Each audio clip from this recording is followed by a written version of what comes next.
This is Audible. Hereditary. Beatrice Harrow series, Book 1. Written by Jane Washington. Narrated by Vanessa Moyen. Prologue. What is the most powerful force in the world? My father used to ask me that question every single day. It started when I was 6, as he took me for my first walk around the boundaries of our farm. I didn't understand at the time, but then again, I didn't understand much at 6. He would stop every quarter-mile to set up traps for the animals, or to mend the fence after something wild had tried to tear through it to get to us. The fence reminded me of a trap, in that way. It was holding us in, preserving us for whatever creature finally managed to get through. I was so naive. I had no idea that the real monsters were on the inside, and that the fence was to ease the fear of those on the outside. I had no idea because I had been raised in complete solitude, with no exposure to the ideals of the populated kingdom. Our family had been isolated in its perfection, and perfectly isolated because of it. But it was our imperfection that eventually ran deep enough to claim us. What is the most powerful force in the world? I never took that question seriously. I gave him a different answer every single morning, challenging myself to come up with something new, something funny, something tragic, or something meaningful. One day it was my father's terrible cooking. The next day it was my mother's terrible sewing. And then it was my love for them both. Surely love would be the answer to his question. I might never have taken it too seriously, but I still thought I answered him correctly on so many occasions. The sun was the most powerful force in the world. Laughter was the most powerful force in the world. Magic was the most powerful force in the world. With every answer I provided, my father would shake his head and tell me to try again the next morning. It was important to him that I thought about it during those walks, where he checked his traps and set them afresh for the next wave of would-be intruders. I should have recognized what he was trying to do. All the signs were there. I just wasn't seeing them. In the end, it wasn't even my father who taught me the answer. It was my mother. A week after she died, I set out on my final walk around the boundary of the farm. My father had just been awarded his new position on the Black Guard, and we wouldn't be able to maintain our reclusive lifestyle any longer. There also wasn't much reason for it anymore. Not now that Caroline Harrow was dead. My father didn't walk with me that day, and I looked at everything differently. I looked at the blooming flowers that would soon wilt, at the fluttering of the leaves that fell before my eyes, at the reliable sun that would retreat into darkness as it did every night, just as reliably. I looked at the traps, too. Some of them cradled the corpses of small beasts, rabbits, squirrels, and foxes. We weren't going to eat or trade those animals, or even empty the traps. My father was never going to walk that path again. The animals would be an offering, presented in their solid wire cages to whatever creatures stalked the night. I even thought about magic on that walk, and how it failed my mother. What use was magic if you couldn't use it to prevent death? What use was love if it couldn't defeat death? And that was when it occurred to me. Death. Death was the most powerful force in the world. I had never seen his question for the lesson that it was, because until that moment, I had never experienced death. It might have been his way of preparing me, in some small part, for how difficult my life was about to become. I never truly respected how hard it must have been for my mother, mostly because we had steered clear of the other civilizations under the Reed rule. King Fenral had been asking my father to lead the Black Guardsmen for years, but after my mother died, he had stopped asking and started ordering. "Your mother's safety was a reason to stay," my father had told me, "but yours is only an excuse." He wasn't trying to be harsh. He was only pointing out the obvious. The king had begrudgingly accepted my mother as a reason, but I was only a thing to hide behind, and a small thing to hide behind at that. My father would never have admitted it, but he was glad to go. There were too many memories in that little cottage, in the trail around the outside of the farm, even in the creek a few miles down the hill. We had written ourselves into the landscape, and he couldn't bear to see the evidence of my mother's story having reached an end. Besides, it wasn't really that dangerous for me to be around people. Certainly not as dangerous as it had been for my mother. "Roland!"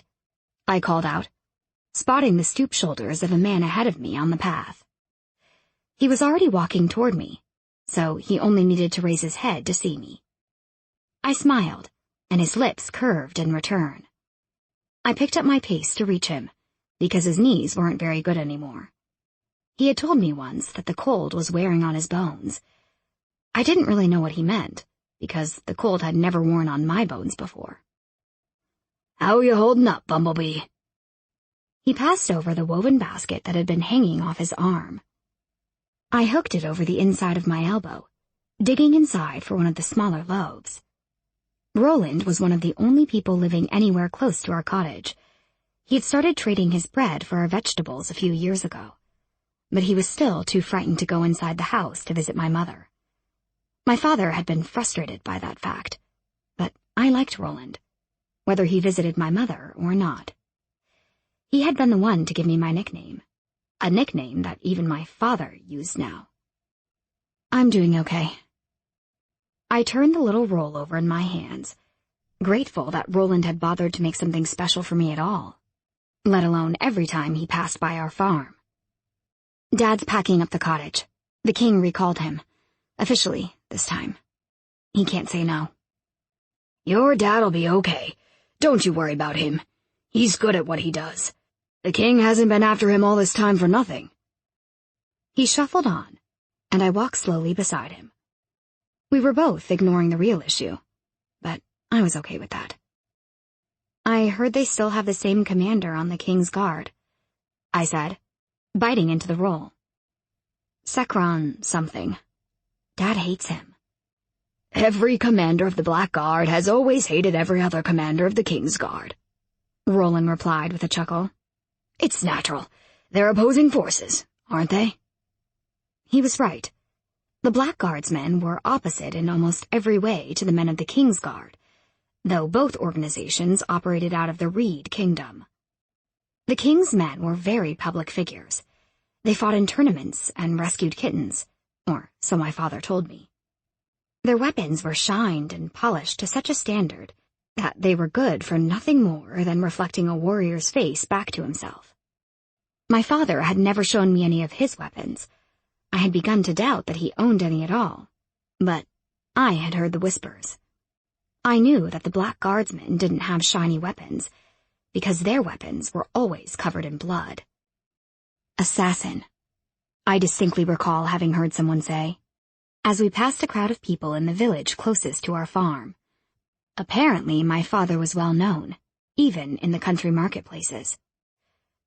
"I suppose I should say goodbye then."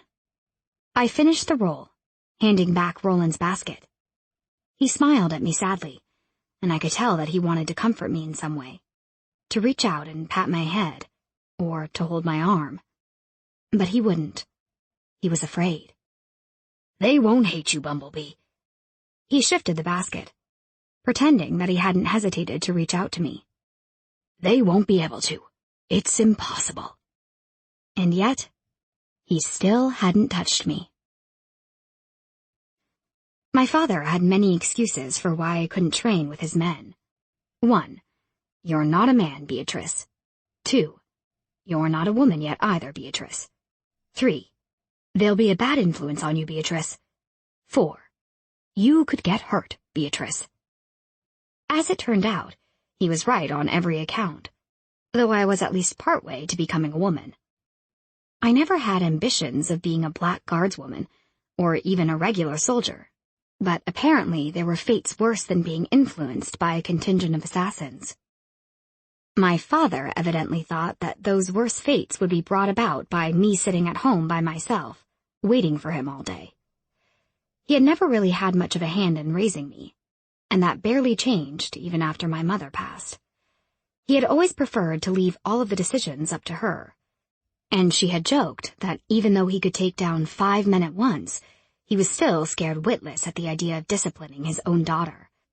That hadn't been entirely true, of course. I had never needed disciplining, and I highly doubted that my soft-hearted mother would have been any more capable than my father, if it had ever come to it. He hadn't expected me to pick up a wooden sword and start mirroring the younger men through their morning paces, but there wasn't much else to do in the barracks, and it saved me from wandering alone in the forest the moment he turned his back, which he hated. It wasn't the physicality of the training that drew me in at such a young age, but something less tangible. It was the unity of so many outcasts, a comfort that I found in those huge, scary men who snarled and spat and picked their fingernails with daggers. Those warriors were hissed at by groups of people congregating around the gates to the kingdom, just as I was. They were scared, feared, and rejected in polite company, just as I was.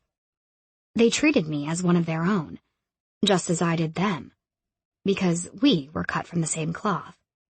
We were the same species of outcast. Of course, that didn't stop them from laughing at my pitiful attempts with a sword, even when I graduated from a wooden tip to a steel tip. It would be nice to say that I got better over the years, and while I may now be faster, leaner, and subtly stronger, it would still be a lie. Some outcasts simply weren't born to swing a sword. Looking back on our years at the farm, it always made me sad to think that my mother had never felt anything like I felt with the Black Guardsmen. It wasn't as though she didn't try. Even simply being near her own family would have been painful for her, though she always denied it. I wish that there was a better way to put it, but the truth was, my soft-as-satin mother had been a monster of the very worst kind. There were some races that lived in peaceful coexistence under the rule of the king, but there were even more races that the king had waged war against. Those races were called the Tainted Creatures. One particular group of tainted, the renegades, were mostly only dangerous when under the coin of someone more powerful, while the vampires were always a sure choice when telling scary stories to children in the dark. Though most denied their existence beyond such stories, there were myths of other tainted too, ghosts and ghouls and things that never died. But the worst race, the most terrifying race, have proven themselves beyond a simple story or myth. The worst of the creatures were the Sinfis, my mother's race. The Sinfis were considered to be the pinnacle of all evil. Creatures of monstrous destruction, they hoarded the best qualities of each race and twisted each quality into something dark and unforgiving. They had the superfluous beauty of the Fae, with the enhanced physical capabilities of the Rangers, and they were able to inherit the magic that should have been exclusive to each of the separate races. One of my tutors had told me that the Sinfis stole magic, that they stole the magic of the elements from the elves, the magic of augmentation from the Rangers, the magic of shapeshifting from the Fae, and the magic of casting from the humans. Under other circumstances, that wouldn't have been a bad thing. Under other circumstances, that amount of talent and ability would have been worshipped. The people of the Reed Kingdom prized strength and magical ability above all else, but the unfortunate reality was that no Sinfi magic could exist without consequence. Maybe it was the result of their magic having been stolen, as my tutor claimed. Maybe the magic was punishing them. It was the only explanation that made sense to me, since each gift that they seemed to possess was accompanied by an equally powerful curse. Their ethereal beauty had a seductive edge, drawing people to them, regardless of free will. Their senses might have been heightened, but the enhanced state tainted their tendencies with an animalistic edge. "Give a man a bowl of rice, and he will eat," my second tutor had once lectured me. "But give him the option of a bow, and he will kill for his food, because it makes him feel powerful." The Sinfi senses had been turned into weapons. Their enhancement saw to it that another of their urges also grew: their hunger. They began to hunt the weaker creatures of the world, and in time, they ensured that all of the races were grouped into that category. So, yes, the Sinfis were cannibals. Cannibals. The kind that snacked on their own young for breakfast, though they actually preferred people their own age. People that they were attracted to, and people that weren't Sinfis themselves. On the rare occasion that my mother spoke about her past life, she deliberately refrained from commenting on the cannibalism aspect of the Sinfi people. She didn't deny the hunger, though. According to her, the reason that Sinfis were so beautiful, so irresistible, was because they fed from the desire of others. The sirens of the land, she had called them. The sirens of the sea were only a legend, but the sirens of the land were painfully real. I lived with the proof of them in my own blood. Being young enough at the time that I couldn't really understand the concept of land sirens, I had stored the information away, not to be questioned again until a few years after my mother died. My father, not without some discomfort, had informed me that every nightmarish quality the Sinfis possessed was a product of something pure, pushed past the boundaries of its own purity by the strength of the twisted Sinfi magic. I didn't think he meant to insult my mother, and perhaps not wanting to insult her was the reason he refused to talk about it after that. I resorted to borrowing what books I could find, and while the information was limited, I did discover that my father wasn't far from the truth. The Sinfis were powerful, and yet that power was used in horrific ways. They were beautiful, but the desire evoked by their beauty was fed upon, preyed upon, used, if the books were correct, to sustain them, as might regular healthy food and exercise for any normal person. My mother must have killed at one stage, but never in the lifetime that she had lived among the non-tainted races, never in the lifetime that my father had known her. She had lived a long life before she met my father, a life sustained on Sinfi magic. She gave everything up to have a family with him, to have me. The Sinfi urges should have been impossible to resist, but she somehow managed it, and she also managed to survive off human food. Of course, refusing to use her Sinfi magic, acting in every other way how a human might, was essentially what killed her. Sinfis were supposed to be immortal. They were supposed to survive off other people's desire, and apparently, once that was had, the bodies were devoured. This was the one defining characteristic of a Sinfi that didn't seem to stem from something perfect and pure. Instead, it was the other way around. The ideal of immortality was the product, and the horrible appetite was the cause. So when my mother ignored her terrible hunger, she was rewarded with the imperfection of mortality. She aged, she got common colds, and eventually, a common disease. She died, weak, like a human. I wished that she was still with me. I didn't know how she would manage to spin the task I had ahead of me into something good, but she would have managed it all the same. Chapter 1. Little Sparrow Straight and Narrow. I stared at the clothes tossed all over the room. Up until now, I had been allowed private tutors, but after the 16th candidate had walked out, I supposed we simply ran out of options. The truth was that nobody knew what to do with me anymore. My magic was completely out of control. Not in a too strong for me to handle kind of way, but in the less glamorous, I lack the finesse of control kind of way. One day I would be able to summon an outpouring of water large enough to drown myself in, and the next I'd be sure to die of thirst if left up to my own abilities. Up until my 16th birthday, almost 2 years ago, my magic had been mostly dormant. Only a few muted abilities, sort of like a sampler of each. But then, the day after I turned 16 to be exact, they all just suddenly manifested. I didn't know how to deal with the intensified sound and feel of the world. Vines snaked out and tripped me where I walked, trying to connect with me. Without meaning to, I often managed to summon the elements while I was deep in sleep. More than once, I woke up just as my blankets caught fire, or a gust of wind pushed me right out of bed. According to the last tutor, I was developing too many abilities, even for a Sinfi. Even for a Sinfi? I snapped back at him that he'd never even seen a Sinfi. If he had, he wouldn't be alive. Of course, that's what finally cost me my final tutor, and what earned me a place at the academy. It had been my father's idea. One last desperate attempt to socialize me properly. I had agreed, mostly because I had no real expectation that the academy would accept me. I thought my father would receive a flat-out refusal.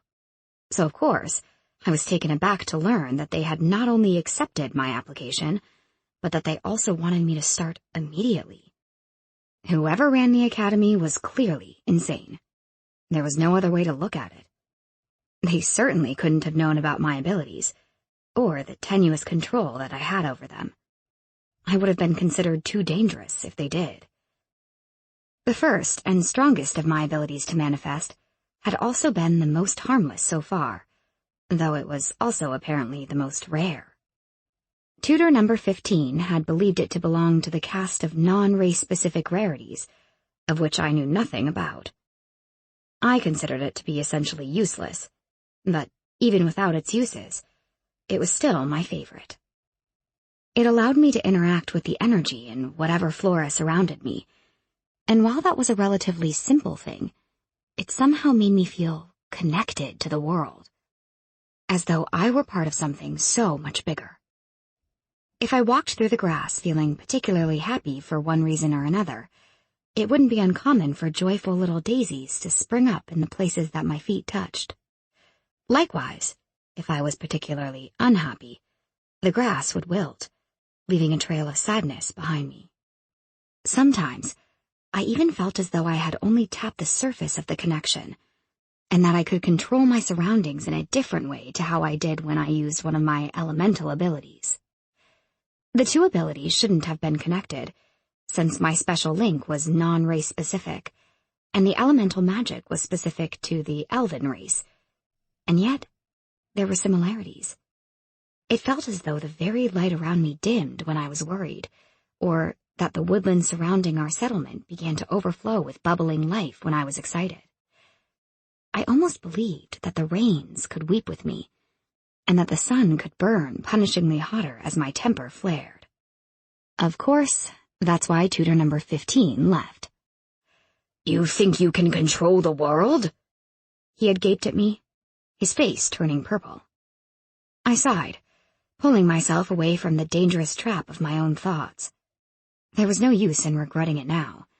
I said what I felt. That was my real problem. I needed to learn to keep my mouth shut.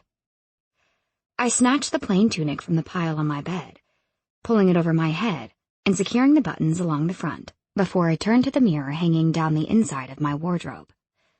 The dress ended below my knees and was relatively shapeless. Exactly what I wanted. I usually avoided taking any kind of care with my appearance at all, but today I would need to do my absolute best to discourage the Sinfi stereotype. It was the same process that I went through whenever I had to go into the kingdom with my father. He thought that I was being ridiculous, because he didn't know a single other person who had ever even seen a Sinfi, so where would they get their stereotypes from? Unfortunately, I knew only too well that people would be prejudiced against me, whether they even knew what a Sinfi was supposed to look like, or not. They knew my father, and they knew what I was. They knew that Sinfis were evil creatures who tricked you into thinking that they were beautiful, just so that they could drag you off to whatever dirty cave they lived in to munch on your limbs. And that was all they needed to know. They weren't interested in the truth. A quiet, 17-year-old girl, wanting desperately to overcome her heritage, wasn't anywhere near as thrilling as a bone-munching monster. I continued to stare at myself, the expression on my face quickly turning to disgust, the unnaturally perfect pinkish bow of my lips cringing down into a scowl. I was unadorned, my hair tugged into a severe ponytail, my face scrubbed clean. It's not enough. It never will be. I had waist-length hair that looked as if it might have been curly, if it hadn't been weighed down by sheer thickness. Instead, it was almost wavy, and a shade of color that constantly annoyed me, because even though it was glossy and silky looking, the reddish tint made me feel garish and over the top on a good day, or positively lurid on a bad day. My mother had boasted hair of the most beautiful golden burgundy, and my father's was a very human red, almost orange. I caught something in between, a color that shouldn't have been a color. This red was very dark, almost brown, and yet, in some lights, there were sections that shone golden. I had tried to cut it all off when I was younger, but I woke up the next morning and it had all grown back. I repeated the experiment a few years later, and once more I was angry about something. It grew back each time, coupled with the violet blue tint of my eyes and the golden tan of my skin. I was a complete, walking, talking, colorful freak show. I had no chance of ever being able to coordinate my clothes with all the different shades already adorning my body. The tunic, as if demonstrating that inability, was a bleak shade of off-white. The walk to the academy was agonizingly long. Had I not already learned to partly control my first ability, there would have been a trail of dead grass leading all the way from my settlement to the kingdom gate by the time I arrived. Being who my father was, we were required to live inside the walls of the kingdom's market district. But once my powers began to manifest, I had been moved to a cottage much further away, though not as isolated as the one I had grown up in. It was still on the verges of one of the surrounding settlements. The Reed Kingdom consisted of 8 main districts, including the Market District and its 2 connected cities, the King's Blockade and the Harem District.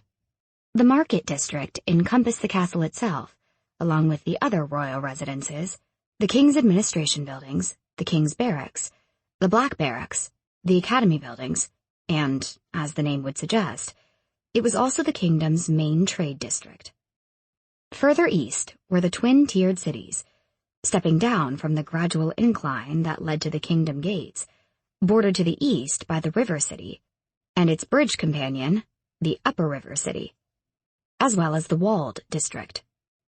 The mostly unmarked territory to the north and east had been divided up into 4 settlements, each of which boasted no official names. I lived in the 3rd settlement, referred to by most of the locals as Sparrow's Settlement. The cottage that I had inherited had belonged to a great-aunt who had since passed away, and whom I had never even met in the first place, as most of my father's family remained disconnected to us, an after-effect of my father having married my mother against their wishes. In truth, I was sure that my great-aunt would be turning over in her grave if she knew that I had been the one to inherit her cottage, but there were no other relatives of ours left alive. Sometimes my father stayed with me, but he still technically lived in the Market District. Not that it made much of a difference, as he was usually off on a mission anyway. I knew that he was uneasy with me staying alone, with no protection, but I had been training with him long enough now that he at least had the peace of mind to know that I was able to defend myself. I looked up as I reached the gates to the Market District, frowning at the spired iron tops.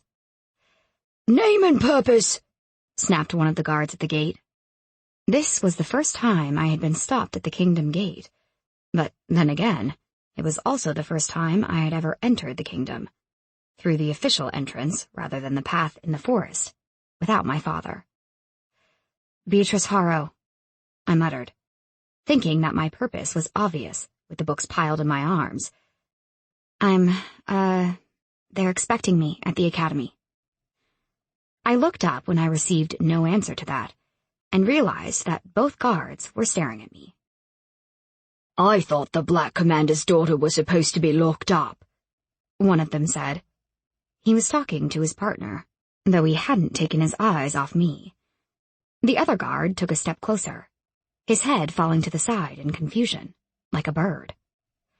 I stood there, trying to appear as unthreatening as I possibly could. It was something I always told myself to do, internally, though I wasn't sure it ever made even the slightest bit of difference. I didn't look very threatening to begin with. As they continued to stare, I felt an odd moodiness build. The longer it went on, The more my annoyance seemed to grow, forcing its way up my chest and to the base of my throat. I should have been used to this reaction. I shouldn't have been getting worked up over it, but for some reason, I was. Finally, I snapped. "Are you waiting for me to try and take a chunk out of one of you or something?" I asked drolly. "Because I've already eaten today." They seemed surprised that I could even talk, though I had demonstrated that particular ability already. "It jokes," the first guard grunted. "Cute." "It's also late for class." I waved at the gate. The uncharacteristic flare of temper was beginning to fade already, as quickly as it had appeared, making way for my usual weary timidity. I didn't think that I was timid by nature, but I had forced myself to take on the quality over the years. The second guard snorted on a half-laugh. "You were late before you even got here. The gates closed for students an hour ago." "Shit." The first guard motioned for the gate to be opened, nodding his head toward it. "Don't be late next time. You're gonna have to be a lot prettier than even a Sinfi for me to break the Academy's cutoff again." I quickly skipped through, picking up my pace along the dirt road and throwing a hasty acknowledgement over my shoulder as I went. The guards hadn't seemed to know who I was until I supplied my name, but as I arrived, I began to feel as though the whole Academy had been waiting for me. They knew exactly who I was the moment they saw me. I resigned myself to keeping my head down and my attention fixed on the path ahead as I followed the map given to me by the Fey woman in the Academy entry building. As it turned out, I had already missed my first class, so I made my way straight to the second, internally cursing my father.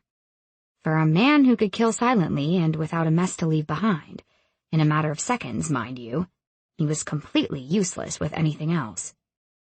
My second class was Domestic Manipulation of Common Specialties, and it was held in the strangest building on the Academy grounds. On the outside, it seemed to be made of brick, but as soon as I stepped inside, I could feel the sudden chill of magic settle over me. I immediately looked around for the source, noting that the walls boasted a silvery sheen. I remembered reading somewhere that the king had begun to mine a type of metal that was resistant to most of the magical elements. It seemed as though the whole inside of the building had been coated in this strange metal. There were several doors along the corridor with numbering above them. I moved further into the building, looking for the right door. The feel of the smooth metal was strange beneath my boots. I was worried that I might slip at any moment and make even more of a spectacle of myself. I knocked on the door of the classroom once before pushing it open. In theory, the professor should have admonished me for being late or assigned me a seat. In reality, she turned to stare at me, a dumbstruck look passing over her face. I wasn't sure how the students were acting, as I refused to even look at them, but the silence in the room was painful. She was very tall and fey, it seemed. She must have been a shiftling, a person able to shape change, because her hair was a bright peacock blue. She was wearing a rich black robe edged in faint purple satin, and her nails were the exact same shade of blue as her hair.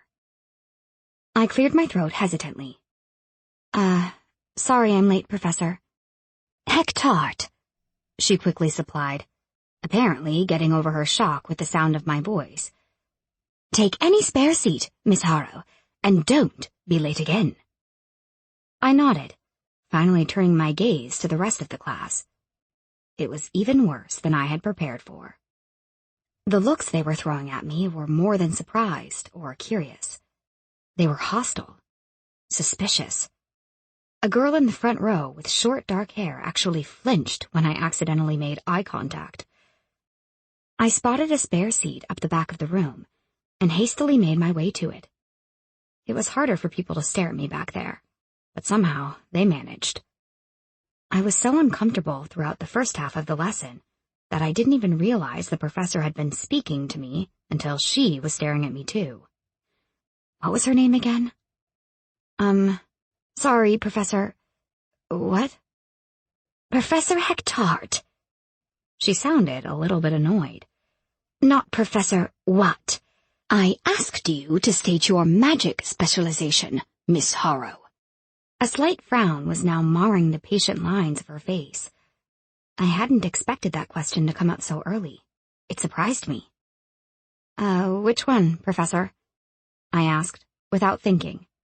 I realized far too late just how arrogant that must have sounded, and ducked my head, staring at my desk as a blush spread along my cheeks, staining my face red to match my hair. It's Professor Hectart, Miss Harrow. Hectart! How many have you specialized in? Now I was just confused. Specialized? Yes, specialized. Are you saying you haven't been tested yet? I guess not. At the long-suffering sigh, I finally looked up, but the woman was walking back to her desk to scribble something down. See me after class, Miss Harrow. I glanced back down at my desk, flushing deeper, as a few scattered snickers sounded about the classroom, and the rest of the lesson passed, for me at least, in a mortified haze. I was lucky that Hectart didn't call on me again, because I didn't think I heard a word of what she said the whole morning. Once the class ended, I stayed seated until everybody else had left, though some lingered expectantly. What class do you have next? Hectart asked, without looking up at me. I bundled up my books and approached, pulling out my timetable and tracing my finger to the right time. History of the races. I'll send a message to Barlow and let him know you won't be attending. You should have been tested as soon as you started developing. Really, this is a substantial oversight. I'm sorry. She flicked a look up, and I realized her eyes were the same peacock blue as her nails and hair. It's not your fault. She finished scrawling a note, and then turned to a cage behind her desk. It housed a mechanical bird, perhaps a sparrow. I watched as it twitched around just as any real bird might, tilting its head at me and blinking blank bronze eyes. It had a small wooden scroll case clenched in its metal talons. Hectart flipped the case open and slid in her rolled-up note. Gerald Barlow, she told the mechanical bird, which clicked a few times in nonsensical mechanical bird speak before flying out the window. Now. She turned back to me and gestured to one of the recently vacated desks in front of her. Take a seat. I did as I was told, watching as she rummaged around in the cupboard behind her desk. When she moved back to me, her arms were piled high with random objects, which she spilt onto her desk. She shifted through the paraphernalia, shoving some things off to the side and placing others at the edge of her desk, before finally extracting a small metal cube. She placed it on the scratched wooden surface before me and poked it, as if awakening it. Touch the top, please. These objects have all been enchanted to draw magic. If you have a specialization, they will know. I reached forward and put my index finger on the cube, expecting it to be as hard as it looked. To my surprise, it was soft and spongy, and when I drew my hand away, my finger had left an indent creased with the impression of my fingerprint. Hectart made a note and took away the cube, replacing it with what looked like a dead rat. I gave the thing a horrified look, but when she gestured impatiently, I gingerly poked it with my finger. It stayed dead, and she made another note, replacing it with a small ball of crumbling clay, which also gave no response. The next was an empty bamboo bowl, which filled with a dismal puddle of water on my touch, and a waxless candlestick, which sizzled with brief flame before spluttering out. After I managed to cause a small wooden spinning top to jolt into dizzying life, Hectart actually seemed to be impressed and muttered something incomprehensible as she scribbled away. The next object was a glittering pebble, and when I reached out to touch it, she waved me off. Let it come to you. Feeling a little silly, I pulled back my hand and sat there, watching it, until it slowly began to glow and move toward me, as if being dragged by an invisible string. Very powerful, your compulsion, she muttered, as she snatched up the stone and replaced it with a propped-up mirror. I was too shocked to pay attention to the experiment anymore. Compulsion was a Symphy ability, the Symphy-specific magic that, logically, I should have had. I just hadn't been aware of it, and Hectart had spoken about it so casually. Why did they even have an instrument to measure compulsion? "Do you see anything?" she prodded, motioning the mirror. I stared at the fuzzy outline of myself and frowned. Eventually, she leaned over the desk to see for herself. "You're wearing a glamour," she informed me. My gaze snapped up from the fuzzy image to her own surprised expression, and I shook my head mutely. "A glamour," she repeated, pulling the mirror back and replacing it with a rusty thermometer. "If you don't even know about it, I'd say you unconsciously did it over time. It's not exactly a shiftling ability, but it's a natural fey magic, sort of like a shield or a mask." I didn't get a chance to argue my innocence, because I was reaching for the thermometer as she spoke, and it instantly exploded at the brush of my skin. Oh dear!" Hectart exclaimed, jumping up and scraping the mess into the bin with a ruler, before sitting down at her desk to make a few more distracted notes. I waited for her to reprimand me, but when she finally finished writing, she only turned to me thoughtfully. "I can see why they had so much trouble with you. You're a specialized enchanter, which isn't surprising, as the compulsion magic is specific to your people. What is surprising is the fact that you're also a specialized caster, a type of magic which is only wielded by the humans. I understand that your father is a human, but you shouldn't be able to specialize in more than one kind of race-specific magic. Perhaps the most shocking thing is that you've also specialized as an elementalist. The elemental powers are exclusive to the elven race, and yet you have control over 3 of the elements, which is almost unheard of, even for them. Usually they only specialize in 1, 2 at the most. Do you know which elements you can use?" "Wind, fire, and water." "Correct. Your fire and water are mediocre, dismal, actually, but the wind is quite strong, and combined with the human caster magic, it's almost ferocious. I suppose that's what set the poor thermometer over the top. It's not used to such strange combinations." "What about the other one?" "What other one? You didn't specialize in anything else." She looked down sharply, as if she may have forgotten to record something. I thought about my last tutor, about how he had turned purple and told me that I was insane when I tried to describe my unusual affinity for the plants around me. I was enough of an outsider already. There wasn't any point in adding to it. "Nothing, sorry," I quickly amended, shaking my head. "I'm just, this is all new to me." She looked at me a moment longer, her gaze steady and searching, and then she gave a short nod and waved her hand in the direction of the door. "You can go on your way now. If you choose not to attend history for the remainder of the lesson, then I advise staying out of sight until it's over. I'll draw up your specialization card and have it sent to your other teachers. I'm sure some of your classes will be changed after this.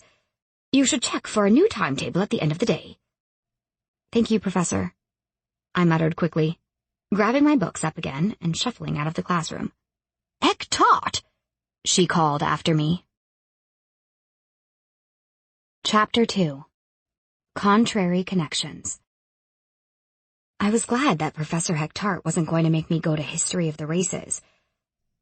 I was fairly sure that I never wanted to walk in late to a class again, and I definitely didn't want to walk into a class that was probably going to teach me about how evil my mother's people were. I wandered around the academy until I found an open field, with several well-maintained garden areas and a few wooden benches for people to sit at. One of the benches was set higher than the others, cresting a small hill, with a flourishing cherry blossom tree arching over it, casting shade over the table. I headed toward it, spilling my books onto the weathered wooden surface. I sat on top of the bench, beside my books, holding my hand out and waiting until, from somewhere above, a flower detached itself and drifted down to rest on my open palm, the petals curving slightly to embrace my hand. I closed my eyes and sighed, the familiar buzzing feeling quickly spreading through me. Well, that's something you don't see every day. I snapped my eyes open and turned stiffly, panic flaring up inside my chest. Apparently, someone had been standing on the other side of the tree. I watched him step out from the shadow of the twisted trunk. "You've never seen someone catch a falling flower before?" I asked, quickly throwing the blossom to the ground. It seemed to wilt a little as soon as it left my palm. The boy shrugged at my answer, strolling over to sit on the bench next to me. I said, "Not every day." Frowning, I scooted a few inches away from him, wondering if he was here on some cruel mission from his classmates. I may not have attended the academy until now, but I had more than enough experience with the young people of the kingdom. I knew better than to accept a friendly face for just what it appeared to be. Though he did have a very nice face. He was also tall, and broad about the shoulders, leading me to think he was one of the older students that sometimes got picked to stay on for commission training. His hair was chocolate brown, and his skin was lightly tanned, suiting his athletic build. His eyes, when he turned to look at me, were an attractive shade of russet brown. There was a kind of air about him, but there was also a distinct sense of mischief in the tilt of his mouth. "Why aren't you in class?" I eventually asked. "Did someone dare you to try and provoke me, or did you just want to see the freak up close?" I watched as the understanding slowly dawned in his eyes and wondered for a moment if he really was just trying to be friendly. Then he laughed. "Aren't Sinfies supposed to be notorious charmers? You're a little stunted in that department, just from my own observation." "I'm not a Sinfi." "You have their blood, don't you, Harrow?" I shot him a dark look, which somehow only made his smile widen. "How does everyone here know who I am?" I pressed. "You're infamous. Apparently you have hair the color of desert sun and eyes that flash like a desert storm. Nobody told me that your personality was like a desert cactus as well." To my surprise, a laugh bubbled from my lips. Usually when people commented on my beauty, it was in disgust or reverence. The way this boy spoke, it was as if he was completely unaffected by both my beauty and my blood. It made me warm to him, if only a little. "B." I looked away from him to the blossom that I had thrown on the ground earlier. "Call me B." He held out his hand, much to my surprise. "So she has manners after all. Nice to meet you, B. I'm Cale. Cale Secron." I stared at him, my eyes moving from his hand to his mischievous expression, until the name finally clicked into place in my mind. I jumped off the bench, watching as he let his hand drop. There was a flicker of disappointment in his face, as though he had expected it. My first reaction was to walk off haughtily, to regain some of my dignity. But Cale was the first person who had been nice to me, and he was likely the only person who would be nice to me today, if not all year. Was it really his fault that his father lived to make my own father's life hell? "Nice to meet you," I finally replied, flashing him a hesitant smile. He seemed surprised, but his attention was broken as the deserted field began to suddenly fill with people. I assumed that class must have finished, and I internally kicked myself for picking what was obviously the main field, reserved for academy breaks. It was too late to escape now, though. The bench beneath a cherry tree was too far away from the nearest building, and it was likely that I would attract more attention trying to get back inside than if I just stayed where I was. I turned from Cale to survey the people now congregating into groups and sneaking off to parts of the garden, with only a few milling about the grass in the open. "If I were you, I'd clear out right about now," Cale whispered. I turned back to him, and then followed his gaze to one group in particular. They were heading right for us, but once again, it was too late for me to run. They had already locked onto me. There were 5 of them in total, representing a mix of elven and human, with only one fey girl that I could see. She was, naturally, the most beautiful of them all.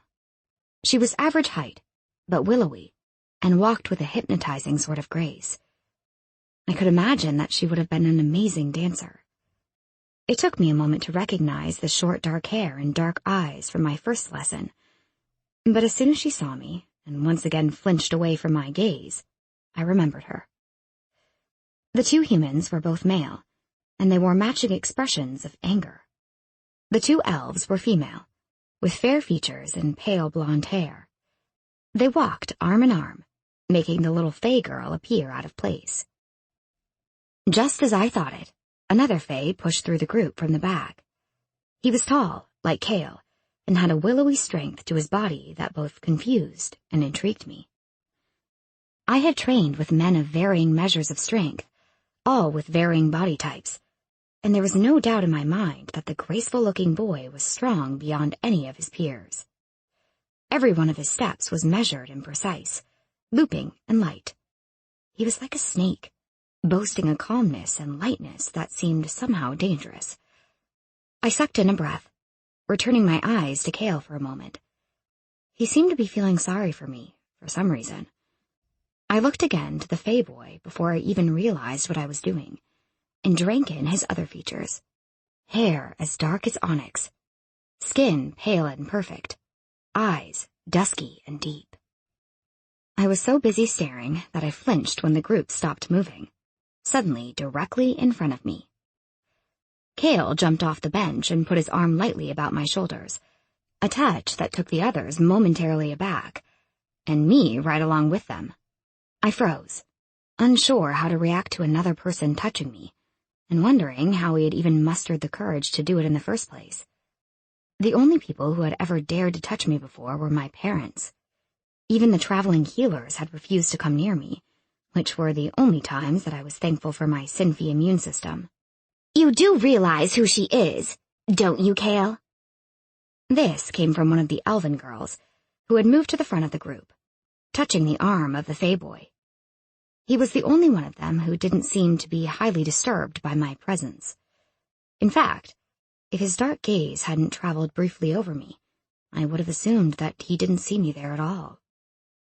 Isn't your mother part of the king's harem, Cale? Cale sounded bored. You don't see me calling you a whore now, do you? Kaylee's eyes flashed, and she made to take a threatening step forward, but the Fae boy stopped her, turning his bored expression to Cale. Once again, he hadn't seemed at all bothered by Cale's behavior, though I was becoming increasingly uncomfortable. What is she doing here? He asked Cale, as everyone else fell silent. I quickly stepped out from under Cale's arm, before they could keep talking about me as though I didn't possess the ability to speak for myself. She was just leaving, I said softly, turning on my heel and heading back to the shade of the nearest building. When I felt the hand on my shoulder a few moments later, I wasn't as surprised as I had been the first time. Hey, sorry about them. They aren't all that friendly to most people anyway, let alone... well... I shrugged, and Cale fell into step beside me. The notorious spawn of the most feared tainted creatures in our world? I supplied.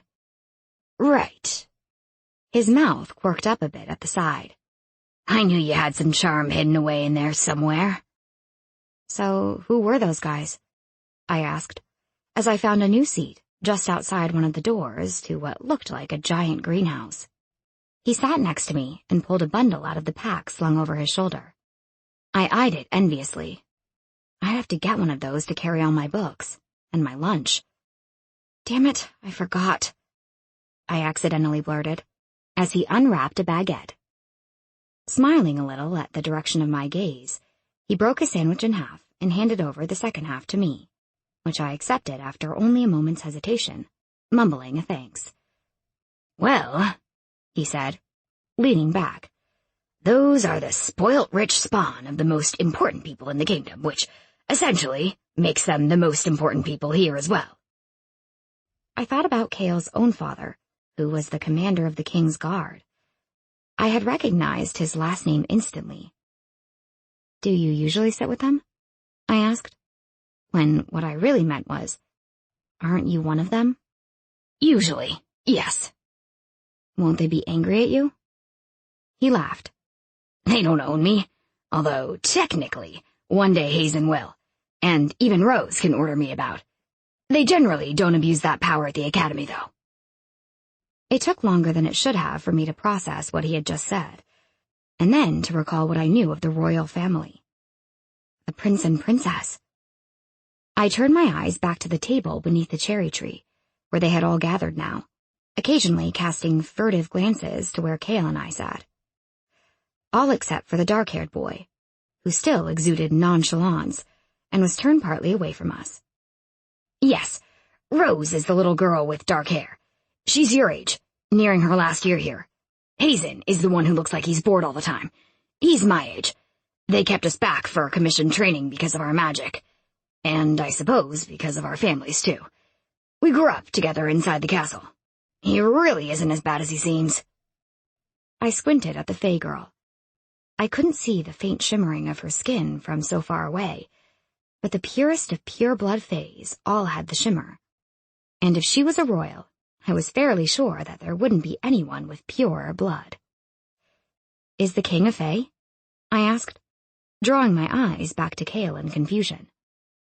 He met my stare, raising his brows. The queen is Fey.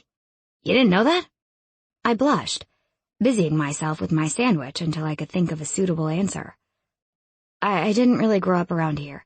We only moved after my mother died a few years ago, so that I could start training. The tutors refused to travel far from the kingdom when they knew who they were going to be working with. So, are they starting you in beginner classes then? He asked, not commenting on my mother's death, which I found myself to be strangely grateful for. It doesn't seem like it. I thought back to my last lesson. They really should have, though. I guess they would only want me here for as short a time as possible. Cale made a face, rolling his sandwich wrapping into a ball and throwing it back into his bag. People can be so narrow-minded. I thought that was as good a time as any to bring up the question I had been burning to ask.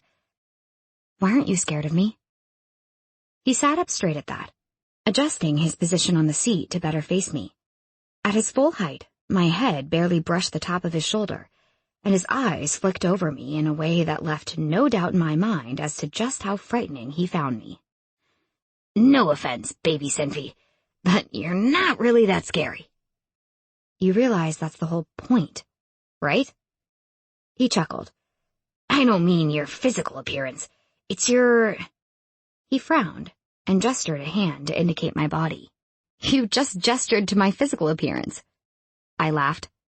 He shook his head, still frowning, and then peered closer, as if inspecting something. No, I meant your aura. It's something that I can... Wait, you're wearing a glamour. I winced at that. Not this again. My first professor said the same thing, but... You are, he interrupted. It's molded to you like a second skin, like it's been there forever. His voice was slightly accusatory, and I acknowledged that he was probably starting to come around to the opinion of the rest of his friends after all. I've never even heard about it until today, I insisted. He gave an absent nod, still focused with a narrow-eyed intensity on my cheek, seeing something that I couldn't. Yes, I can't see a tear anywhere. You've never lifted it. Sometimes shiftlings who haven't learned to control their ability build up a glamour over time. I'm not a shiftling. I was tested this morning. I don't have the shape-changing ability. Oh? This snapped him back to attention, and his eyes returned to mine. Interesting. Somewhere, an ancient-sounding bell gonged, and I quickly juggled with my books, trying to find my timetable. What do you have next? Cale asked, standing and swinging his bag over his shoulder. Specialized Elven Elementals. He chuckled, grabbing my timetable. I'll show you where to go, and don't worry, I know what you're thinking. But you won't be the only outcast in a class full of pointies. Some of the stronger human casters have to study with the elementalists. Thanks, I muttered, keeping my head down as I followed his lazy path through the moving crowd of people, who all gave me a wide berth. So, what did you specialize in? Cale asked over his shoulder. I'm a caster, an enchanter, and and, an elementalist." He jolted to a stop, causing me to run into him. I quickly dropped back as he turned on me with an incredulous expression. The people skirting around us also paused. "Which element?" he asked, eyes wide. I didn't want to answer him, not after his initial reaction, but I didn't want to sabotage what might actually have been a possible friendship. "Water, fire, and wind." "You specialized in 3 elements?" he whisper shouted. Common manners would have demanded that I at least answer him, but caught in the sudden circle of eyes, I could only blush and shoulder past him, snatching my timetable as I went. When he caught up to me, he didn't try to take it back, but I was almost relieved at his presence, because I really had no idea where I was going. "Sorry," he said, falling back into step beside me. "You know that's not Okay, never mind." "It's fine," I muttered, still keeping my head down. "But I don't really want everyone knowing that I'm more of a freak than they already think I am." "Some will hate it, sure, but others will respect you for it. The caster magic is almost impossible to master, but combining that with even one other elemental force, well, to be honest, I don't know how you haven't imploded yet." I found myself laughing again, and he shot me a quick, almost relieved look, before motioning me to the building that we had come to stand outside of. "It's the 3rd door down. Better get in there early so you can find a seat up the back. Don't go too far back, though. If you have Karen, he'll just make you move forward so that he doesn't have to shout. I'll meet you back here once you're done." I wanted to tell him that he really didn't have to, but he was already walking away, and so I moved toward the classroom that he'd indicated, finding myself in a huge auditorium. Moving halfway up the slope of seats, I chose one on the left-hand side, and quickly set out the relevant book for the subject. I tried not to look up as people came into the room, but with the auditorium lights behind me, it was actually a lot easier to observe without being observed in return. A few people came to sit nearby before actually taking notice of me. After that, they hastily moved away, so I ended up with a nice broad circle of empty seats around me. While the majority of the class did seem predominantly elven, both pure and half-breed, discernible by the harshness of their elven-based features, there were also a handful of humans and fae in the room. While the fae had their slender beauty and barely shimmering skin, the elves had pin-back, tapered ears and sharp, pointed features, though many generations of crossbreeding between the species had begun to lessen the more dramatic dissimilarities. The last to walk through the door was Prince Hazen himself. He spotted the stretch of empty seats around me and began climbing the steps to where I sat. He didn't actually look at me once, and even sat right in the row below me, something that I might have been secretly grateful for, if I wasn't sure that he simply considered himself too important to take notice of me. Professor Karen started lecturing without much of a preamble, pausing only to ask those in the back to move forward so that he didn't have to shout. He explained that the practical lessons wouldn't start for another month, so I was confident that this would be one of my more painless subjects. That is, until he announced that he was partnering us up for practical projects outside of class time. "I understand that we all have commitments outside of academy hours, but since the specialization subject is so different for so many people, I'll be splitting you up into partnerships that depend on your respective elements."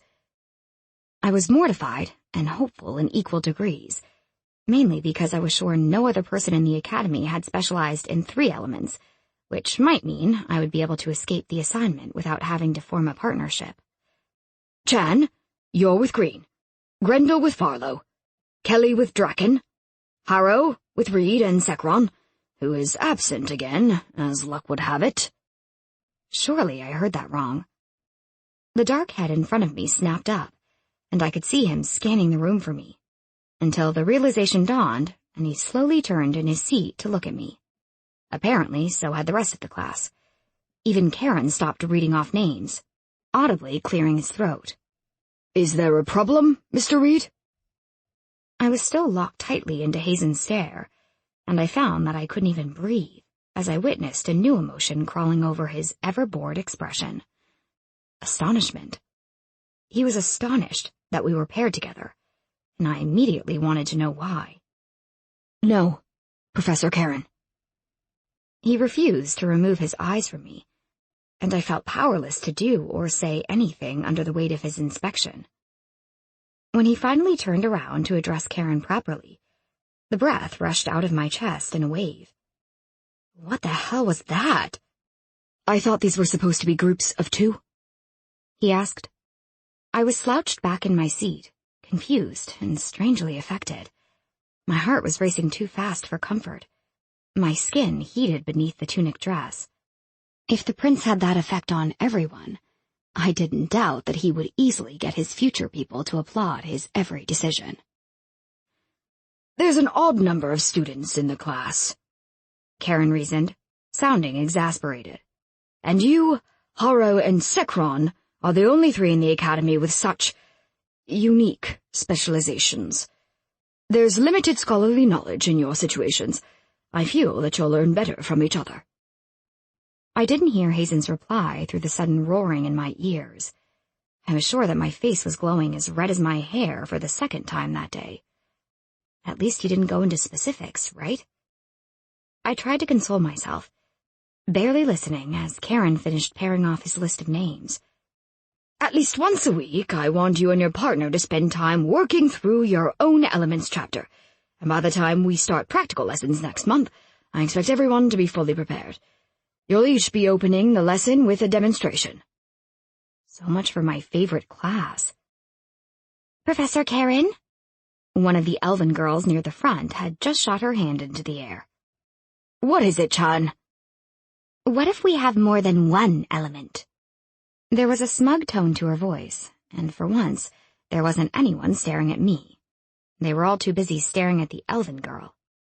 Then you'll spend 2 afternoons a week with your partner, 1 for each element. I was so mortified then that I almost shot a hand into the air myself, simply in protest of spending 2 more sessions with Hazen, and Cale, apparently, than what everyone else was forced to do. But I really didn't want to admit something like that in front of a room of people who already had reason enough to talk about me behind my back. Hazen didn't have to know that I had 3 elements. The problem was Cale, who had walked me right into his own class, but disappeared before it even started.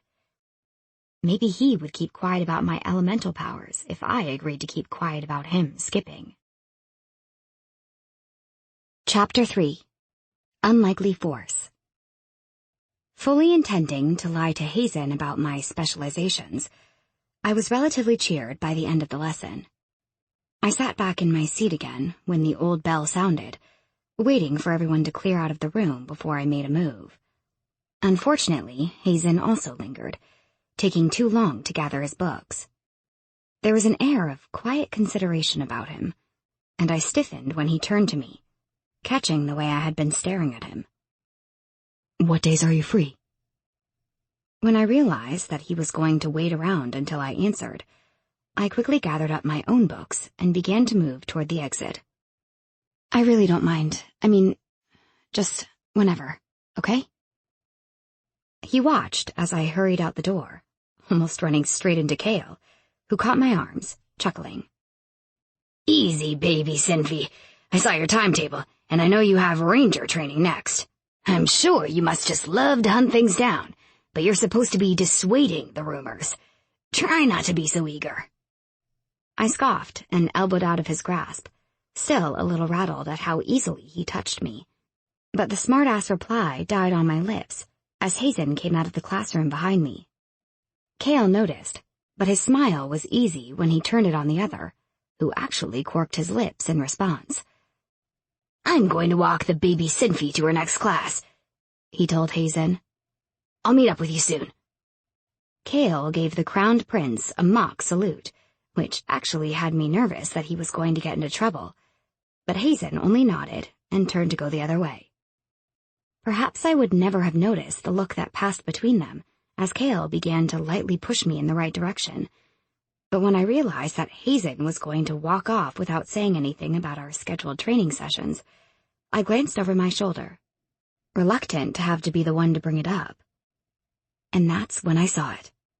Hazen had that blank expression back again, the one he had worn when I first saw him, and I again felt that he wasn't seeing anything in front of him, except that he was maintaining eye contact with Cale. Cale toted a half scowl, his features twisted in mild annoyance. The moment didn't last any longer than a second, but it dragged until Hazen finally broke the contact, his eyes moving from Cale to me. He smiled, barely, before disappearing around the corner. Cale proceeded to steer me away, his walk a little faster this time. "What was that?" I asked, when we were out of earshot. He feigned nonchalance. "What was what?" "The look. You and Prince Hazen." "There was no look." "Whatever. So you skip class often?" He laughed at that, drawing my arm through his. I left it there, feeling a little awkward, but I didn't pull away because I wanted to placate him enough to get him to agree to the 1-session-a-week plan with Hazen. "I don't need to be there, baby Sinfi. Neither does Hazen, but he's so much more obedient than I am. I suppose it works for him if he's going to let advisors boss him around for the rest of his life." I doubt that. I couldn't help the wry smile that twisted my lips. The thought of someone bossing Hazen around only made me laugh. I could imagine him staring back, that blank expression on his face. He'd probably just shake his head and walk away, and there would never be any consequences, because how could you discipline a person who didn't seem to care about anything? Maybe that was why he did it. Well, we got paired up, Hazen, you and me, for one group study session a week. 3 sessions. He made a tisking sound, waving a finger at me. How did you know that? You didn't even go to class.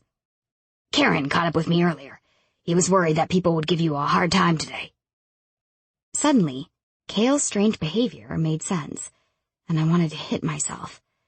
The professor had asked him to befriend me, and had even grouped me together with him and Hazen to make it stick.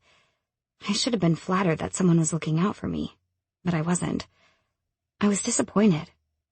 It might have been a romantic notion, but I still hoped that someday I would randomly stumble across someone who simply didn't care about my heritage, even though Cale certainly did a good job of acting as though he didn't. He walked me to a giant indoor gym, depositing me at the door with a flourish of a bow before disappearing. I left my books at the door with all the other bags and knapsacks and book piles. Ranger training quickly became my new favorite subject of the day, as the professor, a handsome ranger by the name of Errol, had everyone working too hard to spare the time it would take to stare at me. The physical exertion was nice, too. Only humans and rangers seemed to be able to specialize as augmented, a natural ranger magic that made the body faster and stronger, with sharper senses, so the class was devoid of elves and fae. Even so, their abilities were all far superior to mine, and by the end of the lesson, I was beginning to understand why I hadn't specialized as augmented, despite my previous tutors being convinced that I had stolen the ranger magic, as well as the elven magic. This left me with a heavy heart, as I shuffled out at the end of the day, knowing that it would likely be one of the classes taken off my timetable. To my relief, Cale wasn't waiting for me when I got outside, and I immediately took off for the academy entry building, hoping to get my new timetable and be on my way home as soon as possible. I opted for one of the paths that I was familiar with, instead of going through the main gates again. It was a small service gate in the wall behind the Black Guard barracks, which were isolated enough in themselves. They weren't really barracks, not like the barracks used by the King's Guard. They were only a series of connected buildings around a center courtyard that they used for training. Usually, I would have gone in and worked off the stress of the day with whoever was running the afternoon drill, but I was just too drained, both emotionally and physically. So I bypassed the barracks and headed straight for the service gate, which was unlocked, as always. It led into an abandoned, walled garden, and though the wall was in a crumbling state of disrepair, so much so that I could skip right over it, the forest around this particular stretch of the castle wall was so dense that it barely needed guarding anyway. It was easy for me to pass through. but I still managed to tear the sleeve of my tunic by the time I finally broke free into the game trail that would lead me to the outskirts of Sparrow Settlement. I checked to make sure I hadn't dropped any of my books, and then began the long walk, finally free of the constant stares and whispering. It didn't take long for the forest to begin its seductive call to me, and eventually I let my guard down completely. Everything around me seemed to immediately slump, the leaves bending as if some invisible wind pushed down on them. Even the grass started to curl in on itself.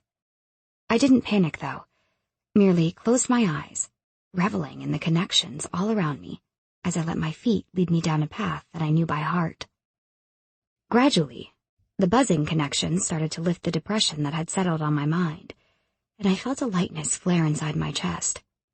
I didn't have to open my eyes again to see the change in the forest, because I had seen it so many times before. Everything would be magnified. The grass would stand taller. The colors would begin to saturate. The starved plants would feed from the peace that had settled inside me, and everything else would prosper. I had forced plants to bloom out of season before, but when I discovered that it actually shortened their lifespan, I stopped. I couldn't heal the forest. I couldn't help the plants that were already dead, but they fed off my connection, and it seemed to bring them as much peace as it brought me. Well now, when they told me that Caroline's daughter would be starting up at the academy, I have to admit, I wasn't expecting this. My eyes flew open, my whole body freezing over at the soft-as-silk voice, which had sounded frighteningly close. The man was standing right before me, blocking the path ahead. If he hadn't spoken at that moment, I would have run straight into him. Taking a hasty step backward as my brain struggled to catch up, I took him in with a growing sense of realization and horror.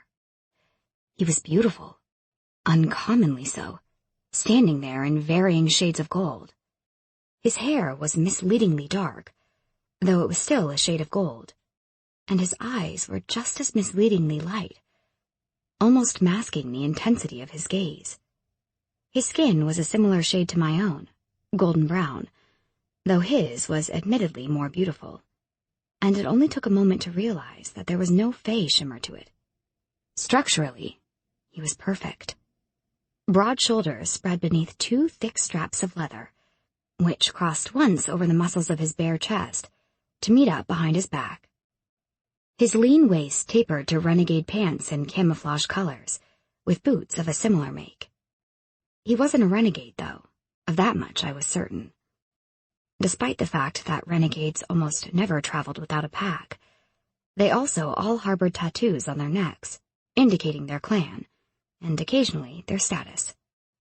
This man's neck was bare. He wasn't a vampire either, because I felt no repulsion in his presence, which was supposedly the one easy way to tell a vampire. They might have been vicious, fast, and superhumanly strong, but there was something in our systems that immediately felt repelled by them, so it wasn't necessarily easy to be fooled by a vampire. I didn't bother asking how he knew my mother, or how he knew that I would be starting up at the academy, as it seemed everybody knew that much. "Who are you?" I asked instead, taking another quick step back. He put a hand over his heart, posing in theatrical mock outrage. I had a feeling that he was trying to distract me from the fact that he had taken a step closer, to bridge the space that I was trying to put between us. "You don't even recognize your own kind. How tragic." He made a bow, suddenly catching hold of my hand. He raised it to his mouth in clear defiance of my now paralyzing horror.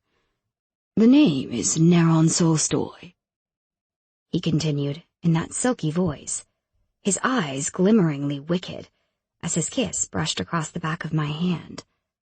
The horror slowly melted away the moment his lips touched me, and I felt another feeling spreading through me, a billowing cloud of awareness. It permeated my very bloodstream and tingled right to the tips of my fingers, a feeling that was as unnatural as it was unfamiliar.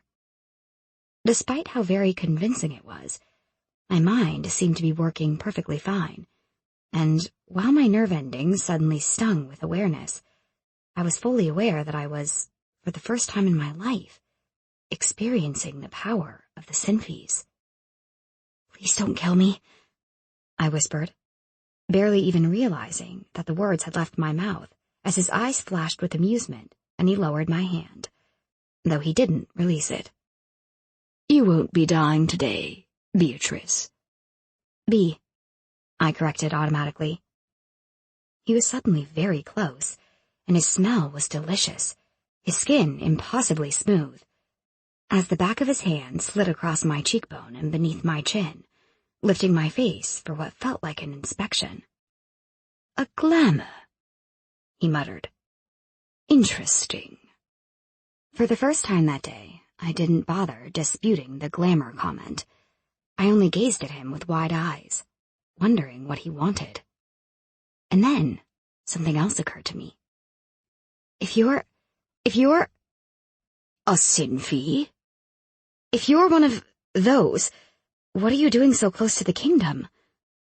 "Waiting for you," he said, as if it was obvious. "Why?" I asked dumbly. "You'll be 18 in a week, and then your inheritance power will come into full fruition. I've been instructed to make sure that you can control it properly. These people—" He gestured a hand back toward the castle walls, which were now hidden behind the looming cover of trees. "They don't know the first thing about the Sinfi inheritance. If it's not properly monitored, it will kill you." He seemed to finish his appraisal of me then, and abruptly turned to continue down the game trail that I had been traveling. Embarrassingly, if he hadn't still been holding on to my hand, I would have stayed where he had left me, my mouth still hanging open. Aside from the fact that none of that makes sense," I stuttered, as soon as my feet remembered how to work again. "What do you and your people care about it anyway?" "That's none of your concern." "Obviously it is." He paused, bright eyes turning back to me in frustration. "Don't argue with me." As he said the words, another wave of feeling suddenly swept through me, and my eyes narrowed until all I could see was the glittering, light golden tint of his irises. Until I was suffocated simply from the force of his gaze, boring into mine. "No!" I gasped. He pulled back, and the feeling retreated, making me stumble and almost fall. He caught me, and it struck me as strange that I wasn't protesting at the arm that wound about my waist. "I've been watching you for a few weeks now," he started again, once we were moving forward. "You have a pretty good handle on parts of it, but others are building up and you're ignoring them. Keep doing that and you'll start experiencing some pretty dark mood swings. Of course, it's worse for you because your power is stronger than usual. In fact, the last person who inherited your kind of magic ended up killing himself only a few days after he came into it." "And I come into it in a week?" "Correct." "And it is what exactly?" "Our people call it force. You can control forces of nature around you. The wind, the clouds, the sky, the flowers, the vines, the heat, the rain, all of it." "That's absurd. I didn't even specialize in Earth." "Earth isn't a force. The things that grow in the earth are force." We had reached the outskirts of my settlement now, where the game trail branched off suddenly to go deeper into the forest. The arm about my waist retreated, and as the touch disappeared, so did the entranced feeling that had held me in check so far. I jumped back hastily, throwing my hands up when he made an annoyed gesture in my direction. "Stay where you are!" I shouted, stumbling backwards until I felt the roughness of tree bark catching on my dress. Instead of darting forward as I expected, he simply considered me thoughtfully. "Compulsion works very differently on you. I suppose that's because you're only half human, but it's going to make this whole job a little harder." "Don't ever do that again." His brows arched high, and I realized that he really wasn't used to people refusing him, questioning him, or ordering him around. That probably meant that he had a position of status among his own people, which didn't bode well for me. If they were sending someone important to fetch me this close to the Reed Kingdom, they really were invested in this inheritance ability of mine. Look, Neron, I don't know what your people want with me, but I'm not harmless. I know at least 50 different ways to kill a man, and I'm not afraid to use any one of them on a monster like you. So you'll just have to go back to whoever it is who told you to come here and tell them that I'm not interested. I'm not just a man, little Spitfire, and none of your father's tricks will work on me. If you doubt what I say, you're welcome to test the truth of my words. But if you fail, I will kill you. So I would think twice before attempting anything. You may have the Sinfi blood, and it may make you more powerful than any of the silly fools in that kingdom, but your powers are unruly, and they control you more than you control them. He suddenly disappeared, and I felt him behind me, pushing me away from the tree, even as his arms wound tightly around me to keep me from falling forward. One muscled limb anchored across my ribcage, the other winding about my neck, the embrace restricting. And I'm not the only one who will come to find you. I am only the first. Remember that. I barely even got a chance to register that my breathing had been cut off before the air was suddenly flooding back into my lungs, and Neron had disappeared again, this time for good. With shaky steps, I hurriedly pushed my way off the trail and wound through the trees in the direction of my settlement. By the time I burst into the cottage, the sun was already setting, and my father was asleep at the table, a half-eaten bowl of soup in front of him. I relaxed almost as soon as my eyes found him, and I quickly cleaned up the mess that he had left, having no appetite myself. He awoke just as I was climbing into bed, and appeared in the doorway of my bedroom, looking bedraggled. His skin was dark from training too long in the sun, and his eyes were a serious blue, now fixed anxiously upon me. You were home late. Everything okay? For just a moment, I deliberated over whether to tell him about Neron. Seeing a Sinfi and living to tell the tale was only an absurd notion until my mother and father happened to the Reed Kingdom, and even then, not many actually encountered her. But my mother had been a different kind of Sinfi, different because she had been born wishing she was human. Neron was the regular monster type. Everything's fine, Dad. I had a long day and wanted to go for a walk. You look a little beat up yourself. And it was true.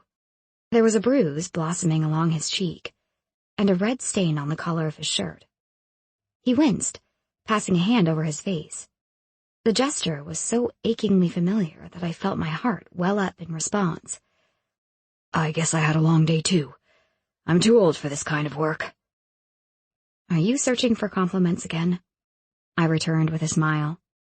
You don't look a day over 17, but you should still get some rest. Will do. He chuckled, turning from the doorway before hesitating and looking back. You'll come to me if you have any issues, won't you, Bumblebee? Of course. I felt bad, watching him shuffle away, but I just couldn't bring myself to say anything. There wasn't any room in my father's life for extra worry.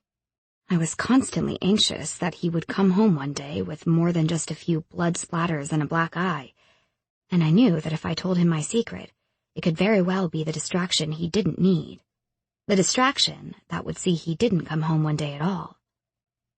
After sleeping in for too long the next day, I was forced to hurriedly dress myself before I ended up late to my first class again.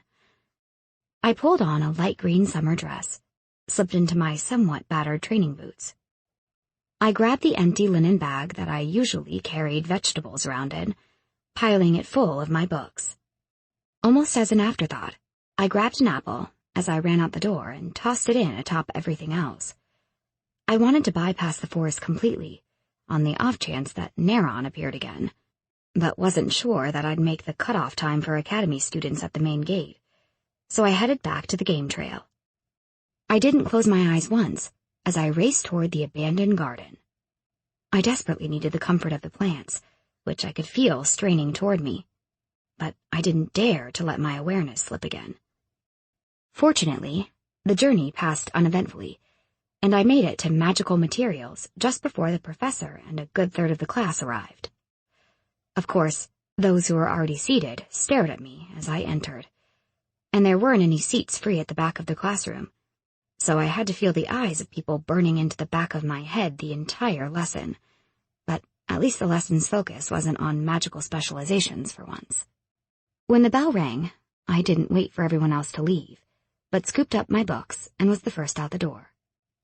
The classroom for History of the Races wasn't as easy to find as it had been the day before, and I had just begun to panic when a familiar voice jolted my eyes from my timetable to Cale's grinning face. "I win," he said by way of greeting. "Win what?" "The academy-wide bet, of course. Nobody thought you'd come back." "Why wouldn't I?" "That's the spirit." He snatched my timetable and spun me around to face the building I had just come out of. "And you were right the first time. The boring, non-magical classes are always in the buildings that aren't lined with silver. This one's upstairs." "Oh, right. I didn't see the stairs." He walked me to class and slipped a small folded card into my hand before he pulled his usual disappearing act. "Those are the details for our session this afternoon," he called over his shoulder. "I'll tell you more during break." Chapter 4. Storm Clouds. The next class passed as what I was beginning to think of as the usual blur of unwanted, uncomfortable attention, topped with an overload of information.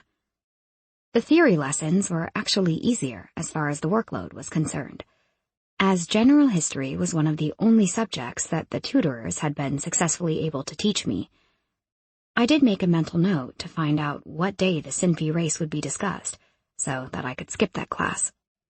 At lunchtime, I headed to the same field as the day before, but made sure to steer clear of the cherry blossom tree, even though Hazen's group was nowhere in sight. I reclaimed my seat by the greenhouse and looked down, surprised, when a small vine-like plant snaked out a tendril from below my seat to wrap around my ankle. Shocked, I grappled for my connection, intending to urge the little vine somewhere else. It was harder than I expected, and my shock doubled. No plant had ever resisted me before. "You're staring at your boots like they're going to suddenly turn into respectable shoes," a voice commented. I jolted upright, my wide-eyed stare locking onto Cale, who was standing before me. "I thought I saw a ladybug," I explained lamely. "Right." It seemed like Cale wasn't the kind of person to press for details.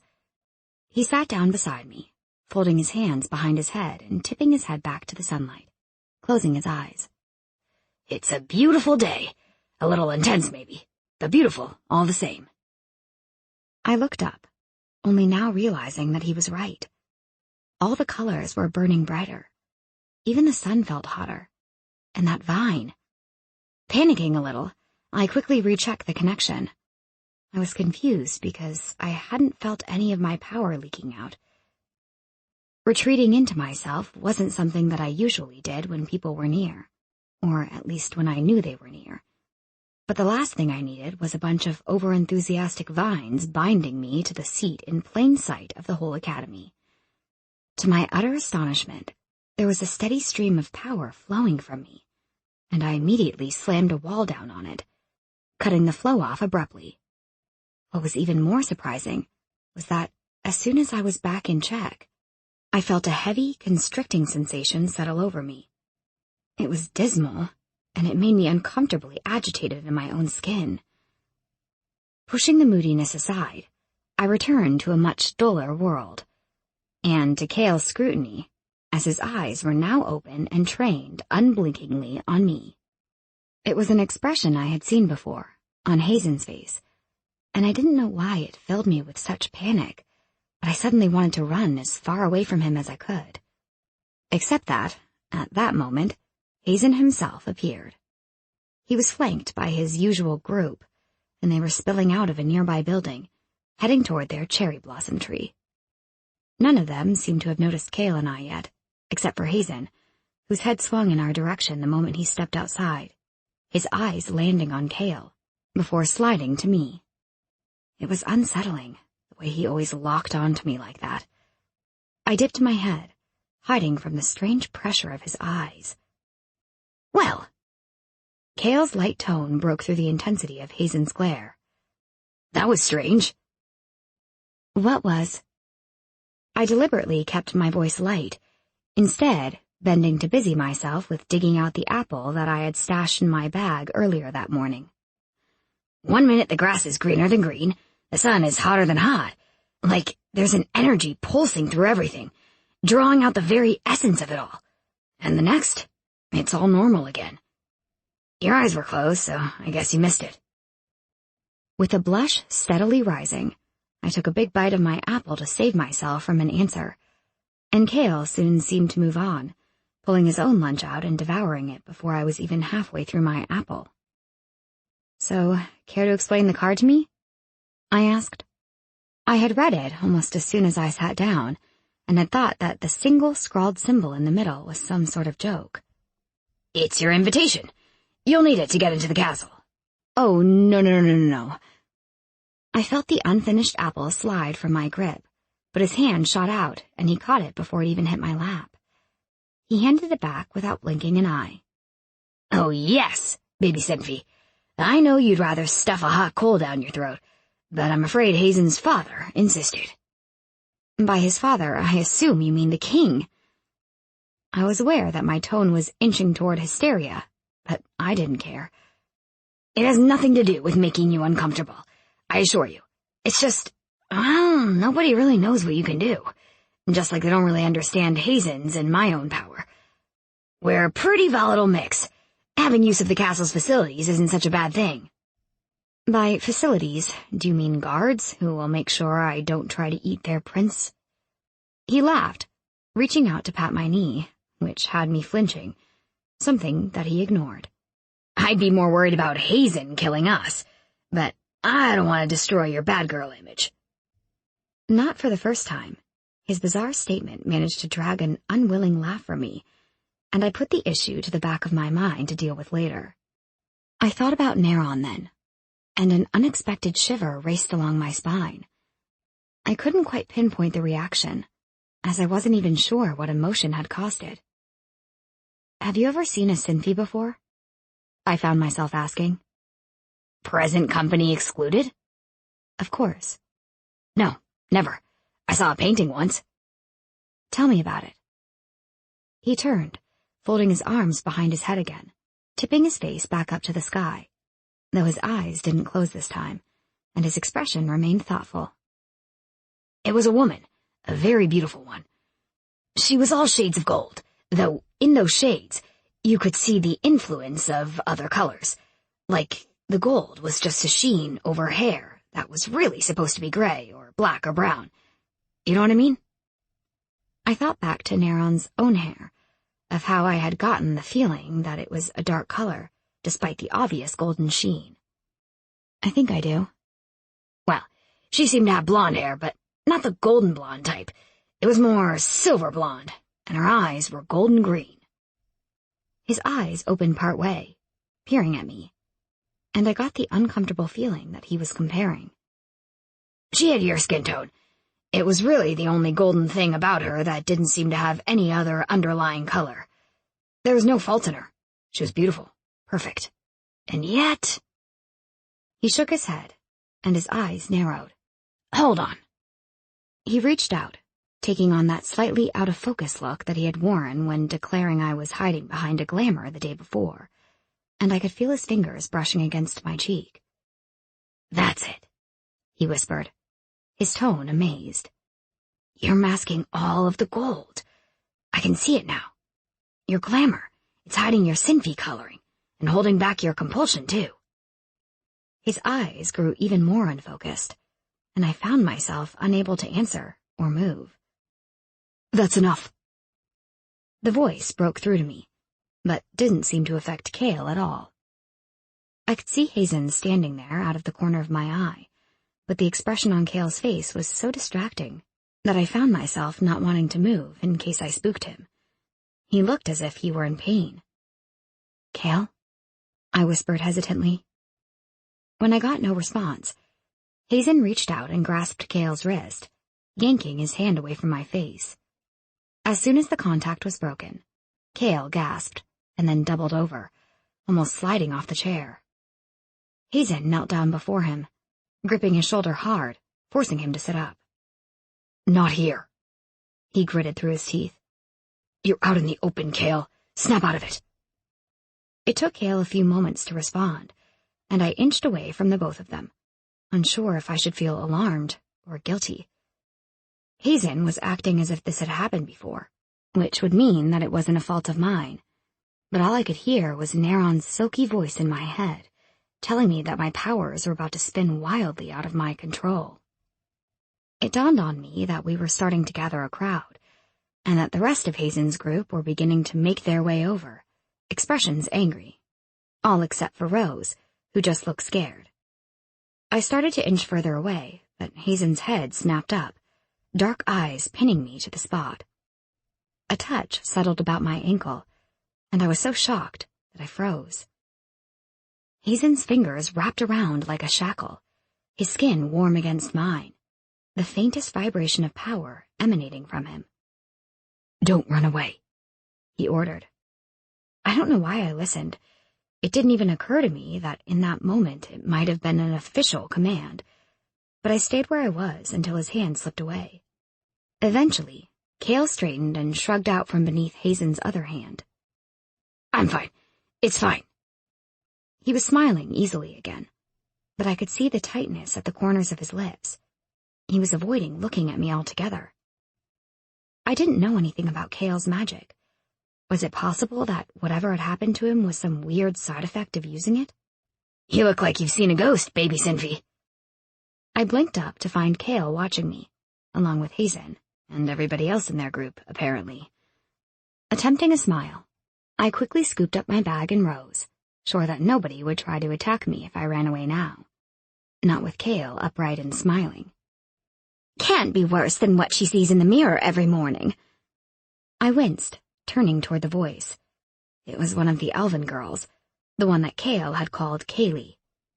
I decided not to engage with her, and began to move away, which wasn't too hard considering people fairly jumped out of my way. She followed, persisting. I wonder, do you ever look at yourself and get hungry? I can only imagine what a Sinfi would do, trapped, alone, driven wild by hunger. The thought is fucking revolting. I slowed, having heard the, "Do you ever try to take a bite out of yourself" joke before, but never around so many people. Before I could think of a reply, I was hit by a sudden staggering wave of anger, so strong that I barely recognized it as my own. Somewhere above, I heard the rumbling of thunder, and even the air around me seemed to hang heavy with nervous tension. I began to shake, and not because of the elven girl, but because I was suddenly fighting a losing battle with my magic. I could hear the people whispering around me. I even heard Kaylee's voice rising above them, but I couldn't make out her words through the sudden static of nervous buzzing in my own mind. Hating my next task, I nevertheless closed my eyes and grappled with my control, managing to yank my barrier back into place quickly enough that it might have simply appeared as though I had paused to get my temper under control. When I opened my eyes again, the world had grown considerably darker, and I realized that storm clouds had begun to gather. I turned slowly, ignoring the sea of faces, which looked to have been doubled, and focused on just one. Cale. She was closer, standing only a few steps away, her expression torn between anger, fear, and confusion. "What did you say?" I managed. The confusion deepened, and I could tell from the brief spark of victory in her eyes that she probably thought I was daft. I said, she spoke with exaggerated slowness, why don't you crawl back to the forest? Or does even your own kind not want anything to do with you? I thought I would completely lose it then, which was strange, because I had heard all of these things before. I hadn't thought that they would bother me so much anymore. I could see small black spots flashing across my vision, and each of us seemed to jump a little as a sudden crack of thunder sounded. I had no idea what would have happened if Hazen hadn't pushed past me. His hand flattened to the small of my back, his voice sounding in my ear, so low that I was surprised I even heard it. Calm down, Cynthia. You're going to lose it. It wasn't his words that made the decision for me. It was his touch, or more, his presence. I could feel him there, in my mind, watching the storm kick up behind my blinking eyelids. He calmed it where I had failed, which was no small feat. When he continued to move past me, his touch falling away, I found myself in control again, staring into Cale's now furious gaze. Of course, she and everyone else had witnessed Hazen's interference, but did any of them understand what he had actually done? I found myself searching for Cale, who was still sitting on the bench that I had left him on, his expression troubled. Someone did, I decided. He forced a smile when I made eye contact, and pushed up from the bench, strolling over to me as if nothing at all had happened. He tossed an arm around my neck, turning me the other way. Don't mind her. She's just bitter. Besides, the bell rang like 10 minutes ago. It did? I asked, surprised. Yeah, that storm kinda drowned it out. I snuck a look at him from beneath my lashes, for once glad about his too close proximity, so that I could better examine his expression. He seemed calm now, unaffected. It should be an interesting study session later, I said at last. His smile quirked at that. I'm sure we'll have plenty to talk about. I didn't know whether to feel intrigued or alarmed, but as soon as my next class started, I was soon consumed by other, more mundane worries. Hazen, Cale, Rose, and one of the human boys in their group were also in the caster physics class, though Cale decided to skip again, and I was forced to quickly acknowledge that this was by far the most difficult class I had yet to attend. It was mostly practical, which didn't really inspire me with much confidence, since most of my tutors had declined to participate in anything beyond theory. Hectard had said that my caster abilities were there, but I seemed to be the most incompetent person there, something that Professor Rayburn seemed all too willing to repeat as loudly and as often as she could.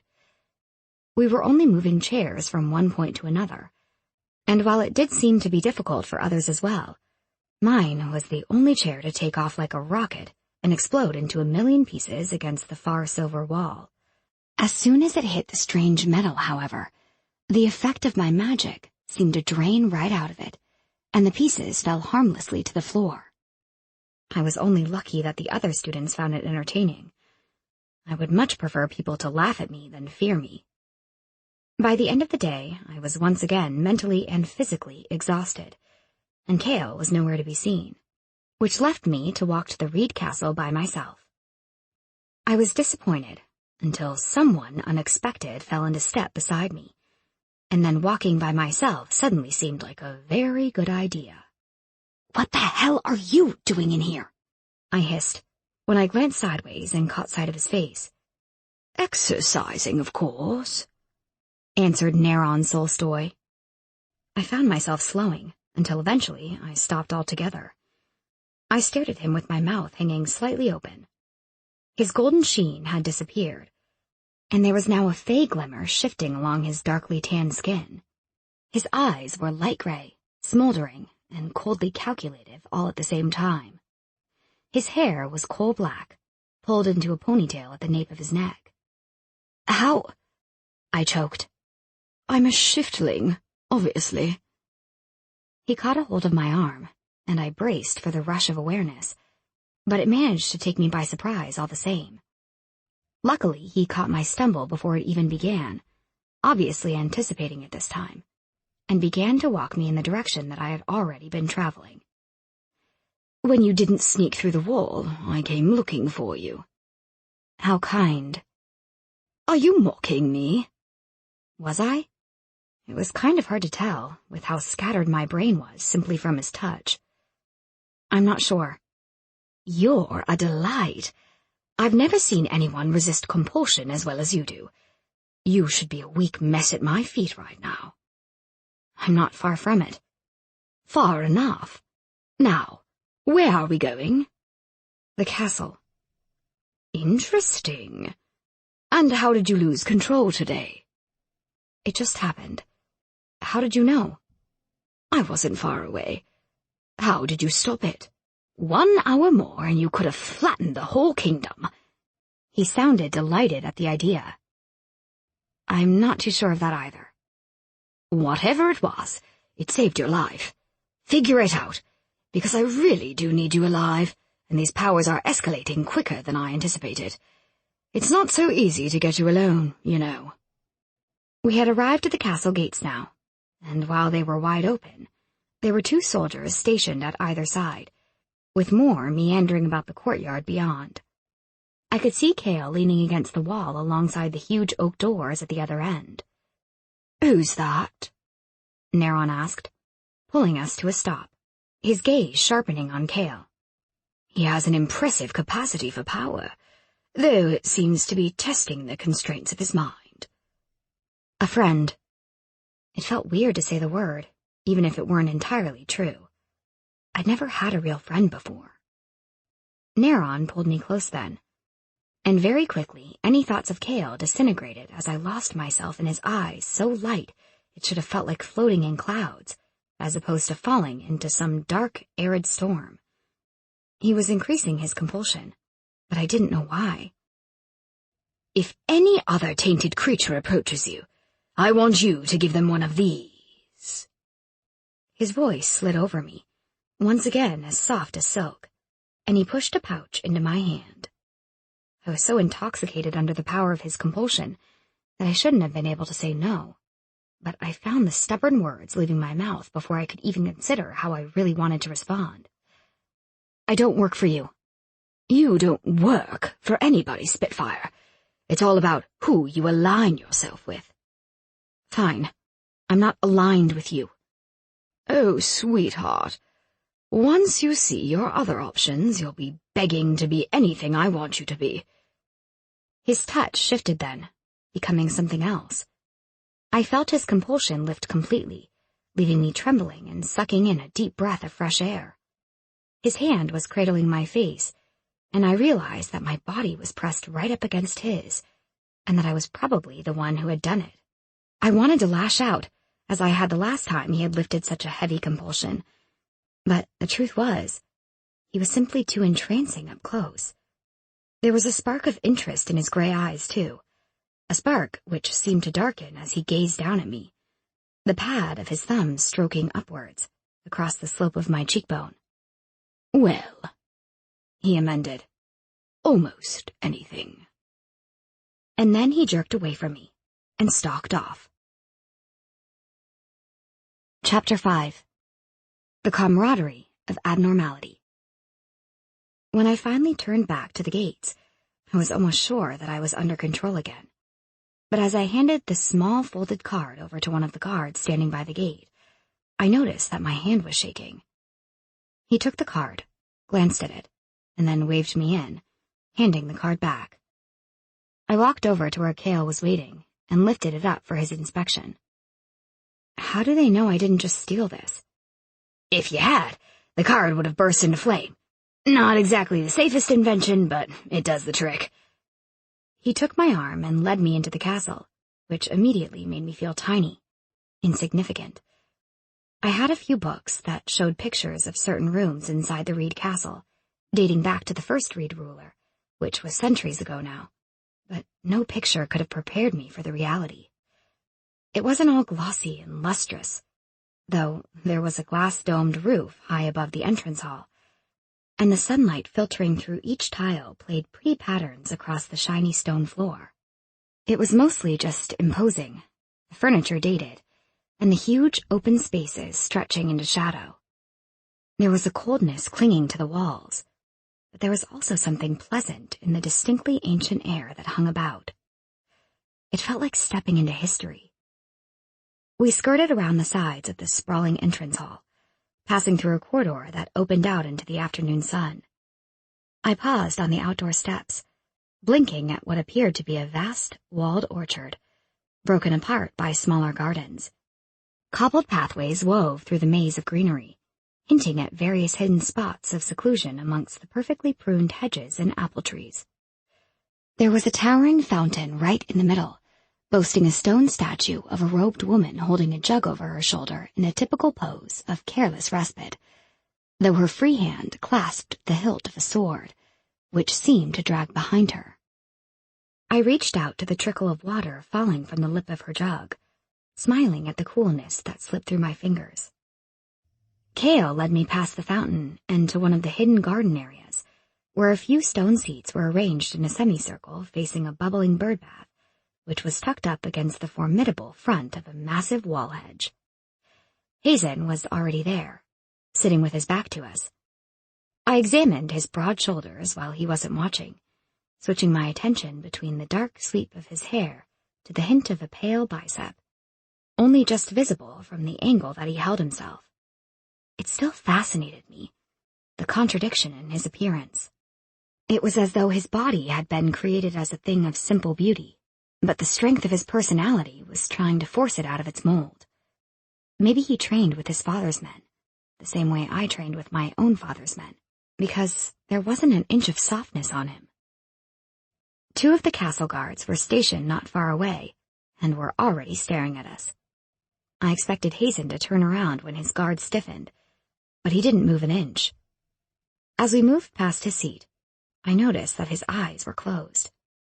Cale acted as if this was a regular occurrence, and quietly sat on the spare seat, pulling me down to sit beside him. Hazen's brow began to furrow, and I took the moment to examine his front, as I had examined his back. He was unnaturally still, his face set in stone, and it only encouraged the paradox of his features. They might have been delicate features on any other boy, but Hazen made them seem fierce. Everything about him was perfect, ethereal, but he held a darkness inside him, and it spilled over, spoiling the perfect line of his mouth, digging into the spot between his elegantly shaped brows, and settling into the heaviness of his eyes. As though summoned by the direction of my thoughts, his eyes snapped open, connecting immediately to mine. My breath halted again, a restless sensation flooding into me. I quickly ducked my head, fiddling with my books in my bag until I found the one I was looking for. I pulled it out, thumping it onto my lap.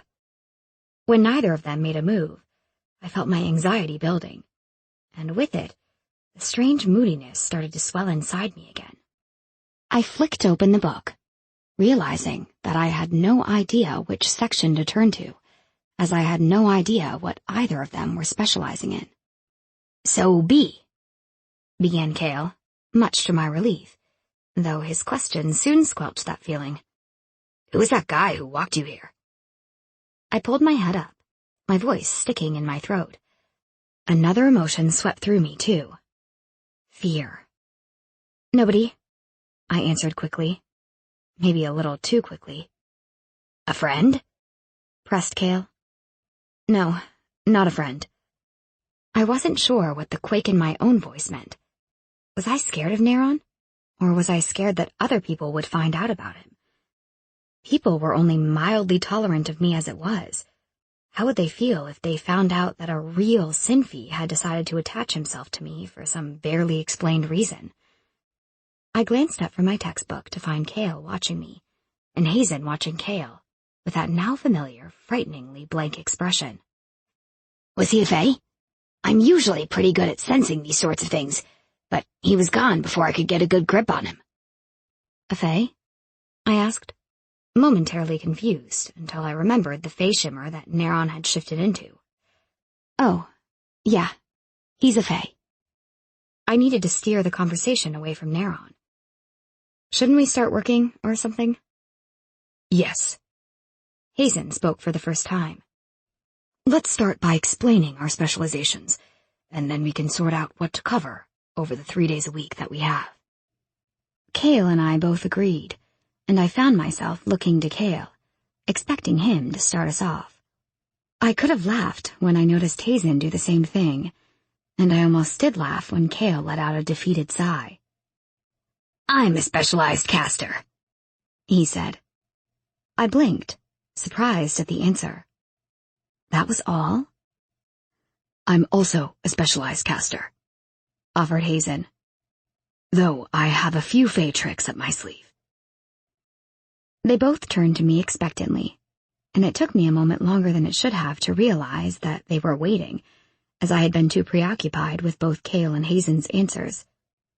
Professor Karen had said that he was pairing us up depending on our specializations, but that reasoning no longer made any sense to me. "B?" prompted Hazen. It shouldn't have taken me this long to realize that he called me B instead of Beatrice. He said my name so casually, as though he had known me his entire life. "Right." I cleared my throat. I'm a specialized caster, an enchanter, and an elementalist. I can use fire, water, and wind." It was uncomfortably quiet for a little while, and then Hazen spoke up again. "Now, should we say what we left out the first time?" Cale laughed, but I could only blink at them both stupidly. "I also have a special kind of sight, or sense," Cale offered. "I'm not sure how to describe it exactly. Some of the professors seem to think that it stems from ranger magic, because the rangers are all about their senses. I can tell a lot about a person just from the aura that surrounds them, and sometimes I can even change things about that aura. Like," he looked embarrassed for a moment, "peeking through a glamour." I wanted to be angry, but I was mostly just glad that it hadn't been me who had hurt him after all. Not that Hazen was going to give me a chance to be mad, as he picked up quickly where Cale had left off, as if to avoid any conflict. "And my caster magic stretches to the mind. I'm a specialized reader." It took me a moment to comprehend what he was saying, but then I jumped up, anger flaring hotter, faster, and higher than ever before. I certainly had a right to be furious, after what I had just pieced together, though perhaps not to the extent that I was now displaying. I wanted to rip Hazen's head from his shoulders and... Wait, what? I realized that I had slipped right into myself, into a violent whirlwind of reactive thoughts and violent impulses, while my eyes slid closed and my power began to leak out. I heard myself cursing, and I flinched before attempting to pull the wall down over my power a little too hard, opening my eyes to a once again darkened world. Hazen and Cale had both jumped to their feet. I could see Hazen's arm outstretched in a back-off gesture, which drew my attention to the two guards who were staring at me in alarm. He turned and snapped something at them. They melted away. "You read my mind," I accused. "I didn't read anything. I could sense the darkness vying to escape today, and I slipped into your mind to help you tame it. That's all, B. Trust me." I could hear the sense of his words, but I was suddenly cold in my dress. I could feel the wind whipping the material about my legs. "Why are you so nice to me?" I whispered, feeling my anger melt into something else, something that resembled fear, though it only seemed to intensify the gloominess around me. What does everyone want with me all of a sudden? I looked between them, feeling my wall slipping, inch by inch. Hazen was moving toward me again, and I knew that he was going to reach out and touch me. He was going to slip into my mind again and wipe away my dark feeling. But it was my mind, and my dark feeling. I took a shaky step back, and for the first time, I saw real alarm flash in his eyes. "We have no ulterior motives," he warned me lowly. "None at all. I need to go."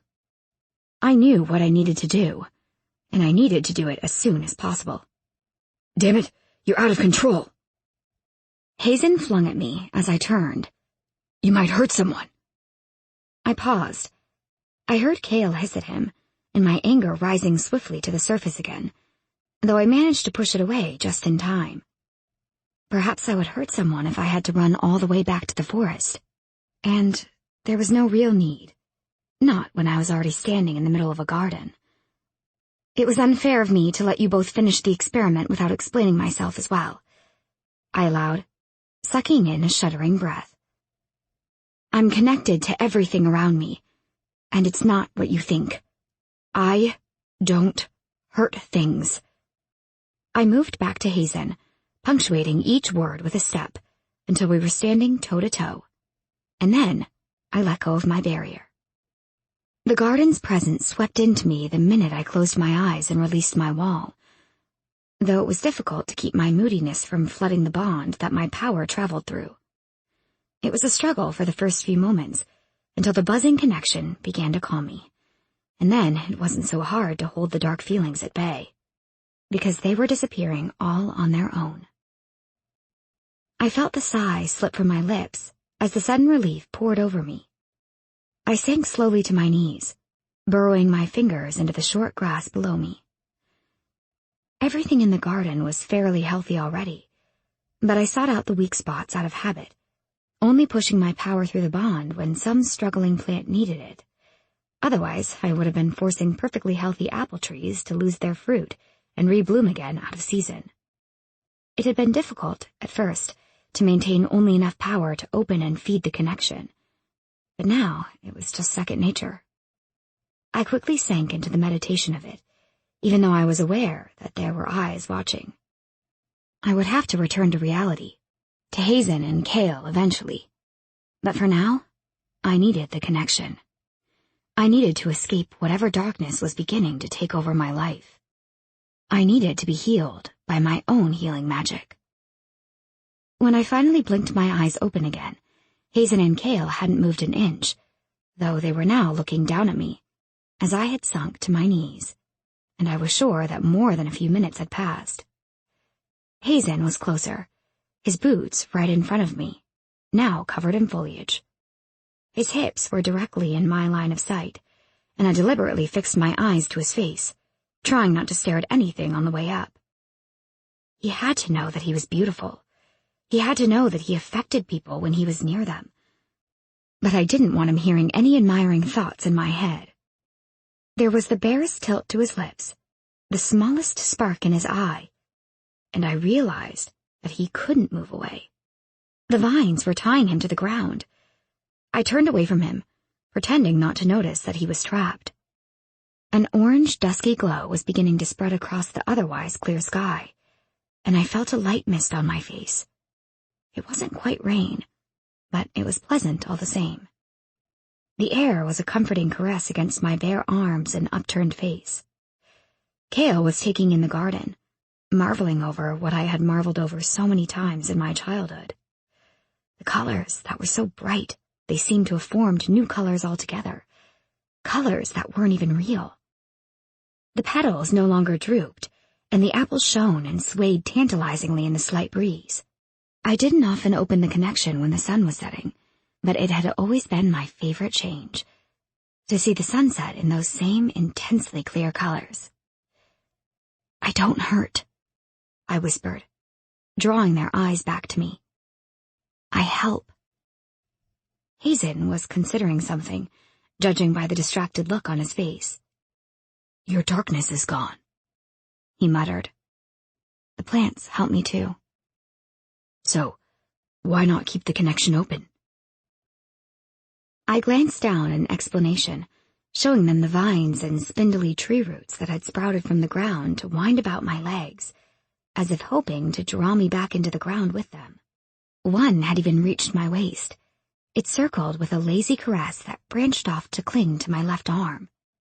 Tiny white flowers sprouted all around me, dotting the vines at sporadic intervals. I found it curious that the vines had reached for Hazen, but I didn't say that out loud. I closed my eyes briefly, silently urging the garden to release him. When I glanced up again, he was sitting on his original bench. I smirked a little bit, thinking that I had just, technically, held the crowned prince hostage. He caught my smile, shaking his head briefly, and I worked to wipe the thought away. "Wow," Cale breathed, moving to kneel beside me. He flicked one of the flowers. "You just completely ruined your badass image. Baby Cynthia, the gardener." I laughed, feeling much lighter with the connection open. "I'm sorry," I offered, a little lamely. That whole darkness thing, it only started happening recently." I aimed the apology at Hazen, since he was the one I had almost flipped out on. but flicked my eyes to Cale to include him, too. It's fine, Cale answered for them both. That's what these sessions are for, remember? I suggest we work on one person a day. Hazen grasped the change of subject. Since we don't really seem to share many similarities, other than us all being totally abnormal.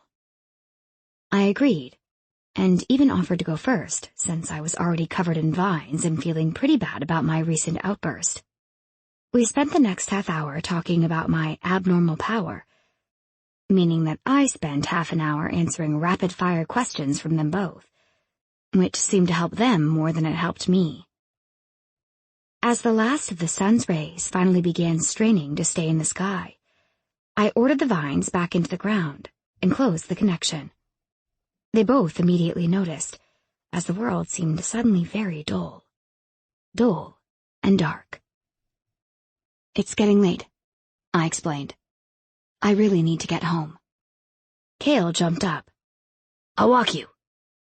For a second, I actually thought that Hazen would argue, though I wasn't sure exactly what he wanted to argue about, and then he got up, offering to escort us both back to the entrance hall. As soon as we were outside, Cale dropped his arm around my shoulder and began to whistle some unrecognizable song, as though my whole outburst hadn't happened, yet again. Why are you being so nice to me? I asked again. Nobody answered me back there. He raised both brows, brushing an errant curl from his forehead. Nobody answered you because you looked like the angel of death, about to rip up the earth and us along with it. At my horrified look, he quickly amended. A very pretty angel of death, of course, not the sickly, pale kind. I'm serious, Cale. He stopped walking, taking a step closer to me, the arm around my shoulder falling away. We were on a side path away from the main buildings of the academy, leading toward the black barracks, and I looked up at him in the last filtering rays of sunlight, curious of the earnest expression on his face. It's not that complicated, really. I like you, and since Hazen spends most of his time in my head, I guess some of it has rubbed off on him, too. I took a faltering step back, which he matched with another step forward. What do you mean by him spending most of his time in your head? When we were young, Hazen saved my life. Kind of like how he helped you out the other day. I used too much of my power and it pushed me over the edge. He jumped into my mind when he realized what was happening and drew most of it away. Ever since, we've been kind of connected. Like he can read your mind no matter where you are? That, and he can see what I'm seeing. Isn't that kind of creepy? I asked, taking another subtle step backwards. Mine isn't the only power that has side effects. It's pretty painful living in Hazen's head, so he escapes into mine sometimes. Do you know when he's there? Not unless he makes himself known. He closed the space again, and I could tell that the talk was distracting him from whatever intense emotion had stopped our walk a moment ago, so I kept asking questions. How does he do that? By speaking to me, but he can only do that when he's close. My back had hit a wooden paling that made up the patchy fencing along the side of the path, and Cale's arms snaked easily either side of me, boxing me in.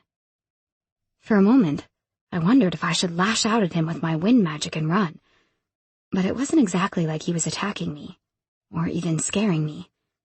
He was only making me nervous. He didn't look nervous himself. Those russet brown eyes were earnest again, and I could feel him drawing nearer. Cale, I warned. You do know what I am, don't you? Damn it, Cynthia. I told you I have a sense for this, didn't I? I know you're not doing a thing to me. You couldn't, even if you wanted to. Your compulsion is trapped behind a glamour. I don't have to do anything, I whispered, words from long ago floating to the forefront of my mind, the voice in my head, my mother's, though the voice I heard speaking was my own. Everything I do, every time my hair catches the light of the sun, the scent of me, even just the eye contact I make, it'll pull you in, because that's how the Sinfis survive. I knew he was going to kiss me then, and my sudden panic was enough to cause the wall in my mind to slip. I'm not sure what I would have done, and so I wasn't sure whether to be grateful or annoyed when Neron's silky voice suddenly broke through the darkness. "Having troubles, Beatrice?" Cale didn't look away from me for a moment, and though I could feel how tense his body had just become, and then, slowly, he backed off, his easy smile once again in place.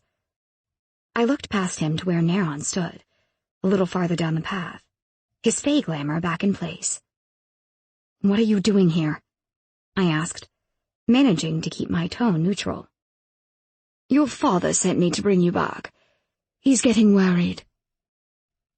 Cale was watching me, wondering if Neron was there to bother me, just as Neron had apparently been wondering the same thing.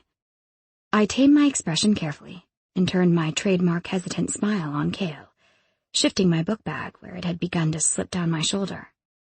Under any other circumstances, I might have been tempted to insist that I already had an escort home, but I didn't want to chance Cale trying to kiss me again, and I wasn't at all sure just how far Neron would go to get what he wanted. I didn't want to put Cale in any unnecessary danger. "Thanks for walking me this far," I said to Cale. "It's a long way back to my settlement, so I wouldn't want you to have to walk all the way out there and all the way back." He nodded, turning to leave after one last glance at Neron. "I'll see you tomorrow, then." Chapter 6. The Neron Narcotic. "So, what do you want now?" I stared at Neron as we broke free of the forest into the dark game trail. "Oh, that's a long list." "What do you want with me?" "Also a long list." At my confused look, he rolled his eyes, the gesture absurdly prepossessing. "I only intervened because it looked like a sticky situation." "Is that some kind of joke?" The idea of a chivalrous Symphie was simply too ridiculous for me to comprehend. But perhaps I was being too hard on this one in particular. He apparently wandered freely through the kingdom, and didn't seem to be attacking people. But then again, he was a Symphie, and a very, very powerful one at that, with a hidden agenda that I couldn't even guess at. "It was a little funny, so perhaps," he said lightly. "I'm glad somebody enjoyed it." "You certainly should have." "What?" "It's what we thrive off. Our powers feed on other people's desire." "That's disgusting." He laughed then, and moved very quickly, whipping me back against the nearest tree, his arms coming up on either side of me in the same position that Cale had trapped me in, except that this was Neron, whose compulsion was now grasping at me, igniting the excitement that I was feverishly trying to push down. Those light eyes suddenly flashed and took on a distinctly golden hue, and I realized that he was dropping his glamour as a faint ripple spread across him. He was even more magnificent without it, which was hard to admit with him glaring down at me, so close and yet too far out of my reach. "Drop your glamour, and you'll feel it," he whispered, his hands coming around my waist, lifting me until my feet were dangling inches above the ground, and my face was only a breath away from his. I can't." "I can help you." Somewhere in my mind, I knew that I should be afraid of him, but it seemed that every time Neron touched me, his overall hold on me grew stronger, and I was able to resist his compulsion less and less. That golden gaze was so all-encompassing that I found I couldn't even answer him. When I felt the whisper of his breath over my lips, there was no longer a nerve in my body free to fear. He kissed me softly, reminding me of the silky slide of his voice, as the velvet touch of his lips awakened an itching burn, spreading rapidly over my skin. It didn't originate from me, however. It was his desire, emanating from his body in waves to wash over me, feeding some answering monster that stirred in the dark depths of my mind. It was strong and heady, and I tasted it on his tongue as the kiss deepened, and he made a growling sound in his throat. His whole body was alive with aching need that I had stirred, and it seared my skin as he dragged me closer, one hand hard around my lower back, the other buried deep in a tangle of my hair. I don't know when the kiss transformed from the soft touch that it began as, but it was now something more formidable. Even through the haze of pleasure, I was still able to feel the small tear of pain that had me crying out against his mouth. He was off me in an instant, and I only caught a glimpse of him on the other side of the game trail, staring at me with an astonished expression, his fists clenched by his sides, before he turned and disappeared without another word. I ran home after that, my heart thumping in my chest, and tears of very real fear threatening at the edges of my eyes, as I forged a careless path back into the settlement, not stopping until I reached the cottage. The lights were off, and everything was quiet, which probably meant that my father had stayed inside the kingdom as he usually did. But I crept in anyway, hoping not to wake him up if he was sleeping. After checking his bedroom to make sure he wasn't there, I ran back to my own room and swung open my wardrobe to consult the long mirror nailed to the inside of the door. I had intended to examine the cut on my lip, but I froze as soon as I saw myself, my mouth falling open in shock. The once deep red of my hair had darkened to predominantly golden, and the violet tint to my eyes had turned amber. The rest of me simply amplified, just as the nature around me did whenever I opened my connection to it. My skin glimmered as I turned in the soft light of the room, and my stare was stronger, not exactly more forceful, but more compelling. Feeling lightheaded, I stumbled away from the mirror and fell onto my bed, my eyes turning to the ceiling. "What's happening to me?" I whispered into the darkness.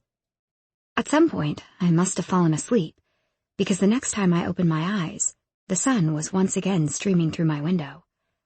I struggled into a sitting position, catching sight of myself in the mirror of my still-open wardrobe as I ran a hand tiredly through my hair. Back to normal. I almost decided then and there that it had all been just a crazy dream, until I caught sight of something else and stumbled over to the mirror to get a closer look. The cut didn't appear as painful as it had felt, just a slight bust that was a little off from the center of my bottom lip, causing only minimal swelling. Really, it looked as if someone had punched me, which I supposed was preferable to what had really happened. With a heavy sigh and a quick glance to the timepiece on my bedroom wall, I soon resigned myself to the fact that I had already missed my first 2 classes, and I took my time showering and pulling my hair into a braid. I knew I couldn't skip breakfast again, especially not with all the meals I already seemed to be missing lately, and I quickly ate before heading out the door. The walk to the academy was thankfully uneventful, and I seemed to arrive halfway through the academy break. Having just eaten, I ambled over to my usual bench outside the greenhouse, which was blessedly unoccupied, and sat on it cross-legged, pulling a textbook out of my bag at random. Domestic Manipulation of Common Specialties stared back at me, and with a sigh, I flicked it open to a random page and started reading, soon losing myself in the mundane world of unthreatening information. I was beginning to worry. Good to see you're all in one piece, baby Senfi. I glanced up as Cale slumped down next to me.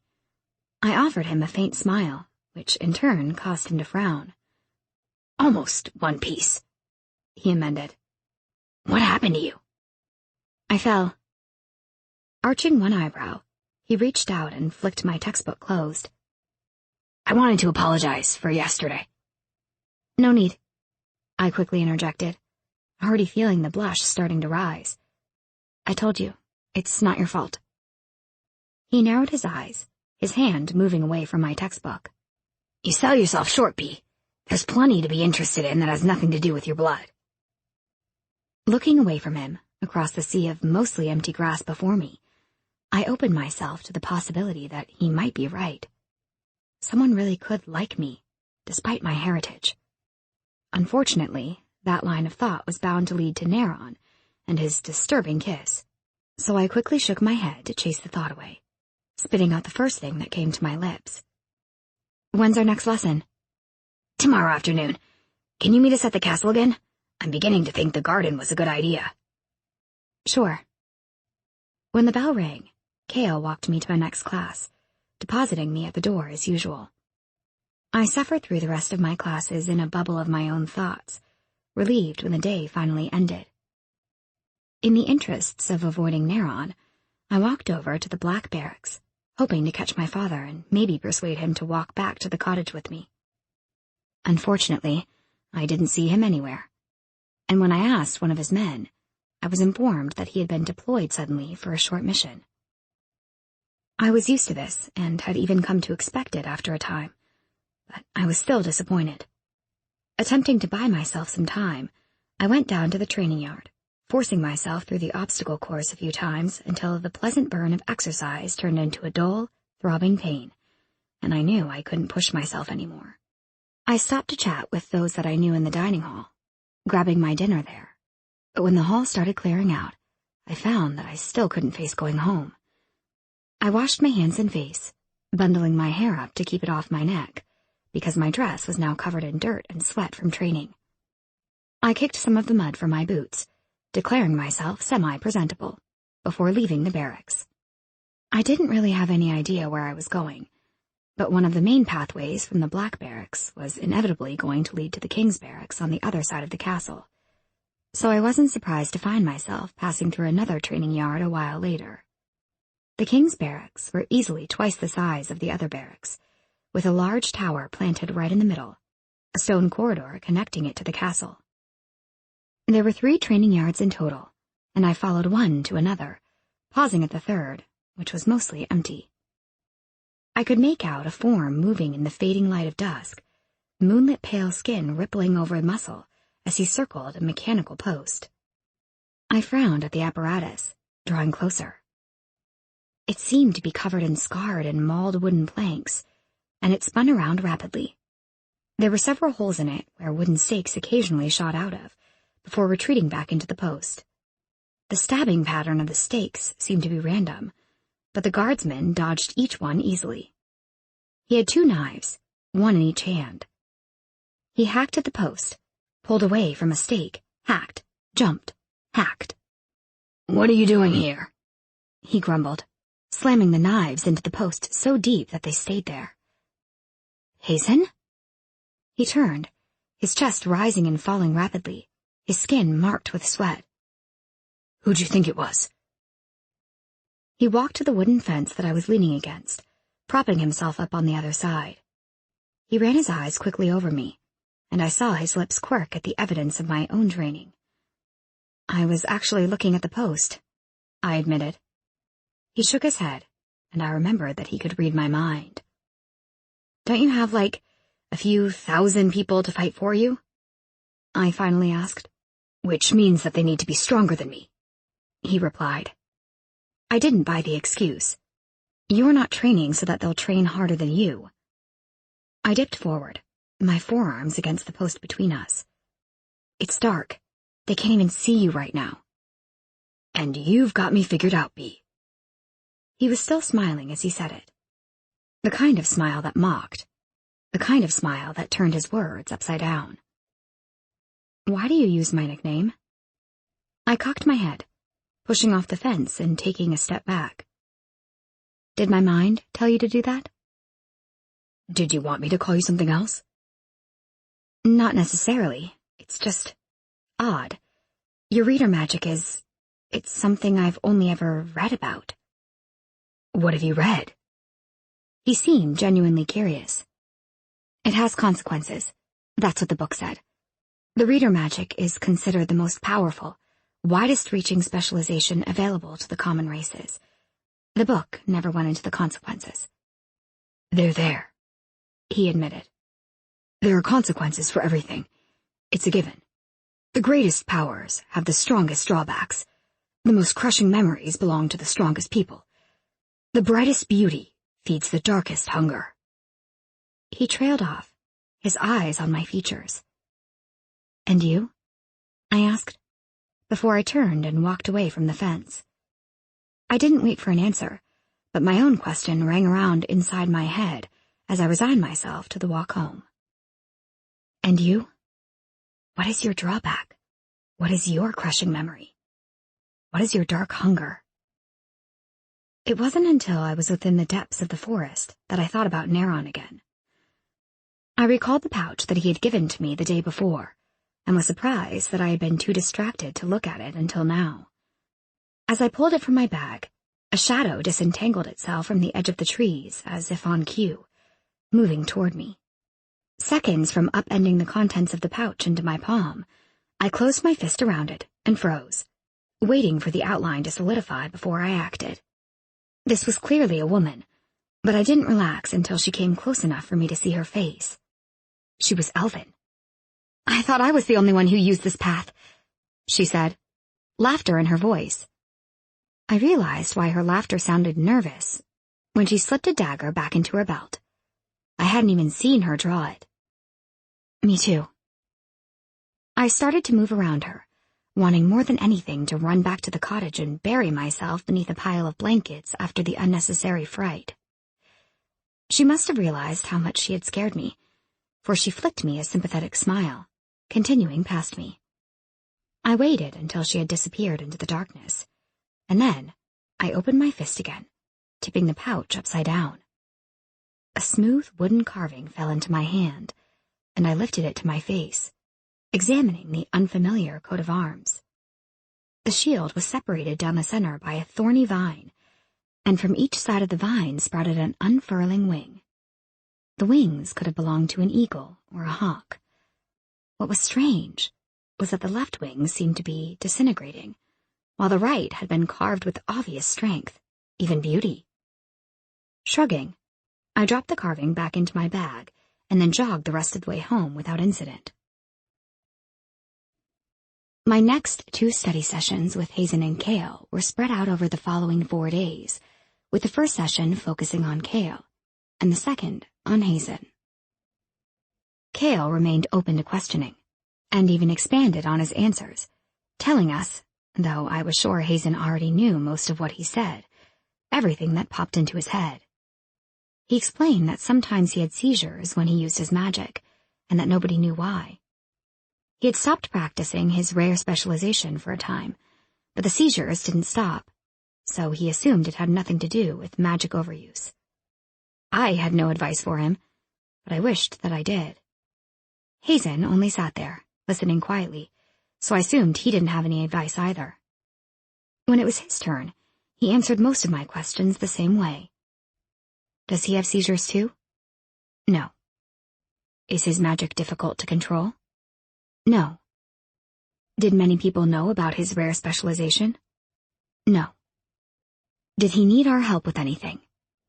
No. Did he want me to stop asking questions? He hadn't answered that one. He only smiled at me, encouraging me to keep banging my head against a metaphorical wall. Cale had found it amusing, but he probably already knew the answers to every question I had asked. Cale didn't offer to walk me home again, and I was glad for it, even though it was depressing for me to walk alone. Back to the empty cottage. I still hadn't heard word from my father, and it was bothering me more than usual. Everything was changing, and I wanted someone around that I could rely on, even if I didn't want to tell my father all of the details. Wait, Bea. Hazen caught up to me as I was walking through the gates after our study session, and I knew what he was going to say before he even said it. The last time I had left the castle, he had offered to take some of my darkness away, but I had refused, telling him that it wasn't necessary, that it would just come back again. It was a waste of his time. It's fine, I insisted. I don't need your help. I had raised my hands, as though to keep him away from me, but he only rolled his eyes and stepped into my personal space, his hand flattening to my forehead. This brought my hands to his chest, and I quickly slid them away, ignoring the feel of muscle beneath the shirt he wore. He closed his eyes, his mouth drawing into a straight line, and I focused on a point somewhere over his shoulder, not wanting my thoughts full of him while he was inside my head. Cale was standing at the other end of the courtyard, watching. I couldn't see the look on his face, but it worked to get my mind off Hazen, whose touch against my skin was both rough and warm. My moods had steadily begun to grow darker over the past few days, but I was also getting better at keeping it all contained. I knew it wasn't healthy, because there was only so much that I could shove to the back of my head before there was no room left and I imploded, as Cale had put it. Maybe it was okay that Hazen was helping. Neron had said that he would help me, but he was nowhere to be found. When I thought about our last moment together, I wasn't sure how to feel about his sudden disappearance. Not that it mattered, with my birthday looming so close. I had bigger things to worry about. There. Hazen's hand slipped from my head, and I blinked up at him, feeling suddenly weightless. I wanted to throw my arms around his neck and thank him 100 times over, but that wouldn't be appropriate. He seemed to have heard the thought, because he grinned, deepening my embarrassment. Right, I cleared my throat. Thanks. I'll see you tomorrow. I stared at the wall behind Professor Karen's head, allowing his lecture on the dangers of using the fire elemental to wash over me.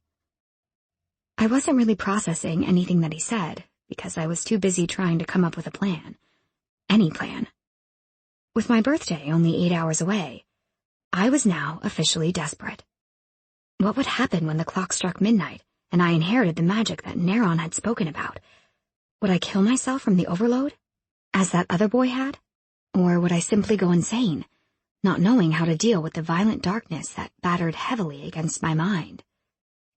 I felt movement to my right and tried to sneak a look at Hazen from beneath my lashes. He was actually sitting right beside me. He was the only one to ever sit so close to me, especially since Cale seemed to always be skipping class. I pulled out a fresh sheet of paper and wrote carefully. Are we friends? I slid the paper over to his desk, and he stiffened immediately, probably because even though he had started sitting next to me, we never actually spoke. I watched out of the corner of my eye as he scribbled something down below my question and nudged the paper back to me. Yes. Despite the fact that this was all supposed to be a part of some bigger plan to prevent a probable disastrous implosion, the 3 letters sparked something warm in my chest, and it took me a few moments to remember what I was doing. It's my birthday tonight. Dad is away, and I was hoping you and Cale would want to come and celebrate. I'd invite more people, but they won't come. I left it at that, because it was too embarrassing to write that I had no other friends. It was sketchy at best. I wasn't a very good liar, even on paper, but I pushed it back to him all the same, waiting for him to write his response.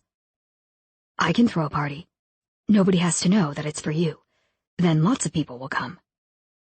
This made me want to laugh, but I began to seriously consider his offer. If there were more people around, it might prove more of a distraction for me, and as an added bonus, it would prevent Neron from showing up unexpectedly. Thank you, I wrote back. When the bell sounded and we headed outside to eat, I was surprised that Hazen didn't immediately wander off to his usual table, instead lingering back with Cale and me near the greenhouse. He teetered there for a moment, and then, much to my surprise, he lowered himself gracefully down onto the grass, pulling out his lunch as though he did the same thing every day. Cale acted the same way, laughing and joking in his usual manner, though it died off a little when the rest of their group appeared, hovering around us confusedly. They greeted Cale and Hazen, ignoring me completely.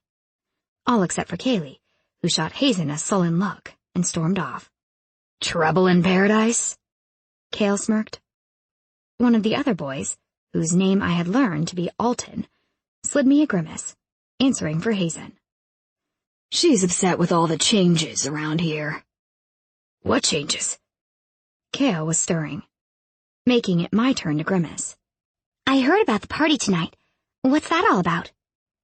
Interrupted Rose, who didn't seem so afraid of me anymore, though she still kept her distance. I just felt like having a party, Hazen answered, without so much as batting an eye. Wow, why can't I lie like that? Cale came back just before the break ended, drawing Hazen away for a talk, which Cale and I embarrassingly stumbled upon on our way back to class. Hazen was leaning up against the outside of the building, and Cale was plastered all over him, her hands fisted in his hair and her mouth locked onto his. It was unnatural. The sullen, unemotional Hazen was just letting it happen, while Cale did most of the work. I must have made some sound of surprise, or perhaps it was Cale's sudden laughter, but the couple broke apart. Cale flushed, her pretty features twisting in equal parts embarrassment and anger, but it was Hazen who held my attention. He was ignoring Cale, who was now saying something to rile Cale up. Instead, he was watching me, and he was trying not to laugh, a wide smile transforming his face. There was a single roughish dimple in his left cheek, and his dark eyes were glimmering. "Are you embarrassed, Cynthia?" he asked. I could only stare at him in disbelief, my flush deepening. When I finally managed to snap my mouth shut, I quickly muttered my apologies and turned on my heel. I stalked toward one of the other entrances, ignoring the way Cale called out after me. I didn't even know what I was feeling, because my heart was beating too fast, and it was distracting me. I might have been angry, because he thought it was funny for a Cynthia to be shocked at a show of physical intimacy, or I might simply have been jealous, which was even worse.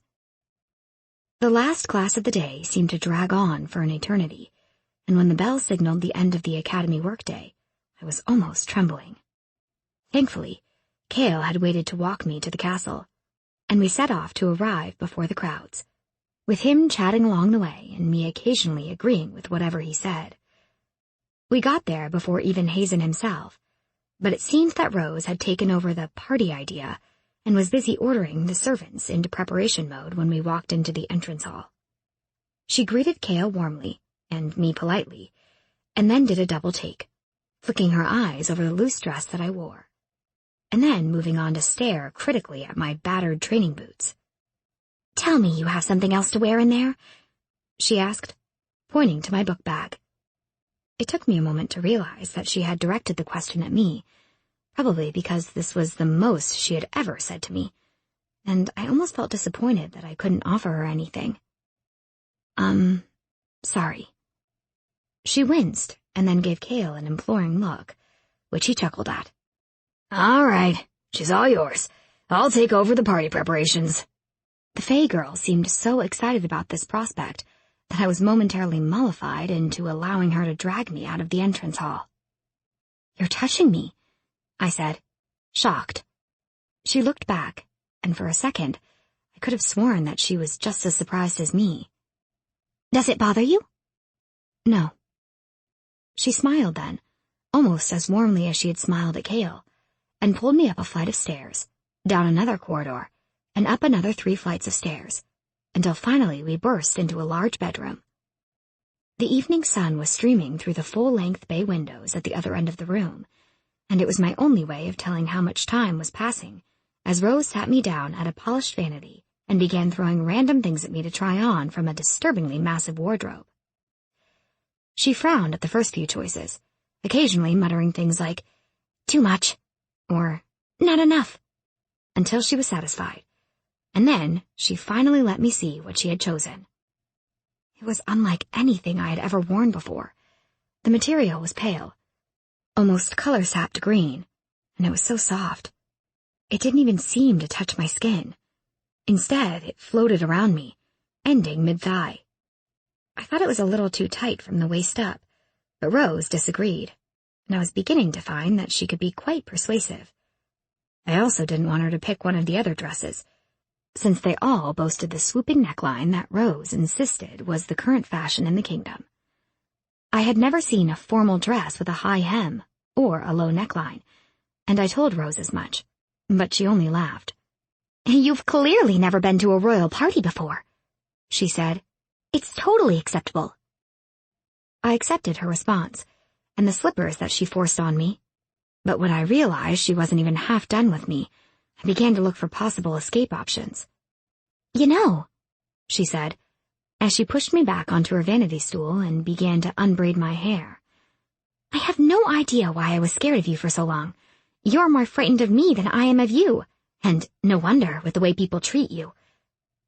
I blinked at her in the mirror, but she was busy brushing out my hair, so she couldn't see how bewildered I was. "Thanks," I finally managed. She smiled, skipping away and returning with a vase of flowers that I recalled passing in the hallway outside her room. She picked a sprig of small, white cream cups out of the bunch and began to pin them into the waves that she had styled down my back. "You're really good at this," I admitted, once she was finished. "But I'm not sure I should let anyone see me." Her expression fell, and I wanted to slap myself for so obviously hurting her feelings. "Wait, no, I didn't mean it like that. I just meant I don't really dress up. I don't want to remind people of what I am." I could see the relief in her eyes, though she did a good job of quickly covering it up. "Don't be silly. If anyone should be ashamed of playing up their beauty, it's those damn shiftlings, changing their appearances all the time. Don't you ever wonder if they're all fat and ugly beneath the masks they put on every morning to fool us?" I found myself laughing. "Maybe." "Well, anyway, don't be ashamed of looking nice, Bea. You were born this way. Stop hiding from it and start being proud of it." Chapter 7. It begins and ends with pain. To keep Rose happy, I let her lead me back down the darkening corridors and staircases to the entrance hall, which now held a scattering of people who all seemed to be moving through into another room. They didn't stare at me as much as they usually did, and certainly not with the same amount of disgust or fear, and I realized that it was Rose's doing. Either me being on her arm or me looking so utterly different was working in my favor, or perhaps they didn't even recognize me at all, which was a definite advantage. Rose led me through to another chamber off from the main hall, which was where most of the people had gathered, or so I thought, until I saw the outside grounds beyond. "Wow, did Hazen invite the whole kingdom or something?" I asked. "Word spreads quickly around here," came the voice of Hazen himself, close behind us. We both turned, but Hazen barely glanced at me, allowing his sister to give him a kiss on the cheek. I could see a group of girls waving her over to them, so I was unsurprised by her next words. "Well, you're in capable hands now." She gave me a pat on the arm, hurrying off without another word. Hazen stared after her confusedly, and then began to turn from me. "Look, I'm sorry, but—" Something made him pause, and he slowly turned back around to face me. His eyes widened, sweeping down to my feet before flying back up to my face. It was strange that whatever sparked in his dark eyes had my breath catching. The silence stretched between us, sizzling with something indefinable as I waited for him to speak. Finally, another voice broke through whatever spell held us in silence, and Cale appeared, ignoring me just as Hazen had. "Hey, have you seen Bea?" He had followed Hazen's stare to me, his eyes swept over me in much the same way, until a small flicker of discomfort passed over his features, and he turned to Hazen, who still hadn't spoken a word. Hazen himself had gone blank again, and had tilted his head slightly to return the stare with an arch of one dark eyebrow. They were having a conversation inside Cale's head. Great. Rose got to me. I finally attempted to break the weird tension. Both heads snapped back to me, and Cale, as reliable as always, picked up the conversation from there. "Pretty good crowd tonight. Imagine how furious they'd be if they knew what they were celebrating." Whatever else he said was soon lost on me, because now I, too, was forced to face what we were there to celebrate, or to hide from. As soon as the worry surfaced, so did the debilitating moodiness that would usually have darkened the world around me, if I hadn't already learnt to control it a little better by now. Unfortunately, that left me to deal with a sudden desire to smash the nearest object into the nearest wall. I spotted an unopened bottle of wine on a table not far away, manned by a butler who was delicately pouring glasses and arranging them on trays for other servants to carry around. It didn't surprise me that they were serving wine at the party. Some children of the kingdom were introduced to alcohol as young as 14, though 16 was a more common age. It was a good way to ward against the cold in the winter months. I turned from Cale and Hazen, honing in on the butler. It was harder to move through the crowd now that people didn't give me a wide berth wherever I walked, but I soon reached my goal, snatching up the bottle of wine and holding it out to the surprised butler with an innocently imploring expression that I'd seen Rose use earlier. The man reached for the bottle, almost by reflex. "Would you like a glass, ma'am?" "The whole bottle, please." To my surprise, he actually seemed to blush, and then he hastened to uncork the bottle, handing it back to me with an uncertain smile. "Thanks," I offered, returning his smile quickly. He bowed automatically, though I was beginning to worry about the dazed look in his eye, and I quickly moved away from him and back to the others, pretending that I didn't notice that they were staring at me too. "Am I golden?" I asked Cale in a low voice, taking a quick swig from the bottle. "I'm not following." "Golden," I repeated, pointing at my hair and then at my eyes. "Everyone is acting dazed. Am I golden?" He laughed and took the bottle from me, taking a swig himself before handing it over to Hazen, who passed it back to me without drinking, his dark eyes guarded. "They're dazed because you don't have your back the fuck off sign on today. You're not golden." I was relieved, but also frustrated, because all of the tension that I had herded into the back of my mind remained. I took another, deeper swig of the wine. My father usually only allowed me to drink a cup or two, so I wasn't sure if the wine would really help, but it was worth a try. "What time is it?" "You have 2 hours," Hazen answered automatically. I paused, the bottle halfway raised to my mouth again, something in my brain clicking together. "How long have you known?" I asked, aware that my tone sounded accusatory. "The whole time." I looked over at Cale, who grimaced, turning his face away to hide his distinctly guilty expression. "How much do you know?" I amended, frowning at Hazen. "Honestly, your thoughts are a mess. They've been almost incomprehensible the last 2 days, but I gather that something is supposed to happen when you turn 18, and you want to be around me in case you lose control." Now it was my turn to grimace. "Does that make me selfish?" "You weren't thinking about yourself. You were worried about the damage you could do." "Yeah," I mocked. "I'm a regular saint." I took another large swallow and almost spit it all over Cale when Kaylee approached us and slipped her arm under Hazen's, planting a kiss on his cheek and winking over at Cale. She was wearing one of the swoop necklines that Rose had tried in vain to get me to wear, and my eyes were irrevocably drawn to the flesh that spilled out, even as she finally recognized me. "What the hell is the Sinfi doing here?" "Getting drunk, apparently," answered Kai, the other blonde elven girl that generally hung around their group. I tipped the bottle to her in a sarcastic salute, and then went right back to drinking, turning my back to ignore them both. In truth, I wanted to skip off and disappear somewhere, but I didn't dare wander too far from Hazen. And then I realized, what if he wanted to sneak off somewhere? The memory of Hazen up against the building with Kaylee draped all over him flashed through my mind, and I accidentally choked on my wine. I heard a laugh behind me, and I fought the disturbing suspicion that it had been Hazen himself. I was momentarily tempted to turn around, just to see what he looked like when he laughed, but the need to escape was stronger. "I'm going to wander around for a while," I whispered to Cale, already stepping away from them. He turned and hooked his arm through mine. "All right, baby Sinfi, let's walk through the garden." We threaded through people, with me clutching my wine bottle possessively to my chest, and skipped down the stairs into the lit garden beyond, which seemed to stretch on for yards. Cale didn't seem inclined to talk, which was unusual for him. We walked in silence, me preoccupied with my wine, and him with... "What's the matter?" I asked. "Your friend is following us." He cast a look over his shoulder, his expression strained. "What friend?" "The one who walked you home the other night."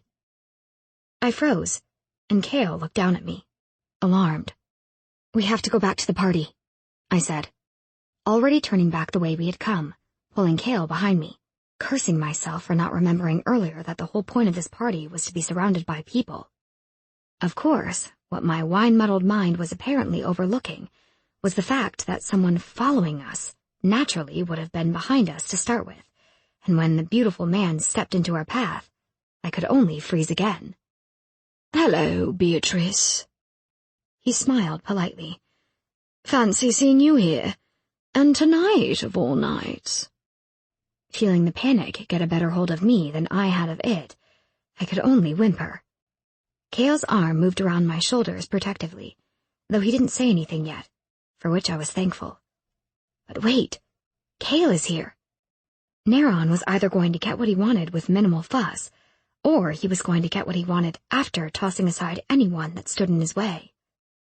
After clearing my throat, I forced my tone to sound as composed as I could manage.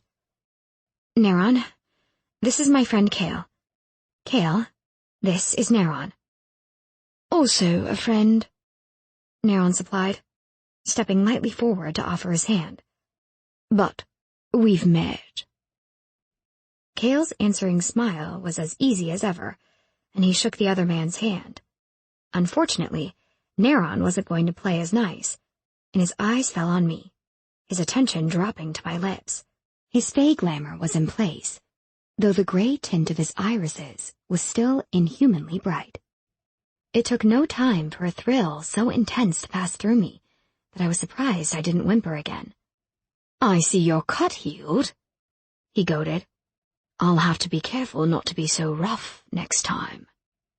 That was where he had made his mistake, and the very comment that was meant to send me over the edge was the only thing that encouraged me to grapple with my composure. "I see." And abruptly, I did see. For some reason, Neron wanted me to lose control. That was why he was here. His eyes narrowed, and the flash of anger that swept over his face was so obvious, I couldn't help feeling a small twinge of victory. It was short-lived, however, as his compulsion swept over me. My legs really did buckle this time. "Crap," I gasped, placing the wine bottle down carefully beside me. My hands were shaking too violently for me to continue to hold it. "Bee? What the hell was that?" Cale was beside me in an instant, turning my face up to his. "Talk to me." Instead of answering him, I swept my eyes past him, feeling the compulsion double. Though, for the moment, it was only holding me where I was. Neron himself seemed to have disappeared. Cale took me by the shoulders and shook me a little, drawing my attention back to him. I attempted to blink away the sudden haze that had slipped over my vision. "As much as I hate to see these humans touching you," Neron's voice sounded inside my head, "you have to kiss him now. The other one is watching. It's just what you need to get you past that last barrier." His voice was as soft as it was when he spoke aloud, and my body immediately ached to do exactly as he ordered, though my mind was suddenly screaming in protest. Cale's eyes widened, and I realized that I was crying, but the compulsion was too strong, and with a gasp of pain, I pushed myself the rest of the way to close the space between us, pressing my mouth to his. His reaction was shocked at first, but that disappeared quickly, and when he kissed me back, I tasted his energy, just as I had with Neron, and it was just as heady. But the darkness in my mind was steadily growing, and I was becoming powerless to hold it back any longer. The sudden flash of lightning, which was immediately accompanied by the sound of close ripping thunder, had Cale lurching away. His eyes turned upward, horrified, before jerking back to me. "Oh no," he said. The compulsion left me completely then, and I fell back to the ground, exhausted, clinging to consciousness. Neron had used much more compulsion than the previous times. "Hazen," I whispered. "I'm here," answered Hazen, though I hadn't realized he had approached.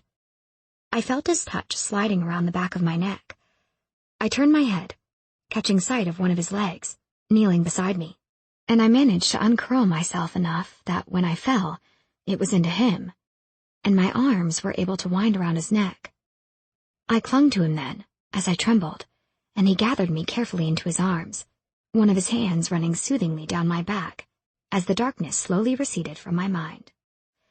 It took a lot longer than it had the first few times, and when I finally blinked back into reality, the first thing I saw was Cale.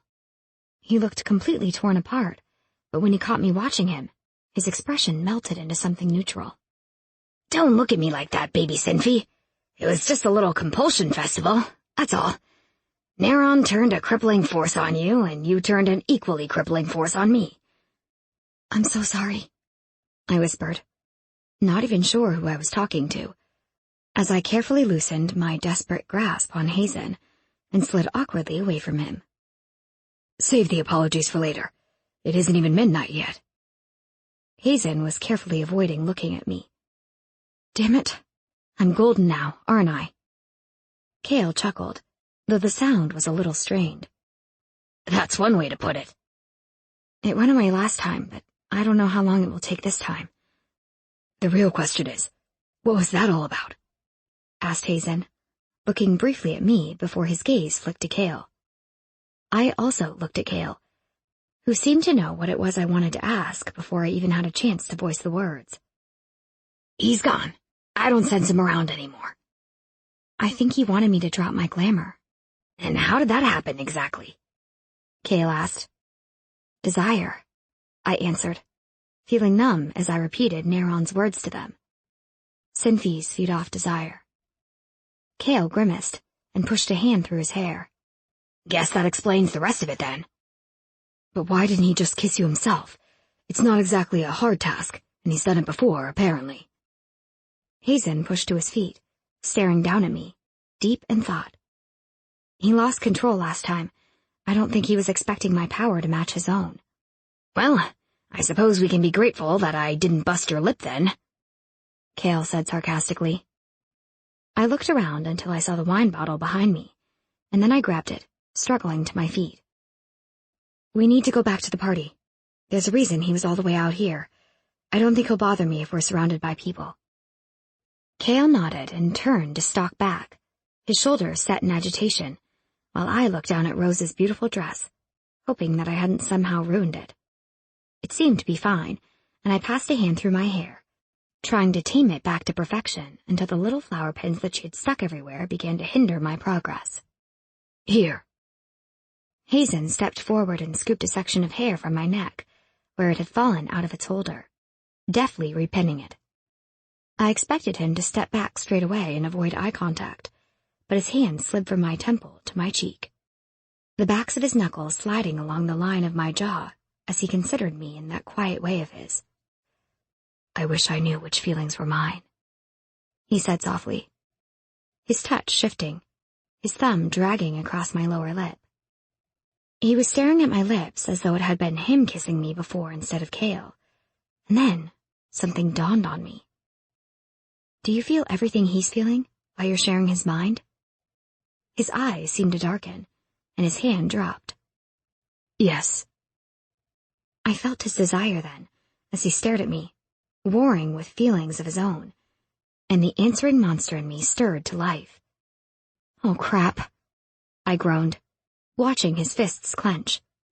A muscle began to tick in the side of his neck, the only sign that he was resisting. You need to stop that, Bee, before I lose it. I wanted to tell him that it wasn't that simple, that as soon as I felt his desire, it was only a downward spiral from there, but I was already getting distracted by the heat in his dark eyes, and the answering burn that pushed me forward until I was almost touching him. He didn't move away, and despite the pain that I saw momentarily flash through his eyes, his hand slipped around my waist, pulling me closer, until my body was pressed against his. And then, his hand moved higher, tracing the curve of my spine and threading into the hair at the base of my skull, tilting my head up to his. Stop it, Bee, he repeated, his voice firm despite how tightly he held me. Would it be so bad? I found myself saying.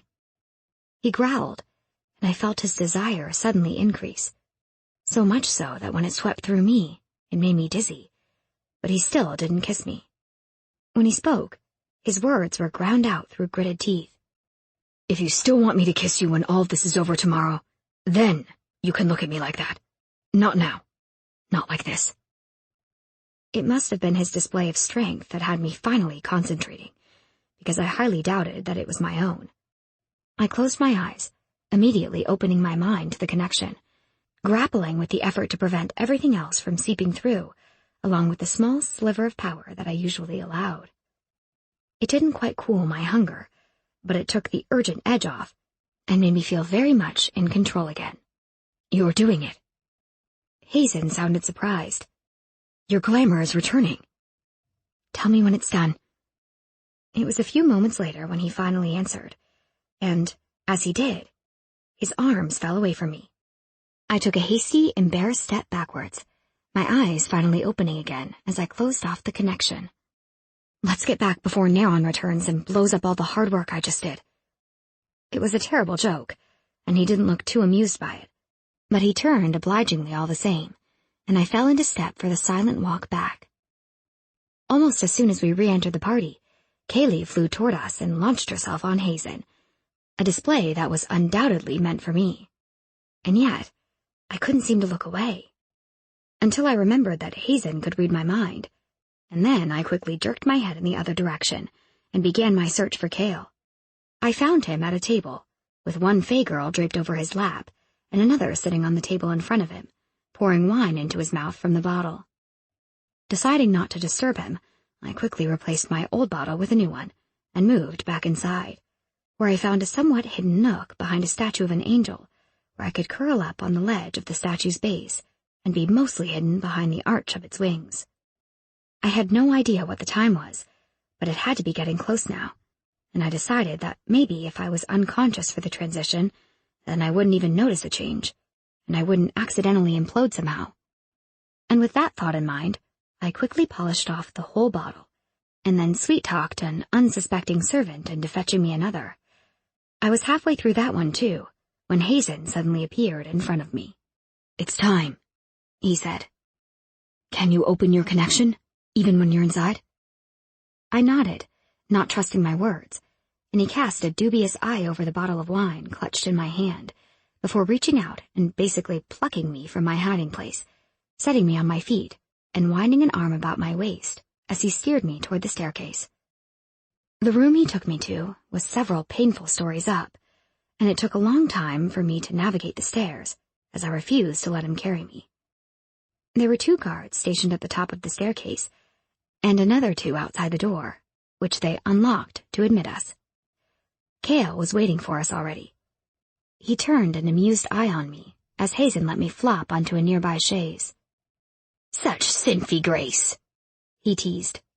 I poked my tongue out at him. 5 minutes, Hazen interrupted. "Is he near, Cale?" Cale shook his head. "I haven't felt anything yet." "I don't feel so good," I muttered, the fuzziness of my drunken stupor now dissolving. I sat up, blinking through a suddenly cleared vision, and then I groaned, doubling over and almost falling off the chair. Cale raced over to me, catching me a second before I slumped to the floor, pushing me back onto the chaise. "Are you going to throw up or something?" "Not drunk anymore," I managed, through gasps of pain. Hazen moved over then as well, muttering, "And so it begins." The pain was incredible, and it didn't seem to be centralized anywhere, but the whole time I had one thought to cling to, which seemed to give me the strength I needed to push through each burst of blinding pain. This pain was only affecting me, and, in fact, it was so consuming that it drove everything else away, even the darkness. I thought that I might even be happy if I wasn't half sure that this pain might just kill me, because at least it wasn't killing anyone else. But soon, even those thoughts were driven away, and the pain became so intense that I felt myself slipping as though my mind may just detach itself completely to be free of this terrible agony. Or perhaps I was slipping into death after all. I shouldn't have felt relieved, but I was only now beginning to understand why that boy had committed suicide. And that was when I heard the softest silk caress of Neron's voice in my head. "You shouldn't have made it so hard for me to reach you, Spitfire. This could have all been over a lot sooner." And, little by little, the pain began to ease, until I was whole again. Jerking up suddenly, I pushed weakly past Hazen and Cale, who seemed to be arguing with each other and hadn't even noticed me get up. I began to make it to a potted plant not far from the chaise before I threw up, my stomach reacting violently to the overload of pain. "Neron," I managed. "He was here a few moments ago. He told us to open the door, said that he could help you. We didn't let him in, and now he's gone." I nodded weakly, and then pushed back from the plant, not trusting my legs enough to stand. "I didn't hurt anyone?" I looked up, surprised at the haze of tears that blurred my sight. "No, but you screamed so loud I had to order them to get the band playing downstairs to drown you out," Hazen answered lightly. "Thank you," I whispered. "I'm sorry." And then I passed out. Chapter 8. Inheritance. When I woke up, I was in an unfamiliar bed, in an unfamiliar room, wearing an unfamiliar nightgown, and every inch of my body was aching. The cool beauty of the room seemed to mock my discomfort. A high window arched beside a large carved wooden bed, spilling happy rays of sunlight over a brilliantly colored rug. I slipped out of the bed with a wince of pain and padded around to the window, pushing the silken drapes further apart. I was in the castle, and I looked down over the perfectly manicured grounds below.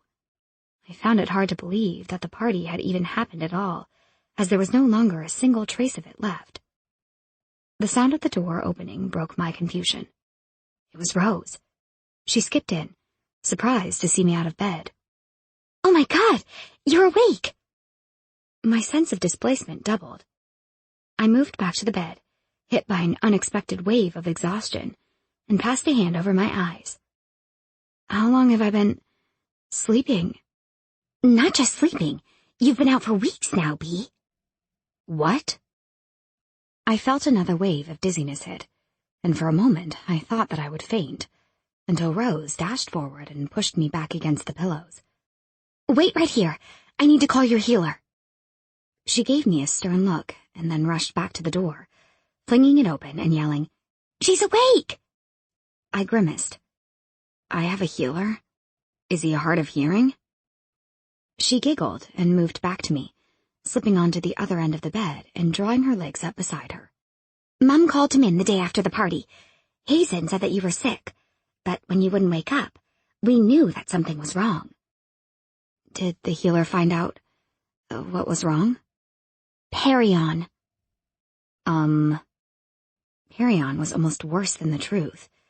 It was something that mixed-breed children were somewhat susceptible to, though it was rare. It was essentially the inability of the body to cope with the two warring magical breeds that contributed to their blood. But I suppose the symptoms fit well enough, as patients suffering from Perion often slipped into comas, though they rarely woke up. The healer who strode into the room was an elderly man, which almost made me regret the hard-of-hearing joke, until he began to poke, prod, and otherwise treat me as if I were still in a coma. Finally, it seemed, he was satisfied that I really was alive and breathing again. "She'll need to stay in bed a little longer, maybe a week or so, and then I think she can be moved home," he said to Rose. "I'll go tell the others she's awake." Rose helped me get back under the covers, and just as well, as the next person to walk into the room was the Queen herself. And then the reality of my situation hit me, and I wondered if I could still blush, even after being in a coma for weeks. I began to stutter incomprehensible words of apology, but the woman just shushed me, moving to sit beside my bed. The Fae were generally a cheerful race, always welcoming and accepting of others, but I had to admit, even I was surprised at this. "I'm glad you made it through," she told me. "Everyone has been very worried about you." I blinked at her, taking in the coal-black hair that curled to her waist, the dark brown eyes that seemed to hold nothing but kindness, and, last of all, the delicate golden crown that was set into her perfectly groomed hair. "Everyone?" I managed, not sure who would really worry about me, unless my father had returned from his mission. To my surprise, Rose sniggered. "Cale and Hazen have been impossible. Cale visits every single day, and I have to basically kick him out so that he'll go home. And Hazen..." At Hazen's name, I couldn't help but look back to the Queen, who seemed a little uneasy now. Rose trailed off, and for a moment, silence descended upon the room. And then someone appeared in the doorway. "Dad!" He looked relieved, and when he rushed over to me and bundled me into a slightly painful hug, it was hard to believe that he had killed even so much as a rodent in the past. "When did you get back?" I asked, as he finally released me. "Last week. I'm so happy to see you, Bumblebee. I thought I'd lost you."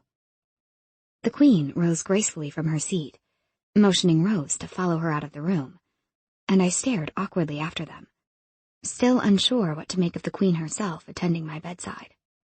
My father looked ragged and tired, his eyes bloodshot. It wasn't until I turned back to him that I understood.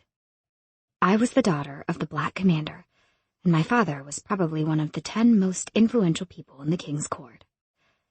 It was a strange realization to come to terms with. "Dad, I'm fine, really."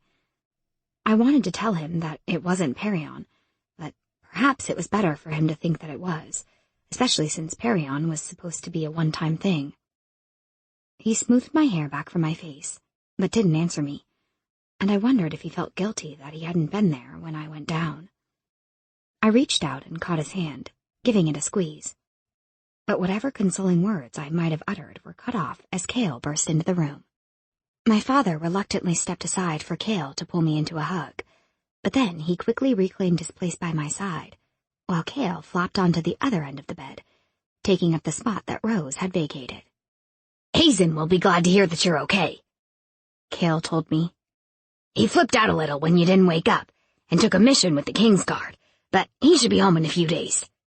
That explains Rose and the Queen. "They're not too happy with him." "What? Why? Shouldn't they be upset at me?" Cale rolled his eyes. "Nobody really thinks you're a monster anymore, Bee. They're upset because they thought that having your friends around you would be good in case—" He trailed off. The words that he didn't say hung about us in the air. "In case your body gave up. In case you died." Since the memory of Hazen almost kissing me was still burnt into my mind, I quickly changed the subject, even as his words echoed around in my brain, taunting me. "If you still want to kiss me when all of this is over tomorrow, then you can look at me like that. Not now. Not like this." The healer is going to suggest I stay here for a week, but that's ridiculous. I can't hole up in the castle to be waited on by other people's staff. Dad can help me get home. Right, Dad? I turned to the man in question, but his face had taken on a hard look, the kind of hard look that he used to wear in my childhood, on the very rare occasion that he had been determined to get his way. "I can't be with you all the time. You know that, Bee. I think you should stay here." "Of course you'll stay here," declared Rose, striding back into the room as if she had been listening at the door. I looked imploringly to Cale, but he shook his head. I sighed, sagging back against the pillows. "I'm so embarrassed. Of all the places that this could have happened." "You're lucky it happened here," interjected Rose. "And so are we." "Why? You'd all be less one Cynthia in the world." "Beatrice!" My father jumped to his feet, looking outraged, while Cale rolled his eyes. Rose, however, seemed to understand. "I was surprised too," she admitted. "I was worried that my parents would just let you die. But you know what my mother said?" "Feed the naughty servants to her," quipped Cale. I could feel my father's outrage deepening, but both Rose and I laughed. "No," Rose answered. "She said that there are no good and bad races. There are only good and bad people, and every race has their fair share of either." "Wow," I said. Cale and Rose predominantly carried the conversation after that, and gradually my father seemed to relax again, until he had to leave, and then he dropped a somewhat awkward kiss to my forehead before disappearing. Not long after that, the Queen returned. "How are you feeling, Beatrice?" "Only tired, Your Highness." I wondered if I should call her Your Highness or Your Majesty. Having never actually visited the castle or even laid eyes upon the royal family before starting at the academy, I wasn't very well schooled in the current politics, but she seemed to realize what I was struggling with and smiled. "You can call me Miriam. You are as much a child of the court as Cale is, even though you have never visited." "Thank you." I managed to smile in return. "Now, it's been decided with your father that you'll stay here until the healer releases you, and—" She held up a hand, cutting off the polite protest that I was mustering. "That is not something to be negotiated." I found myself wanting to laugh at her expression, as it was so achingly similar to something that I would expect to see on Hazen's handsome face, and she softened a little when my smile became more relaxed. "I really appreciate it," I told her, looking over at Rose to include her. "How much you have all done for me. If there's anything I can do in return, please tell me." "I'd hazard a guess to say that you've already done it," Miriam told me, her gaze touching on Cale for a moment, and then she was turning and heading back to the door. "Try not to wear her out too much, you two." "Does she think that Hazen is watching?" I asked Cale once she had disappeared. He nodded.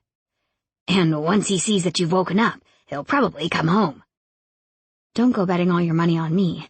Maybe he left because—" I snapped my mouth shut then, almost having forgotten that Rose didn't know as much as Cale or Hazen, and that she was suddenly looking at me with thinly veiled curiosity, waiting to hear what I would say.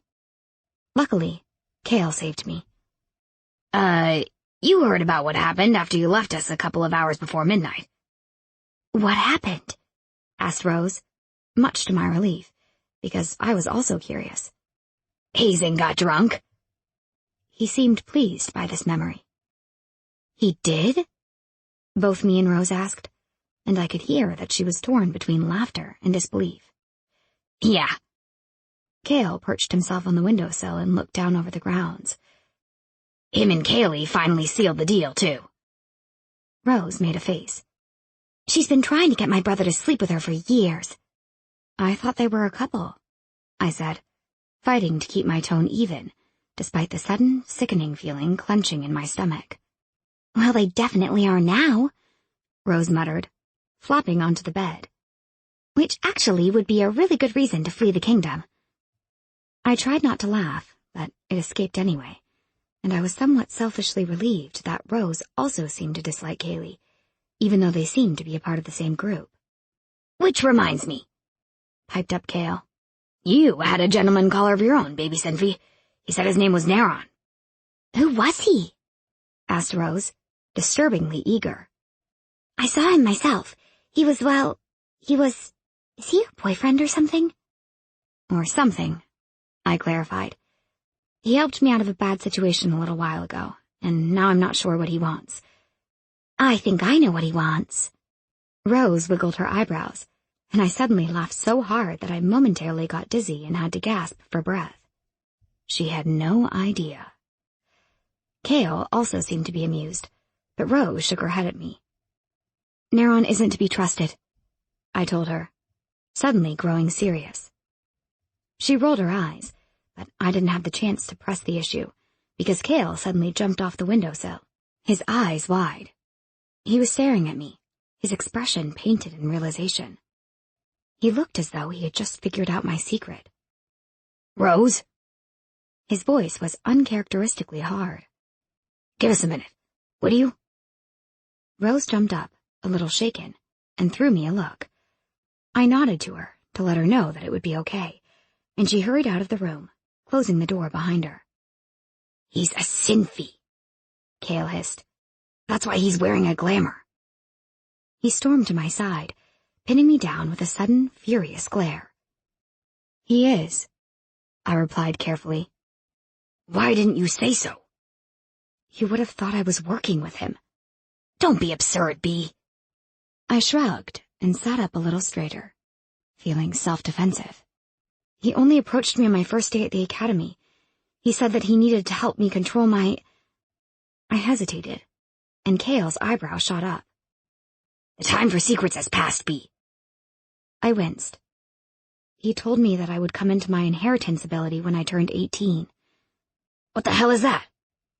"Something called force. He said I would be able to control the forces of nature around me. The wind, the temperature, the rain, that kind of stuff." "Well, you did specialize in those elements, so that's kind of a no-brainer. I think he was talking on a larger scale than specialization. Like hurricanes? Storm? He cut off abruptly, and I knew that he was remembering the sudden clap of thunder that had surprised him when I had been compelled to kiss him. That doesn't really make sense, he mused. If your inheritance power was so volatile that the Sinfees had to send someone to keep an eye on you, wouldn't that be a good thing for them? I mean, you're in the middle of our kingdom, not theirs, so a sudden natural disaster would be a godsend as far as they're concerned, right? I shrugged again. He wouldn't tell me anything else, though he did manipulate me into dropping my glamour a few times, which also doesn't make a lot of sense. Unless he specifically wanted your glamour down for the moment that you turned 18. What would that do? Beats me. We spoke a little longer, and then Rose knocked on the door and poked her head in to tell Cale to go home because I needed to rest. Once alone, I sank quickly into sleep, and didn't wake up until the next day, when the door suddenly slammed open. I jolted up and quickly rubbed my eyes, blinking as Hazen's face slowly came into focus. He strode to the side of the bed, and I found words stuck in my throat. Unfortunately, he also didn't seem inclined toward speech, and the silence stretched on, with him gazing at me as if he couldn't quite believe that I was really awake or really alive. And then Rose also busted into the room, gasping to catch her breath. "Man, you're fast," she mumbled, as she threw a dark look at her brother and moved to flop down on the bed beside me again. "Sorry, Bee. I did tell him that you were sleeping." "It's fine," I whispered, finally dragging my eyes away from him, which seemed to spur him into action. "You look better," he offered, pulling up a seat beside the bed. "Before I left, you were so pale." The silence stretched on again, and Rose cleared her throat. "You're going to go crazy, locked away in here for a week. Maybe we can sneak you down to the garden tomorrow." I turned to smile at her. "Thanks." Cale ambled in then. He didn't look the least surprised to see Hazen sitting there. "And how is everyone this morning?" he asked. "Rose is relieved that I'm back. Bee is exasperated that you're not surprised to see me here, because she thinks we've been communicating secretly in your head. And I'm fine." Hazen answered for all of us, causing his sister to reach over me and punch him in the arm. "Well, you did contact me as you were riding past my house." Cale moved to sit on the bed beside Rose. "What was it again? Oh, yes. Wake up. I'm home. You need to work on your manners." Hazen's lips twitched into a half smile, and Miriam appeared in the doorway, her eyes falling on her son with no small amount of relief. "Hazen, you're back." He stood and approached his mother, kissing both of her cheeks and walking her to the chair he had just vacated, all in his typical unemotional manner. Though I got the feeling that she was used to it, or perhaps saw beyond it, as the brightness in her eyes never dulled, even when she turned back to me. "And how are you today, Beatrice? The healer checked on you while you slept earlier. He said you were moving along exponentially fast."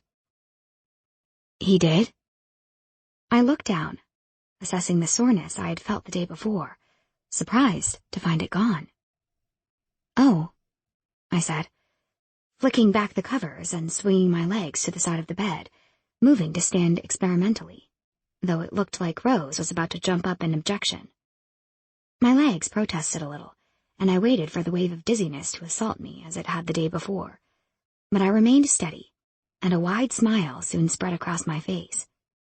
"Excellent!" Miriam exclaimed. Cale whistled, and Rose relaxed a little, but Hazen's face was as blank as ever. In fact, his eyes were narrowed slightly on my nightgown, which reminded me that I wasn't dressed properly, and then I quickly slid back to the bed and pulled the covers to my chin, fighting the burn in my cheeks. His eyes snapped to mine, and I thought he might smile, but Miriam seemed to realize the same thing as I had. "Time to give her some privacy," she announced suddenly. "Rose and I can take it from here." Hazen did smile then, and Cale rolled his eyes, jumping off the bed and moving to the door. We waited until the door closed behind the both of them before I pushed back the covers again.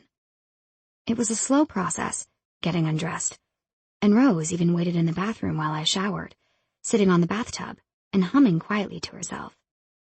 If I hadn't felt so weak and shaky, I probably would have been mortified, despite the fact that royals had handmaidens who saw them naked all the time. But as it was, I was grateful for the help. That was, until she started dressing me up again. I began to protest, but she shook her head at me. Oh, hush you. I'm not going to put you in anything scandalous. I only made you try those on for the party. This is a normal dress.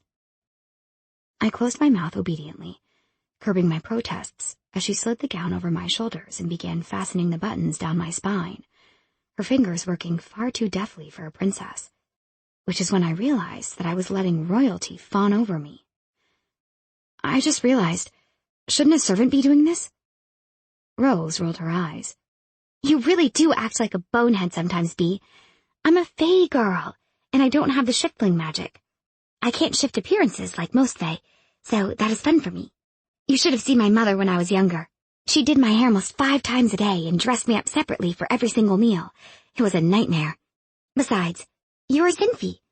Who wouldn't want to dress up a Sinfie? It's every girl's dream. I glanced up, narrowing my eyes on Rose's face. There was a small smirk present, so I assumed she was being sarcastic. No little girl dreamed of doing anything but running away from a Sinfie. I've never heard of a Sinfie being a dream before, I said, my tone casual. Usually we prefer to star in nightmares. Rose sniggered, tugging and pulling at my hair while I looked down and admired the dress.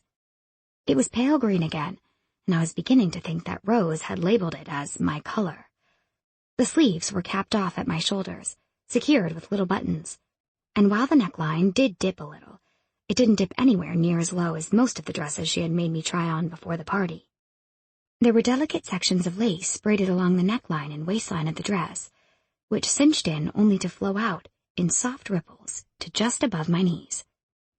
I like this dress, I commented, surprising even myself. She sounded her approval as she finished with my hair, before spinning me around to face her. I wish I could lock you up here forever, she said wistfully. Creepy, I returned, shaking my head and causing her to laugh again. She helped over to the mirror, which showed me a view of the way she had manipulated my hair into some kind of elaborate style that fell down my back. There were a few wisps of dark red hair that had escaped to frame my face, and the violet tint of my eyes seemed to be much more pronounced with the color of the dress. A knock sounded at the door a moment before an older man entered. "The Queen sent me to help the girl walk," he said, his eyes avoiding me. He visibly swallowed, and I knew that he wasn't happy about the task. Hazen and Cale followed him into the room a moment later, and Hazen dismissed him instantly. "I'll carry her," Cale declared. "I'm used to seeing her all dressed up now. I probably won't drop her." "I can walk," I returned, tossing him a frown. He grinned, moving to my side and securing an arm around me anyway. I didn't protest because I wasn't actually sure that I could walk. We descended to the same garden that Hazen, Cale, and I had been having our study sessions in, and retreated to our usual corner. Chapter 9. Hurt Me with Humanity. As soon as we sat down, I began itching to open the connection, and I could tell that after weeks without me, the garden was as desperate for my power as I was to feel its energy healing me. But Rose was still with us, and I didn't want to test our new friendship, especially not after all that she had done for me. Unfortunately, Cale and Hazen were both perfectly aware of what it was that I needed to do, and it put somewhat of a stopper on our usual banter, until finally Rose sighed and threw up her hands. "All right, now what's going on?" Cale smiled at her, obviously amused, but Hazen looked to me, shocking me into stillness with the sound of his voice echoing inside my mind. "You can trust her." I nodded at him, though the movement was jerky because of my shock. It was all the permission he needed. "Bee has a unique ability," he explained to Rose. "Like Cale's and my own, but different again. She needs to use it now. We think that it might help to speed up the healing process. Then why hasn't she done it already? Rose seemed more annoyed than frightened. I'll show you. I allowed my eyes to slide shut, opening myself to the connection. I should have been more careful. I should have done it gradually, or even waited until I was stronger, because as soon as I opened my barriers, the sudden rush of pent-up energy knocked me straight backwards. I jerked in shock, even as I felt myself physically flying off the garden bench, but it was too late, and my mind exploded in a kaleidoscope of colors. I heard the sound of feet running toward me, and I felt a hand slip beneath my head, Hazen's voice floating through to me as though from far away. I've never seen this before. I don't understand what's happening. I can't stop it. And then there was the darkness, the dreaded darkness. Though in an attempt to keep it from flowing through the wide-open connection, I hauled it into me, trying to assimilate it right into myself as the swirling attack of power continued to block my mind from Hazen. I knew that I had succeeded in erasing the darkness when it disappeared as an emotion, and suddenly manifested in the form of physical pain. "Oh no," someone said, as a broken moan slipped from my throat. "It's happening again." I felt a hand over my mouth then, cutting off the scream that was seconds away from tearing through my throat, and heard Rose sobbing for someone to release her, because she needed to get to the healer. Rose, calm down, it's not what you think. Please, calm down. I'll tell you everything, but we need to keep her quiet. We can't alert the others." It was Cale's voice talking, and I realized that it must have been Hazen's hand over my mouth, which explained how the hand had known that I was going to scream. My back arched then, as the intense pain began ripping down my spine, and I almost blacked out, but a familiar silky voice had me momentarily clinging onto consciousness. "I can help her." For a moment, nobody answered, and then Hazen finally spoke, his voice hard. "You do anything else, and I'll rip you apart from the inside out. You hear?" "Very well. Move aside." Hazen's touch disappeared instantly, to be replaced by another. "Don't scream." The words were soft and accompanied by a wave of strong compulsion that cut my next scream off before it even began. Cale made a disgusted sound as my scream melted into a choking, breathless sort of sob, but Neron passed his hand over my forehead, pushing the hair from my face. "Drop your glamour, Spitfire." "Are you crazy?" I wanted to scream, but another wave of pain had me fighting consciousness again instead. "Drop it now," he urged. "You don't have a lot of time left." "I can't," I tried to say, but the words didn't leave my mouth. "She can't. She's trying," Hazen said, his voice close. Neron swore, and I felt another wave of compulsion sweeping over me. "Remember," it told me. And I did. My mind automatically retrieved the memory of his mouth on mine, his desire leaking into my blood, boiling in my veins, pushing me to a hunger that I didn't understand. And then, for some reason, the memory shimmered, and it wasn't Neron's desire that I was feeding on. It was Hazen's, as his dark eyes stared down at me. And just like that, the pain melted away, and my eyes snapped open. "Don't move," Neron immediately commanded, and I thought it strange that the words were followed by an even stronger wave of compulsion, until I felt my muscles suddenly tense, the hunger burning strongly in my chest. My gaze zeroed in on Hazen, my mind focused on the desire that my mind remembered, and strangely, my throat burned, my whole being filled with a need to taste it. Oh my God. What have you done? I tore my eyes off Hazen, directing the question to Neron. "It's a Sinfi inheritance, Bee. It's rebelling against your glamour. If you want it to stop ripping you apart, you have to show that you're Sinfi." "No way in hell," I spat, even though I realized that Neron's compulsion was actually the only thing stopping me from attacking Hazen. Neron narrowed his gray gaze, that misleading light disappearing to make room for something harder. "Don't believe the fairy tales, little girl. We feed off energy, not flesh. And you're going to take my energy, not theirs. I didn't know what to say to that. Neron turned to Rose and Cale. Go back into the castle. Take the prince with you. You have my word that she won't be harmed, but I don't want her losing control while she can still sense any of you. Make sure nobody else comes out here, or they may very well regret it. Cale looked as if he would protest, but it was Hazen who finally stood, moving around to take his arm and lead the way back into the castle.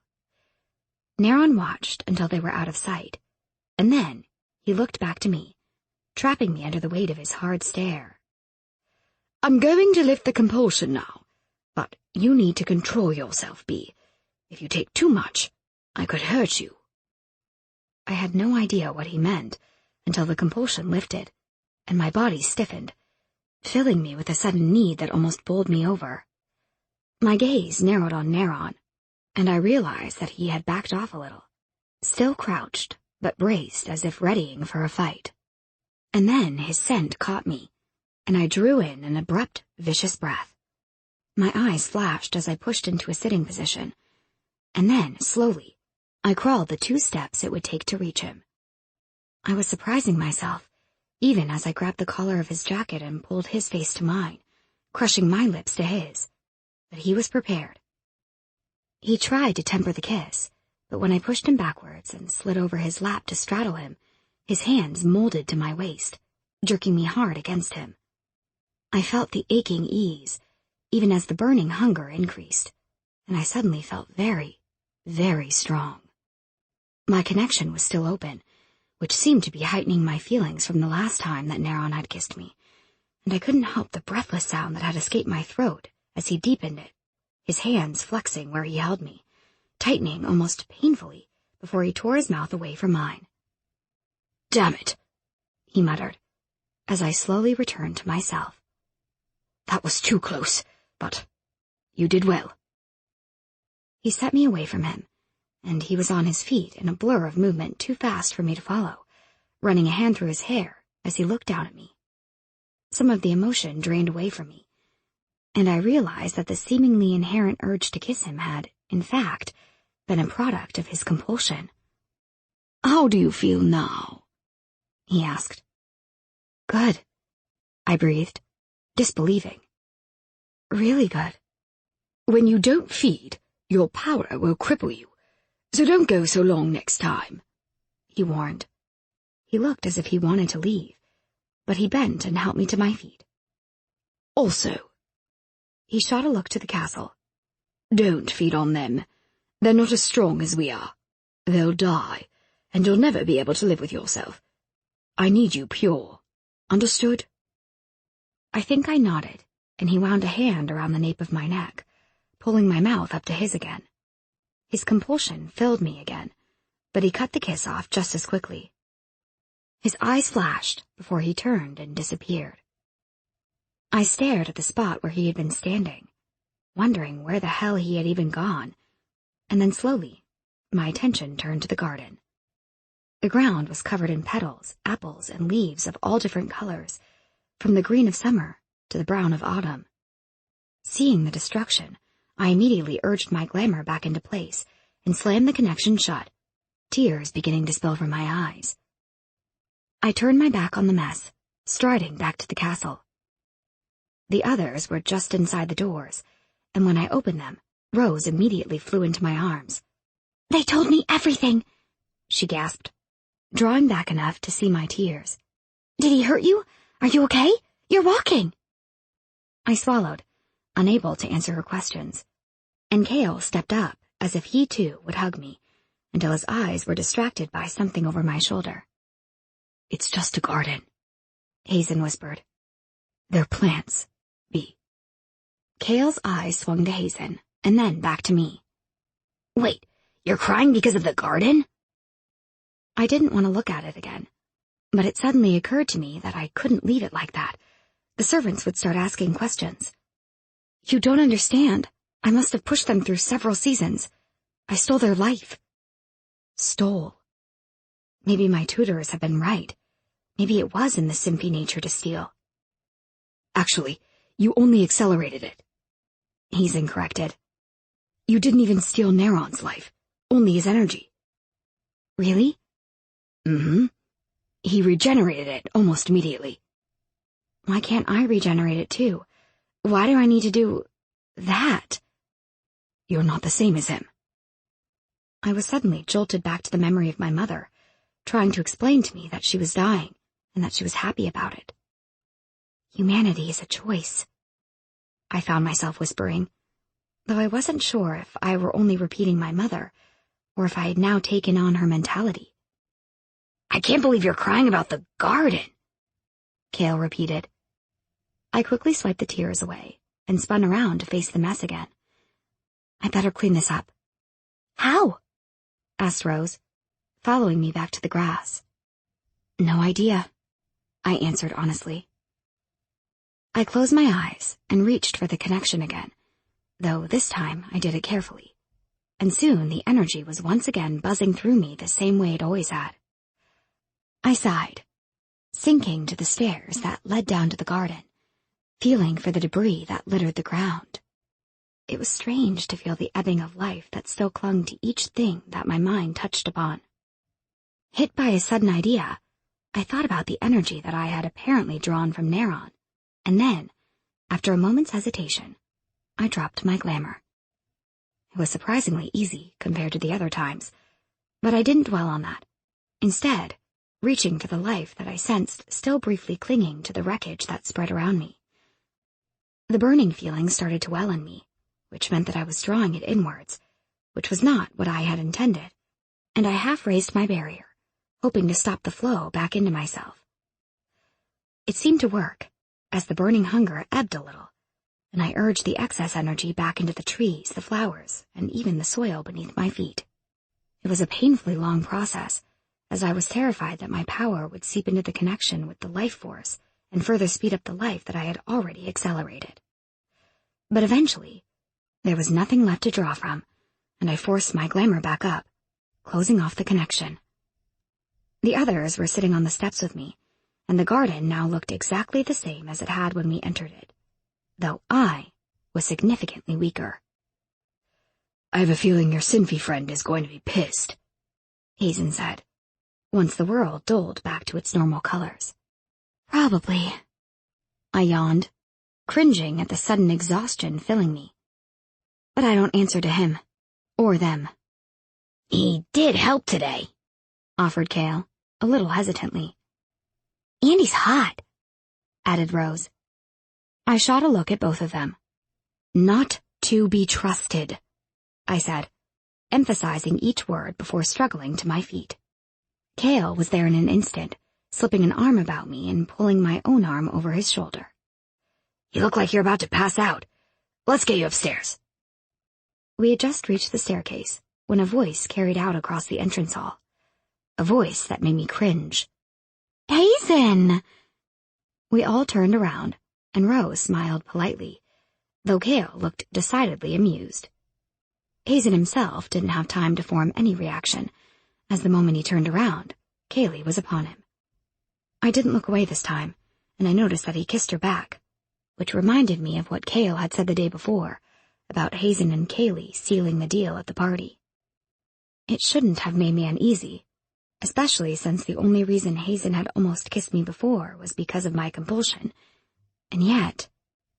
I watched as Hazen set her gently away, and she turned to us then, masking her surprise with an overenthusiastic smile, which soon faded as her eyes fell upon me. So the rumors are true, she said dully. What are the rumors? I asked, when nobody else answered. You found your real calling and joined the royal harem. Cale smirked, though his arm immediately retreated, and I had to reach for the stair railing to steady myself. Your own mother tell you that? He asked Cale. Cale frowned, but it was nothing compared to Rose's outrage. I could see it in her eyes as she glared at Cale, but she didn't say anything, merely turned and stormed back up the stairs. Cale looked after her, surprised. She seriously still isn't over it? She asked Hazen, whose mouth tightened in response. Not wanting to get caught in the middle of a lover's spat, I began to edge up the stairs, using the rail to aid me and ignoring the trembling in my legs. I'm going to go," I said lamely, before turning my back on them all and moving as fast as I could pull myself. Rose's room was a fair way away from the entrance hall, but I made it there in the end, slumping against the door, breathing hard. It swung inwards almost immediately, and I grabbed a hold of the door jamb to prevent myself from falling in. "Bee, tell me you didn't walk all the way up here by yourself." Rose grabbed my arm and helped me over to her bed, and I slouched down, needing a few moments to slow the pounding of my heart. "Are you okay?" I managed, unable to ignore the telling track of recent tears down her cheeks. She shook her head, bemused. "You really are something, you know that?" "Is it about the royal harem?" She nodded, slipping onto the bed beside me and drawing her knees to her chest. "It's no secret around here, obviously." "Your mother seems like a lovely person." "She is, and I hate to see her so hurt." At a loss of exactly how to reply to that, I reached out and grasped her hand. "Every king, for as long as anyone can remember, has had a harem, but while our father always technically had one, he didn't always use it. That only started a few years ago." "I'm so sorry, Rose." She gave me a watery smile and squeezed my hand. "My mother still loves him, but he just hasn't been the same over the last few years. Maybe all the stress has got to him, or I don't know. Maybe it was even the power. But he's different now." That made me think of my own father, who had always been a simple soldier until my mother died, and then suddenly he killed people for a living. He disappeared for weeks at a time, and by my 16th birthday, he wasn't even living with me anymore. I guess people go through things, and it can change them. They behave differently, care less, maybe even stop caring at all. And we all remain the same, clinging on to what memories we have, hoping that they'll come back to us. Maybe they do, and maybe they don't. I guess you can only decide how long you're willing to wait for him, or whether you should just move on and accept who he is now, to protect yourself. "Thanks," she sniffed, squeezing my hand one more time. "You're right." Chapter 10. Feed the Hand That Bites.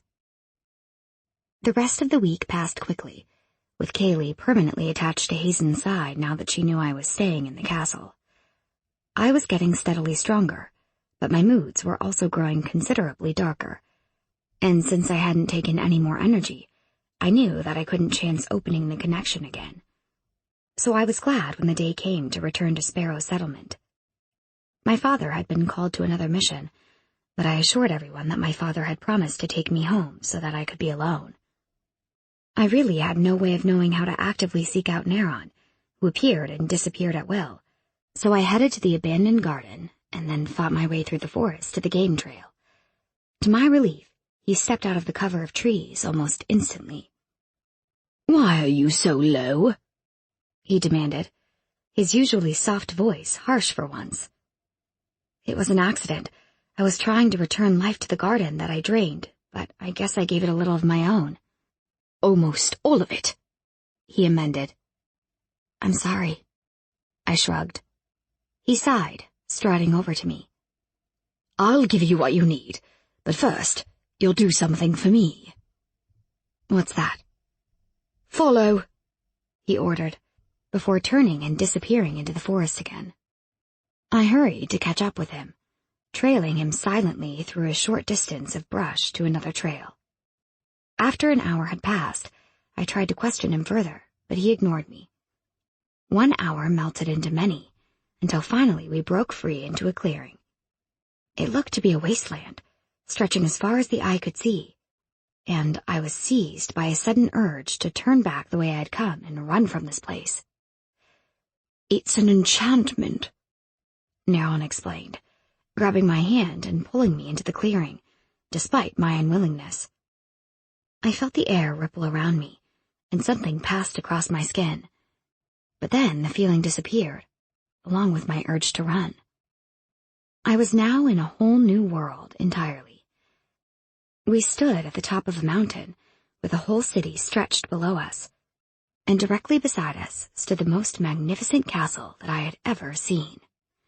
Several tiered towers branched off from the main castle by way of stone corridors. They seemed to touch the very sky with their smooth, white-peaked spires. I could even see people moving inside them, silhouetted by the sun beaming through wide stained-glass windows. I could have stared at that castle for hours, except we had been spotted, and a group of men were now running toward us. They all wore gray and white uniforms, the likes of which I had never seen before, and they were all extraordinarily beautiful. To my surprise, they snapped into a regimented formation as soon as they reached us, lining up to our left, as one of them broke away from the others and approached Neron. "Your Highness!" The man gave a short bow. "Welcome back." "What's the report, Grenlow?" Neron answered, even as my mouth fell open. The man slid a look to me then, and Neron cleared his throat, drawing the soldier's attention immediately back to him. "The situation is becoming unmanageable. Something must be done soon." Neron nodded, and began pulling me past the other soldiers as Grenlow trailed behind us. "We were not expecting a visitor. Shall I make preparations?" "No preparations. Beatrice is under my protection, Grenlow. Make sure everybody knows that." The other man hurried off after another short bow, and Neron led me past another number of curious faces, and finally into the beautiful castle. The room I found myself in had no roof. The walls were overgrown with vines. A sandstone fountain bubbled in the center, seemingly set right into the tiles of the floor. Neron removed his coat, handing it to a nearby servant. "Welcome to my home," he said, almost mockingly. "Are these people all Sinfis? Yes, but they won't harm you, though you do smell delicious today. It must be the desperation." I didn't know how to reply to that, so I let him lead me into a connecting room and through a maze of corridors until we broke out into the sunshine again. We went down a set of stairs, and he pulled me over to a stable, yelling for someone to bring him his horse. Only a few minutes later, a nervous boy led out a beautiful brown stallion, and Neron jumped easily into the saddle, reaching down and lifting me as though I weighed nothing. He set me on the saddle before him, grabbing the reins with one hand and securing me with his free arm as he kicked the mount into a trot. When we broke free of the castle walls, I could once again see the city sprawled below, and he began to point things out to me. Different stalls and buildings, even different factions and townships as we rode further out. Eventually, though, I began to notice something else. The further from the castle we got, the more the vegetation seemed to be dying off, and the less happy people seemed to be as they stared out at us riding past. Some even came running to the road and dropped to their knees, yelling please to Neron. I wanted to stop and help them, but he kept riding until finally we hit the worst of it. The town was completely abandoned, the ground blackened. Everything looked dead, and if I had dared to open my connection, I had the sickening feeling that it would buzz with nothing. It would be flat, empty, just like the town before us. After that, we rode back in silence, this time skirting around the towns instead of riding through them, and when we reached the kingdom, I was beginning to understand Neron's sudden appearance in my life. He led me up to one of the highest points of his castle, and into a sitting room that looked over what could be seen of the kingdom below. "So," I managed, my voice hesitant, as he moved to a side table and poured 2 glasses of wine from a crystal decanter. "You want me to heal your land?" "Not exactly," he said, moving back to me and handing me one of the glasses. "I want you to find out who's poisoning my land, preferably without getting yourself killed." I watched him calmly lower himself into an armchair, and I sank onto the couch beside it, blinking at the floor. "How would I get killed?" "I searched far and wide to find someone with the Force inheritance, and while it is rare, I still should have found someone in my own kingdom. Unfortunately, they all seem to have disappeared." "You think they're doing this?" "Yes, or someone is forcing them to." So how will that get me killed? If they find you, they won't try to recruit you as they have the others. They'll suck out your life force in the hopes of gaining your power. Is that possible? For us, yes. A shudder raced through me, and I recoiled a little, shrinking back against the couch. So, what makes you think that I would help you? 2 reasons, Spitfire.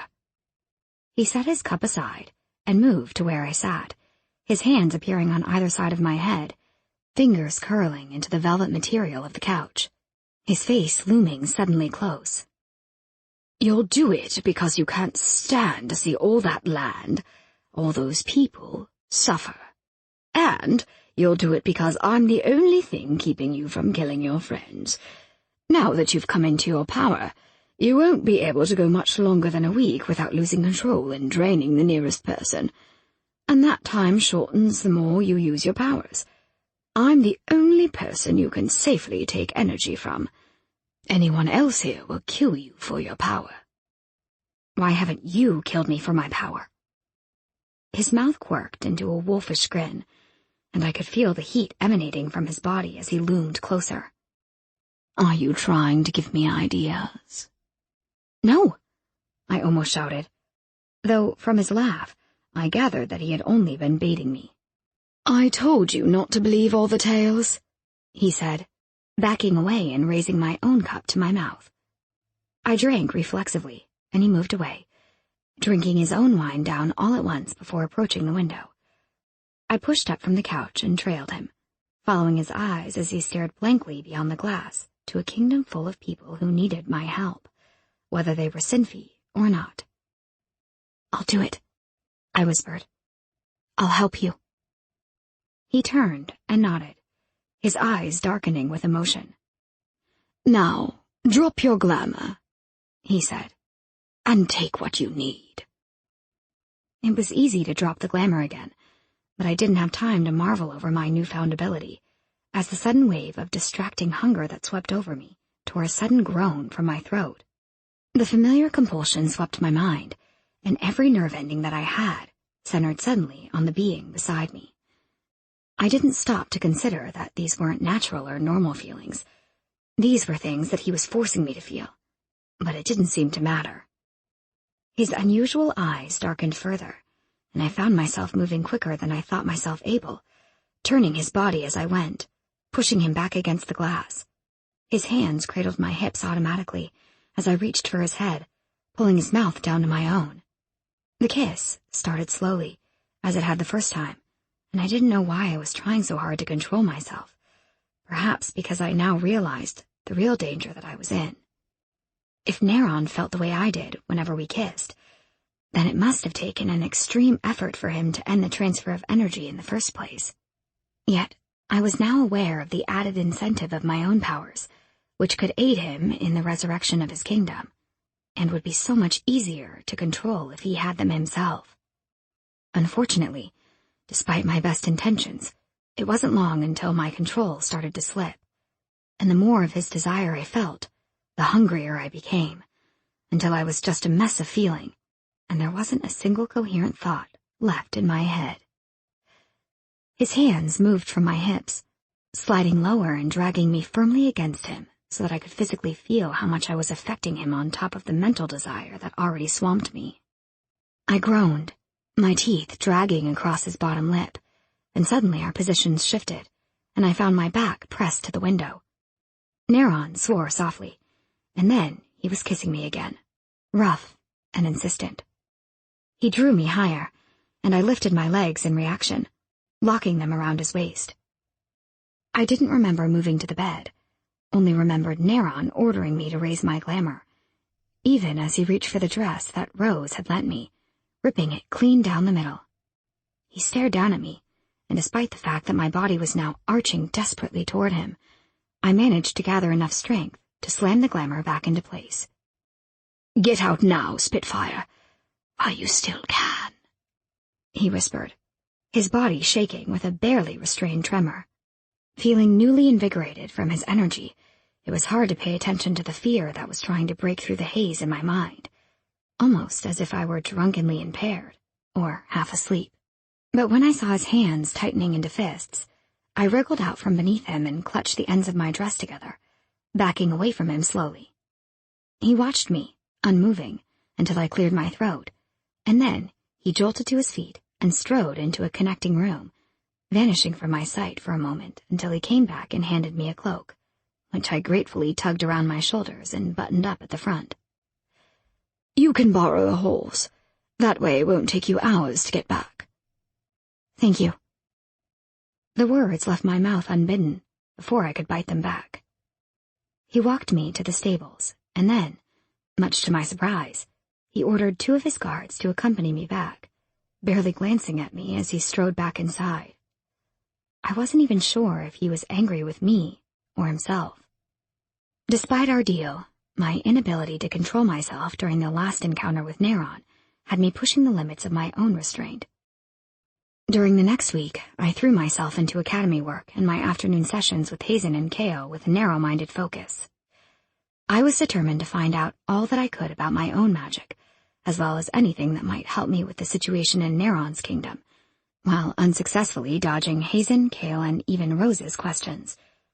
I was unsuccessful because, despite my refusal to involve them, Hazen had found out my secret the very next day, and the others managed to get it out of him in turn. None of them liked the idea of me helping Neron, but with the deal I got in return, they were all at a loss for better suggestions.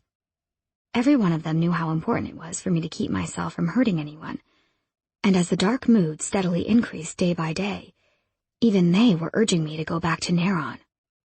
On the 8th day, after a sleepless night of looming nightmares that I was sure the darkness was to blame for, I trudged to the academy in one of my plain, shapeless dresses, with my hair pulled into a severe braid behind my head, though none of it really did anything to dull the Sinfy appeal. I had even taken to avoiding the forest path, at the risk of running into Neron accidentally, and by the time I arrived at the academy and sat down to listen to Karen lecture on the drawbacks of the water elemental, I was ready to burst. You can't go on any longer, Hazen whispered. I turned to him, sitting in the auditorium beside me, and was seized by a sudden urge to throttle him. He quirked one of his eyebrows, and I scowled, shouting in my mind for him to get the hell out. Just then, however, the bell rang and everyone surged from their seats, eager to escape Karen's monotone monologue. I didn't budge, and neither did Hazen. As the last person walked out, and the door fell closed behind them, I suddenly rounded on him. Haven't you ever heard of a thing called privacy? It's been too long, Bea. You need to go back to Neron. I don't want to, I yelled, throwing up my hands. Unbidden, the memory flashed through my mind, and I saw him looming over me, such vicious heat in his eyes as he ripped my dress open. Hazen blinked, his eyes widening, because I had very carefully guarded that particular memory. I see, he muttered. I tried to punch him then, but he caught my hand almost lazily, his eyes suddenly pinning me to the seat, warning me not to flip out. But flip out is exactly what I wanted to do, and, with a growl of frustration, I lashed out with my other hand. He caught that one too, and abruptly stood, wrenching me to my feet. Bea, cut it out. You're acting like a child. I realized that he was right, and I felt a frustrated, embarrassed flush spread over my face. I'm sorry, I muttered. Everything is just such a mess. Neron is right. I might be considered powerful in this world, but in his world I'm just a bug that any one of them could squash if they wanted to. And I'm supposed to be taking on a group of them? A group of people with my own inheritance power? Except that they all know how to use it and I don't? He was still holding my fists, but when I finally let my fingers uncurl, he relaxed his grip, and his thumbs brushed across the backs of my hands, the touch calming me enough to make me wonder if he was manually altering my mood from within. He was definitely draining some of the darkness, enough that it didn't feel like it would explode in my head. He had done that for me a lot lately, but it always came back a few hours later, and Cale had told me that if he took too much, it had the potential to backfire and cause him a lot of pain. You won't be alone. Neron won't let anybody hurt you, and I'll make sure that you don't go in unprepared. There's only so much that the Academy is allowed to teach you, But I know someone else who might be able to help. Who? A retired professor. Cale should be here at any second, and then we'll take you. You called Cale? I felt another spark of anger rising, and I stubbornly pushed it back, knowing that I was being unreasonable. He has a very calming effect on you. The person in question burst through the door of the auditorium then, followed by a breathless Rose. They both paused, looking almost astonished, and I realized that Hazen was still holding my hands. Pulling out of his grasp, perhaps a little too hastily, I bent to retrieve my fallen books, and we walked to where the other two stood waiting. Are you okay? Rose asked me, placing a comforting hand against my arm. Cale made it sound like an emergency. From her expression, I assumed that they had all been waiting for me to blow up, probably for days now. I'm fine, I said, before Hazen could answer. But I looked away for a moment, to Cale, unable to help the imploring expression that must have fallen over my face as I beseeched those familiar, russet brown eyes, and Hazen's words echoed about my mind. He has a very calming effect on you. I think I'd like someone to come with me tonight, to Neron, I said. Cale arched a brow, apparently not expecting this, and then he gave a short nod. Sure, it isn't my usual Saturday, walking into a kingdom of life force suckers. Even so, I don't think I could refuse our very own baby Cynthia thing, especially when you look at me all helpless like that. I rolled my eyes at him, glad that he wasn't going to make a big deal of it, and relieved, too, that he didn't seem afraid at the prospect. I gave Rose's hand a squeeze, but she looked unconvinced, and as we left the empty auditorium, she linked her arm through mine, her grip a little too tight. We followed Hazen out of the building and across to the northeastern corner of the academy, a tense silence hanging over all of us, until we reached the giant stone watchtower that stood at the very edge of the academy grounds. It looked out over the walls of the kingdom and to the northern forest beyond. Until now, I had thought it abandoned. I noticed Rose staring up at it in apprehension, and I followed her eyes, my brow furrowing. Who exactly is this retired professor? His name is Joseph Harbinger. I paused, my hand twitching back from the rough texture of the abraded outer walls. What? Like the Joseph Harbinger? Cale smirked, though it didn't quite reach his eyes. We went to see him when we were your age, me and Hazen. Fair warning, he's completely bonkers. Why are we here then? Because you're completely bonkers as well, came Hazen's dry reply. I turned to him, my mouth falling open. Did you just make a joke, your high tacitness? He narrowed his eyes a little, and didn't even crack a smile. But Rose snorted in an almost uncharacteristic loss of composure. Ignoring us both, Hazen moved around to the other side of the watchtower, pushing aside a heavy coating of vines to get to the door beneath. He tried the handle to no avail, then placed his hand against the door, his expression as blank as ever, even when there was a rusty groan, followed by a click, and the door opened on his next try. Cale and Rose didn't appear surprised, as they stepped through into the darkness first, Rose pulling me along behind her. How did you do that?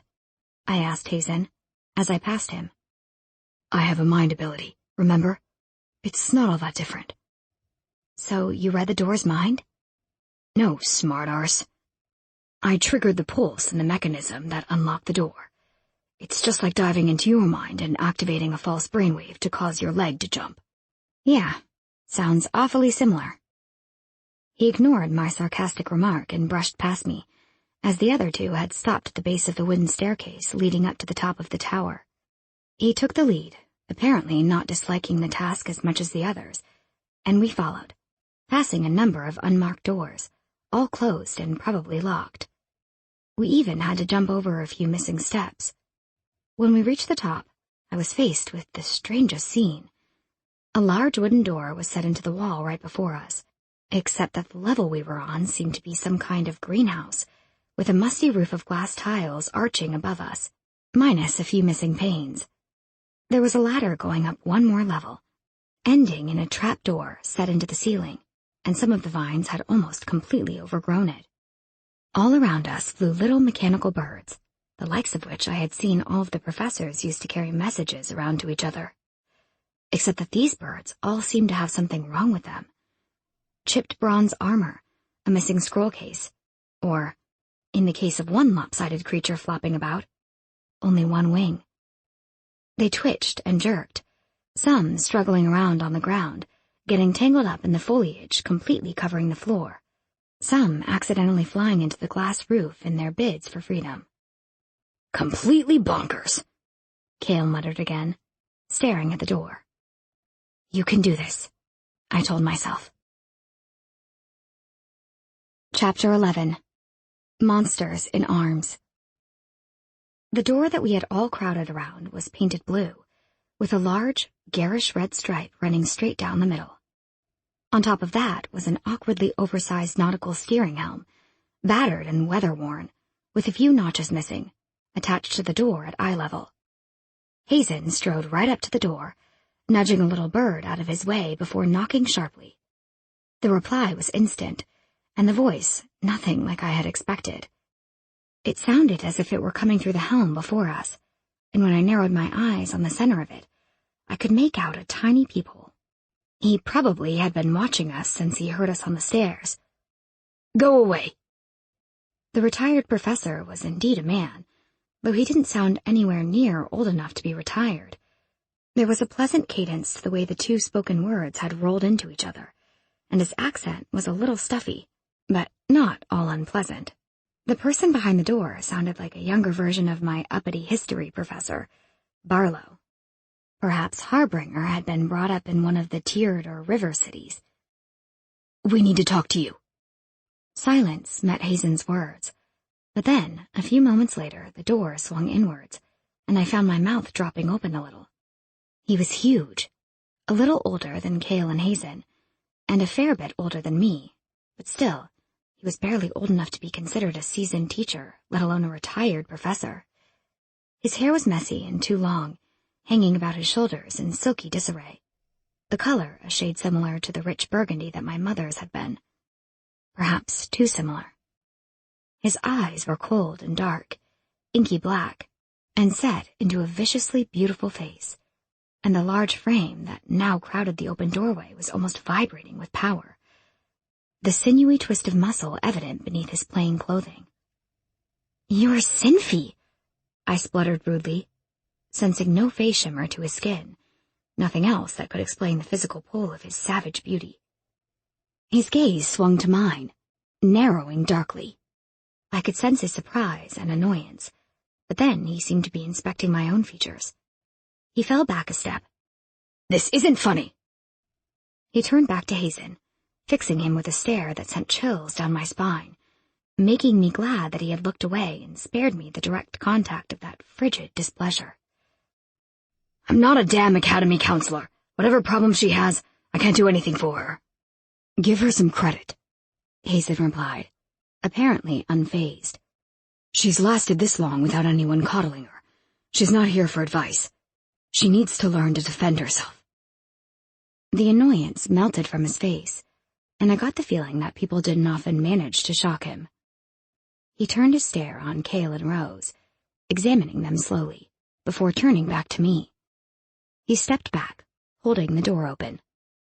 Come on in. Don't mind the mess. The others went first, and Rose had to pull me along again, because, in that moment, I was undergoing a serious reevaluation of everything that I had known of my mother's race. Did I really know so little? Had every conclusion that I had ever come to concerning the Sinfi people been colored by years of myth, fear, and prejudice? Joseph Harbinger. It was a name that I had grown very familiar with in my childhood, a name that I had known even better than the names of the current royal family.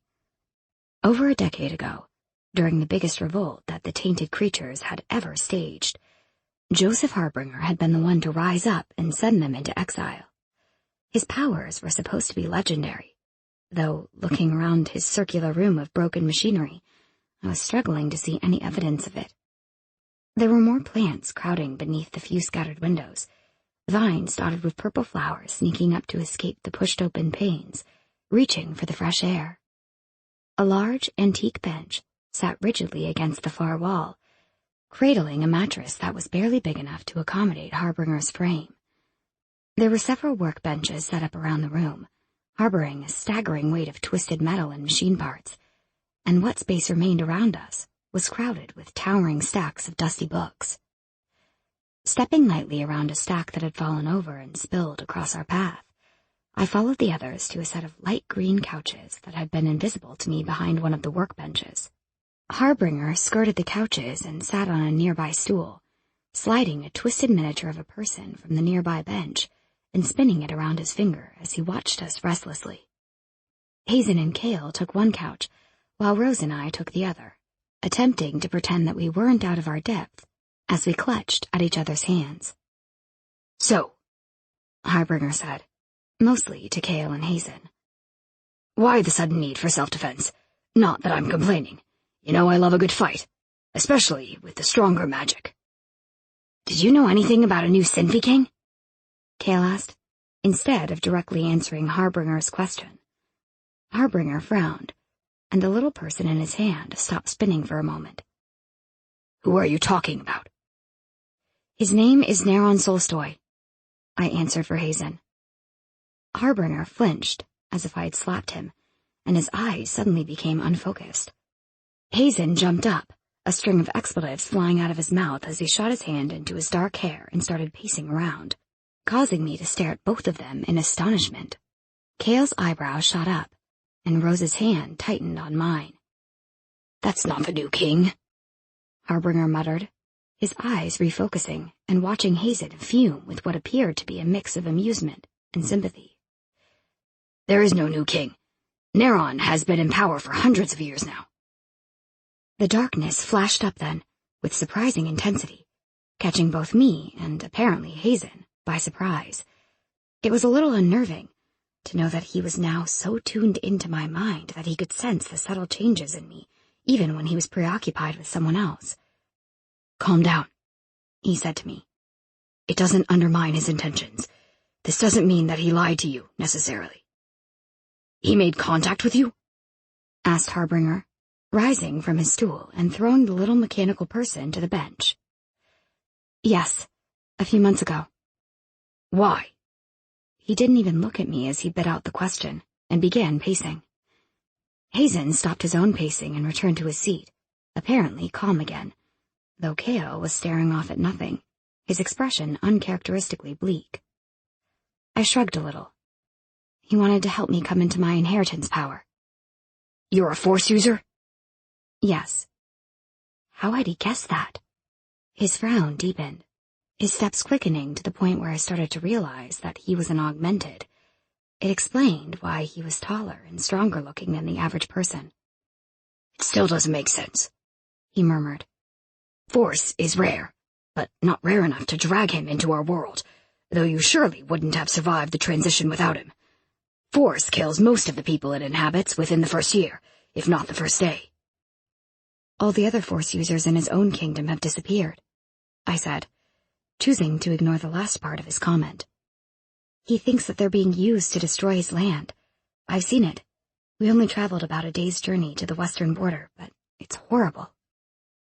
His pacing faltered then, and I had gotten so used to trying to focus on the lurching blur of his movements that I flinched back a little as he became abruptly still. "He took you over into his kingdom?" I nodded, and he fell back to his stool, looking utterly astonished. "This can't be good." "You think he's lying?" Cale asked, his tone implying that he was leaning toward that impression himself. "He would have just killed her and taken her power. It makes no sense that he didn't. No sense at all."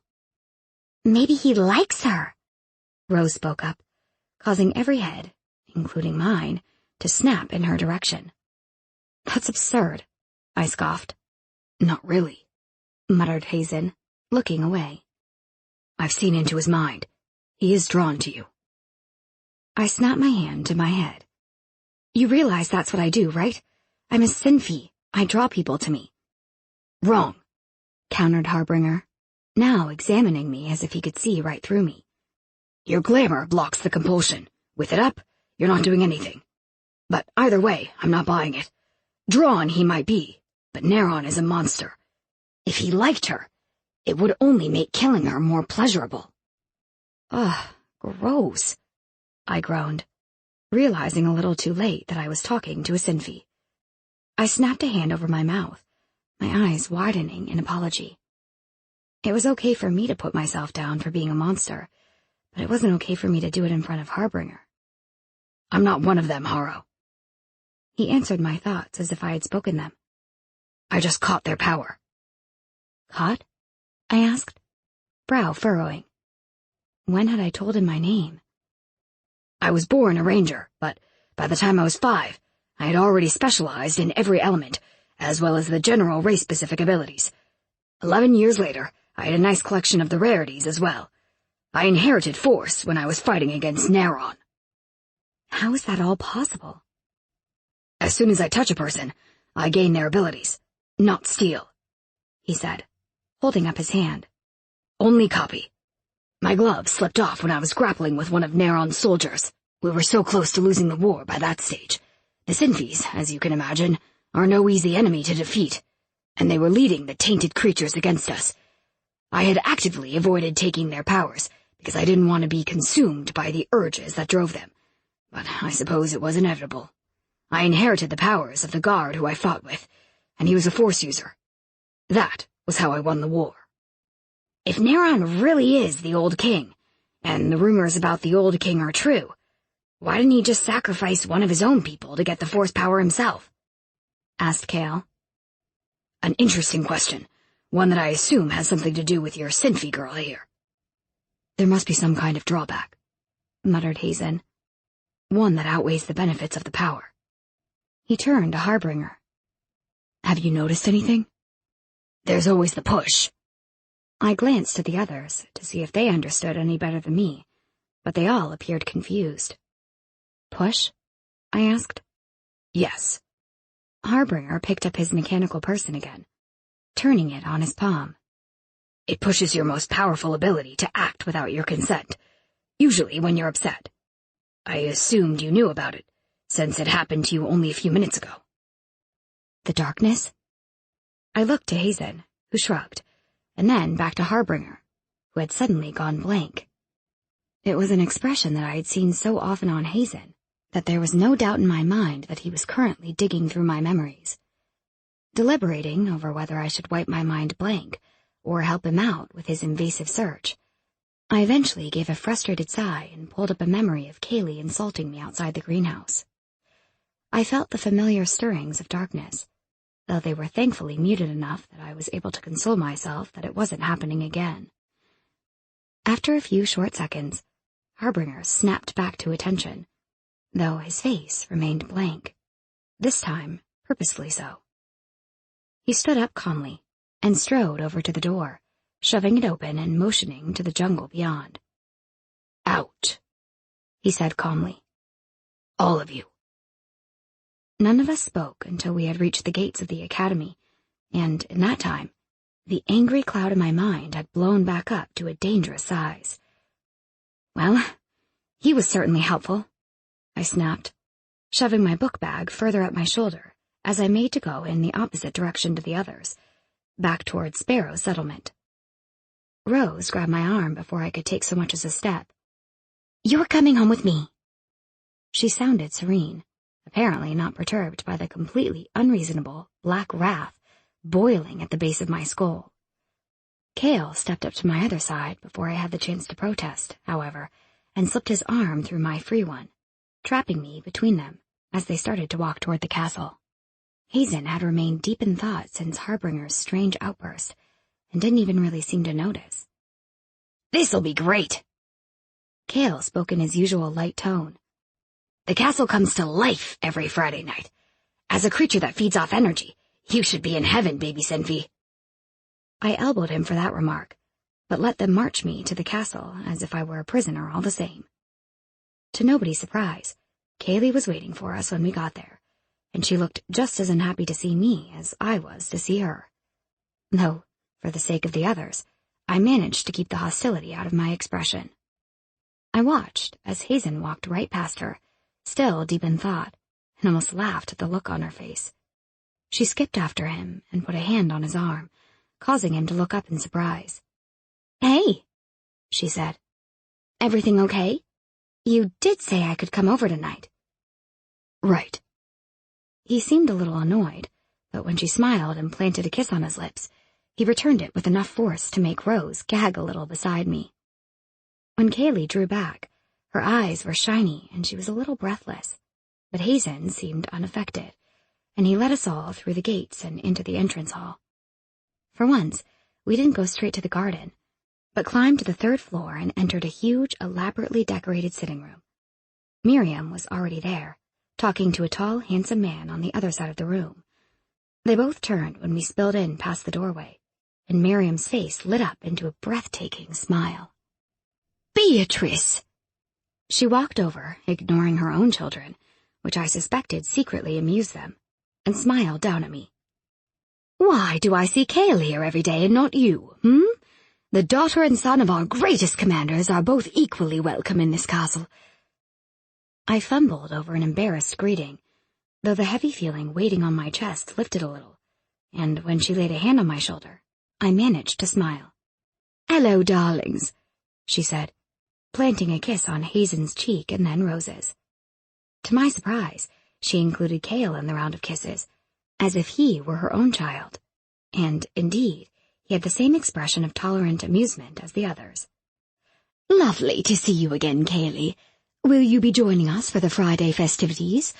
Garland here was just telling me about his circus troupe. They'll be performing in the theater. I really am excited for it." The man strode over as though summoned when he heard his name, and gave us all an exaggerated bow, but I had to tune out the rest of their conversation when I heard Hazen's voice in my head. "I think a little distraction will be good for you."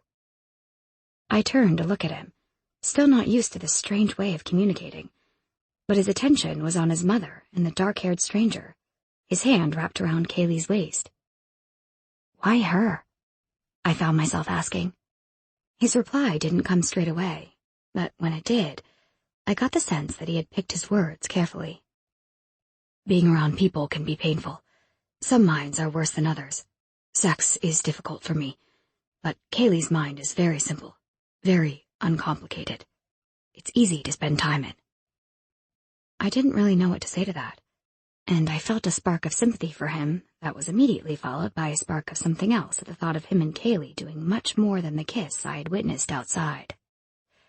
Whatever it was, it left a bitter taste in my mouth, and I quickly pushed it out of the forefront of my mind before Hazen could sense it. "Why didn't you let Cale kiss you?" I didn't know what he was talking about for a few moments, but then I remembered Cale walking me home after our first study session together, backing me up against the fence, his face so close to mine. "Bee?" I jolted from my thoughts, my eyes snapping up to see everyone watching me, apparently waiting for me to answer a question that I hadn't heard. "Oops. Daydreaming." I blushed. Rose chuckled. "I asked if you have anything to wear tonight." I groaned. "Please, not this again." Rose grinned, the glint in her eye bordering on something I might have called evil. "Rose has a new victim?" Miriam asked, amusement rich in her voice. "Don't worry, Mum. You can watch." Rose laughed. Miriam shook a finger at her, because apparently it was unbecoming for a queen to be excited at the prospect of dressing up a Sinfi. But when the others weren't watching, I caught the wink that she delivered her daughter. I caught sight of Cale's expression then, and immediately felt bad. Deliberately not pausing to consider my next words, I quickly blurted them out before I could stop myself. "As long as Cale has to go through the same torture." The elven girl seemed just as surprised as I was at my unanticipated effort to include her. When she finally tore her eyes away from me, I wasn't sure if the blush rising in her cheeks was embarrassment or anger, but her tone was coolly polite.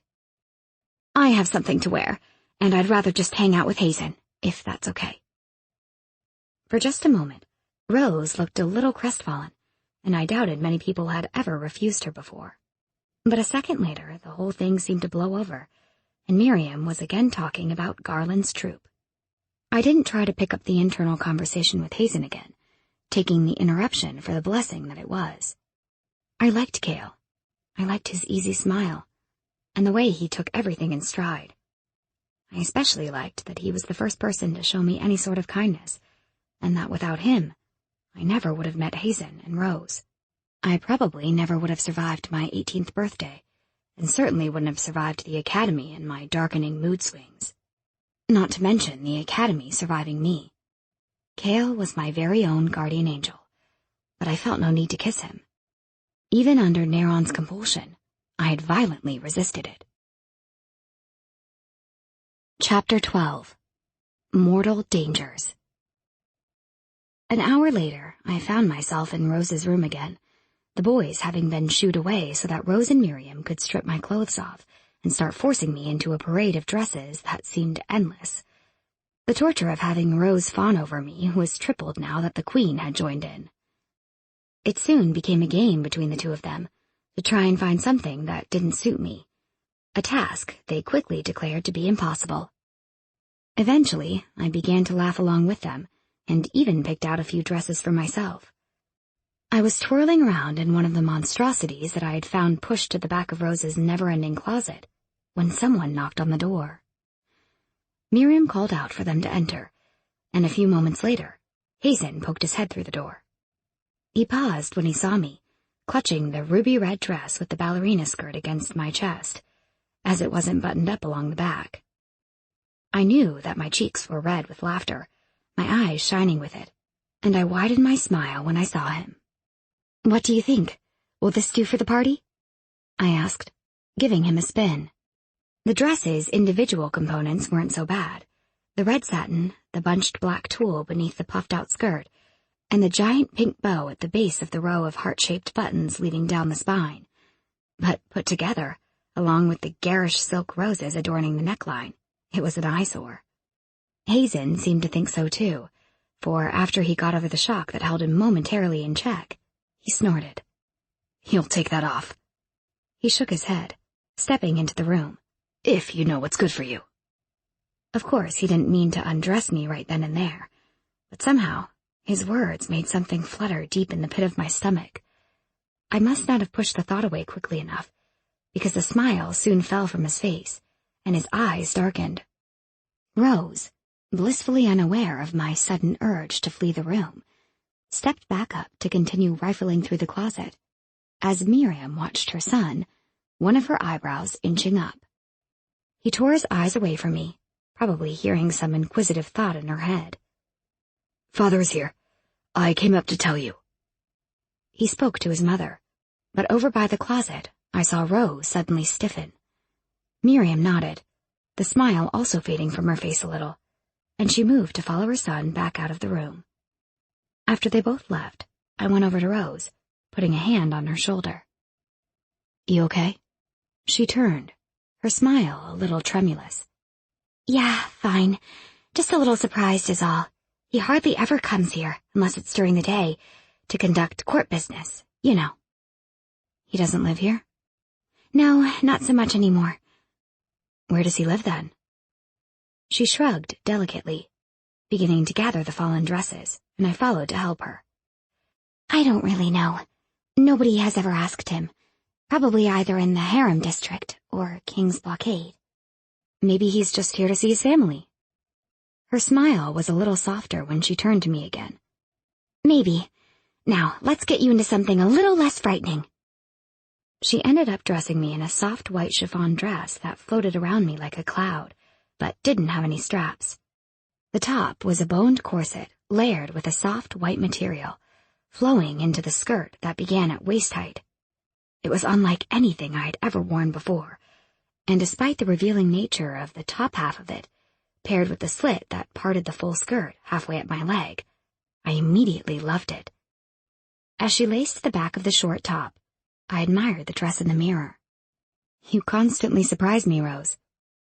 She met my eyes in the mirror, finishing off the too constricting binding before winking and pushing me over to the vanity to do my hair. "It's a talent. Me and my mother, we could turn even a rock into something beautiful, and you're no rock, Bee." "I don't even worry about my appearance when you dress me up. I'm too captivated by what you end up putting me in." She giggled, but from the flush slowly rising up her neck, I could tell that she was pleased with the compliment. She pulled the tie out of my hair and began brushing out the waves before rubbing some random lilac-scented lotion that shone like oil into her palms and spreading it through the tresses. "My mother will hold a formal dinner now that he's turned up. Will you sit with me?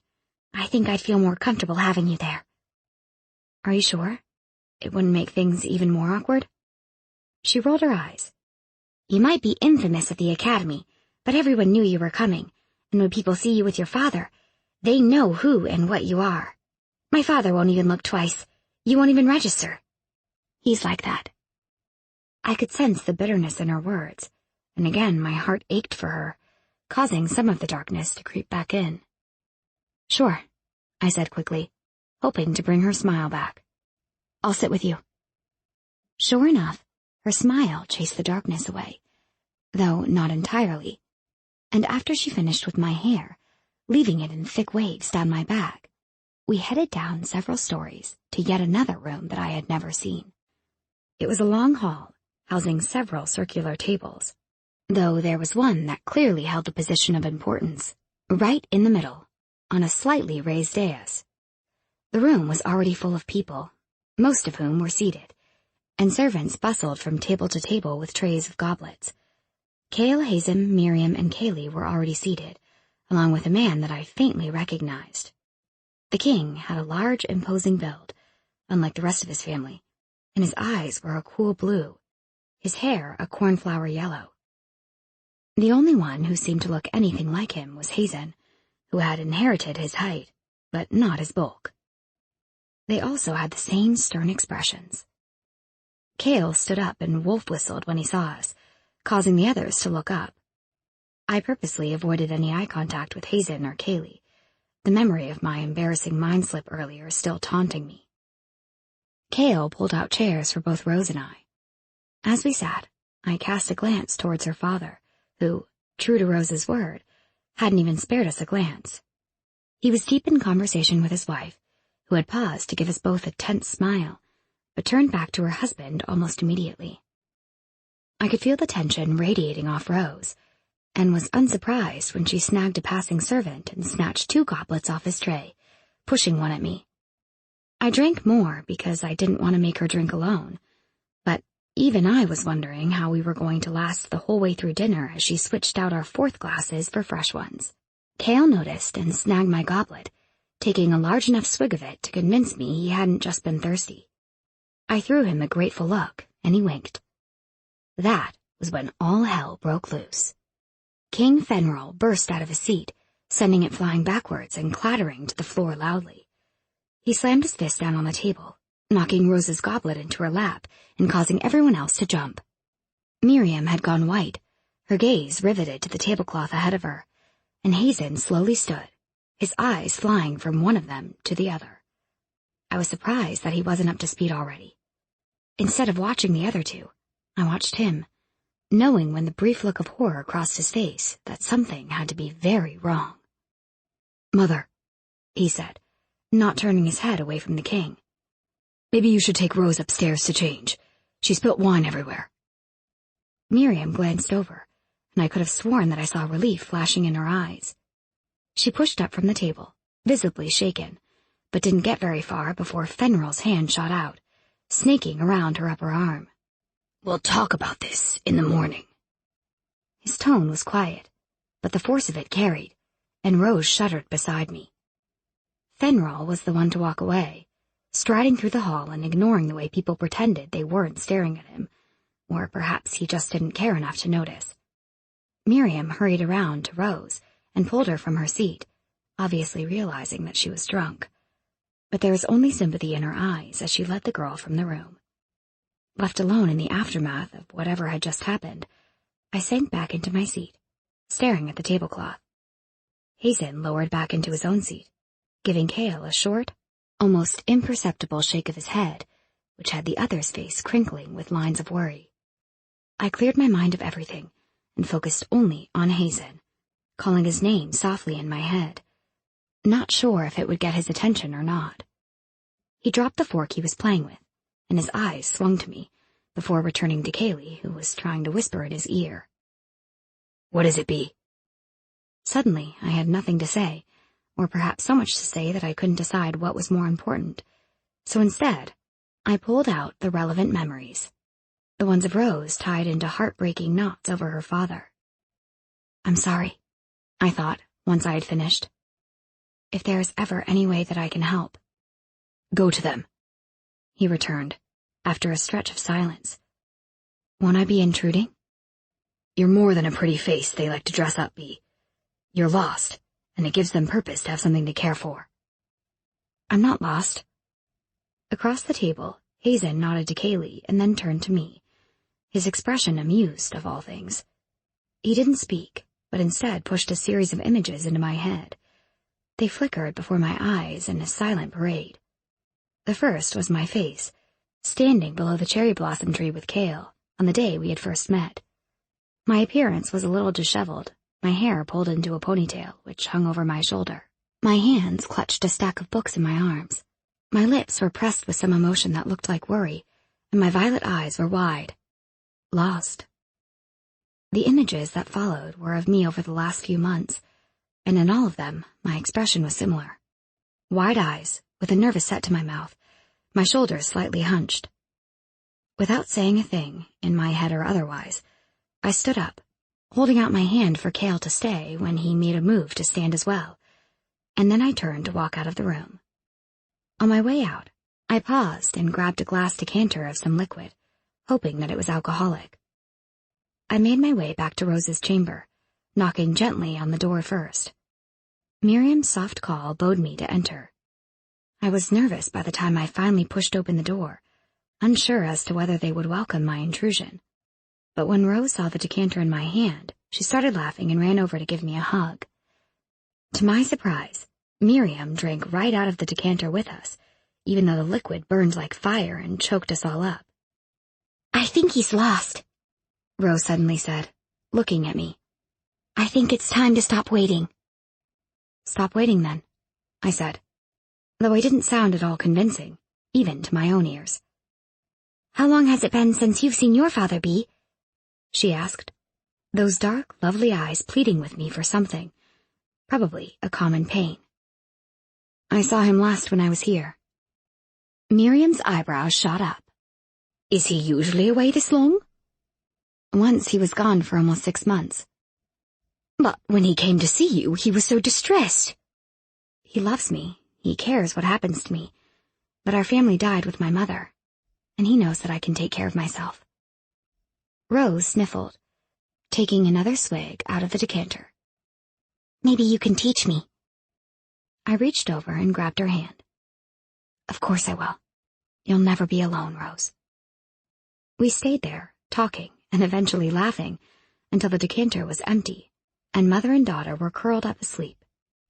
I wanted to curl up and sleep myself, but instead, I hopped up off the bed, swaying a little, and then headed for the door. It did strike me as ironic that I was once again drunk within the castle, but the circumstances were less dire this time, so I didn't worry so much, even when the darkness came swooping back into my mind, and my head swam with images of Miriam and Rose's tear-stained faces. By the time I reached the dining hall again, it was bereft of people, and I sighed, kicking off my shoes and leaving them there as I started wandering around in search of the others. I eventually found where the party had migrated to, though it was significantly smaller now.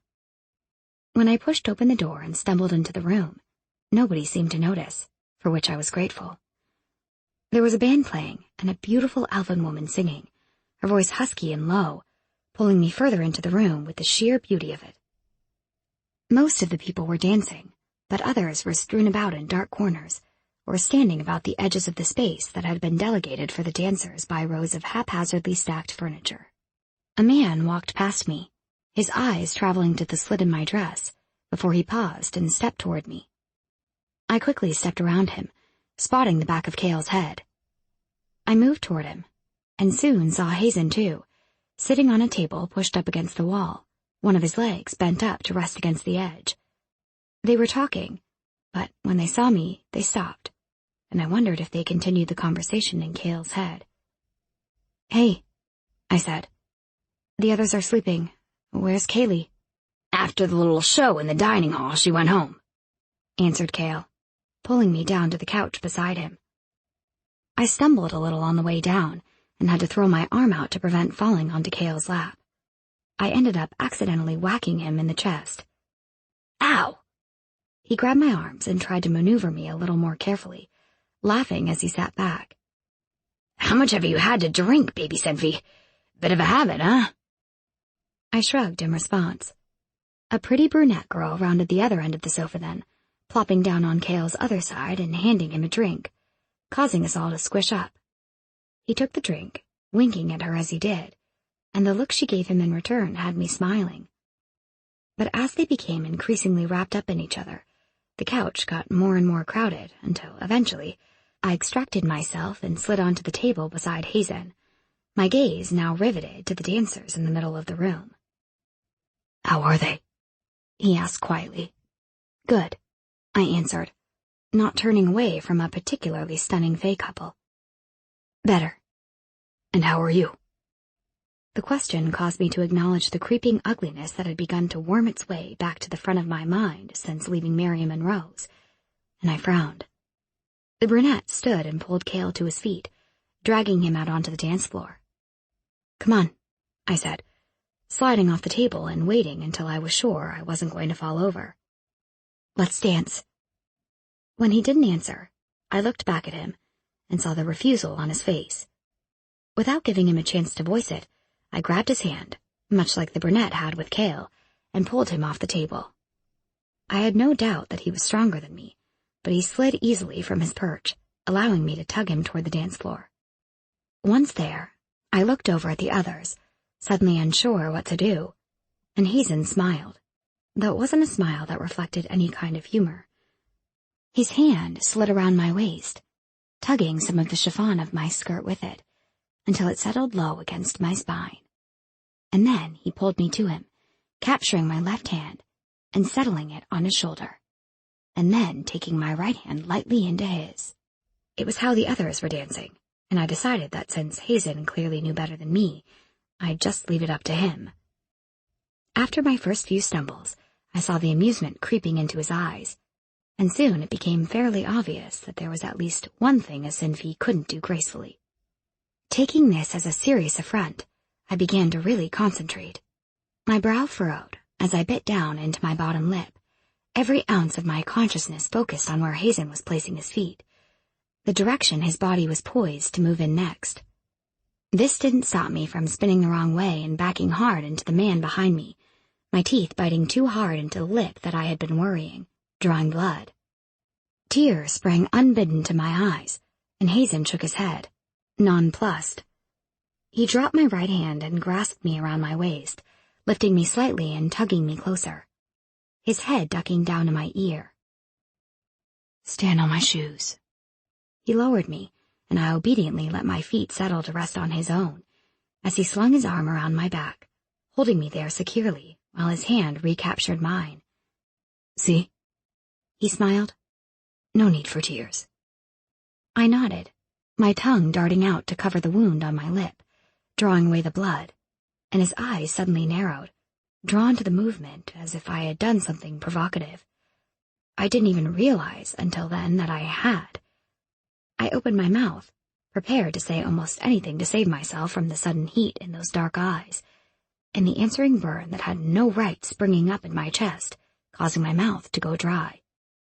Unfortunately, nothing came out, and the hand on mine tightened momentarily, before drawing my arm behind his neck. He was suddenly closer, his hands hot on the curve of my waist, the position of them and the feel of his flexing grip reminding me how easy it would be for him to lift me again, until his lips were close enough to press against mine. "You're cheating, Bee." My head snapped to the side, just in time to see Cale steer his own dance partner away. He threw me a dazzling smile over her shoulder, clearly showing off his superior dance skills, and I rolled my eyes. I continued watching Cale, desperately trying to keep my mind blank, until I heard Hazen's voice in my head. "Lost again." And then he was drawing away. I stood there quietly as he left the room, before moving back to the table. I slid onto the surface, drawing my legs up to my chest, turning my head to the dark window that showed nothing to me of the outside world. After almost an hour of sitting alone with my torturous thoughts, Cale appeared again at my side, drawing me from the table, his eyes blessedly full of laughter. The earlier effects of alcohol were beginning to wear off by now, but Cale's wide smile was infectious, and I welcomed the break from my own thoughts. I spotted the brunette that he had been dancing with earlier. She was in the arms of another man now, both of them laughing hysterically. When she looked over at me, I was relieved to see her winking at Cale. I didn't want him ruining his night just because I was miserable. We danced song after song, sometimes switching partners, sometimes grabbing whatever drinks we could get our hands on to fuel us without stopping. I ended up having fun, though the roiling blackness lapping at my mind was never far from my awareness. At some point after Cale and the brunette had disappeared, one of the men that I had danced with grabbed my hand and drew me out of the room. I didn't see where we went, and I found myself trying to recall his face as we stumbled down a flight of stairs and broke out of a door into the night air. "I'm drunk," I muttered stupidly, feeling the grass beneath my bare feet, and his eyes hot on me. "I think I should go to bed." In answer, he pushed me up against the door we had just come through, his hands grabbing at my dress, his breath on my neck. He didn't smell like alcohol. "I've been watching you," he whispered. "You're deliberately enchanting me, but I don't care." I felt his tongue against my skin then, and I tried to push him away, but he held me there easily with one hand as his other fumbled with my skirts. "Shh, it's okay, beautiful girl. You won't even remember it, I promise. But I need to feel you before you fall asleep." Sleep. The word sounded so good, and I began to notice how tired I was, how heavy my eyelids felt.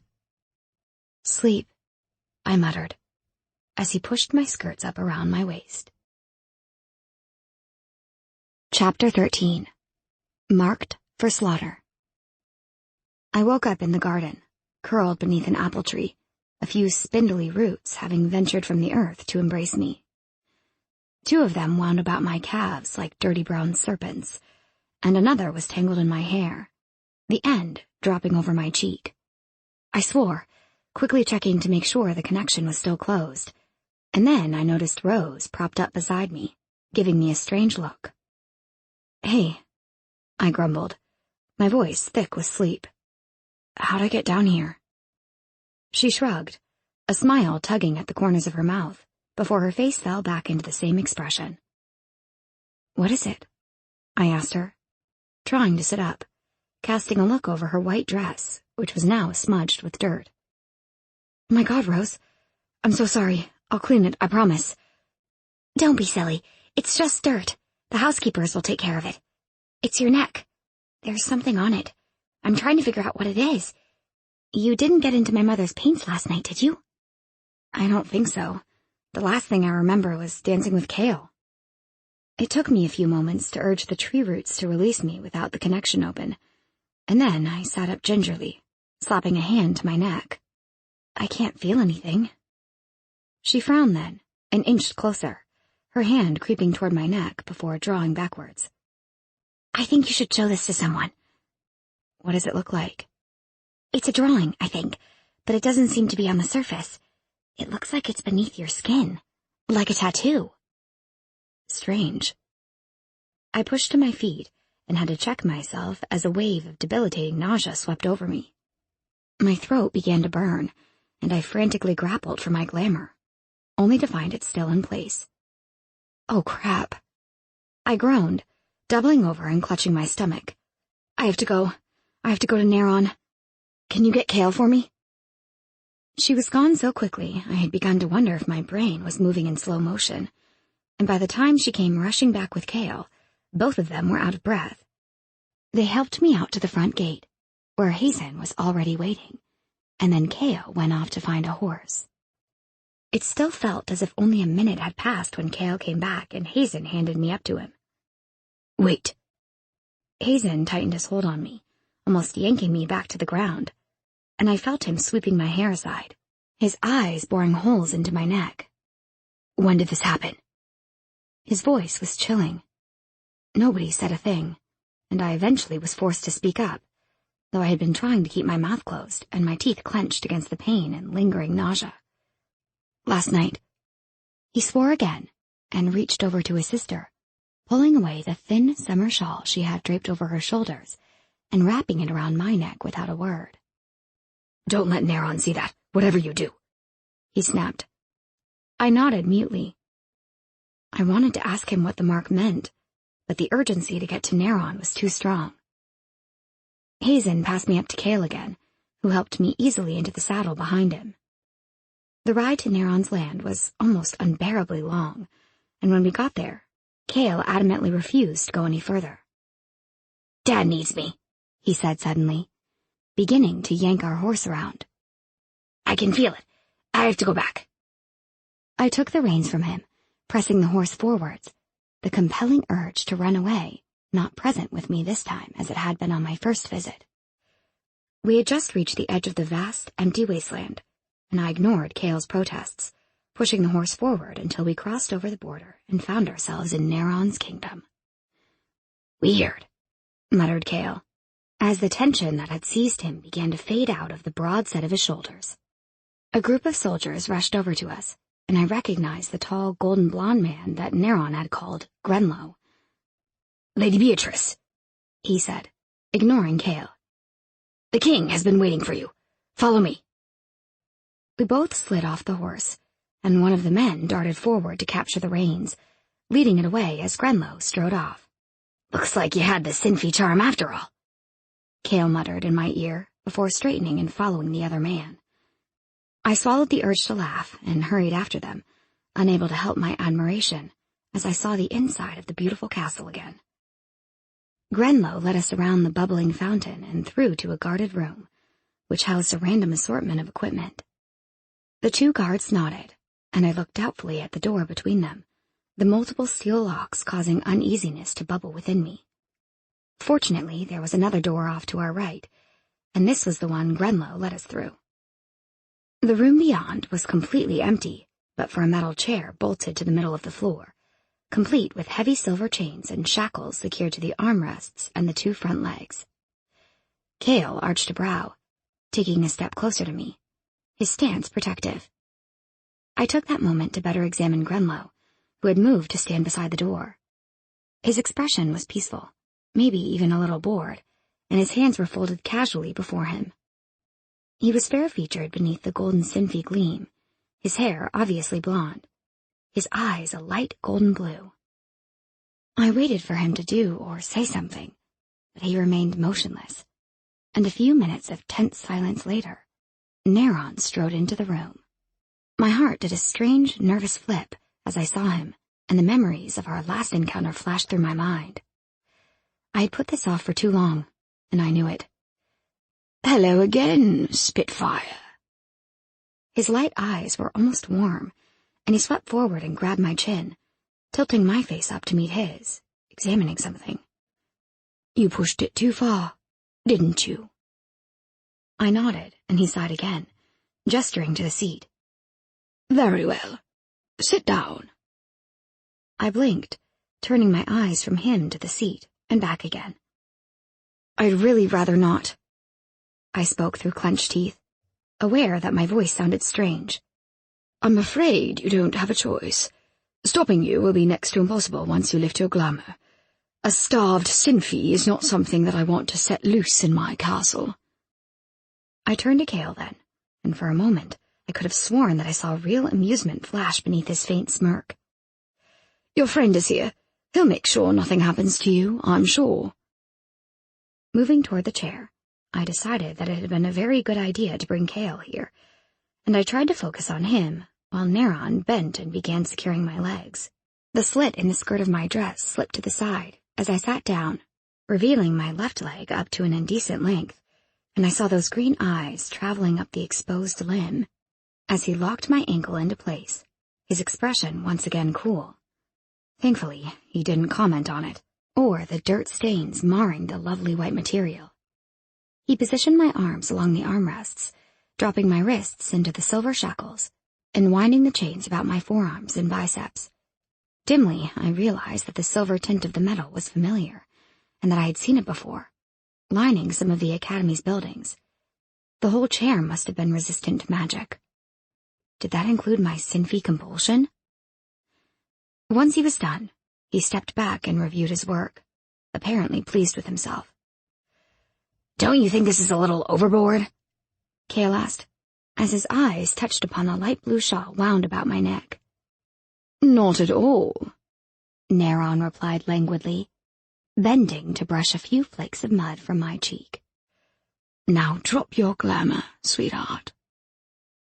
I tested the strength of my cuffs, suddenly glad for the solid metal now that the moment had come for me to actually expose them all to my destructive hunger. Neron waited patiently, standing right in front of me, everything about him calm and patient, while Cale, for once, seemed to be vibrating with tension. Taking a deep breath and trying to mentally prepare myself, I reached for my glamour and withdrew it, my whole body immediately heaving upward, straining against the chains as a violently fierce urge swept through me. I knew my eyes were wild, and could see a faint golden glow emanating from the leg that peeked forth from the skirt of my dress.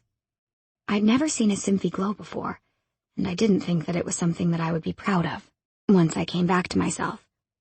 As it was, I could only concentrate on one thing. I needed to kill. Neron had stepped closer, blocking the others from my sight, but I could still smell them. I could feel the warmth of their vitality, the energy, the life, pulsing beneath their skin. I didn't care so much, though, because Neron was closer, his energy stronger, his heartbeat louder. A feral sort of snarl slipped from my mouth, and Neron knelt down, his hands covering mine. "Easy, Spitfire. Easy." The cuffs had begun to dig into my wrists, and the silver chains were straining. I could feel the frail strength of the chair that had only moments ago seemed so secure, and I could feel it vibrating with the strain I was putting on it. I looked back to Neron and felt his hands slip under my arms, one of them settling on my shoulder, pushing me back. And unlike the chair, his strength was unwavering. Why the chair, then? I wondered. His other hand slipped up the back of my neck, burying into the tangle of hair at the base of my skull, tilting my head up to his mouth, and just like that, my worry disappeared. I pulled deep as he kissed me, the energy flooding through me fast enough to make my head spin, and Neron pressed me harder to the chair, his tongue pushing between my lips to deepen the kiss.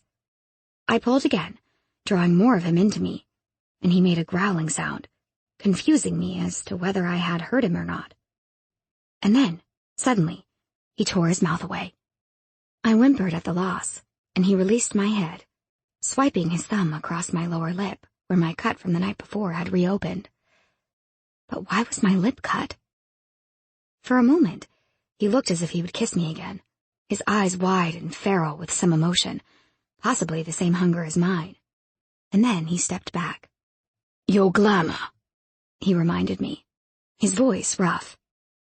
I felt like some kind of animal, my mind intent on draining him dry and then moving on to the other two. But the longer Neron stared at me, the more I began to slip back to myself. I didn't know how long it took me to pull out the predatory need that had me possessed, but when I did, I wrenched my glamour back down, and somewhere, someone sighed in heavy relief. It might have even been me. Neron waited until my glamour was back in place, and then he turned and stalked out of the room, slamming the door. Both Cale and me cringed, but Grenlow jumped forward and began freeing me from the chair. Easing my hands out of the shackles, I noticed that my wrists were raw. A few more minutes in the chair and the skin would have broken. I would have started bleeding. I looked to Cale, shame burning hot on my face, and he held his arms out for me, his expression achingly sympathetic. My guardian angel, I thought, as I ran to him and let him fold me into his arms. "The king requests that the boy leaves now," announced Grenlow. Cale set me gently from him, and I turned to look at the guard. "Absolutely not," Cale said. "I'd rather he stays," I added, a little more politely. "It's not up to you. The king makes the rules round here, and you have a job to do. The king has been patient this last week, but now you must fulfill your end of the bargain." I nodded. The steady flow of newly stolen energy that coursed through me prevented me from feeling the weariness that settled in the spot between my shoulder blades at his words. I turned back to Cale and gave his hand a squeeze. "It's all right. I made a promise, and he's right. It's about time I did my part. I'll be home tonight." "Come to the castle. We'll wait for you there." I opened my mouth to argue, but ended up nodding. If I didn't make it back, at least someone would notice. Renlo led us both out and back to the beautiful fountain room just inside the castle doors. Neron waited there, once again coolly detached, and he watched as Cale was led out the doors before turning back to me. "Come, there is much to do." 3 hours later, there was still apparently much to do. We were seated in one of the castle's gardens, not unlike the gardens in the Reed Castle, and I had opened the connection, trying to search for the things that Neron urged me to. First, he had me close my eyes and locate where he stood, which had taken the most time. Once I learned how to sense the things that weren't growing from the ground, it became easier to seek the things he asked me to, given that I had seen or felt them before. I didn't know how long it would take me to progress enough that I would be able to locate the Force users, but Neron assured me that it was only a matter of time. Once darkness threatened to fall, I insisted that I needed to return, and he walked me back to the stables and saddled the same horse that was supposed to be tethered to a post outside my cottage. "How to get back here?" I asked in surprise, as Neron helped me up into the saddle. "A common inheritance ability among the Sinfis is an ability to communicate with animals. The stronger your power is, the more that communication leans toward persuasion." Once I was atop the horse, Neron paused, holding the reins as he looked up at me. "Don't wait so long next time. My people need you, and you need me." I nodded, not knowing what else to say to that, and he handed me the reins. The ride back to the other castle was tiring, because the journey was a long one. It would have taken less time to return to Sparrow Settlement, but the books that I would need for classes in the morning were still in Rose's room, so I resigned myself to the task of getting there without falling asleep in the saddle. Hazen must have sensed me coming even before I reached the gate. He was waiting for me when I arrived, leaning up against the wall, talking to one of the guards. Their conversation ceased when I slid off the horse, and the guard stepped forward to catch the reins, giving me an easy smile. I recognized him by now, and smiled in return, hoping that the surprise stayed off my face. Hazen looked me over, and then he began to lead me through the gates. "Cale and Rose are both waiting. They'll be relieved to see you're all right." "Does Cale live here or something?" He laughed. "Cale's father is like your own, Bee. His mother died when he was younger, and his father is barely here. My own mother practically raised him, and his father keeps a house here in the market district." "I see. So, are you going to tell me what this thing on my neck is?" I hadn't even remembered it until I saw Hazen again. I drew away Rose's shawl, seeing his eyes flick to my neck, and then just as quickly look away. "It's something I feared since I first sensed the darkness in your mind." "And?" "And Joseph's reaction on Friday confirmed it. You're marked." "What?" "Your father is too. You never noticed it?" I shook my head mutely, and then paused, my step faltering as we began to ascend the staircase leading up to the first floor, almost causing me to fall over. "Wait, you're not talking about that sun on his arm, are you? The tattoo?" His lips pulled into a humorless smile, and I felt an image flash through my mind, one that didn't belong to any of my memories. It was a detailed sketch of a mark very similar to the one my father had on his forearm. It was shaped almost like a sun, but the beams were diamond-shaped and regimented in their evenly spaced positions, with straight, spiky lines between each. Right in the center of the sun-likeness was a straight, simple dagger, the steel somehow managing to glint wickedly, even in black and white. "Yes," I whispered slowly. "That's it. He said he got it at some traveling carnival." "And most people wouldn't know any better." "I'm not following, Hazen."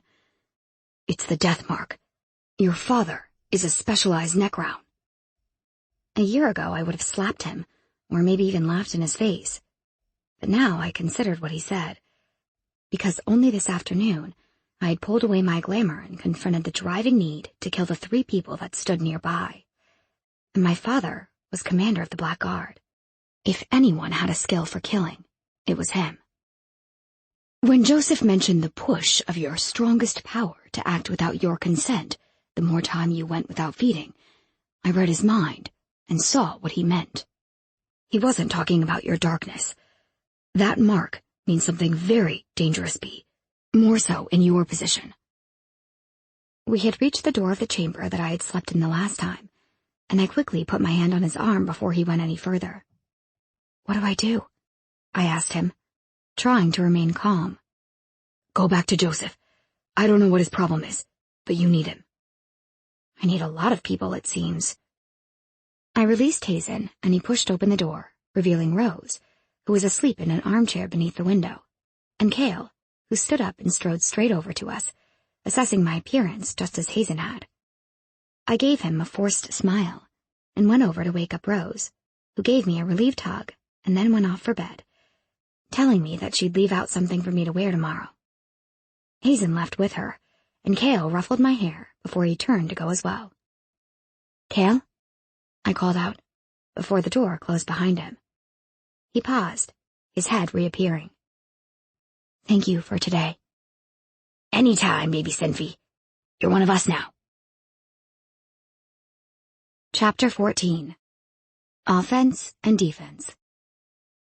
I slept very badly that night, taunted by dreams of a lurking man at the edges of my consciousness, ambiguous stabs of pain and panic racking my mind in intervals broken up by a foggy, debilitating confusion. So when I got to the academy the next morning, dressed in a thin, pale green cotton dress with a blessedly simple design, I felt almost depressed enough to seek out Harbinger, as Hazen had told me to. I planned to do it after classes, when there wouldn't be so many students around to witness me being thrown from the top of the watchtower, if it came to that. However, as I sat in coercion ethics that morning, Hazen once again by my side, an unexpected surprise had me abandoning my plans. A knock at the door interrupted Professor Mont mid-sentence, and she glanced toward the offending sound, apparently considering ignoring it altogether, until it sounded again. "Enter," she snapped. A scared-looking younger boy poked his head into the room and scurried over to Mont, handing her a small roll of parchment, and then bolting again for the door before she could use the parchment to beat him for interrupting her class. We were all somewhat dumbfounded, because the mechanical birds were usually the message carriers around the academy, but Mont unrolled the parchment, looking more annoyed than anything else. After she finished reading, she tossed the scroll to her desk. "There has been a mandatory class introduced for all senior students and commissioned students. It will take the place of your final lesson every Monday, and will be held in the Sand Theatre off grounds. And, I will repeat, this is mandatory." Her announcement was met with a flurry of whispering speculation, which she quelled with a narrow-eyed glare, before turning back to the graph she had been explaining, which depicted a circle of reactions that stemmed from influencing a person's thoughts or behaviors. Before she could speak, however, a girl in the front row shot up her hand, and Mont sighed. "Yes, Castleberry?" "What is the class?" "I have not been given that information." I wondered if it were just me, or if the others could also tell that she was lying. I snuck a look at Hazen, whose eyes were narrowed. "What is it?" I whispered to him, just as the girl shot up her hand again. "Oh, what now?" Mont asked. Hazen leaned toward me, his voice low as the girl asked who would be teaching the class. "Her mind has been open the whole lesson, but now it's suddenly closed off." I looked back to Mont, awaiting her answer just as the others did, and could see that she was considering answering this question honestly, her lips pursed, clearly impatient to get on with her lesson. "Professor Harbinger," she said finally. "Now, no more questions." The room erupted into sudden chaos, and Mont's face grew red. I couldn't even make out what people were saying, as there were too many voices trying to talk over the top of others. So instead, I watched Mont, who walked into the middle of the classroom and sliced her hand through the air in one sharp, belligerent motion. Momentarily, the breath left my throat, and my lips pressed together, refusing to open no matter how much I urged them to. Looking around in a slight panic, I noticed that everyone else was the same. "Now," Mont said, moving back down to her diagram. "As we can see here, controlling the bodily functions of a person can sometimes lead to that person having severe panic attacks, if done for too long." She waved her hand again, and I found myself once again in control, but the classroom stayed quiet this time. When the lesson finally finished, I found that I wasn't the only one in a rush to escape Mont. "She's a nutter," I muttered to Hazen, as we walked out into the sunshine, heading for the table beneath the cherry blossom tree, where I'd begun to sit with the rest of their group. He chuckled, and Cale, who was already lazing on the table, playing with the petals of a fallen flower, perked up. "Who's a nutter?" "Professor Mont. She literally took our breath away for a few seconds and compelled us not to speak." "Ah, Mad Mont. She was penalized by the Academy Board for that last year. She's supposed to be on her last warning, but they'll never fire her. She's insanely powerful, and insanely smart, so it kind of outweighs the fact that she's just plain insane." I sat down next to Cale as I saw Cale approaching, and fell back to stare up at the web of branches above me. "I suppose you already know about Harbinger's lesson this afternoon?" I asked him, watching as a blossom began to float down, fluttering through the air until it came to rest on the gentle rise and fall of my stomach. "Yeah, wonder what brought this on." "I don't know. Are you going to go?" He relaxed back down next to me, and I could sense more people arriving, though I had eyes only for the flowers above me. "I have to, don't I?" I laughed. "Like that stops you, Cale." "Right." He snorted. "But that's before the famous Harbinger decided to come out of retirement." "What's this?" asked Alton, his face appearing in my line of sight. I had noticed that Alton's blue eyes only ever cringed when he was looking at me. Otherwise, they seemed to be constantly dancing with laughter. "Didn't you hear?" answered Cale. "Harbinger is being pulled out of retirement to teach the mysterious lesson this afternoon." "No way." Alton seemed to forget his dislike of me momentarily, and there were a few other gasps around us. "You mean Joseph Harbinger?" "The one and only," came Hazen's dry voice. I picked myself up when I realized that all the others had gathered, and slipped off the table, onto the bench seat, the blossom tumbling from my stomach. "What do you think it's about?" asked Kai, smoothing over her short, shiny bob. "Should I go home and change?" Kaylee giggled. Cale snorted. "He's like 100 years old or something," Kaylee said, flicking a carrot stick at her friend. "Yeah, but he's supposed to be immortal, Kay, which means he probably still looks hot, right?" "I've heard that he just ages differently, like 1 year for every 2 of ours. Some of the Rangers are like that," said Robert, pushing a dark lock of hair from behind his head. "What else did you hear?" Kai asked, as if Robert was a reputable source for information. "That the Tainted Creatures are planning another uprising, and that they want to teach the senior students to fight," he supplied. 4 sets of eyes swung toward me, except Hazen and Cale, who looked instead to each other. But it was Rose who came to my rescue, having reached the table just in time to hear Robert's comment. She looped her arms around my neck and planted a smacking kiss right on the top of my head. "If they were afraid of the Tainted Creatures revolting, I'm pretty sure I'd know about it. Because, my father is the king." "We'll see," returned Robert mildly, and I was forced to remember who his father was. The Peacock Knight was another famous fighter, though he was on a very different caliber to Harbinger. He had once belonged to the King's Guard, but had apparently been discharged for reckless behavior. He was a shiftling, and his ever-changing, brightly colored appearance was what had earned him his name. That wasn't what he had been famous for, though. It was his fighting that had garnered him attention and praise. It was rumored that there wasn't a single person who could go up against the Peacock Knight and win. He often welcomed impossible odds, and always walked away with barely a scratch. If the tainted creatures were planning a revolt, was it possible that the Peacock Knight knew something about it? After lunch, Rose and I walked to Domestic Manipulation of Common Specializations and found seats tucked away at the back of the classroom, where we might have a chance at speaking without Hectart noticing. Kai is skipping this period to go home and change, she whispered as we got our books. She wants a famous boyfriend, and she set her sights on Harbinger. After meeting the guy, I almost feel sorry for her. Rose snorted. He won't even look at her. The only reason he talks to Hazen and Cale is because they have some of the most powerful non-race-specific rarities. I guess he admires strength, and if his history is all true, I'm not surprised. Well, she's not the only one who's going to feel let down, I muttered, looking around at the girls of the classroom, who were all currently engaged in frantic whispering, not unlike Rose and myself. You know, he doesn't look all that different. Huh? I leaned toward Rose, suddenly feeling lost.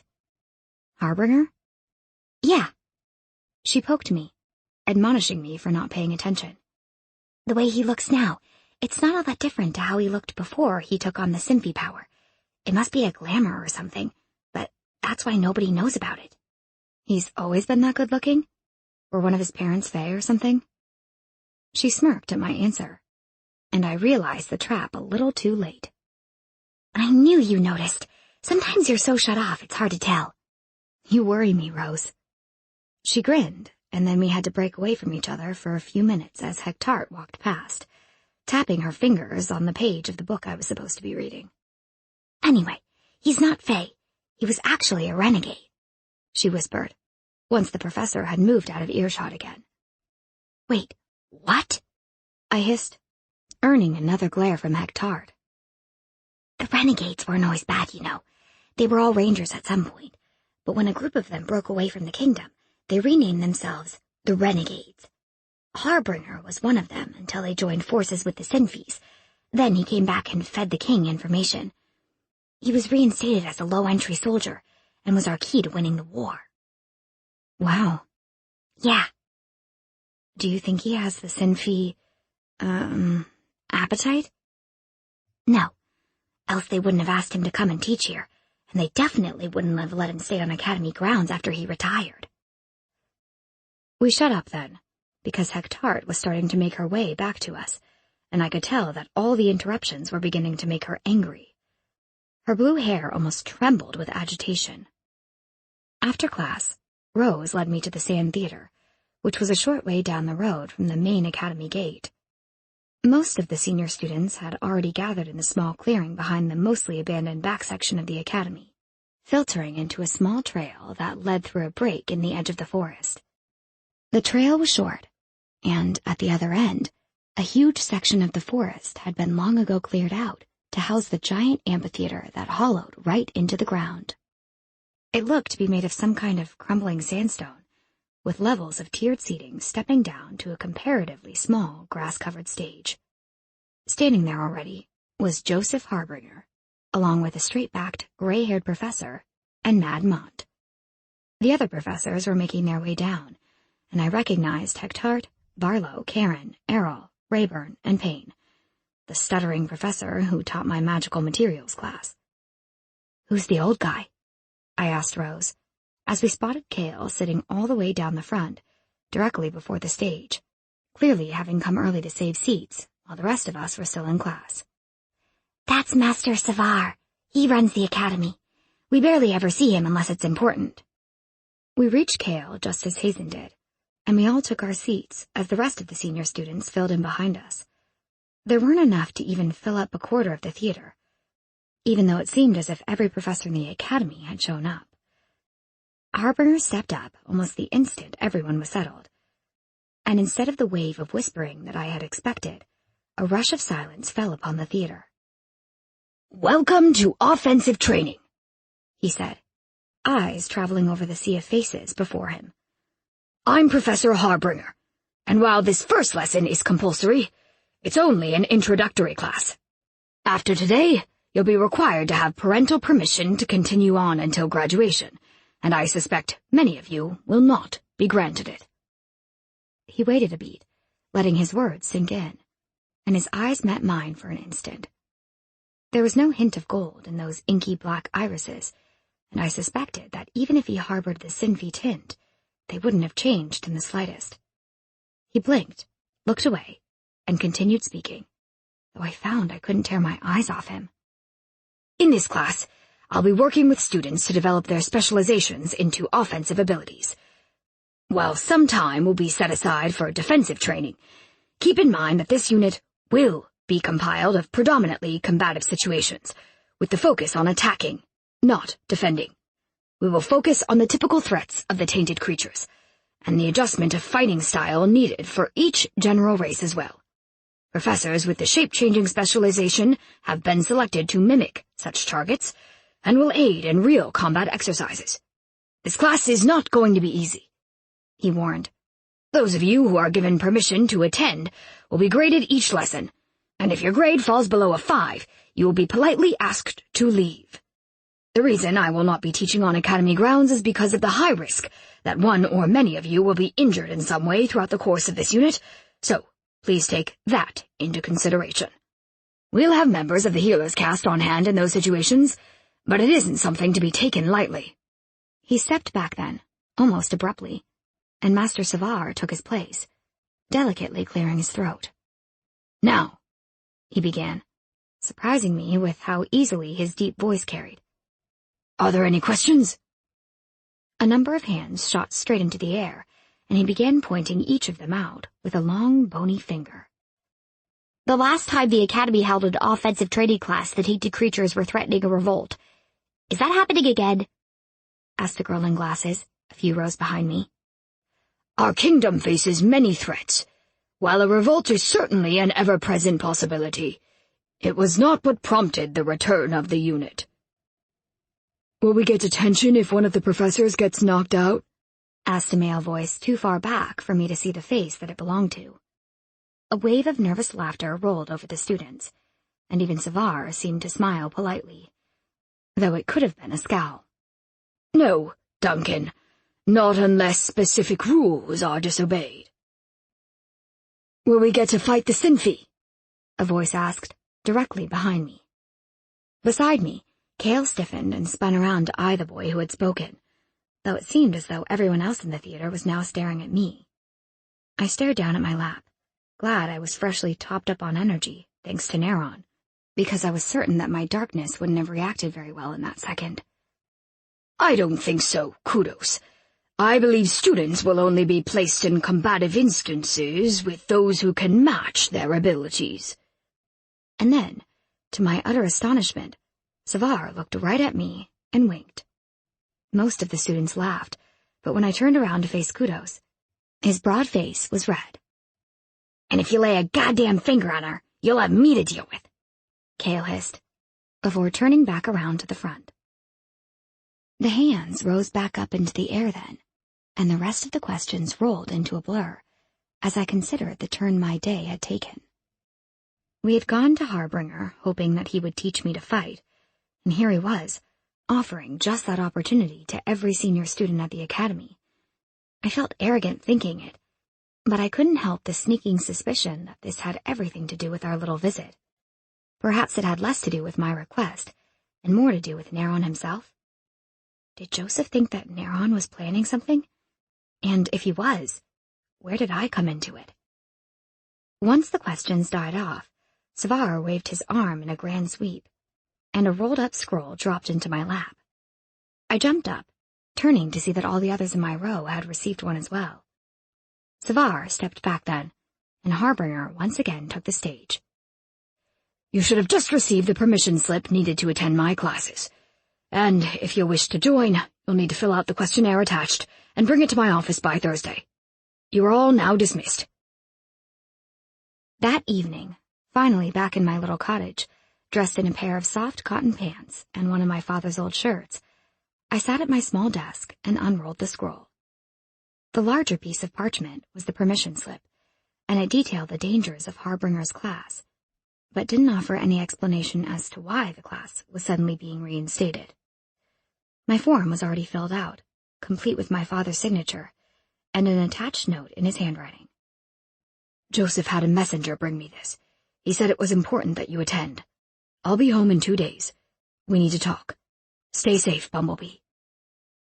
I didn't register the tears that gathered in my eyes until the letters began to blur, and then I quickly blinked them away. It had been too long since I had last seen my father, and I found that with everything else that had happened recently, I really needed him. Putting his note away, I pulled out the smaller roll of paper that sat inside the permission slip and flattened it onto my desk. It was the questionnaire, but there was only one question on it. Why do you want to enroll in this unit? I stared at the question, considering a number of responses, until eventually I grew too tired to care and picked up my pencil to scribble an answer.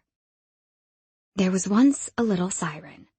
She lived all by herself out in the middle of the sea, singing to those who passed in their grand ships, desperate for the contact of another person. When one finally stopped, the crew captured the siren and threw her into a cage, deciding that her golden hair and golden skin would make them rich. Not wanting to be killed by the sailors, she sang her way free, enchanting them with a lusty, melodious song full of beauty and innocence. Her voice called to them, captured them as they had captured her. But as she stood on the deck again, the men kneeling at her feet, she found that she couldn't stop. She sang and sang until there was no more beauty or innocence, only hunger and violence. But still, they crawled closer, held captive by her siren magic. One by one, she devoured the sailors until their bones scattered the deck of the ship, and she was alone again, out in the middle of the sea, singing to those who passed in their grand ships. I wrenched away from the page, looking down at what I had written. Could I really be like that? I was just about to tear up the questionnaire when something occurred to me. Flattening it back out, I added a tiny drawing to the bottom of the page. It was the mark that I had examined earlier in my wardrobe mirror.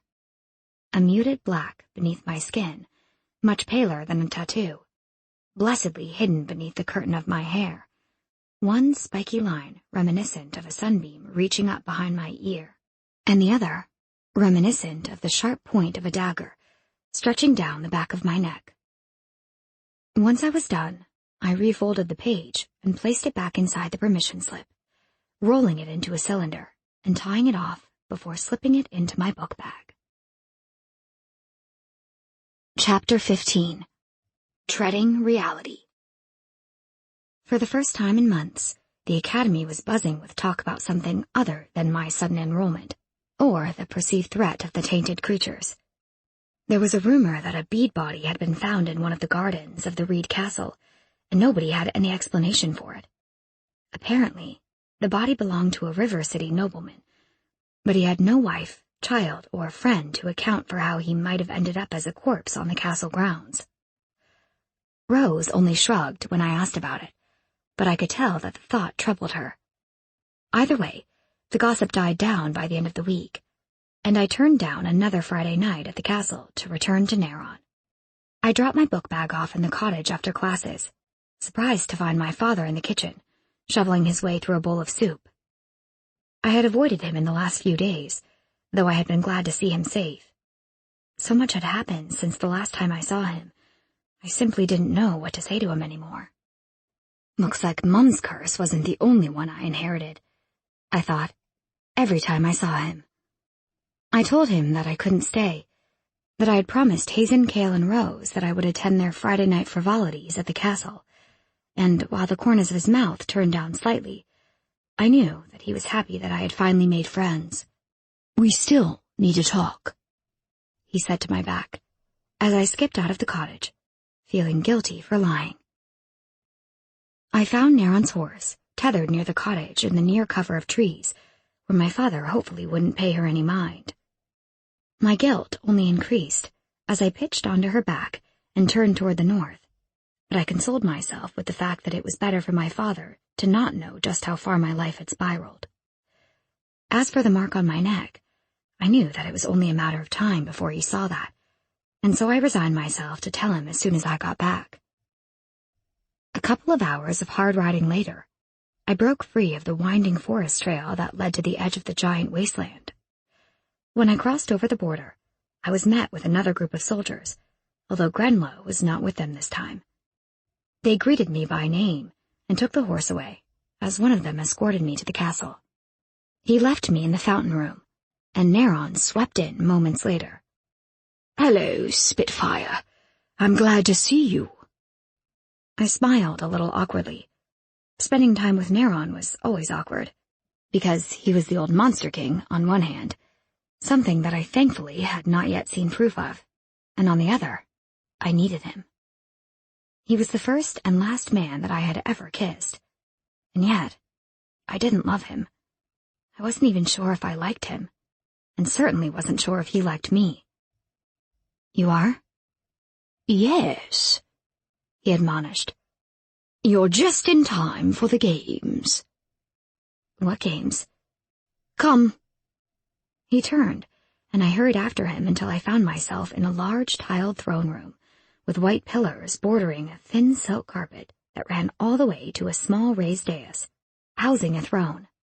The throne itself was made of twisted oak, with a high back and carved ornamental tree branches stretching high over the top, crossing over in an arch, and falling again on the opposite side of the chair to seemingly melt into the floor. There were smaller carved vines that twisted about the legs of the chair, and for a brief moment, I was reminded of the chains that had protected me against my own hunger on my last visit. I wondered if he would lock me back in the chair again, as it had certainly seemed to go a lot smoother for him with my own movement restricted, and the silver metal blocking my compulsion. There were people milling about the room, all dressed in varying shades of obscenity. In fact, Neron seemed to be the only one dressed normally, in plain grayscale colors, with the same leather straps crisscrossed over his chest that I recognized from the day I had met him. Except now I saw their purpose, as he displayed his broad back to me. They crossed again in between his shoulder blades, and each strap held a leather hilt, which boasted thin daggers that curved all the way to the small of his back. I didn't even notice the stares I got as I followed Neron to the throne, because I was too busy staring myself. There was one woman who was dressed in something tight enough to be a second skin. It was shiny and pale, and it stretched and dipped round her curves in a way that left my mouth hanging open. Another woman was clearly disguised as some sort of bird, with bright blue feathers fanning out from her short satin skirt in a puffy show of a tail. Heavily spiked jeweled lashes framed her eyes, and her mouth was painted bright green. The man standing with her wore a giant lion's headdress, and I wasn't even sure that he could see out of it, though it turned in my direction as I walked past. When Neron reached the throne, he fell into it and caught me by the hand, pulling me onto his lap. I landed across his thighs, more out of shock than willingness, but his hands quickly clamped me down before I could rise again. "Begin!" he boomed to the room, which immediately burst into a flurry of movement. I looked on, my eyes wide, as the people rolled out a giant, checkered carpet, and then arranged themselves like chess pieces. Two men stepped up, the lion and another, who walked on platform shoes that made him easily tower over every other person in the room. They began directing the human pieces across the board with a ferociousness that surprised me, and soon it was time for the lion to strike away one of the tall man's pawns. The pawn was a woman dressed in a pretty toga-style dress, with her hair piled into an elaborate tiered pyramid atop her head. She looked utterly terrified. The man who had stepped up to her square smirked, and all around the room the onlookers started to chant. "What are they saying?" I found myself whispering. "Some are saying kiss. Some are saying kill." "I don't understand." I watched as the man approached the woman, grabbing her face and planting a smacking kiss on her lips. She visibly sagged in relief, and a realization began to dawn on me, causing a shiver to race down my spine. "And now it is time for yours, Spitfire." Neron turned my head, smirking at the horror in my eyes before tugging my mouth to his, neglecting to tell me to drop my glamour. I felt an immediate yearning shoot through my body, pushing the horror momentarily away. and as his fingers slid into my hair, his compulsion spread, tingling all the way to the tips of my fingers, which rose to clutch at his shoulders. I made no conscious effort to drop my glamour, but I recognized the pull of his energy when it happened. He made a sound in his throat and twitched me closer, the kiss becoming reminiscent of another kiss, one that had ended in my dress being torn down the middle, before his mouth pulled away from mine.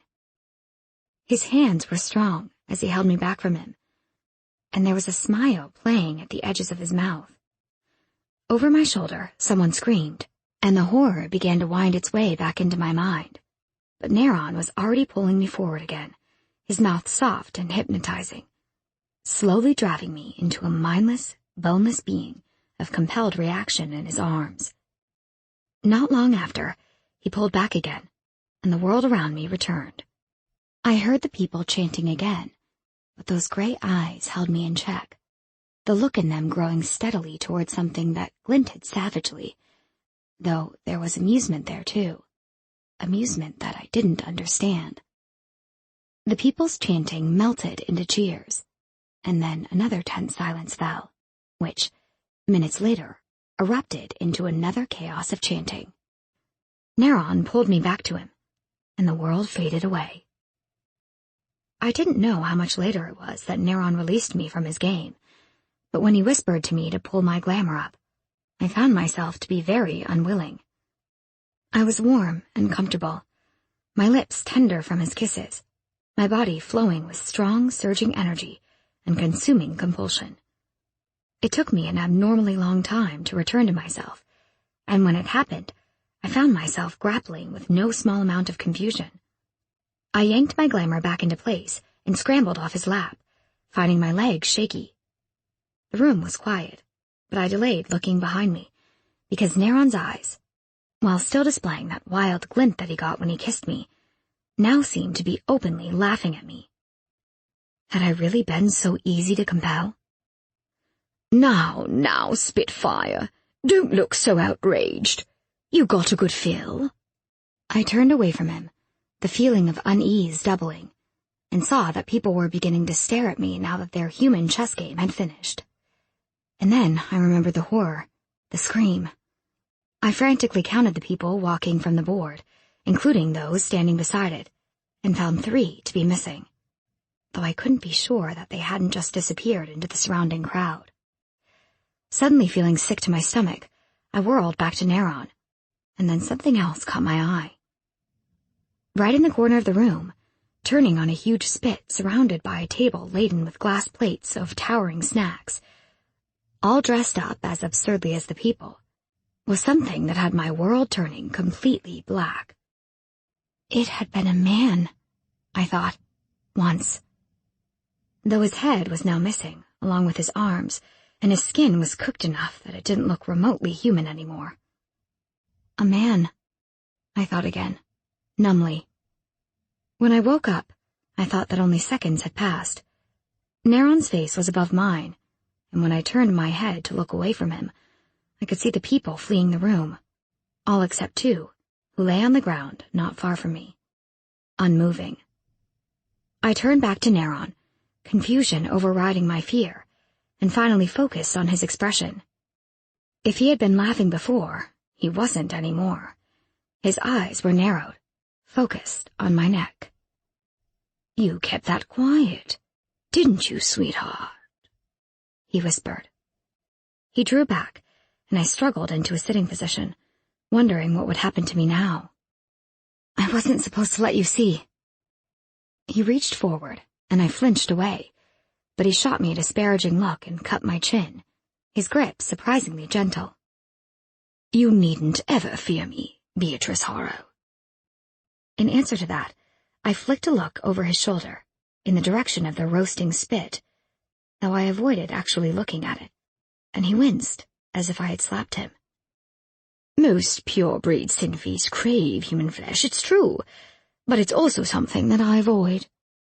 I doubt that. Doubt all you want. He pulled me to my feet then, and I let him. But it's true. You kept me purposefully out of it, I accused, gesturing to the chessboard. Would you have preferred to watch? He asked the question calmly, with no hint of remorse in his eyes, and I shivered. My eyes fell on the men lying on the floor, and I stiffened. Neron moved behind me. I felt his formidable presence close, though he didn't touch me. It's powerful, almost frighteningly so, he said cryptically. I wasn't able to answer, because something else had stricken me as strange. The men didn't look dead at all. They looked as if they had fallen into a peaceful sleep, their eyes closed, no sign of struggle or blood. As my confusion grew, something niggled in the back of my mind, and it wasn't until I turned and saw the admiration stamped all over Neron's handsome features that it finally clicked into sickening clarity. Oh no, I gasped, falling to my knees, bitter tears spilling down my cheeks, a burning horror choking in my throat. I killed them. He knelt beside me and pulled me into his arms, cradling me like a child, soothing me with words that I didn't listen to, stroking my hair. Of course Hazen hadn't wanted Neron to know. I was already tied into helping him. I didn't need to add another skill to the repertoire of powers at the Sinfi King's disposal, especially not this power. Eventually, I pushed away from him, scrambling to be free of his manipulations, and he didn't try to stop me. I demanded my horse back and rode hard to the cottage while the tears streamed down my face. When I burst into the cottage, I didn't try to hide them. It was time for my father to know everything. Except that the cottage, my own little brick sanctuary, was teeming with people. Everybody seemed to lunge all at once, and it wasn't until Hazen jumped in front of me and pushed me against the door that I began to recognize their faces. Hazen wasn't the only person who had moved in front of me, shielding me with their backs. My father was also there, and Cale. I saw Rose and Miriam in the corner, looking at me with tear-stricken faces, and behind them, lurking in the shadows, was Joseph Harbinger. The rest were all soldiers. I thought about the 2 Sinfi men I had just killed, their absurdly peaceful expressions flitting through my mind, and I began to panic. Though, of course, none of these people would know about that. Hazen had seen it, though, and he stiffened, turning slowly to face me. He grabbed my shoulders, dark eyes boring into me, and I heard his voice in my head. There was another presence there, too, one that I suspected was Harbinger, though he stayed silent. "Show me that again, Bee." Obediently, I brought the image back up, though I flinched outwardly at having to see those faces again, and I heard my father's panicked voice beside me. "Don't hurt her! Be gentle, damn it!" Hazen ignored him, latching onto the memory, sifting through the events that led up to it. And then he spoke again, his voice deep and calm, despite the whirlwind of panic now racing through me. "This is very important, Bee, and I need you to answer honestly. Have you ever done anything like that before?" I recoiled from him, feeling as if he had physically slapped me. I tried to throw the sheer force of my horror at him in answer to his question.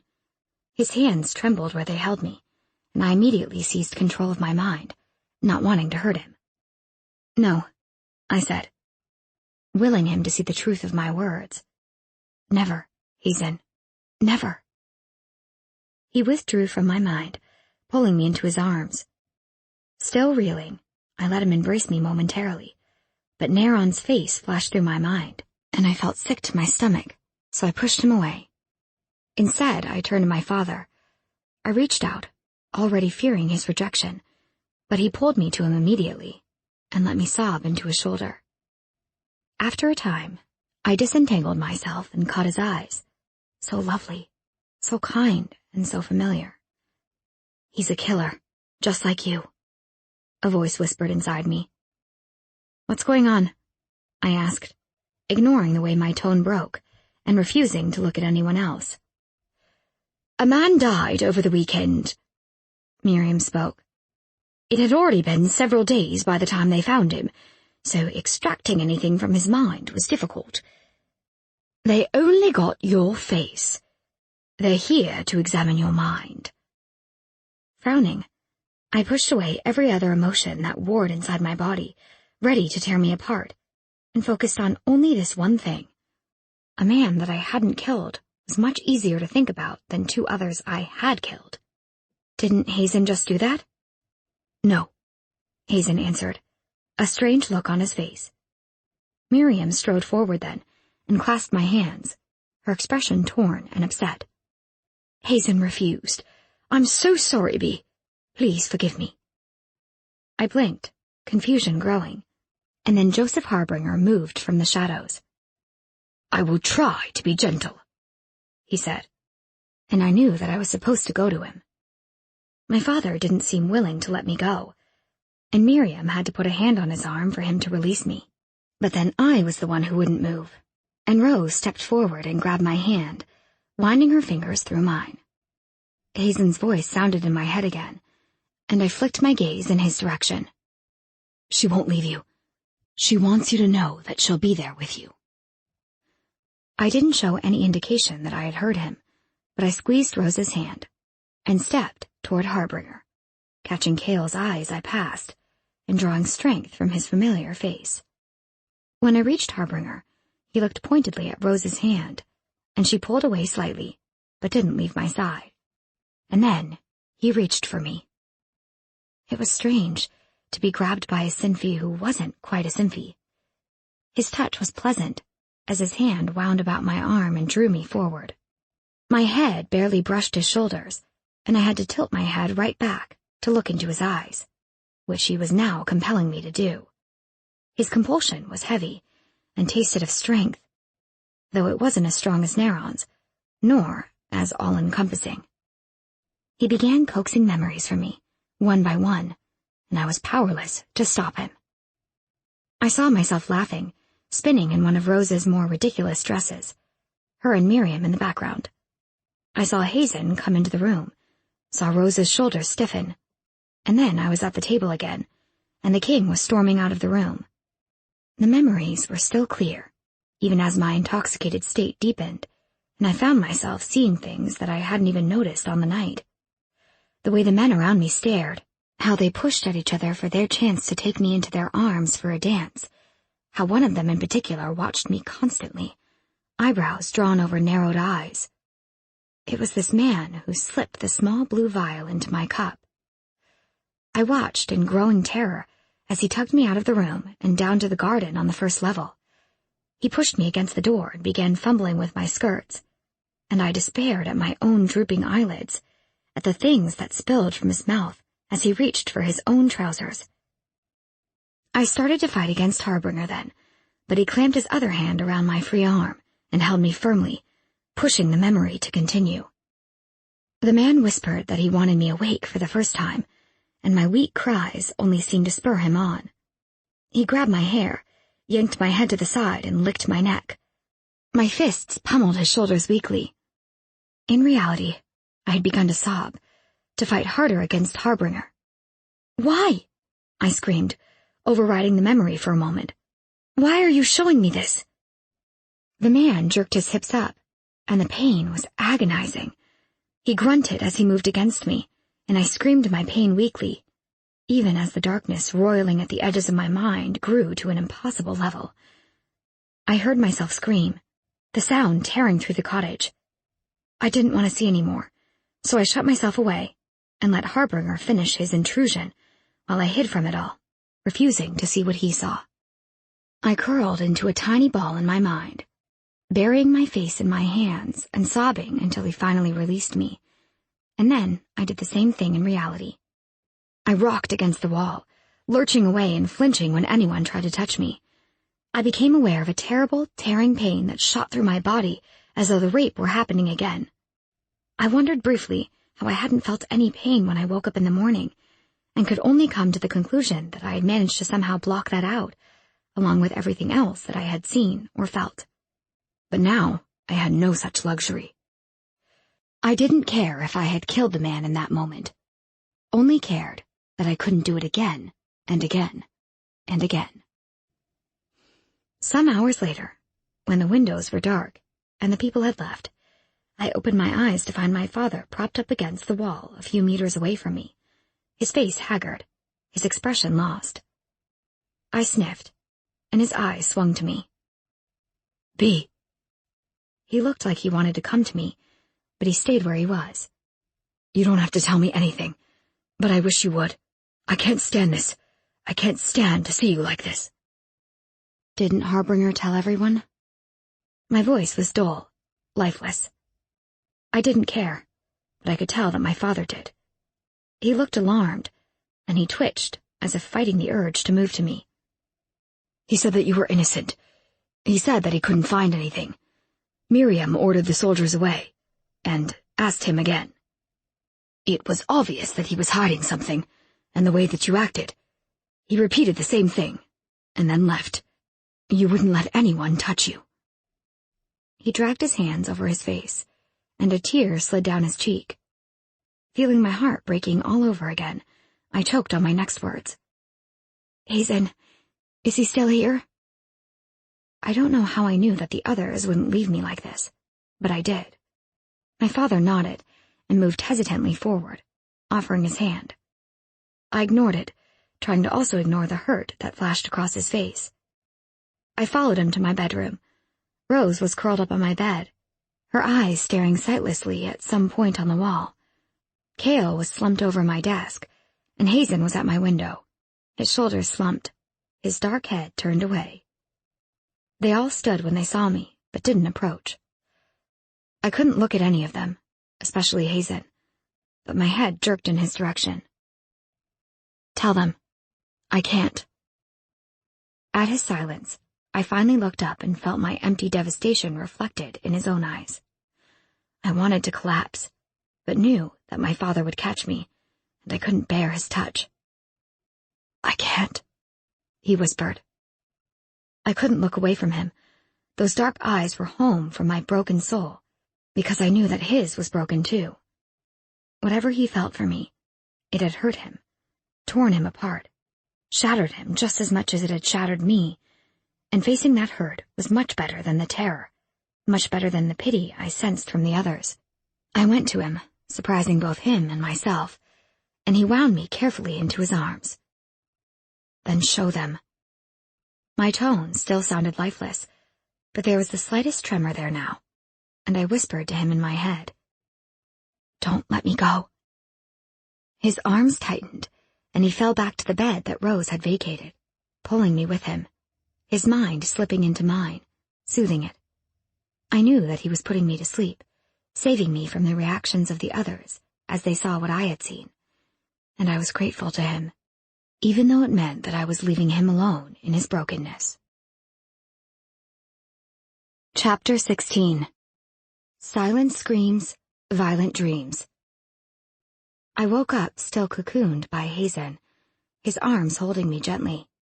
His presence was a blanket in my head, calming the tearing pain, the empty hurt that threatened to rip through me.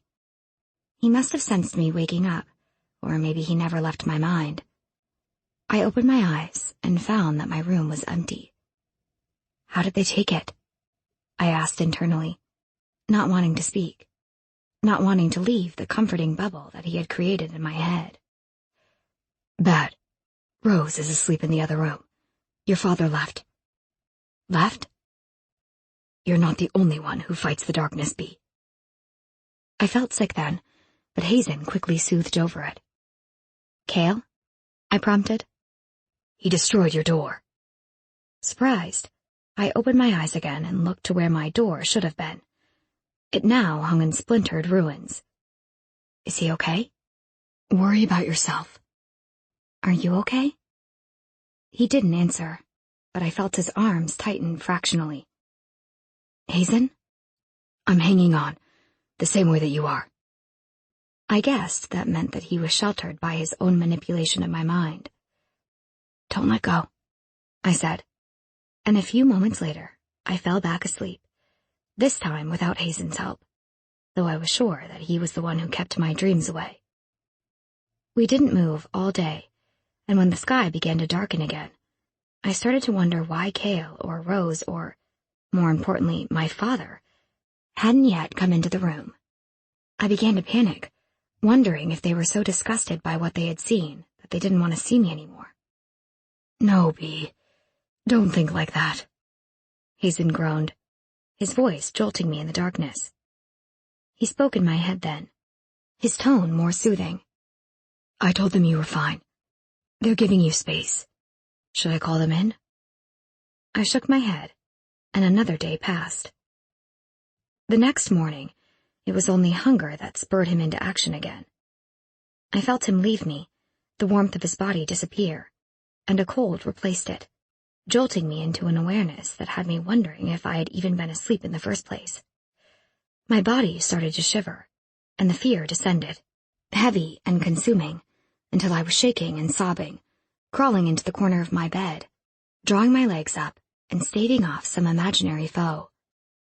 Hazen returned within seconds, pulling me back to him and stroking my spine until I calmed down. I could see the outline of a person in the remains of the doorway. Whoever it was had come running just as Hazen had, but I ignored them, letting Hazen uncoil my limbs and stretch me out, pulling the covers around us and curling himself around me, gradually calming my violent shaking with his warmth. My eyes focused then, and the rather large silhouette separated into two separate forms, Cale and Rose. I closed my eyes to block out their expressions, but I was beginning to realize that my behavior was only making it worse for everyone. An insane notion began to form then, blossoming into an idea that had Hazen immediately stiffening. No, he said, loud enough that everyone jumped, including me. No way, B.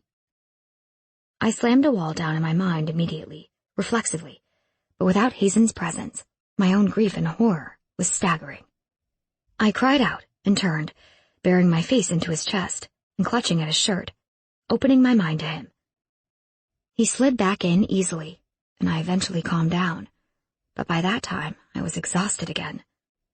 I slipped back into sleep, not sparing a moment to contemplate how much sleep I had already had, nor how little food. The next morning, Hazen was gone again, but Cale and Rose were there. When I woke up and began to panic, they approached me hesitantly. I didn't flinch away. I didn't even seem to notice them. But when I awoke again a few hours later, I realized that I had fallen asleep in their arms. They sat either side of me on the bed, our backs against the wall, my head lolling on Cale's shoulder. Rose clutched my hands, her arm looped about my waist. Across the room, my father was sitting at my desk. There were bruises on his face and bloody scrapes across the backs of his knuckles. His orange hair was mussed, and his face was haggard. Dad, I said, I'm sorry. He began to cry then, and came to me, falling to the ground, his head in my lap. A strange feeling seized me, and I released Rose's hand to run my fingers through his hair. How selfish of me, to wallow in my own grief, when these people had all experienced my fear too, my pain. They'd stayed strong for me, especially Hazen, and I had shut myself off from them, hurting them even more as I flinched away from them. I'm so sorry, I whispered again, stroking his head, calming him. That was how Hazen found us, an hour later, when he walked through my permanently open doorway with several bags weighing down his arms. Miriam was behind him, her face tight and unsure. Is it okay? He asked in my mind. Of course. He seemed surprised by the strength of my reply, and moved to sit against the wall, leaving one free chair in the room for his mother.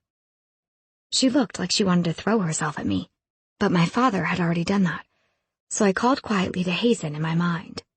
He looked up, his arm elbow-deep in one of the bags, freezing. It's not her fault. Please make sure she knows that. She couldn't have known what had happened. He didn't seem to move for a long time, and then his mother sniffled in the corner, and I saw the tears falling onto her clasped hands. I'm sorry, I said to her, because it seemed to be the only thing I could say aloud. Hazen had brought food, and though I wasn't hungry, I forced myself to eat, chewing the food that shifted around my mouth, feeling and tasting alien.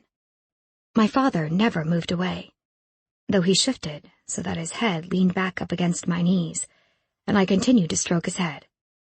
It was comforting to me, to be comforting someone else, Conversation was hard at first. Nobody seemed to know what to say. But eventually, Cale was able to lighten the atmosphere, and we all stayed comfortably cramped in my little room for the rest of the afternoon. I didn't say anything, only nodded yes or shook my head no, occasionally smiling where needed, though it was a strain. I talked to Hazen constantly, though, about inconsequential things, finding his soft voice in my head a great comfort. If the others noticed, they didn't say anything. It wasn't hard to figure out why I had chosen Hazen to bond with.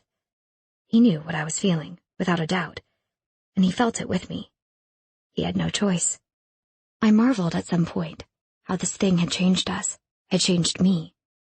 I flinched when people spoke, as I never used to, but Hazen's voice in my head, which had always felt alien before, was now something that I needed. As it was nearing night again, I made sure that everyone went home, assuring them with as few words as possible that I was fine.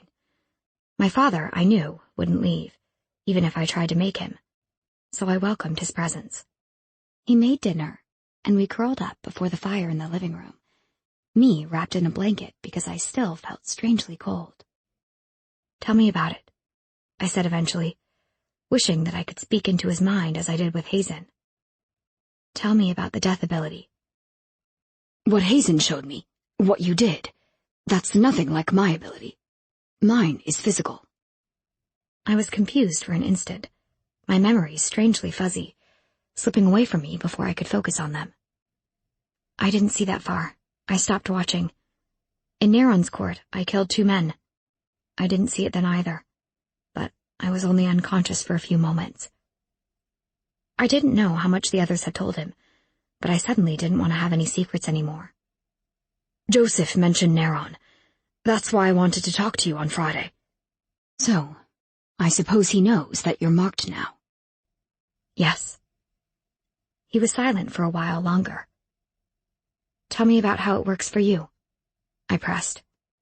He took a deep breath, but it wasn't to stall, only to steady himself. I could tell that he didn't like talking about it. "It's just an instinct, a very physical instinct. I can kill a man in seconds with the heel of my hand or a single kick. I can throw a dagger, and it will always find its way to the heart. Do you want to know how you killed him?" I was surprised by the question. We'd spent the whole weekend avoiding any direct reference to the man, or to what had happened in the garden. "Yes," I found myself saying. "I'd like to know." "It happened in an instant, like you'd smothered a light. 1 minute he was alive, the next, he was dead. He stopped breathing immediately, his brain stopped ticking immediately. He dropped right to the ground, and you crawled over to a tree. It wasn't even you who pushed him behind the bushes. It was the roots, the vines. They rolled him, tried to smother him by my estimation. They wanted to protect you." I remembered waking up at the base of a tree, muddy roots embracing me, securing me to the ground as if they would draw me right through the base of the tree. I felt an odd tenderness well in my heart, and longed to open my connection and be comforted by the surrounding forest. Instead, I turned my attention back to my father. "I didn't remember," I told him, though that much would have been obvious. "I didn't mean to. I never meant to hurt anyone." He stroked a hand over my cheek and smiled sadly. "Neither did I, the first time." "What happened?" "I was much older than you, a foot soldier in the Black Guard. I was put in charge of guarding the prisoner cells. One of the jailers had stupidly placed a convicted rapist beside a woman.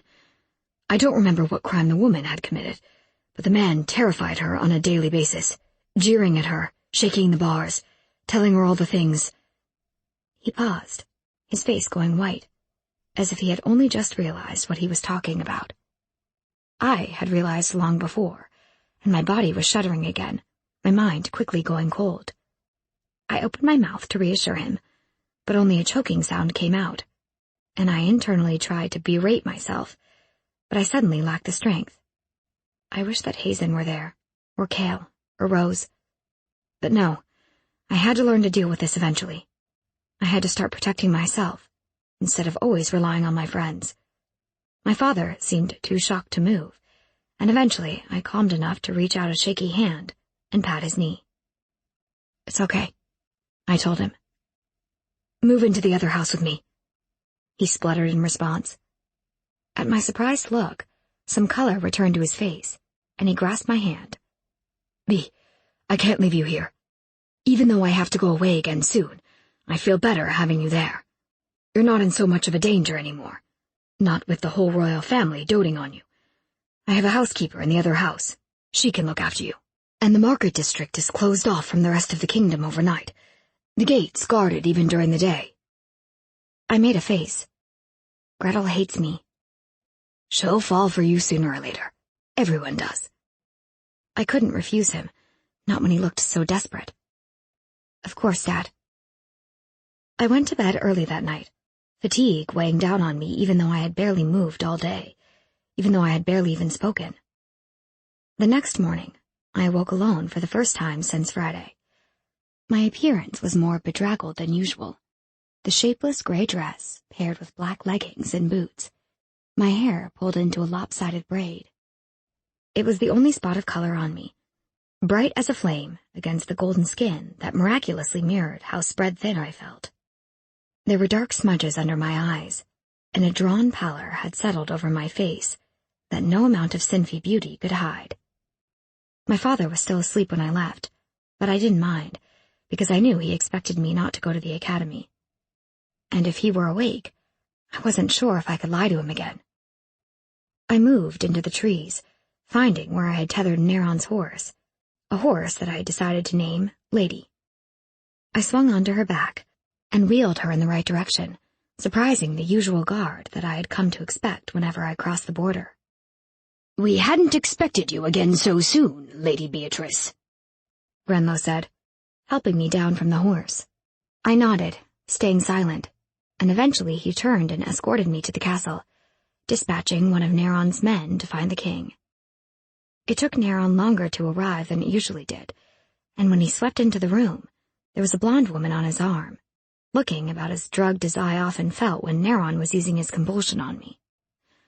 I didn't spare her a glance, and as soon as Neron saw me, he disentangled himself and strode toward me, grabbing me instantly, his eyes searching my face. "What is it? What happened?" It struck me then, the way that Neron treated me. I was something special to him, not like a girlfriend or a mother or a daughter, not a pet or a prize, something different, something that I suspected not even he understood. "I need you to teach me how to kill people," I said slowly, "with my power." He barely seemed to hear me, though I knew that on any other day, this would have made him ecstatic. "Someone's hurt you," he said, seeming to taste the words as they left his mouth. "You're hurt. I can't put my finger on it." "I think I've blocked it out, or Hazen has. Do you have a mind-reading ability?" Why had I never thought to ask that before? "Of sort. Nothing like your friends." He watched me a moment longer, and when he was sure that I wasn't going to elaborate, he turned and barked an order, pulling me from the room. The route was vaguely familiar, but it didn't click until we came to the guarded room. It was too bizarre to think that Neron would strap me down again, when I was nowhere near losing control and didn't need to feed, and so I rolled it out as a possibility. He took me right to the two guards, and then made an impatient gesture. They unlocked the doors hastily, and left them open as we descended down the suddenly steep flight of stone steps. Our way was lit by bracketed wall torches, one of which Neron grabbed as we neared the bottom. He held it out, and I saw, illuminated before me, row upon row of cages stretched out on either side of a central stone walkway. A shiver raced down my spine, but Neron pulled me right to the center of the walkway. "Choose one," he said. I peered at the closest cage, at the dirty face of an old man slumped on a cot. He was human. I couldn't kill him. "Show me a rapist." I felt Neron's gaze on me, felt his hand around my arm slacken, felt his body vibrate. I let him think it, because it was true. He could see it on my face now. I should have taken into account that Neron wasn't my friend. He was the old, mad Sinfi king. He killed people for sport. I could hear him swearing now, and he lurched away from me. I began to shrink in upon myself, unable to help my reaction to the violence I could feel emanating from him. He turned to the nearest cage, the cage holding the old man, and tore the bars from their hinges. They came apart like splintering twigs in his hands, flying into the walls around me, somehow not hitting me. I sank to the floor, unable to move any further back, for there was a cage behind me. I could feel the hot eyes of every prisoner. They glowered at me, their scrutiny painful and harrowing all at once. I began to rock back and forth, a frightened sob tearing through my throat, and suddenly Neron was before me again. His hands were slick with blood, but I didn't recoil from him. I couldn't. Not when I had seen in his eyes what I meant to him. Why me? I thought, as he held me against him, crooning to me as he had when I had killed 2 of his men. And then it hit me. I pushed out of his arms, my eyes wide. The way you treat me, it's like you lost someone and I've replaced them, like you have a second chance at caring for somebody. He didn't answer, but I couldn't miss the flash of pain that fleetingly scattered his expression. I averted my eyes to the bloody handprints on my arms, half covered by the sweep of my hair. Or maybe... My voice had become barely audible as I continued to stare at my hair, the deep red merging with a memory of another color, a richer, smoother burgundy. Maybe it's more than that. I snapped my eyes back to him. You were in love with my mother, weren't you, Neron? He sat back, stunned. I wondered if I should be angry with him or hurt, but when I tried to dredge up the emotions, they didn't come. Instead, I only felt sympathy. My mother had chosen a foot soldier, a human foot soldier, with orange hair and a death ability, over her family, her life, and the love of her king. I didn't criticize her choice, because I had seen firsthand how happy it had made her, how content she was. And I knew the stories about Neron. Still, it was there. The desperate care he had for me. It was unconditional, and with it present, I simply couldn't hate him. Chapter 17. Shafted Warning. I arrived back at the academy just as the break was ending, and found the others at their usual table beneath the cherry blossom tree. Hazen lurched to his feet before the others had noticed me, and I could tell by the tense set of his shoulders that he had already seen where I had been. I told you not to. He turned to stare at me, and I found that I liked having the old, glary Hazen back. I couldn't go through with it. Doesn't that count for something? Neron had eventually led me to the right cage, after yelling for someone to clean up the mess that he had made. And even though I hated the sight of the man who stared back at me from within, I hadn't even been able to contemplate killing him. I'm not glary, was Hazen's only response, as the others had now noticed me. Cale and Rose quickly recovered from their surprise, and Rose rushed over, throwing her arms around me. Oh, Bea, today of all days, are you sure you want to see him? By him, I assume she was referring to Harbinger. He was only doing his job, and even though he doesn't like me, he protected me in the end. That has to count for something, right? She frowned, but didn't argue the point anymore. And as the bell rang, Cale also reached me, throwing his arm about my shoulders, steering me toward the sand theater. He knew better than to question my sudden appearance, and, as always, just his presence soon began to relax me. The students milling about the theater constituted a much smaller group than I had anticipated, smaller even than a normal class. Harbinger was waiting there already, with Mad Mont, Boring Barlow, and Errol, the handsome ranger professor. Harbinger looked up when I began to walk down the steps, alerted to my presence the same way Hazen would have been. I wasn't sure what expression he was wearing, because his eyes weren't the type that seemed capable of sharing secrets, though he stared at me long enough to draw the attention of the other students. I reached for Hazen with my mind, and found that I didn't even need to voice the question. His mind is shut to me, Bee, but he doesn't seem angry. I slid into the seat next to Cale, glad that he had put a few rows between us and Harbinger this time. I killed that man, when I said I didn't. How could he not be angry?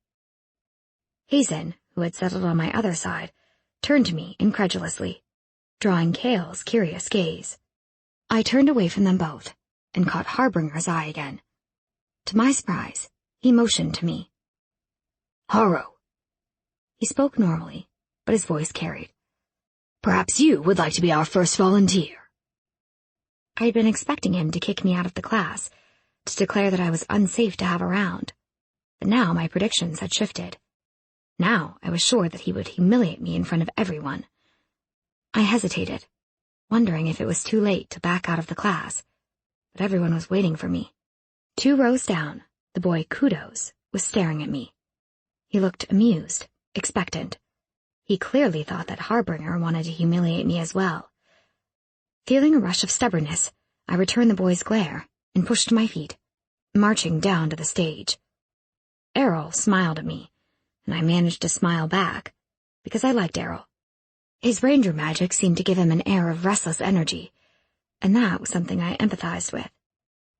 As I reached the center of the stage, I found myself abruptly surrounded by the 4 professors, evenly spaced out and circling around me. A chill settled over me, and I heard Harbinger speaking to the others. Now, I'm sure you're all wondering why I've chosen Miss Harrow for this first demonstration. I want you all to watch carefully, to take note of how she reacts when she's attacked. This is a bad idea. This is a bad idea. This is a bad idea. I repeated the litany over and over again, until Errol sprang at me. He was very fast, but I had trained with many rangers before. Most of the Black Guardsmen were rangers or elves, because their powers were combative. I stepped easily to the side, and Errol sailed past me, spinning around with lightning speed, and running for me again instantly. I laughed then, the sound clearly delighted, because this was something I could relate to. Harbinger had chosen me because I had spent my entire life training with my father, not because I was marked. Errol caught me on the shoulder the second time, and his strength sent me whirling, but I ignored it, stumbling back to give myself more time to react for his 3rd attack. Unfortunately, he had predicted this, and was coming at me from behind. I felt the prickle of awareness on the back of my neck, and dropped down, rolling to the side. When I pushed to my feet, he was facing me again, and we circled each other. I had always been much better at weaponless combat, and I knew what my strengths and weaknesses were against an enemy. Errol was fast and strong, perhaps even more so than many of the soldiers I had fought in training, but he was large, his body cumbersome compared to mine. I feinted to his right, ducking beneath the left swing he aimed, since he had seen right through my fake, and then I pounced on his back, winding my arm around his neck. His hands gripping my wrists, and I knew that he'd throw me off in a matter of seconds, but Mont blew a whistle then, and he stopped immediately. I jumped down and saw the faintest smile on Harbinger's face. Errol clapped me on the back, looking impressed, though we both knew that he would have shrugged me off and won the fight in the end. Harbinger sent me back to my seat then, dividing us up into pairs. I could tell that we were sectioned off depending on our strength and size, and Rose ended up with a slim girl behind her, and Hazen ended up with Kudos. Luckily, I ended up with Cale, and we all spread out on the stage. Harbinger and Errol demonstrated a number of attack and defense poses, and set one person in each team to the attack or defense role. I was defense, and soon had Cale swearing with frustration, because he couldn't seem to catch me to land a blow. When we switched positions, things changed, and I found that Cale was easily able to deflect my lesser strength. In a real fight, I knew he would have been the superior. As the lesson ended, Harbinger caught my arm and drew me aside. Cale stopped to wait for me, but Harbinger ignored him. He handed me a rolled-up piece of paper, one I recognized as the questionnaire we had been given a week ago. "Have it back on my desk tomorrow," he said, walking away. When he left, I unrolled the paper and saw that he had written something beneath my story. "You call that an ending?" Speechless, I tucked it into my dress pocket and just shook my head when Cale asked about it. Harbinger's sudden interest in my creative writing vault apparently wasn't the only surprise I was going to face that afternoon, as when I reached the academy gate, my father was there waiting for me. People threw him looks and whispered, just as they always did, and I examined his expression, wondering if I might be in trouble for leaving the house that morning. He looked excited. "Evening, sir." Cale gave the commander of the Black Guard a mock salute, and I rolled my eyes. My father looked at my scruffy-haired friend, and then shook his head. He mused. "It's just John," he told Cale. Hazen appeared, looking moodier than usual. "I take it your practice didn't go as well as ours?" I asked him, smiling a little. His scowl deepened. "Well," my father scratched his head, looking at a loss. "I had a surprise for you, Bee, but maybe I can show you later." "Don't be silly, Dad. What's the surprise?" He flicked a look at the other two, and then sighed as Rose approached as well. "This is going to take some getting used to," he muttered, which made Hazen's lips twitch, probably because of whatever thought had accompanied the words. "Would your friends like to come along?" 20 minutes later, we were outside my father's other house. It wasn't far from the barracks, which also meant that it wasn't far from the castle, and Rose seemed delighted by this prospect. The large 3-story brick house with bay windows and a plain garden wasn't a new sight to me, but it was the first time I had ever looked at it as my new home. We followed my father through the front door, and Gretel would have scampered away at the first hint of me, except that she caught sight of Hazen and Rose and almost stumbled over her skirts. When she fell to her knees, I wasn't even sure if it had been deliberate or an accident. Princess! Cale seemed to be holding back a chuckle, but my father was decidedly uncomfortable. "There's no need for that," Hazen said smoothly. "We generally discourage the formalities outside of court." Of course, he didn't say that the housekeeper could use his first name, and even I knew that the servants of the castle always called him Prince Hazen, even outside of court hours.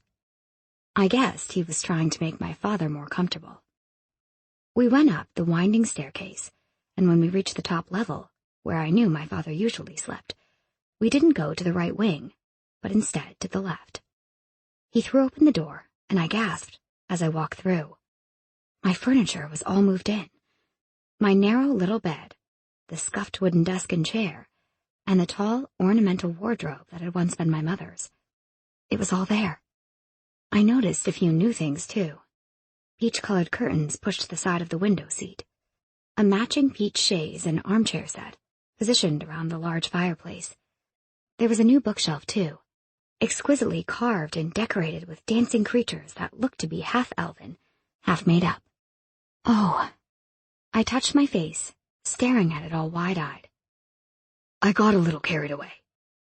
My father sounded embarrassed. "I was just so excited that you had agreed."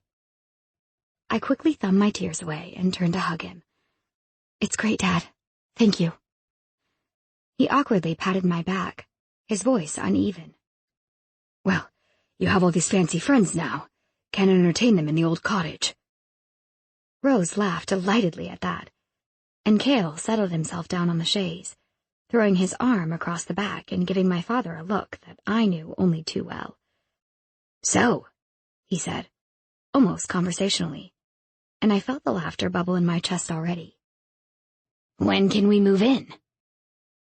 My father went still, and I couldn't help it. I started laughing.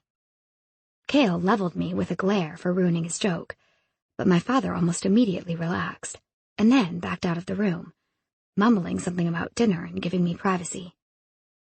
Hazen left soon after that, and I eventually had to kick the other two out, as they looked far too comfortable. I went down for dinner, trying to ease Gretel's fear of me while refusing to let her serve me. She was uneasy, having me in the kitchen with her, but she'd have to put up with it. After dinner, I changed into my usual tights and oversized hand-me-down shirt combination, and sat at the desk, flattening out the page that Harbinger had given back to me. There was once a little siren. She lived all by herself out in the middle of the sea, singing to those who passed in their grand ships, desperate for the contact of another person. When one finally stopped, the crew captured the siren and threw her into a cage, deciding that her golden hair and golden skin would make them rich. Not wanting to be killed by the sailors, she sang her way free, enchanting them with a lusty, melodious song full of beauty and innocence. Her voice called to them, captured them as they had captured her. But as she stood on the deck again, the men kneeling at her feet, she found that she couldn't stop. She sang and sang, until there was no more beauty or innocence, only hunger and violence. But still, they crawled closer, held in thrall by her siren magic.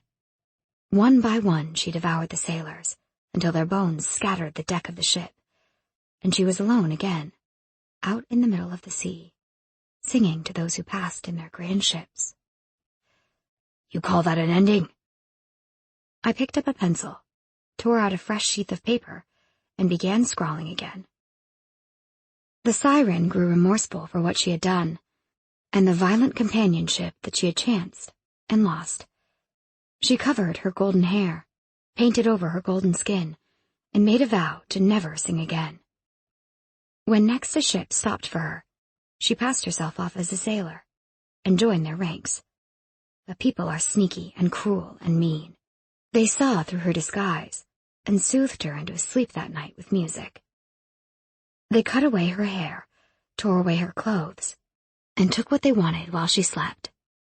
When she awoke, she was empty.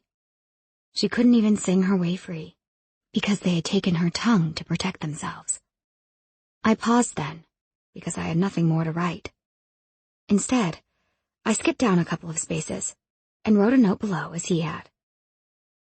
What does she do now? The next day, I left early for classes, deciding that I would visit the abandoned garden behind the barracks before I had to drop off my bizarre homework to Harbinger. My moods had been growing increasingly dark after the last week, and it took a long time to relax into the connection, but eventually I did. I sat with my back against one of the crumbling walls, my head tilted up to the morning sunshine, and my eyes closed against the world.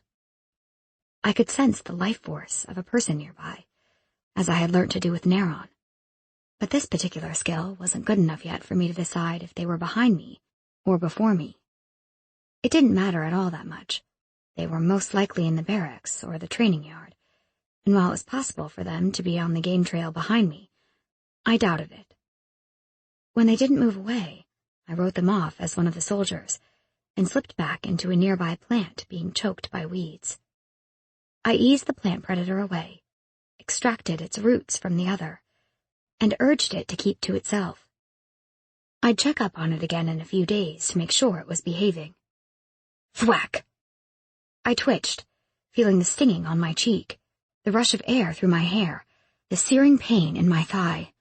Suddenly, I was screaming, vaulted out of my connection to the forest by the pain ripping through my leg. A hand wound around my mouth, effectively cutting off any sound, and a voice growled low in my ear. The next time you go to the king, I won't miss. Do you understand? I tried to speak, but the hand was still covering my mouth. Nor to shake your head, girl. I nodded, tears leaking from my eyes as the pain began to make me dizzy. Good. One more thing. And then he reached forward, grabbed the bloody arrow shaft, and snapped the end off. I tried to scream again, the movement made agonizing, but my captor didn't seem to care. He lifted my leg up, grabbed the unbroken end of the shaft, and yanked it through my leg. I saw spots flashing before my eyes, and barely registered the voice in my ear again. I'll not have you taking any evidence with you. You'll tell nobody of this warning. I woke up a short time later, and found a good portion of the bottom right side of my dress soaked through with blood, but there was a rolled bandage sitting in my lap. I picked it up with shaky fingers, and wound it about my thigh tightly, gritting my teeth against the pain. I attempted to stand, but it proved too difficult, and so I tried to blow a large enough stick toward me with my wind elemental. It flew too fast, almost striking me, but with it, I was able to push myself to my feet. The injured leg shook and buckled when I tried to put any weight on it, so I used the stick to get back to the barracks. The house wasn't far away, and the academy was further, but if I went home, my father would demand answers, and if I went to class, I could pretend that it had been an accident. Or I could just ignore the warning and cry for help. One of my father's soldiers walked past, catching sight of me. He smiled, walking over. "You're leaning on that stick awfully hard, Harrow. Sprain an ankle or something?" I blinked, looking down at my blood-soaked dress and bloodied, bandaged leg. Couldn't he see? His smile died a little, and he appeared confused. His eyes slid to my feet, flying right over the mess in between. He didn't really see it. "Yes," I managed, my voice shaking. "I twisted my ankle." "Stay right there. I'll fetch you a proper crutch." He disappeared into the barracks, and I felt my apprehension grow. The stranger had put a glamour over me, which meant that he might just be powerful enough to keep tabs on me. He would know if I said anything to anyone. And then, a more pressing problem occurred to me. If I was supposed to stay away from Neron, then how would I survive past the next week? Rendell returned, handing me a wooden crutch, and I forced a smile, thanking him. Walking to the academy was awkward and painful, but the stairs to Harbinger's watchtower would have been impossible. I planned to slide my paper beneath the door and leave to seek out the others, but once I got there, I found that I couldn't go any further, and lying down for a sleep seemed the most logical course of action to take. I woke again with Harbinger's face hanging over me, wavering in and out of focus. "I've sent a bird to your friends. They should be here soon," was all he said, as he hunkered down to pick me up. His hand slipped beneath my injured thigh, and I screamed, batting him away. He let go instantly and stepped back, staring at his arm, which was now covered in blood. "What the hell?" Cale arrived first, eyes wide. Hazen was next, and he narrowed his eyes on my face. But whatever was in my mind, I gathered that he was blocked somehow from it, as his face creased in frustration. Rose was the last to arrive, and she turned a frightening shade of white, taking in Harbinger's arm before focusing on my crumpled and, as far as they could tell, uninjured form. I opened my mouth to say that it was a glamour, but no words came out. "I can't." I tried again, but still nothing came. And soon, tears of anger were mixing with those of pain. "I can't say." Harbinger knelt down beside me again. "We'll just figure it out another way then."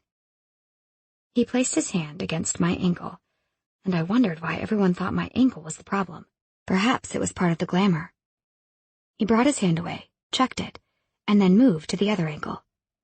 It took him a few attempts before he reached the wound, and both Cale and Hazen stepped forward, looking as if they would object where Harbinger's touch had moved. They paused when I let out a low moan of pain, and Harbinger's hand came away bloodied again. "All right, Harrow, hold tight.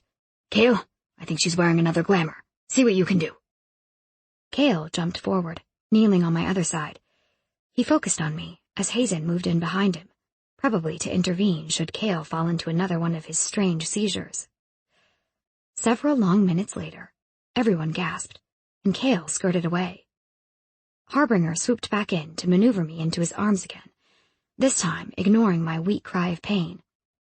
"Someone go and get the academy nurse," Harbinger ordered. "We need to bind this up properly before she bleeds out. Whoever tied this up did a terrible job." I should have been insulted, but I was fairly sure that I was slipping into unconsciousness again. Chapter 18. Shifting Fellowship. The next time I opened my eyes, I was in Harbinger's room, and the professor himself was reading my homework, which I had managed to smear with blood. When he noticed I was awake, he cleared his throat and sat up, placing the paper aside and moving to sit in a chair that had been placed beside his bed. "I sent the others back to class. I needed space to work on your mind." "Someone shot me," I said, more to test my ability to say the words than to actually inform him. I looked down at the wound and saw a fresh bandage laced about my thigh, peeking out from beneath the bloodied hem of my dress. I couldn't feel it at all. In fact, I felt wonderful. Harbinger smirked. I gathered that. You got the memory? I did. You're good at that. His smile disappeared, and I felt a shudder pass through me, but thankfully it stopped there. I'm so sorry, Beatrice. Just be. I had to be sure that you had no conscious recollection of killing him. I wish I did. He didn't say anything to that, but I didn't care. I didn't care if he hated me, or if he was disgusted or disappointed. If he wasn't already dead, I might have killed him myself. He broke through my thoughts. My head snapped up. Why? He shrugged, the careless gesture that was out of place coming from him. He deserved it. I think most people would have wanted to kill him, and not just because he was a worthless, despicable excuse for a human being.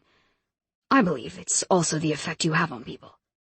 Once you get past the whole Sinfi thing, there's a vulnerability in you that seems to change people. Without waiting for an answer to that bizarre statement, he turned and grabbed my homework, tossing it onto my stomach. This is bullshit. His mouth twisted into a sardonic frown. You can't see yourself that way. It's fiction, Professor. He laughed then, and once again I was reminded of his Sinfi beauty. The flash of brilliant white teeth, the perfect mouth pulling back in compelling mirth, and his eyes flashing with something that wasn't cold and frightening for once. How old are you? I heard myself asking, though I was immediately swamped with embarrassment, realizing that I sounded just like Cale or Kai. 28. That's absurd. You may look it, but there's no way you really are. Oh? How do you come to that conclusion? His eyes were amused again, and I had to draw my focus away from them to make the mental calculations. I was only 4 when the Tainted Creatures revolted. If you're 28, then you would have had to have been 14 when you supposedly won the war. One of his dark, winged brows arched over non-guarded eyes, and I found my mouth falling open. You were 14, I said, numb. I wasn't the only 14-year-old in the war, Harrow. Some of the boys were as young as 11. They held the king's standard as we marched on the Tainted Creatures, or came as squires for older knights. Besides, I was only a low-entry soldier. It was toward the end of the war. We had lost so many people that they just wanted to fill up the ranks again, and they didn't really care who they used. Is there another war coming? Is that why your class was started up again? He folded his arms, considering me. We've had disturbing reports of movement from the mountains, where the vampire clans are in hiding, and several renegade parties have been sighted by scouts, traveling between the known Sinfi border and the mountains. When you came and told us about Neron, I passed the word on to one of the king's advisors, and he ordered the class reinstated.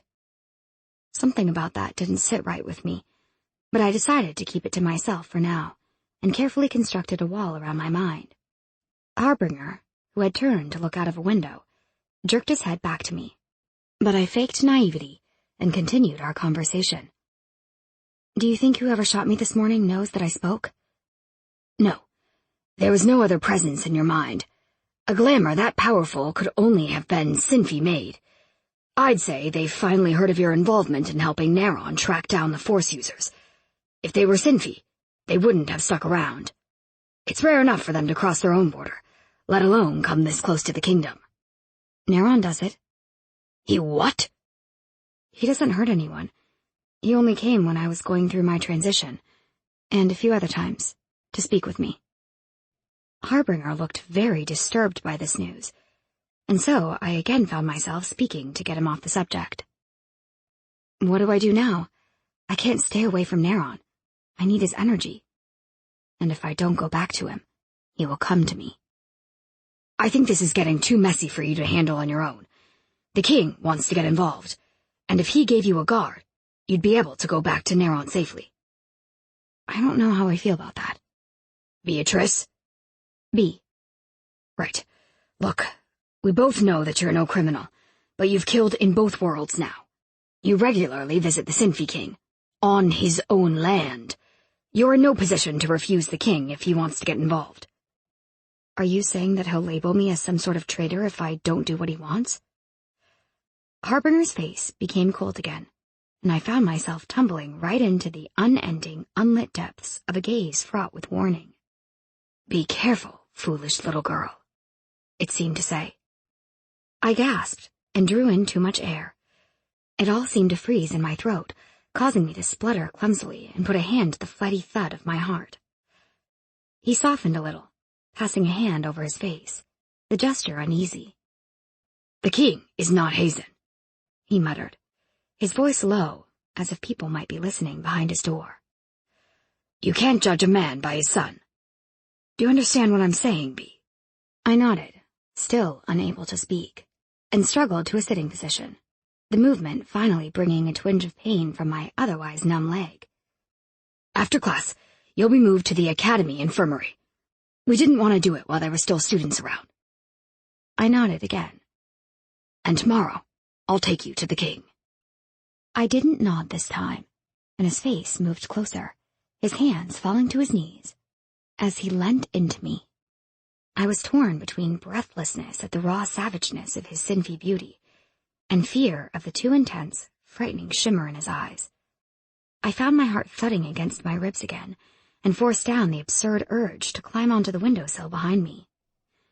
A trickle of compulsion reached my mind, and one of his hands settled over the bandage on my thigh, as if to remind me of its presence. "You have too many enemies already. You're not Sinfi, you're not human. You're a threat to anyone and everyone. Your power is feared and admired. People will want you for it, just as people will hate you for it. How long did you really think you'd last without him noticing?" "Forever," I muttered. He laughed. The sound, while appealing, possessed no humor, and I shuddered. But he released another trickle of compulsion, easing the fear away. "How do you do that?" I wondered aloud. "With your glamour up?" "I don't wear a glamour." "Oh." His hand was still on my thigh, and I flicked my eyes to it, trying to find a hint of the golden shimmer that covered my own skin without my glamour in place, but I couldn't see it. And then I realized something else. His hand was still on my leg. "Do you feed off desire, like the rest of us?" "No." "Do you—" I started to ask him if he had the other Sinfi appetite, but he cut across me. "No, Beatrice." "So you got all the benefits and none of the downfalls?" "I still have the push." "Right, the push. I suppose it's as bad as mine. Do people die when you lose control?" The question had been scathing, full of jealousy and bitterness for this beautiful, powerful man who didn't fear tearing the academy apart with his storms or killing other people with his black moods. But he smiled when I asked it. "My strongest power is the transfer of other people's power. Once, I lost control and things started to happen all around me. Things that only the people around me should have been able to do." I narrowed my eyes on his hand again. "Wouldn't you already have had their powers?" "No. I used to wear gloves to block it. But in time, I managed to control it. I can touch people now with no fear that they'll give me their magic. But the push sucks whatever power is around and passes through me. If we lost control at the same time, I imagine the consequences would be catastrophic." I realized why he had been smiling then, and despite myself, I began to smile too. "I know why Neron didn't kill me." "Oh?" "He loved my mother." I looked up at him and saw that his eyebrows had shot up. "Neron? Love?" He was stunned. "I know he's evil. I've seen it. But when he found out what had happened, what you saw in my head..." I swallowed over the lump that had formed in my throat and directed my attention back to his hand, needing to avoid the eyes that had forced the scene into my head in the first place. "He lost it," I whispered. "He tore one of his prisoners apart.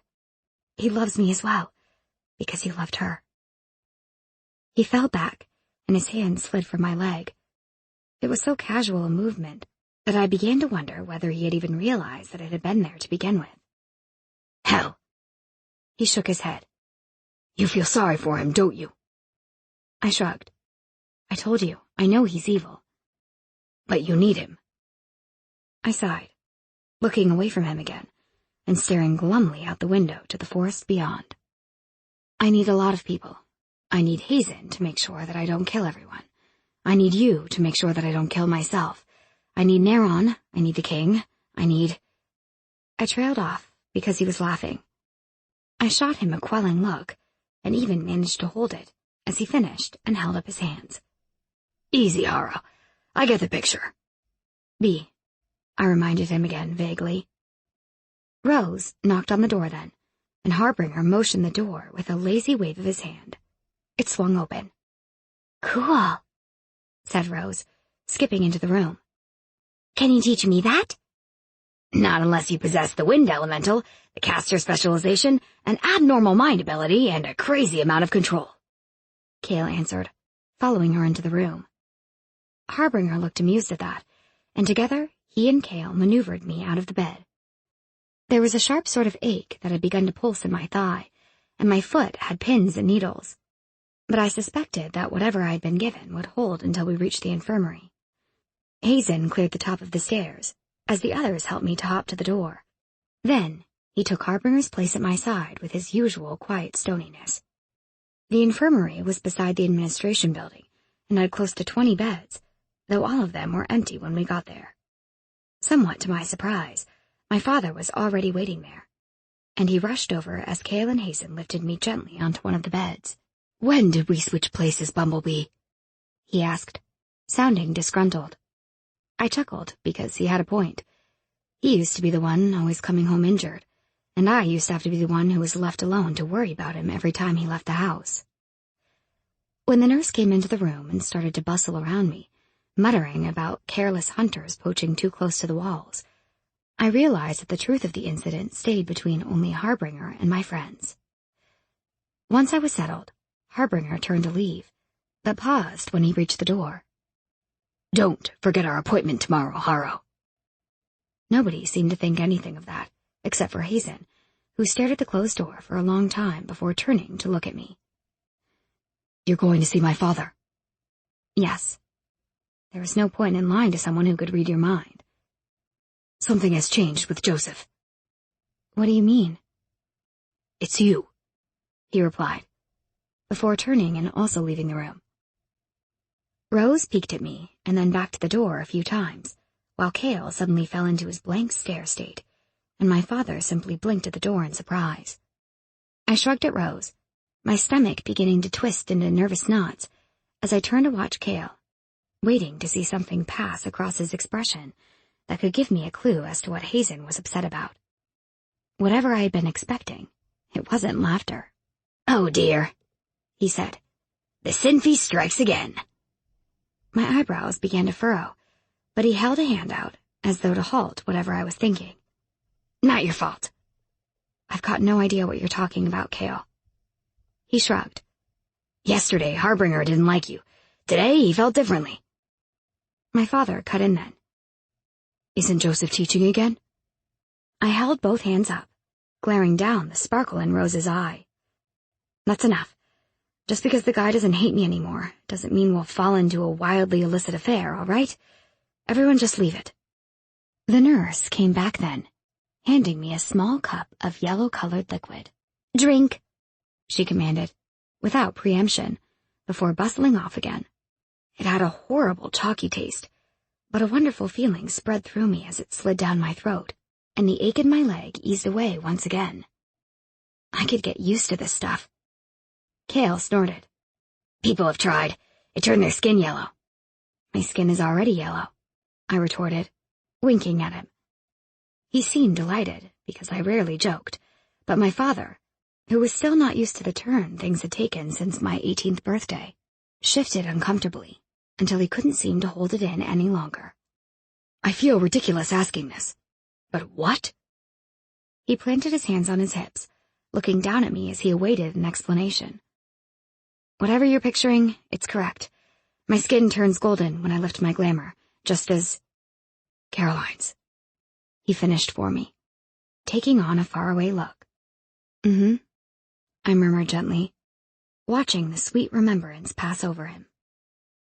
It wasn't until almost 8 hours later, as I lay in the infirmary bed, the effects of the yellow drink wearing off again, that I finally faced what I had pushed out of my mind since Hazen stormed out.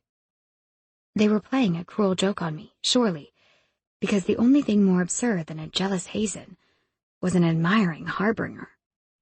I didn't doubt that Harbinger's feelings had changed, because I had felt the change myself. He wasn't so different from me, and he had realized it. His powers had defined his life, driven him to the heights of his crumbling watchtower to live in solitude like an old man, at only 28. I couldn't help but wonder if I would be like him in 10 years' time, only without having saved the kingdom to help me sleep at night.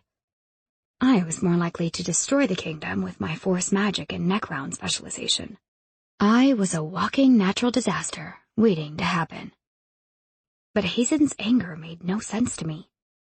Somewhere, a door closed, and I flew into an upright position, staring at the darkened room, the sound awfully loud in the silence of the night. Was the nurse coming to check on me? It must be almost midnight. I strained to follow the footsteps as they came closer, and stayed as still as I could, my heart beginning to pound as they reached the door. I couldn't say why, but the obvious care that they were taking to keep quiet had me convinced that they weren't supposed to be here. I slipped off the bed, biting my lip against the pane, and crept to the bed across from mine, slipping beneath it just as the door opened. I saw 2 sets of boots, and a muted light swinging gently in the way that lantern lights did. They crept up the aisle of the beds, stopping when they reached mine, where the blankets were ruffled, and the pillow still had an indentation in my head. "She should be here." The voice belonged to a woman. "Check the bathroom. I'll make sure she isn't hiding anywhere. If anyone sees you, silence them." This was a man's voice, and I recognized it immediately. He found out that I talked. He's here to kill me. My heartbeat grew so loud I could hear it echoing around me, and my breathing became ragged with fear. But the man didn't seem to notice. He walked to the very end of the room with the woman, who slipped through the nurse's door. I didn't pause to check what he would do, as my mind had suddenly been kicked into overdrive, and I crawled with painful slowness to the other bed, further away from him. Once I was hidden again, I paused briefly, seeking out the sound of his muted footsteps, still on the other side of the room, and then began crawling again. When I finally reached the last bed, he had finished checking all of the cupboards, behind all of the curtains, and was now beginning to look beneath the beds. I held my breath, knowing that if he got any closer, his light would cast my own shadow into evidence, and yet there was no way that I would be able to open the door without him noticing. Suddenly, the woman came back into the room, and he made a disgusted, frustrated noise, walking back to her. I began to tremble, but I pushed myself into a crouch, ignoring the steady pain that was growing with each second. I couldn't wait any longer. I ran for the door. The man had his back to me, but the woman cried out, and they both ran for me as I slammed the door. I lashed out with my fire elemental, trying not to set the whole building alight, while also hoping that I got more than a spark or a splutter. My panic must have added fuel, for the entire wall to my right suddenly flared up, pushing me back against the other wall with the force of it. I ran for the exit, feeling the heat seeping into my right side, beading sweat across my skin and clogging my nose with smoke, until I finally broke free into the night. I didn't pause, even when my leg threatened to collapse beneath me. I continued to run toward the watchtower. When I found the door locked, I started pounding on it, but nobody answered. I could see the forms of the man and woman, moving like shifting shadows through the darkness toward me. I sobbed, my leg finally giving out then, and fell back toward the door. Only it wasn't the heavy wood that my back collided with. It was Harbinger. He angled an arm around my stomach, holding me up, and just stood there, waiting for the 2 shadows to draw close enough that they separated from the night around them and became 2 beautiful people. Their golden synphy coats gave only the impression of 2 very different-looking individuals. The woman was short, with plaited, pure golden hair and yellowish eyes. The man was average height, with a shaved head and a dark golden braided beard. His face was covered in scars, one of them tagging his left eye down at the side, and yet he was still magnificent. They both drew blades. "Davry, Enon, what a pleasure," Harbinger said pleasantly. They looked away from me reluctantly, and then stumbled back a few steps, apparently only just recognizing the man that held me up. Going so soon? But you only just arrived. I could feel the amusement rumbling in Harbinger's voice. It reverberated right through me and made my trembling increase. What's worse than being hunted down by the guy who wants to kill me? Being stuck in the middle of a Harbinger battle. Power thief! The woman spat. The man, whom I assumed was Davery, grabbed her arm, his eyes wary, but she yanked herself free, lurching forward. She didn't get more than an inch away from him, though, before some invisible force slammed into her. She seemed to be ready for it, swiping it aside with her arm and charging again. Harbinger stepped easily to the side, dragging me with him, and a cascade of ice crystals shattered to the ground, right where we had been standing. I wanted to cover my eyes, to pretend that I was a little girl again on the back of my father's horse, determined not to look at the ground rushing beneath my feet, trusting that he wouldn't let me fall. But I couldn't, because I knew better now. If I closed my eyes, my chances of dying jumped ever so slightly higher. A rip of flame burst through the air toward us, but it quickly evaporated into steam, and then another barrage of ice crystals materialized, except this time they were in the shape of actual daggers, and they weren't falling, they were coming right toward us. I twitched away, but Harbinger waved his hand lazily, and I touched the mist that sprayed across my face with shaky fingers. Enough, he growled. He hitched me up higher until my feet left the ground. Then he took a few steps back, moving us into the doorway of the watchtower. Both Enon and Davery now looked determined not to let me get away, and they darted forward, but the ground beneath their feet began to rumble. Davery paused, shooting a hand out to grab his partner again. The earth suddenly rose, as if a wave was passing beneath the surface, and a crack splintered out beneath their feet. They cast me one last glance, and then they were gone, the woman shouting abuse over her shoulder as they ran back toward the forest. Chapter 19. Dust and Blame, Trust and Flame. He found out somehow, I gasped, as Harbinger hauled me back a few paces and then slammed the door. They won't be back. Not tonight, at least. Are you hurt?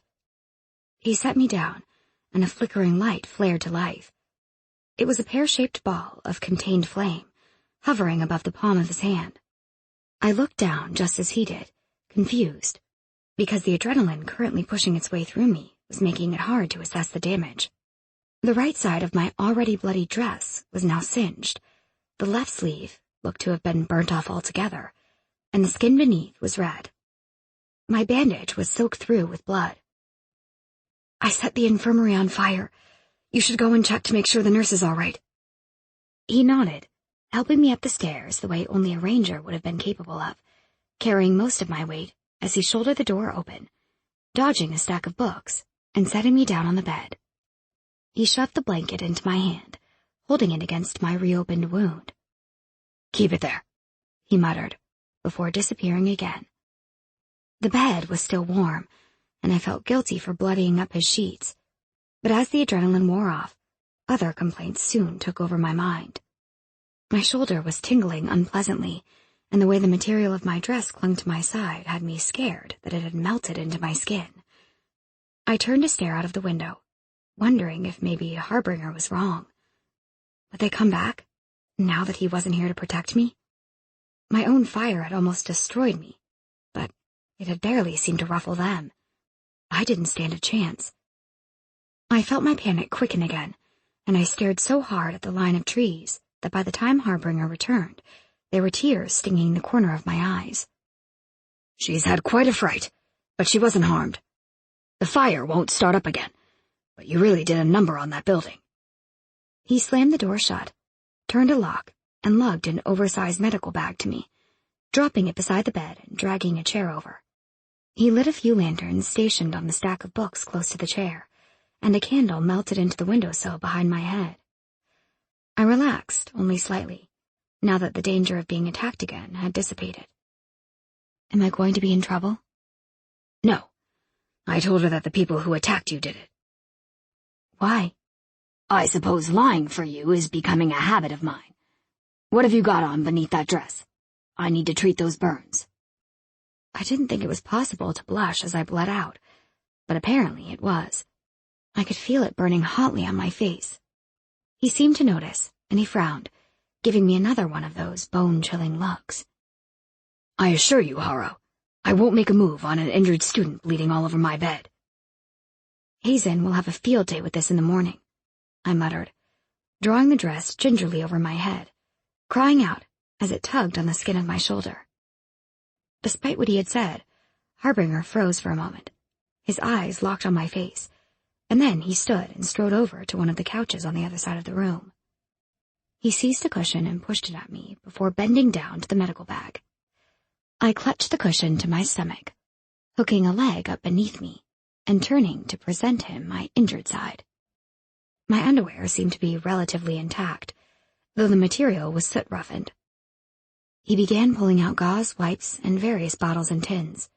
He treated me silently, his mouth set into a rigid line, and I began to watch the forest again, my mind traveling all the way to Neron's kingdom. If the king granted me permission to go back there with a guard, what would Neron say about the recent attacks? Would he fly into a rage and lash out at the nearest person? Or did he already know about them? Was this the start of something that he had been waiting for? He made no effort to hide my presence in his kingdom. He had even gone so far as to parade me through the towns, and had kept me in his throne room, half drugged with compulsion, throughout one of his court games. Surely he would have known that his enemies would come after me eventually. I drew away from the thoughts, turning back to watch Harbinger work. He had just finished covering the burns along my side, and now moved to my shoulder, working silently and efficiently. People aren't so bad as I always suspected, I mused. His black eyes flicked upwards for an instant, and then returned to my shoulder. Sometimes they're good, sometimes they're not. It's the same no matter what race. I nodded, thinking back to something Miriam had said that had sounded remarkably similar. Before I came to the academy, every person I met either hated or feared me, or else they treated me like some kind of half-wit house pet. But now it seems like every person I let in, they accept me. Does that include Neron? I suppose, but I was thinking more along the lines of Cale, Hazen, and Rose. And you too, I added, watching him. Cale said you didn't like me at first, but now you do. Oh? He chuckled. And how does Cale know that? Hazen doesn't like it. His eyes flicked up again, and the laughter drained from his face. His fingers stilled, and I found myself falling once more, the way I did whenever he really focused on me. His eyes weren't cold this time, though, only wary. I can imagine why. It's a little more interest than I should be showing in a student. Everything flew from my mind, which I was oddly thankful for, because I wasn't sure if Harbinger was reading my thoughts or not. For the umpteenth time that night, my heart began beating rapidly again, and he noticed because he scowled. Don't encourage it, Harrow. You're a damn symphy. Do you have any idea what that look on your face would do to any sane man? I shook my head mutely, and he tore his eyes from my face, his expression tightening as he finished treating my shoulder and began to bandage it. Neron is the only one I kiss, and I don't think he's particularly sane. He dropped the pair of scissors he had just picked up, and when he straightened, his eyes were wide. Neron? He choked. Frowning in confusion, I nodded. It's how I draw his energy. I took energy from Cale once, too, the same way. Neron made me. You can't take it any other way? I don't know. I drop my glamour, my compulsion leaks out, and I feel their desire. It makes me hungry. And when I touch their lips, I feel their energy flow into me. It's not really a conscious decision. I've heard the Symphies feed off desire. He didn't look so shocked anymore, but his expression was still troubled. Couldn't you draw your energy from Cale again, instead of going back to Neron? I'm never in control of it. Neron is very strong.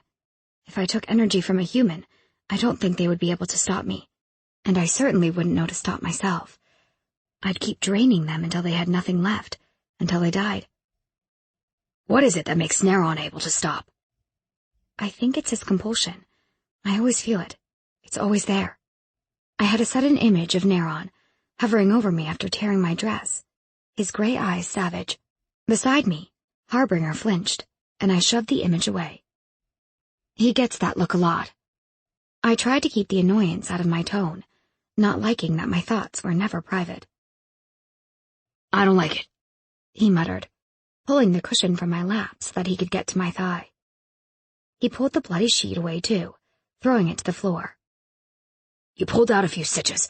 I'll have to redo them. Good news, then.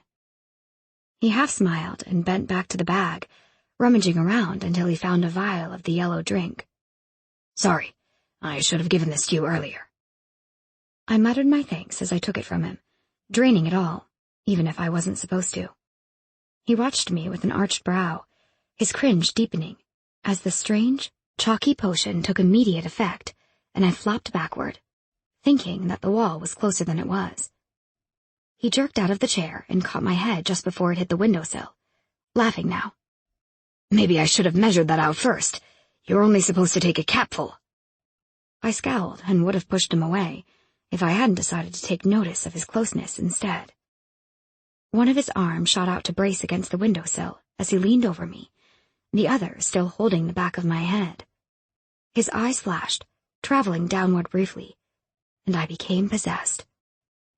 It was the only logical explanation for how I acted. It wasn't far to lean up and feather my lips over his cheek. His skin tasted like smoke and salt, and I kissed him again before drawing back. I was briefly seized by an impression of molten black heat before he turned his head fractionally and caught my lips with his own. It was my first real kiss, devoid of compulsion, loaded with guilt and apprehension and tenderness. My life was in shambles, but right in that moment, everything stopped spinning, and for the first time in months, I didn't feel like I was running to catch up with myself. Everything had halted for a kiss, and I sighed into his mouth, welcoming the gentle stroke of his lips against mine. I knew that he would pull away, but I still felt bereft when he did. You're going to undo me, he groaned, before returning his attention to my leg wound. I knew I should apologize, but I suddenly wanted to treasure that one moment, and I refused to ruin it with an apology.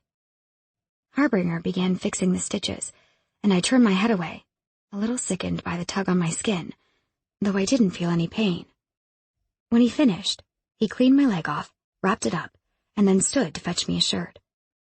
I needed help getting into it, and by the time the too big length of it settled about me in some measure of decorum, I was exhausted. He lifted me from the bed, though, and sat me in one of his armchairs as he set to changing the sheets. And that was where I fell asleep. When I awoke again, I was curled in the bed, a heavy blanket tucked securely around me. Morning, baby Sinfi.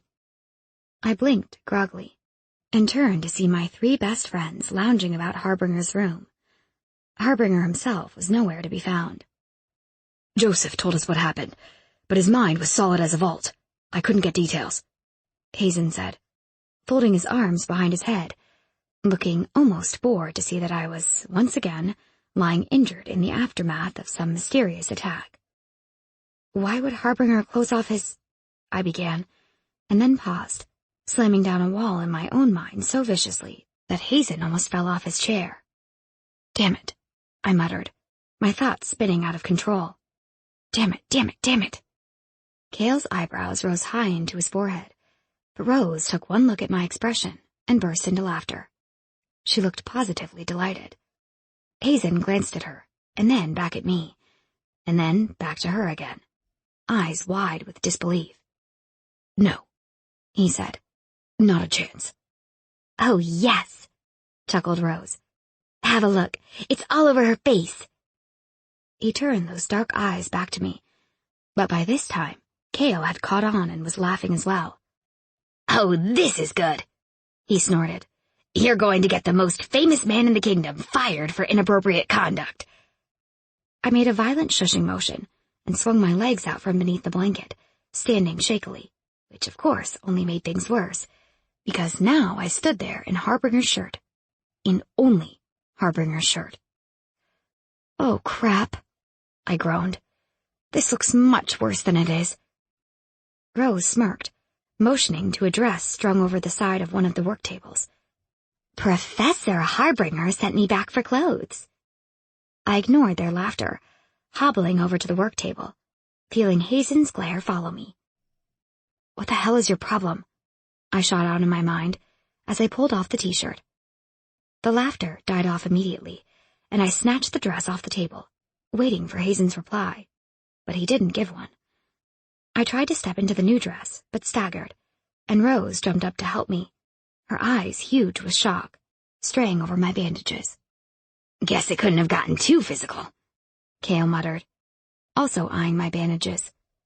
I threw him a scathing look, which had him smiling again, and then turned my glare on Hazen for good measure, even though he hadn't laughed once. "What is it?" I repeated, yanking the dress into position, letting Rose button it up. "He's a Professor B. He's what, 10 years older than you?" I was scared, and I don't know. I don't criticize you for who you kiss, so don't criticize me, Hazen. "It was just a kiss." "Are you serious?" I watched as some of the tension drained from his face, and then he fell back into the chair that he had vacated, pressing his hand to his temple, as if his head hurt. "You're right. I'm sorry. I just can't stand to see you hurt all the time, and that's exactly where I see this heading. Last night was an exception, but it can't happen again. Not while he's your professor." "I know." "He should know better, B. It was my fault." "I find that hard to believe." I decided not to answer that, and Harbinger chose that moment to walk back into the room. He looked to me first, his eyes focused on me long enough to convince me that he was currently realizing exactly what he had walked into, and then he blinked and looked away, focusing on Hazen. "A word? Outside." He turned and walked straight back out. Hazen followed, leaving Cale, Rose, and I to stand there, blinking after them. "That mind thing has to be the most annoying ability that I have ever encountered," I muttered, limping over to one of the armchairs and gingerly sliding into it.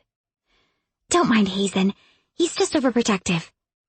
Rose patted my hand as she slipped into the armchair beside mine. I tried to smile at her, but the movement was difficult, and I realized that the darkness was swirling through my head, rearing at a level that it shouldn't have been, only 5 days since my last visit to Neron. The others seemed to be thinking the same thing, and I wondered if it was the gathering clouds that were giving me away. They were blocking out the sunlight that had previously been filtering through the windows. I slapped my forehead. Neron said that the energy would burn out quicker the more I used my power, and I set the infirmary on fire last night when I was running from the 2 Sinfis. "Wait, that was you?" Cale sounded impressed. The others returned then, and I pressed every other issue into a now bursting box in the back of my head, labeled Later. "I need to see Neron today. I can't risk this push getting out of control." I spoke to Harbinger, but I could sense Hazen measuring the darkness himself. "All right." Harbinger handed me a pair of crutches. "I'll send word ahead, and the king will arrange someone to speak with you. Hazen can accompany us, but not the others, I'm afraid." Rose acted as if this were a usual occurrence, and so I supposed that it was, and nodded my agreement. An hour later, we stood in one of the king's formal receiving rooms, and King Fenrir himself sat before us. He greeted his son with a stoic nod, and then simply set to examining me. I couldn't have been much of a sight, hunched over and out of breath, my bandages peeking out from the sleeve and hem of my dress, but nothing slipped through his careful mask. Eventually, he simply turned away and addressed Harbinger. "These attacks will have her dead before the week is out. But a guard will only draw unwanted attention. You're stronger than 4 of my men combined, so I'll be reassigning you to her protection until all of this is over." "I am really sorry." Hazen entered my head then, just as Harbinger asked about his teaching post. "The academy can assign someone else the position. You'll be in charge of the girl alone. That means training her as well. If her power is as strong as they say, then she will be a great asset if molded properly." "It's fine," I answered Hazen. "You were just being protective. I understand." Does your father talk about everyone that way? Unfortunately, yes. I wanted to talk more, but I couldn't be sure that our conversation was private, so I waited out the rest of the meeting with a carefully guarded mind, and didn't speak until I was hobbling across the dirt road back toward home, my new shadow strolling along beside me. Joseph, he said smoothly, saving me. I began to apologize, thinking it the right thing to do in light of my actions the night before, but he cut across me again. I'll send a message to the academy. Rose can collect your work and bring it to you at home for the next few days. I doubt anyone will attack you with me near, especially not in the middle of the kingdom, but I don't want to risk another episode like last night. Okay, but I still need to go to Neron. We'll go and speak to your father first. I nodded, sidetracked for the moment by the task at hand. I didn't savor telling my father that Harbinger's new post was to stick to me like glue, but at the same time, I was glad that the king had given him permission to put together some of his men to escort me from border to border, where we might be in danger of encountering the worst of the attacks. When we got home, I found my father waiting, which was unusual for the middle of the day. But he held a missive in his hand, and I assumed that the king had sent a message to him after our meeting. He nodded to Harbinger and shook his head when he saw me, stepping up to touch the bandages on my arm. I can't say I'm surprised that he gave you Harbinger. I don't think anyone has managed to get into this much trouble under Reed's watch since the revolts. And I know you were the one who set the infirmary fire. I went to see it this morning, and it had Bumblebee written all over it. I grimaced, but a part of me wanted to laugh too. I let him help me into the sitting room, where we sat down on the couch together, as Harbinger moved to the window, taking a little mechanical bird out of his pocket. It had been sleeping, apparently. I don't think I've ever made a fire that big before, I remarked, thinking back.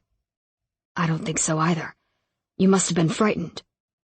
He touched my cheek and then sighed, some of the tension draining from the broad set of his shoulders. I've briefed the men. When Harbinger sends word, 5 of them will be sent to the game trail beyond the barracks to wait for you. Do you remember it? Yes. I used it to walk to the academy most mornings from Sparrow Settlement. All right then. I'm afraid I can't arrange for a regular group, not with the tasks they already have, but you'll have 5 waiting whenever you need them. And you're not going to go anywhere without Joseph. Am I understood? I already agreed to this. You'd think I'd lie to the king? Maybe. You're involved in something big here, Bee, and I think you know it. I reached over to pat his knee, and Harbinger left the window. I've sent word to the academy, and to the Black Barracks. Your guard should be waiting by the time we get there. Are you ready to go? I nodded and moved to stand, but my father caught my arm, an anxious look on his face as he turned to Harbinger. You have a reputation to uphold, Joseph. If anything happens to her, I don't care how much the king favors you. I'll use my specialization, and you'll never even see it coming. Noted. Harbinger's mouth quirked a little. I think he enjoyed the prospect of someone beating him in a fight. My father turned back to me. I need to leave again tonight, but Joseph will send me regular updates. I've had Gretel clear out one of the rooms on the 2nd floor. It's right below yours, so he'll hear if there's any kind of struggle. Chapter 20. Terrible Truth.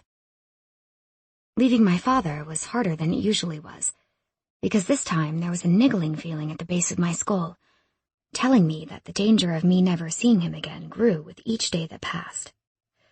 I kissed both of his cheeks and hobbled out the door, past the minimalist garden and toward the Black Barracks. Moving through the forest became too difficult with my crutches, and Harbinger ended up slinging me over his shoulder, which grew embarrassing when we reached the circle of horses awaiting us on the game trail. I recognized all of the men, Cody and Hayden, who seemed to be the youngest there, Harry and Gideon, both looking more like thieves than soldiers, and Philippe. His aging face cracked into a grin as I was set onto my feet, and Gideon slapped his thigh, laughing so hard that it gave his horse a fright. Do my eyes deceive me, or is the firecracker herself being carried through the woods like a wounded damsel in distress? Philippe cackled delightedly. I am wounded, you idiot. I threw a stick at him, which he batted aside easily enough, but then had to let Harbinger help me onto my horse, which had them laughing all over again. They waited for me to take the lead, which I did gladly, if only to present them my back. You know, Philippe began conversationally, I started training that girl when she was this big, and so help us if we treated her any less of a man than the strongest brutes on our force. Harbinger chuckled. I can imagine. She fights well for a half-human. That'll be my doing, and her father's, of course. I spurred my horse onwards, forcing them to hurry to catch up to me. There wasn't any way I was going to drag out the procession if they were going to spend the whole time talking about me. By the time we finally reached the border, though, everyone was quiet, and I stopped the others just before we caught sight of the wasteland, knowing that I wasn't going to be able to persuade them all to stay put when the enchantment hit. I also made Harbinger dismount and grabbed his hand, dragging him forward. Just as I suspected, it was much harder to force him to the barrier than it had been with Cale. Damn it, Harrow, let go. We need to go back. He could have just picked me up again and forced us to turn around, but I suspected that the way I ignored him had confused him enough that I was able to tug him through the barrier. Once clear, the Sinfi kingdom appeared in all its splendor before us, and he immediately stopped resisting me. The usual rush of men came toward us, except that they were focused on Harbinger this time, and their swords were drawn. I quickly stepped in front of him, and they faltered. They finally stopped just before us, since Harbinger didn't seem inclined to pull out any of his own weapons in self-defense. Not that he needed to. "Grenlow?" I called, seeking the man out. He stepped forward, sheathing his sword. Lady Beatrice, why have you brought the power thief? His Majesty will not be pleased. Should I leave then? Grenlow frowned, as I knew he would, and then finally spun around. Please follow. Harbinger shot me a look, and we walked after the general, who led us to the castle gates this time, and held his hand out for us to wait as he slipped inside. The men seemed uneasy again when he disappeared, a tension that doubled when the king himself appeared. Neron barely paid Harbinger any attention, however. He strode straight to me, admonishing his guards for making me wait at the gate, and then finally paused to look me over. Speak, Spitfire, and make it quick. I saw the rage flashing in those gray eyes, and put a hand on his arm to calm him. Not if you're going to get angry. Remember what happened last time? His frown deepened, and he turned to Grenlow. Fetch a healer, now, he snapped. Grenlow ran off, and Neron glanced at Harbinger. You brought protection again, I see. If he recognized Harbinger, it didn't show in his face, and Harbinger himself was cold and detached, his own expression completely devoid of sentiment, his fists clenched loosely by his sides. Interesting choice, muttered Neron, before turning back to me. You knew that I wouldn't be able to send him away, I suppose. Right. He smiled, catching my lie, and began to gently lead me to the doors of the fountain room, the smile slowly fading as I hobbled along. I glanced behind me to make sure that Harbinger was following. It was a man called Davry, and a woman, Enon. Neron paused, flicking a look to one of the men at his side, who nodded and ran back towards the gate. And then he continued guiding me forward, silent. Just as I settled into a bench in the fountain room, Grenlow marched through the doors with a harried-looking woman in tow. She saw the king, faltered, and would have fallen over if Grenlow hadn't caught her arm. Your Highness, she stuttered, pulling out of Grenlow's grip to drop to her knees. Do something, woman. The sight of these bandages are pissing me off. She glanced at me, nodded hurriedly, and scampered to my side. I winced at the harsh order, touching her arm lightly. Thank you, I whispered. She glanced up briefly, but just as quickly looked away from me and set her hands on my side. After a few moments, a tingling spread out along my ribcage, spreading upward to my shoulder and slithering down my arm. The feeling intensified until it became painful, and then it was gone, and she moved to my leg, needing to spend longer on the arrow wound. When she was finished, she backed immediately away from me, and I caught sight of her face. She looked about to faint, her previously golden countenance now boasting a faint grayish pallor as her shoulders sagged inward. I reached up and began to unwind the bandages around my arm and shoulder, revealing the skin beneath, which was smooth and tanned, just as it had always been. I removed the one on my leg as well, and jumped up, feeling no twinge of pain whatsoever. I ran over to the woman, grasping her hands. "Neron, she's exhausted. She's about to collapse." I frowned as she held onto my hands as if they were the only thing keeping her upright. He looked at the woman a little distastefully, but I only waited until he finally muttered for Grenlow to take her to lie down and bring her food. I heard Harbinger's voice in my head then. "You have a lot of influence over him. I wasn't expecting that." I turned to glance at him briefly, but whatever I might have thought in reply was forgotten, as a soldier burst into the room. "Your Highness, the prisoners have been taken to the dungeons." Neron smiled, the vicious glint in his eye making me fall back a step. He spun immediately, moving toward the door at the other end of the room, where he paused for a moment. He spun, moving back to me, taking my chin in his hand. "Drop your glamour, Spitfire. Take what you need for now. Grenlow will look after you until I'm done." I hesitated, aware of the people in the room. The man still trying to catch his breath by the door. Harbinger. A flood of compulsion filled me, and my knees buckled. His arm was around me instantly, holding me up, and I felt my glamour slip away. The world became a kaleidoscope of color and feeling, and I grasped at the sides of his face, drawing his energy to me. His desire was scorching. It sizzled my senses as his hands tightened, drawing me off the ground, his kiss becoming bruising. I drank deeply, my head spinning at the rush of life, the heady taste of his power. And then, miraculously, I pushed out of his arms, my eyes wide. "There was... you..." I struggled to contain my thoughts, crippled momentarily by the violence of my need, and watched as Neron's face transformed. The feral glint faded from his eyes, and he grinned. I grabbed at my throat, feeling as if it were on fire. "It isn't just energy!" My words ended on a cry of pain, and I became achingly aware of another, more human heartbeat in the room. "Oh, Bee, you have much to learn." He glided forward, touched my cheek, and his compulsion filled me, gently coaxing my glamour back into place. He kissed me lightly, and then turned and swept from the room. I fell to the ground, the energy vibrating within me, the need that I had cut off so abruptly burning in my throat. It was painful, and for a few frightening moments, it felt as though my glamour hadn't returned at all. Harbinger was at my side the moment Neron disappeared, drawing me to my feet, grabbing my face. "Calm down," he whispered. "Remember to breathe, Harrow." I blinked, wondering why it was so hard to focus on his face, and then I realized that the darkness was filling my head to overflowing. I wrenched away from him, cursing. "This is bad.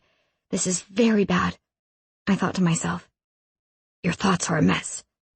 Harbinger's presence filled my head. "You need to talk to me." "The push. It's not my power, it's Neron's." "He turned you into a Necrown?" "Maybe, or his energy made it more powerful. My push used to be the force. The world would darken, storm clouds would gather, and once I saw lightning. It still does it sometimes, but the death, that's because of Neron's energy. I think he meant to do it." Grenlow entered the room then, and I focused on him, the darkness roiling up to crash against my skull, even though I had just fed. If anything, it was worse, Neron's powerful energy spurring it on. Grenlow paused, his eyes going wide, and I wondered if he would turn and run away. I put my hand out, calling on the wind to push him forward. He stumbled a few steps, and the darkness changed. It became something less frightening, something that I hadn't felt for a long time. Instead of my head blackening, it was the world around me that changed. The shadows lengthened, the light retreated, and a fine mist of rain began to splatter. Grenlow took a step back, but I forced him forward again, so that he stumbled and finally fell at my feet. "Please," he whispered. "I can't fight force." Harbinger touched my shoulder, and I spun, almost lashing out at him as well. "Poor siren," he muttered, reaching out to drag me against him. He didn't kiss me or try to restrain me, two things that I had come to expect on a regular basis from people. Instead, he only held me, his hands trailing down my spine, until I felt the world brighten again. I sighed, my hands moving to rest against his chest, and he began to stroke my hair, passing his hands through the gentle waves. When he released me, the push had dissipated, and I was left with only the wonderfully strong energy flowing through me. I turned to Grenlow, throwing him an apologetic glance. "Can you tell me something, General?" "I'll do my best, Lady Beatrice." He was back to his formal self, now that my frightening episode was over. "Who else has taken Neron's energy?" "The king is selective." "Who?" He sighed, looking toward the door. "Just you." I frowned. "Why just me?" "When we kill, a person's full power is transferred directly to us. When we only feed off the energy of another Sinfi, we can temporarily display some of their characteristics, and if the abilities of that person are strong enough, some of their influence can also be transferred." "That sounds dangerous." He shrugged. "We have—" And then he stopped, his face going white. "Please follow me, Lady Beatrice. The king has a task for you." He turned without waiting for an answer, and with a deepening sense of apprehension, I made a move to follow. To my surprise, Harbinger put a hand on my arm to stop me. "Just a second, General. I think she'd be interested to hear what you have to say."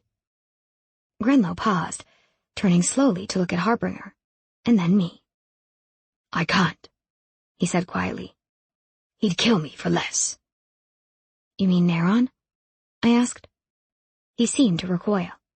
"Please, follow me." He led us to Neron's tower room and then promptly left us, without any further mention of the task that needed doing. With a sigh, I went to the glass wall and peered out over the city below, but Harbinger began pacing agitatedly in front of the door where Grenlow had left him. "What is it?" I asked, before his jerky movements could make me dizzy.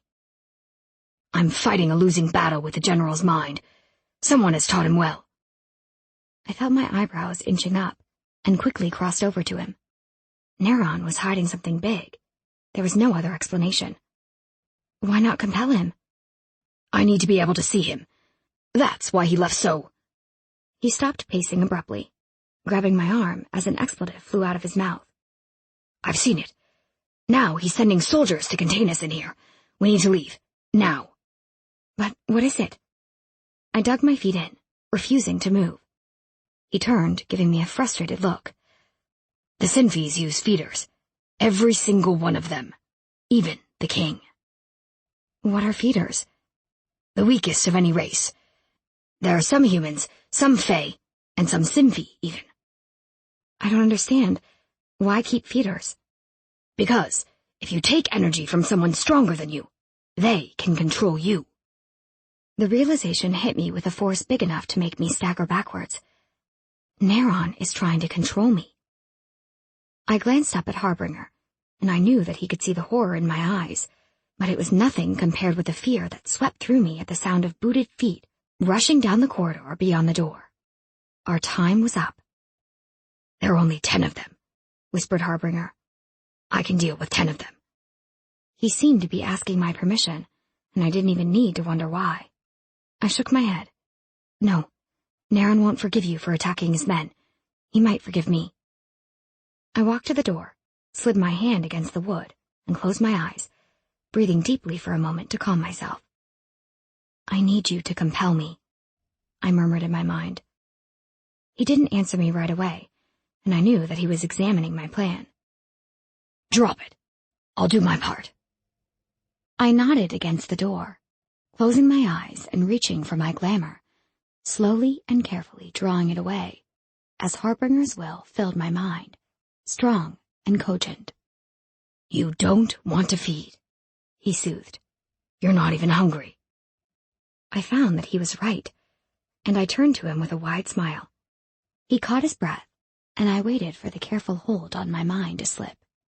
But it held steady, and I finally turned back to the door, striding toward it and flinging it open. My golden skin was shimmering again. The soldiers in the hallway all snapped to immediate attention, lining either side of the doorway in 2 rows, with 2 men at the front and 3 at the back. It was an impenetrable wall, one that I shouldn't have been able to pass. "There is something important that we need to do," I said calmly, trying to make myself sound as persuasive as possible. "Yes, lady." One of the men stepped forward quickly, his irises slightly dilated. "Can I help?" "Yes, you can." I touched his shoulder, and he seemed to draw in a sharp breath, which I took as a good sign. "Would you kindly escort us out of the castle?" The man nodded eagerly, but another stepped up to push him aside. At first, I thought that my ruse was found out, except this man stood to his fullest height and offered me his arm. "I will escort you myself, lady. Benjamin isn't feeling well today."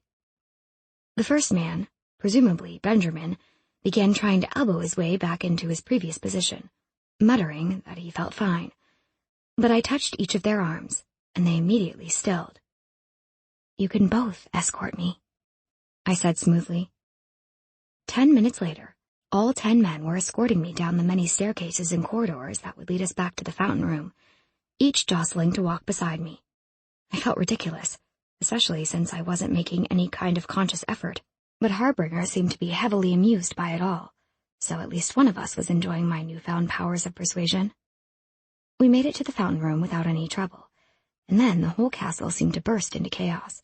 A horn wailed somewhere outside, but the sound seemed to reverberate beneath the floors, and I put my hands to my ears reflexively. The men around me were jostled out of the hold of my compulsion, and Harbinger's grip on my mind slipped.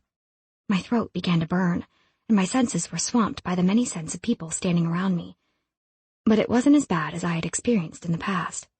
It was a miracle that I didn't pounce on any of the men now turning on me, eyes wide and swords drawn. But my fear was now overtaking my hunger, and I clutched Harbinger's arm as more people rushed into the room. Except they weren't rushing toward me. They were rushing past me. Soon, even the soldiers surrounding Harbinger and I were moving toward the door that we had just come through. "Beatrice Harrow, come to me." I choked against the heady compulsion, the feeling that was uniquely Neron flooding through me, and I felt a crippling urge to run after the soldiers. I tried to drag Harbinger with me, but he stood his ground, and eventually just grabbed me and hauled me out of the room.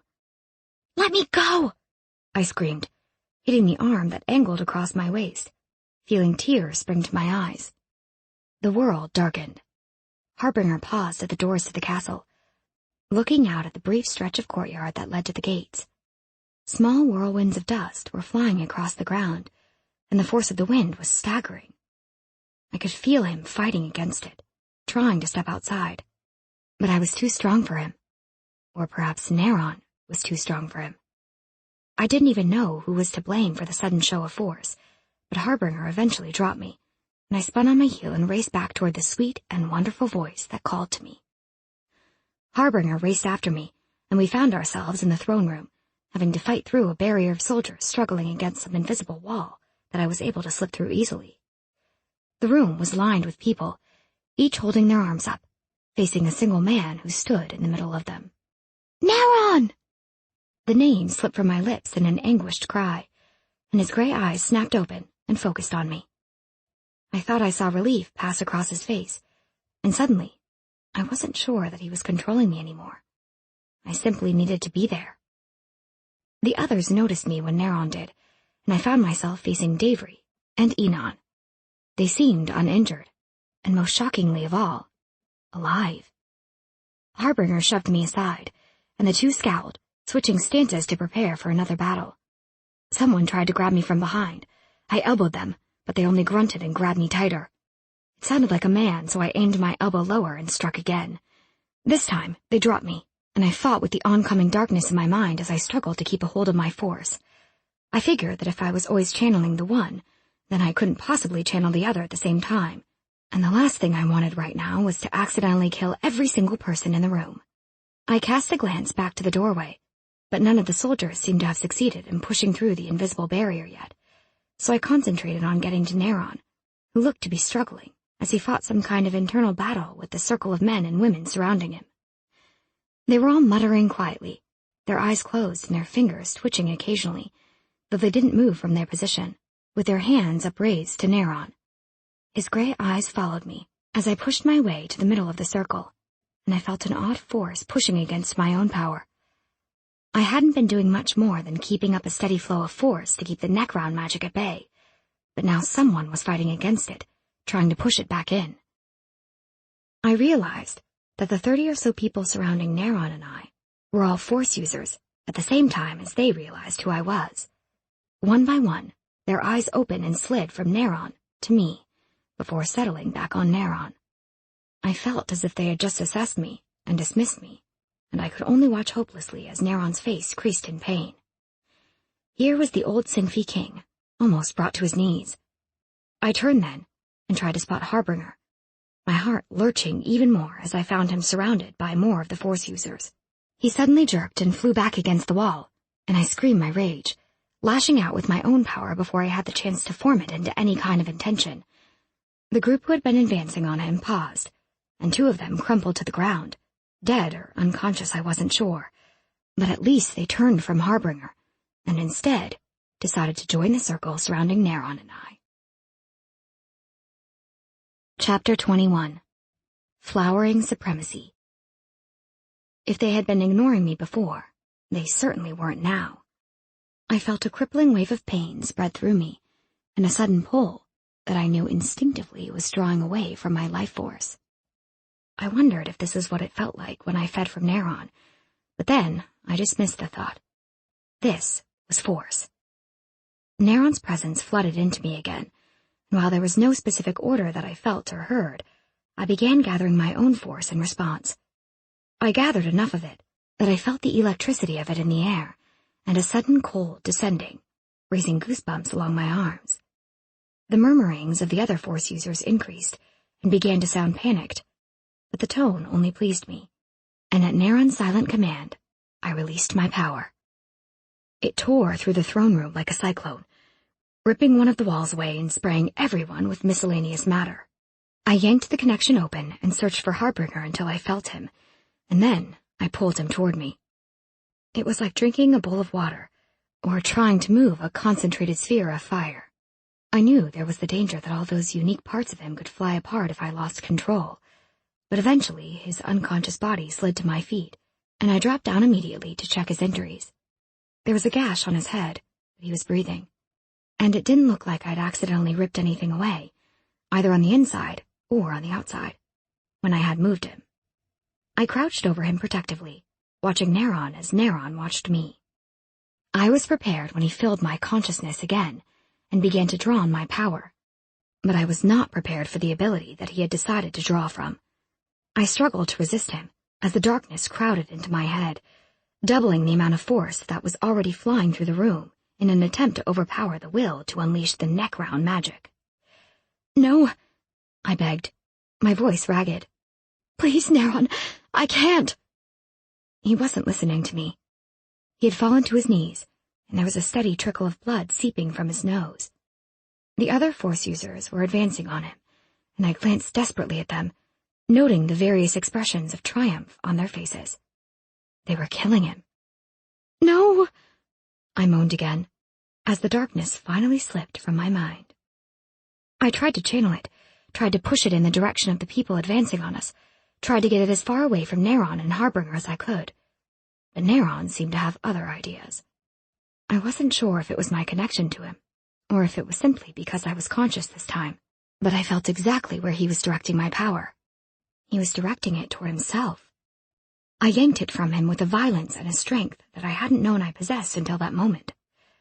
Then I heard someone laugh. It was a man directly to my right, the man who I had turned the darkness toward, the man who should have been dead the minute my power collided with him. I realized with a sickening jolt that they were all unaffected by my recent show of force, whereas Neron seemed to have suffered exponentially.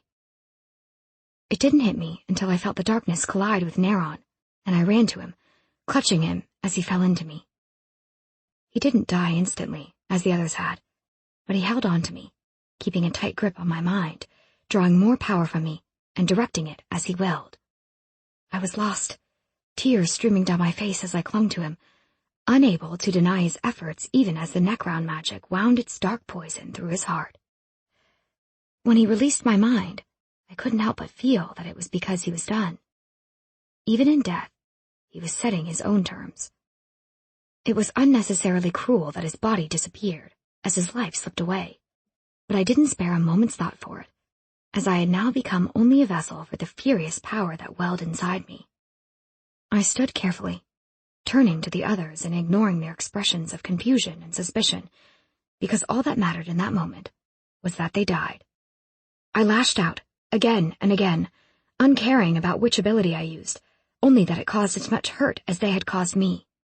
I knew that some of them ran, and I could feel that some of them died. I could feel it because I absorbed their energy, their power, and it only made me stronger and more furious. When the room began to flood with Neron's men, I fell to my knees and let my head drop against the red carpet that ran through the center of the room to the empty throne. I stayed that way even when I heard Harbinger's voice. I stayed that way even when people began to touch me, urging me to stand. Eventually, darkness descended, and a fine mist began to blow through the damaged wall, settling along my spine and gradually soaking my dress to my skin. I stayed that way. When I opened my eyes and sat up, I still hadn't cried, but I felt utterly depleted, as if I had spent the entire evening sobbing my heart out. Harbinger sat next to me, a bandage across his head, and another wound about his left forearm. Grenlow and a small group of men and women were standing over by the door, talking carefully, and they all turned immediately, somehow knowing that I had returned to the world of the living. I looked away from them, toward Harbinger. "He's dead," I said. His eyes ran over my face, and then he nodded. I didn't realize that I had finally begun to cry until he reached over and touched one of my tears. "There's something else you need to know," he whispered. Grenlow approached with the other men and women in tow, and one by one, they fell to their knees before me. Confused, I glanced over my shoulder, and then froze, because half of the kingdom seemed to have gathered beyond the destroyed wall.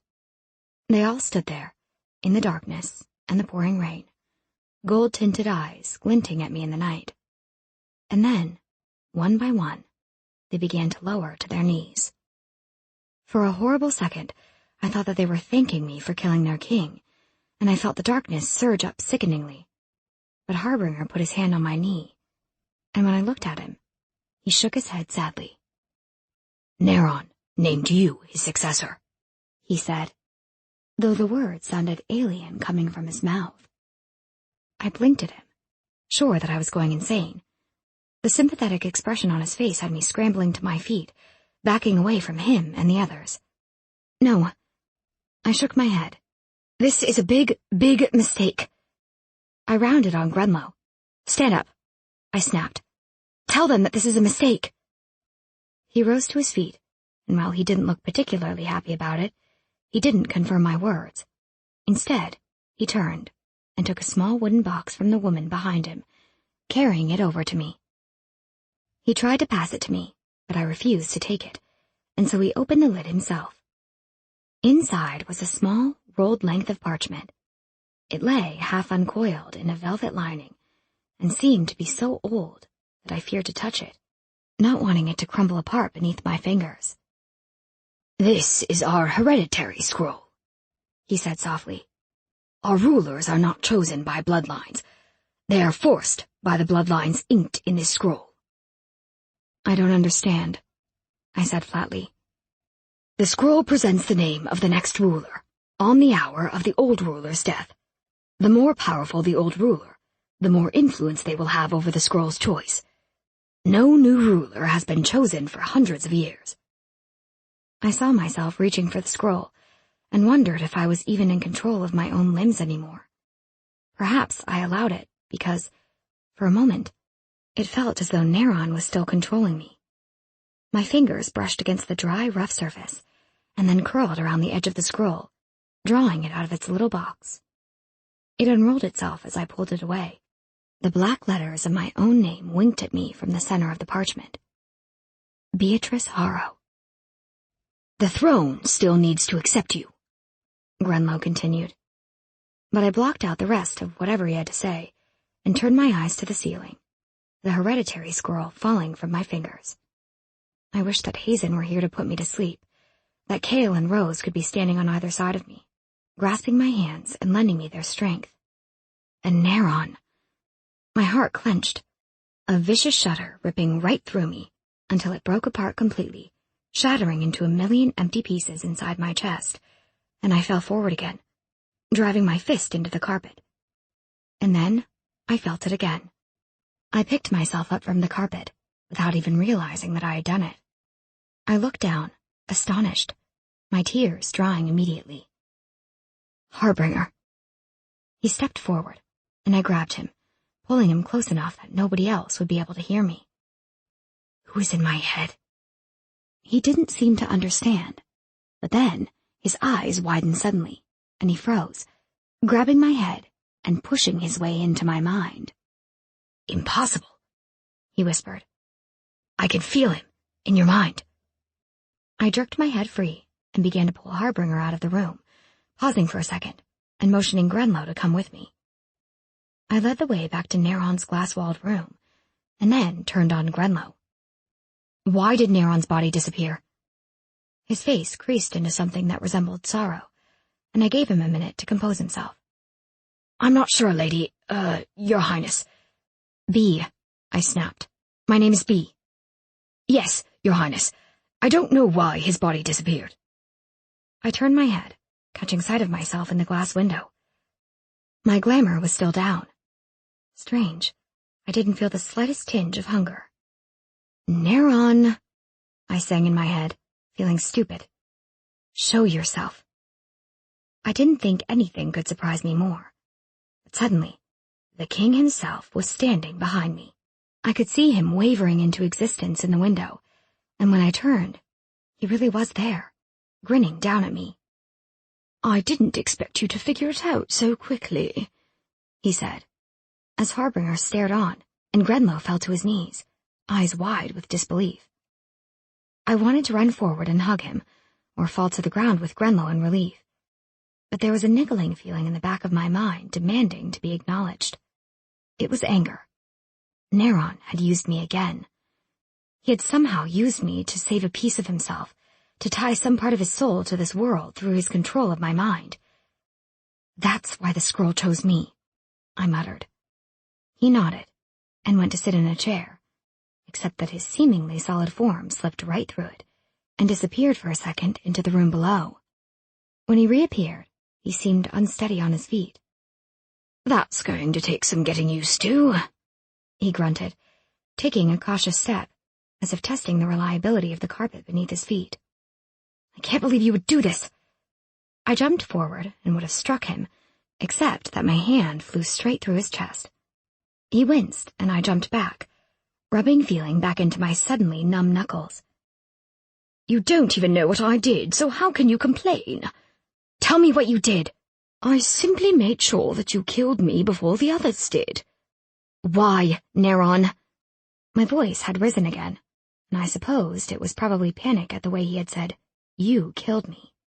It was Harbinger who answered, stepping up to my side, a curious amusement shimmering in his black gaze. "When a Symphie kills a person, that person's power, energy, life, everything is transferred to the killer. But if the person being killed is stronger than the one doing the killing, a part of their soul remains attached to that person." "I always intended to remain forever and haunt the person who finally managed to kill me," Neron intoned glibly. "I was quite looking forward to it." I fell into a chair. "So why did you choose me? Why didn't you just let the others kill you and haunt them forever?" "Because, combined, they were stronger than me. They would have directed my stolen power to their chosen leader, and the hereditary scroll would have named him the new ruler. I couldn't have that." "Him? You knew who he was? Is Spitfire who he is? He escaped. The good news just keeps on coming, I mocked, throwing him a glare, which he ignored. You willingly enslaved yourself. This came from Grenlow, and he looked and sounded utterly horrified. Neron rolled his eyes, gesturing to me. I enslaved myself to a beautiful queen. It's not so bad as far as second lives are concerned. It's not a life at all, Grenlow countered, seemingly at ease going against the former king's words, now that said king wasn't able to smite him for insolence anymore. Or could he? What do you mean, enslaved? I asked. Exactly as the man says. Neron again tried to take a seat, and again fell straight through the floor. When he reappeared, his expression was faintly amused, and he continued speaking as if nothing had occurred. I can only appear when you summon me. I can only use my power when you order me to. And I can only disappear when you request it. And then where do you go? Wherever ghosts go. You're a ghost, then? I haven't a clue. I sighed, but I had begun to realize that things weren't quite as bad as they had seemed. Except for one thing. I can't be this kingdom's queen. I turned to Grenlow. You have to make the scroll pick someone else. Neron laughed, but Grenlow only sighed, rubbing his temples. Oh, Spitfire, it really doesn't work like that, Neron said. Besides, you won't even need to do anything. Ruling is all about instilling enough fear into your people that they all do as you say, and then leaving the rest up to your council, and I'll help you where you need it. It's not that simple, Neron. I'm young, but not so young as to be completely naive as to what needs to be done here. I'd still need to track down the rest of the Force users. I'd need to find their leader. I'd have to stop their damn disease from ruining your entire kingdom, and then, presumably, I'd need to heal the lands that they already have destroyed, and... Something else struck me then, and I stared down at my faintly golden hand. Why am I not attacking people? Neron shrugged. I suppose you inherited that from me, when you killed me. I'd love to see how strong your compulsion is, now. He clapped his hands together delightedly, but it made no sound. You might be the strongest ruler this kingdom has ever seen. I pulled my glamour back into place and carefully opened my connection to the physical world, reveling in the onslaught of wriggling, thriving energy that flooded into me, causing me to smile in pleasure, even though I was now far from the ground. Wow, I breathed. Do you think I could live off this? Unfortunately, no. You will still need to feed. Great. I closed off the connection, some of my newfound wonder slipping away, and then turned to Grenlow. What are your other options? Well, he seemed to chew it over. If you died, another ruler would be chosen, but it will most likely go to whoever led the attack last night, as much of the king's energy had already been stolen by the time you killed him. Any other options? The king, Neron is right. If you elected a high council, most of the work would be done for you. You wouldn't even need to be here. It has been done before, a long time ago, and there is still the throne test. You will need to pass it before your queenship becomes official. Neron waved his hand dismissively. The throne test will not be a problem. As soon as she is rested, she can get it over and done with, and then a high council can be established. I nodded, because there didn't seem to be many other options at that moment. What do you want to do now? Harbinger asked me. I need to go home. I need to speak to the others, make sense of all this. Very well. I'll take you back. Your father's men might not be waiting, so we'll have to take horses with us. Grenlow shot towards the door, probably relieved to have some definitive thing to work with. I'll have them brought around to the front, and I'll announce that you're in the process of selecting a high council to bring justice to the dead king. It will put people at ease. I nodded to Grenlow, and winced as he made a quick bow and then strode out the door, leaving me wondering how to also make Neron disappear before the whole castle saw him. At that thought, his gray eyes swung toward me, and he bent into a mocking bow, crooked a smile, and vanished into thin air. Harbinger stared at the spot a moment longer, shaking his head. And then, we began moving toward the door as one. Chapter 22. Revolts. When we broke through the barrier, back into the Reed Kingdom, and trotted to the clearing where we had left my father's men, it was to encounter my father himself. He was alone, pacing agitatedly beside his horse, and his head jerked up as we broke through the line of trees. "You're okay," he breathed when he saw me. I slid from my horse, running over to clasp his hands. "You were gone so long." He flicked a look to Harbinger, eyes narrowing on the new bandages, and then he seemed to realize that my own bandages had now disappeared. "The king is dead," I said, knowing that there would be no keeping this new development a secret. "He left his, kingdom to me." My father was struck speechless, and I felt the grip on my hand slacken and fall away. "What did you just say?" he croaked. "He was attacked tonight by the same people who attacked me. They were winning the fight, and so he used... I trailed off, feeling the horrible desolation return, reminding me that even though I hadn't lost Neron completely, he was still dead, and I was still the one who had killed him. "He was lost in the battle." Harbinger edged his horse forward, and I looked down to the ground, unsure as to why he would lie, until I realized that admitting one thing would inevitably lead to the questions about why Neron would choose for me to kill him, moments before he would have died anyway. Because then, everybody would know that a part of him remained, inside me somewhere. What would the human king do with that knowledge? And naming Beatrice as successor? How the fuck did that happen? I blinked, surprised at my father's language. I turned to Harbinger, glad that the question had been directed at him instead of me. "Neron trusted her. I suspect that his influence led the Hereditary scroll to choose her over his enemies.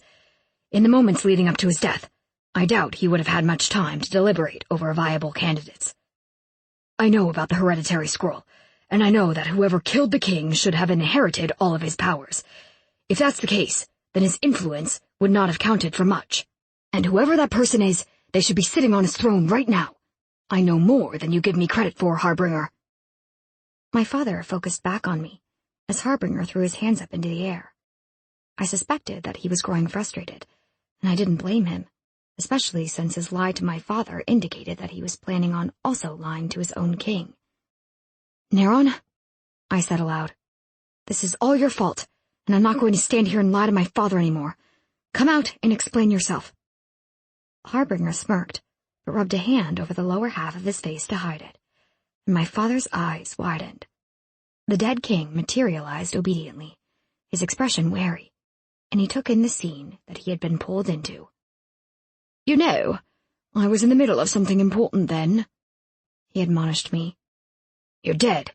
How could you possibly have been doing something important?" Harbinger asked the question before I was able to. "I don't intend on staying dead for long, just so you know."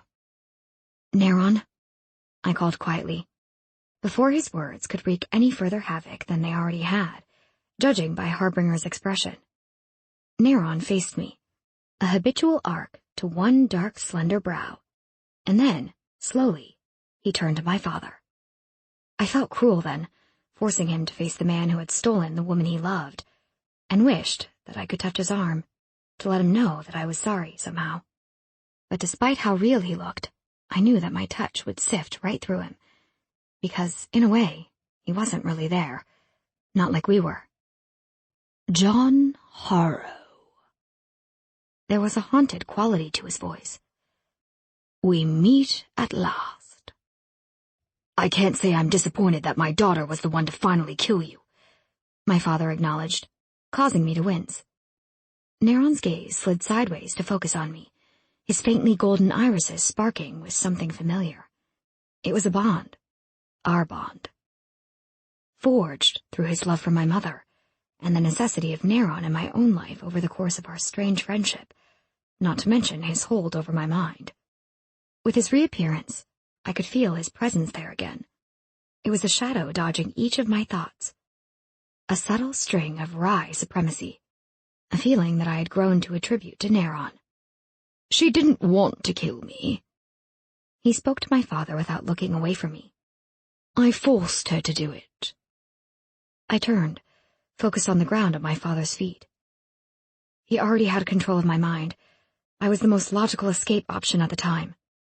On the contrary, Neron intoned almost gleefully. This has been my contingency plan for months now. I sighed heavily, unable to fully muster the anger that I should have been feeling, because, really, I expected no less. The sound of a sudden scuffle warned me that my father wasn't about to take the news as easily as I had, and I looked up in time to see his fist fly right through Neron's skull, before he yanked his arm back, shaking off whatever feeling it had left him with.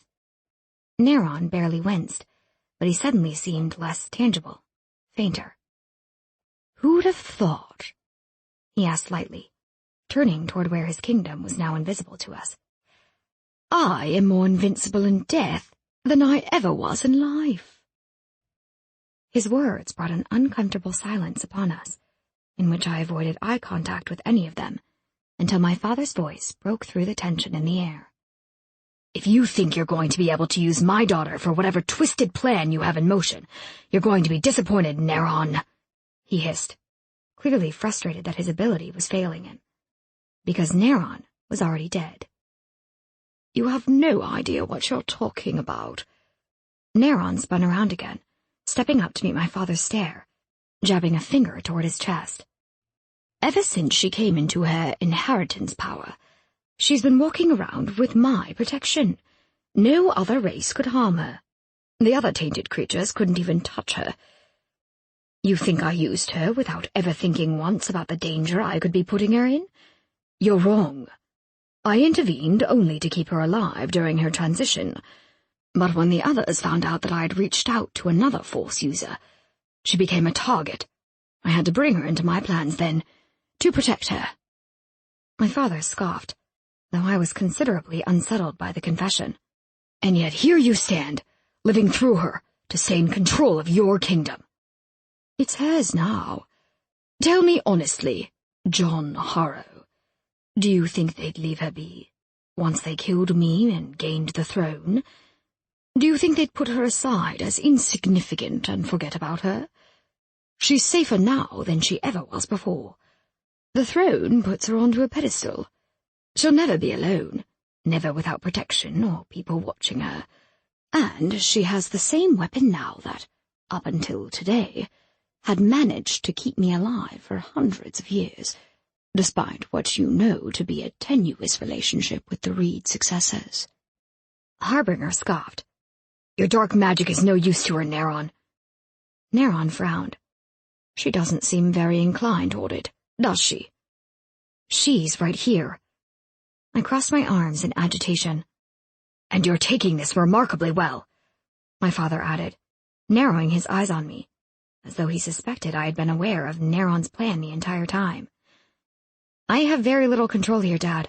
If Neron hadn't been using me to get those Force users, our own king would have eventually tried using me to get to Neron, and we all know it. I don't know where I stand anymore. I don't know who holds my fate anymore. I just don't know. I walked out of this alive, and so did Harbinger. Even a part of Neron managed to survive. I'm angry and upset that he did what he did, but it doesn't feel like he's gone. So those feelings are fading into my relief, which doesn't make all that much sense either. You're too good, Bee, and he knows it. It's how he's been able to manipulate you so easily. That wasn't entirely true, but him blaming my apparent good nature was preferable to him knowing that I had been sustaining myself on Neron's dark energy and power ever since my 18th birthday. Neron seemed to be thinking the same thing, because there was a smile beginning to twist his lips. I opened my mouth to say something to distract my father from seeing it, but whatever I might have said died on my tongue at the sound of an approaching rider. Go, Neron, I hissed instead, moving back to my own horse and mounting it. He shimmered out of existence immediately, and my father also ran back to his horse, while Harbinger edged in front of me. The man, who soon broke over the cover of trees into our small clearing, was wearing a helm and his torso was encased in armor, a blood splatter marring the right breastbone. "Cody, what's happened?" my father snapped, recognizing the man before I did. "The castle was attacked," Cody started to reply breathlessly. Whatever else he might have said was lost on me. I was past him in an instant, the sound of my own familiar panic roaring in my ears. 2 coordinated attacks on both kingdoms. Whatever fear I had felt for Neron was nothing compared to this. I would have thought that I would be numb of feeling by now, but suddenly my entire being was compiled of terror. I could feel it numbing my fingertips, swelling in my throat until I was struggling to breathe. I had no idea if the others were following me, but I didn't care. All that mattered were the people I loved. What if I never saw Cale smile again, or felt Rose's hand in mine? And Hazen. He had done more to keep me alive, or keep me sane. He had shared each new horror with me, lived through it as though it were his own. He was a part of me, the silent part, quiet and unassuming, barely taking up any space in his bid to subtly change me forever. It was nearing dawn by the time I finally arrived at the castle, and my horse was almost crippled with fatigue, but I could only muster a small amount of compassion for the beast as I handed her reins to the nearest guard. The man recognized me and waved me through the gates, but I was already moving past him, running for the doors. The entrance chamber was full of activity, servants rushing around, trying to restore order to the room, which looked as if a cyclone had hit it. There were various nobles standing around in small groups too, whispering quietly among themselves. I caught sight of Miriam first, and I examined her from afar, finding her unhurt, though disheveled, before pushing my way around the room to find the others. I found Rose and Cale at the base of the staircase. They sat side by side, neither one talking, faces white. They looked up when I approached, and I flung myself at them, an arm around each, hugging them closely. They both laughed, but there was something off about the sound, and I drew back, the paralyzing fear threatening to return. "Where's Hazen?" I asked. Cale, who had opened his mouth to say something, looked away. Rose stood from her perch, clasping my hands in her own. "He's alive," she said quickly, peering into my face. "But it doesn't look good. There was a Force user here, Bee. Hazen is the most powerful of us all, so he got the worst of it." "Worst of what? What are you talking about? Where is he?" I squeezed her hands when she didn't answer me, and then looked back to Cale, repeating my questions. When he didn't answer me either, I felt my face fall. "I'm so sorry," I muttered, pulling Rose into a hug. She sagged against me, her small arms encircling my waist, and I ran a hand through her hair, closing my eyes against the tears I could feel itching to escape. When she moved back to her seat, I told them both I had to use the bathroom, and continued up the stairs, ducking into the first empty room that I came across and shutting the door behind me. "Neron," I whispered into the empty space. "I need you." He was there in an instant, looking about himself in surprise. "Am I in the castle?" "Yes." "If only Harbinger were here to witness it." "How were the Force users killing you, Neron?" He paused in his inspection of a gilded statue beside the window at the other end of the room and looked up, his eyes narrowing on me. "There's been another attack?" "Yes, Hazen is hurt." "The prince? Only him?" "As far as I can tell." "A Force user has a unique position in the Sinfi race. It's something I never quite explained to you before, for reasons of my own." "Obviously." "When a Sinfi attempts to kill another being and fails, nothing befalls that person other than any physical repercussion of the attack. When a Force user attempts to kill another being, the assimilation process kicks in at a certain point before the deed is complete, and whether the attempt is successful or not, the process can continue for as long as the attacker is able to maintain it." "Assimilation process?" "It's what we call the transferring of life energy and power, when a Sinfi kills or feeds." "I think I understand. So they've stolen his life energy?" "They might have. I would have to see him to be sure." "Can you find him?" "I've touched his mind before, but not for long. I'll try." He closed his eyes, and I temporarily stored away the fact that Neron was clearly still in partial, if not full, control of his magic to deliberate over later. I took the opportunity to examine him while I waited and he was otherwise preoccupied, and soon found it impossible to spot any difference in the way he had managed to physically manifest since his death. He was still dressed typically for Neron, in plain colors and minimal adornment, with the leather blade holsters crossed over his chest. He didn't look like a king, if it weren't for his Sinfi blood that caused every line or dip in his complexion to give the impression of perfection. I might have been able to mistake him for a common human soldier. I think I found him. He's on the 3rd floor, in the far left wing. The room belonged to Henry Reed's emerald mistress once, but I suppose that's before your time. That's a little creepy, I muttered, as I pushed open the door to the room and began to climb toward where Neron had directed me. I hadn't told him to disappear again, and I could still feel his presence in my mind, though he was nowhere to be seen. When I reached the room, I knew it only because I suddenly felt that I was there. I momentarily toyed with the idea of walking straight past it, just to test how strong Neron's hold was over me, but the pull to get to Hazen was too strong. I pushed open the door, and then froze, unable to take a step further.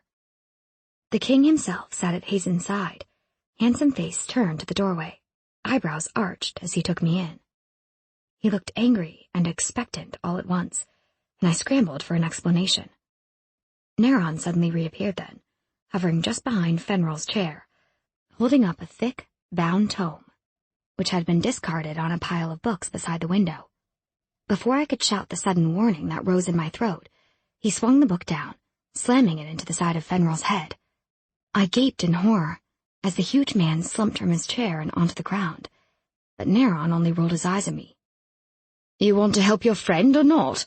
A second longer and Fenral would have called the guards to have you dragged out of here, and this one— he gestured to Hazen's inert form— doesn't have the luxury of time. He's still being drained. He's what? Does that mean whoever attacked him is still close by? Depending on how powerful they are, they could still be on the grounds, or even inside the castle. We have to tell someone. You're right. I should march out there and announce that there's a traitor in their midst. I think that'll go down well. Right. I slumped down onto the end of Hazen's bed, my eyes traveling up to his face. I had successfully avoided looking at him properly until now, but I knew that I couldn't avoid it forever. He was pale, frighteningly so, and sweat had begun to bead above his top lip, mixing with the blood already smudged beneath his nose. There was a deep gash along his forehead, cutting through his left eyebrow, and another across the bridge of his nose, deep enough that I could see the cartilage beneath. He will never look the same again, I thought to myself, as I reached for his hand, the stiffness of his finger spurring me to action. I stepped gingerly over the crumpled form of King Fenral. Tell me what to do, and quickly, before the king wakes up. Drop your glamour. Open the force connection. Done. Now, don't fight me. He flooded my mind with a strength that still managed to alarm me, despite everything that had already transpired that night. He took a hold of my connection, the same way that one might confiscate a horse's reins from another rider. I could feel it creeping closer to Hazen's life force, tentatively crawling across his skin, surrounding him in a kind of cocoon, until its progress was met with a weak resistance.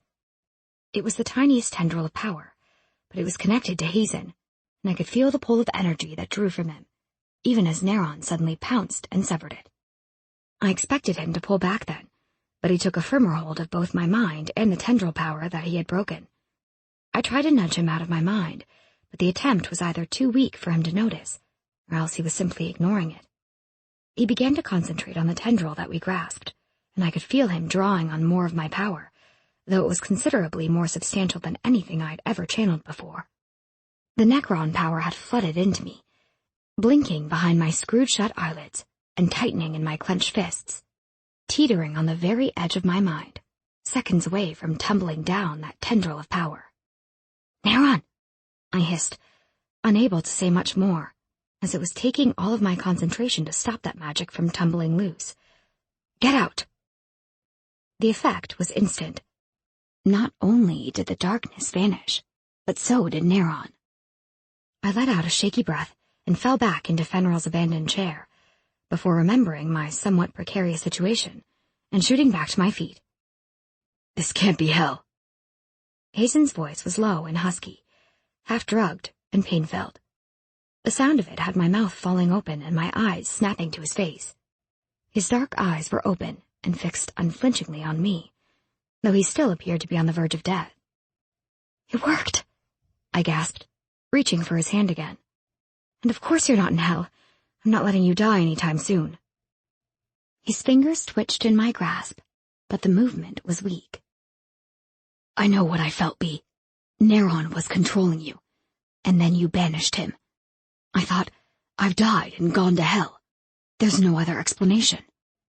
"You haven't," I repeated, deliberately choosing not to dwell on the truth of what he had said, but rather on instilling my words with a shaky, forced confidence.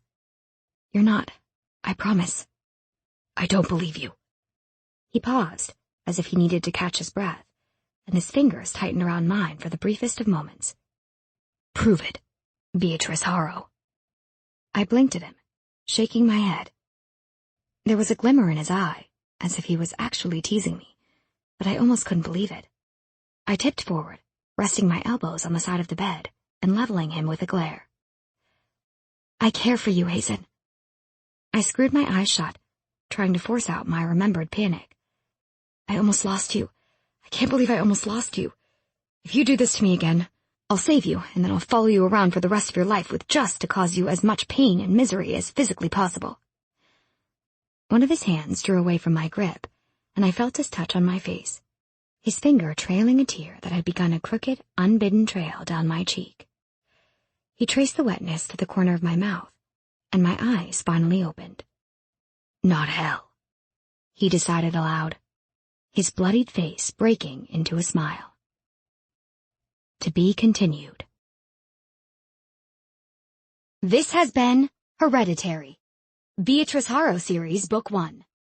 Written by Jane Washington. Narrated by Vanessa Moyen.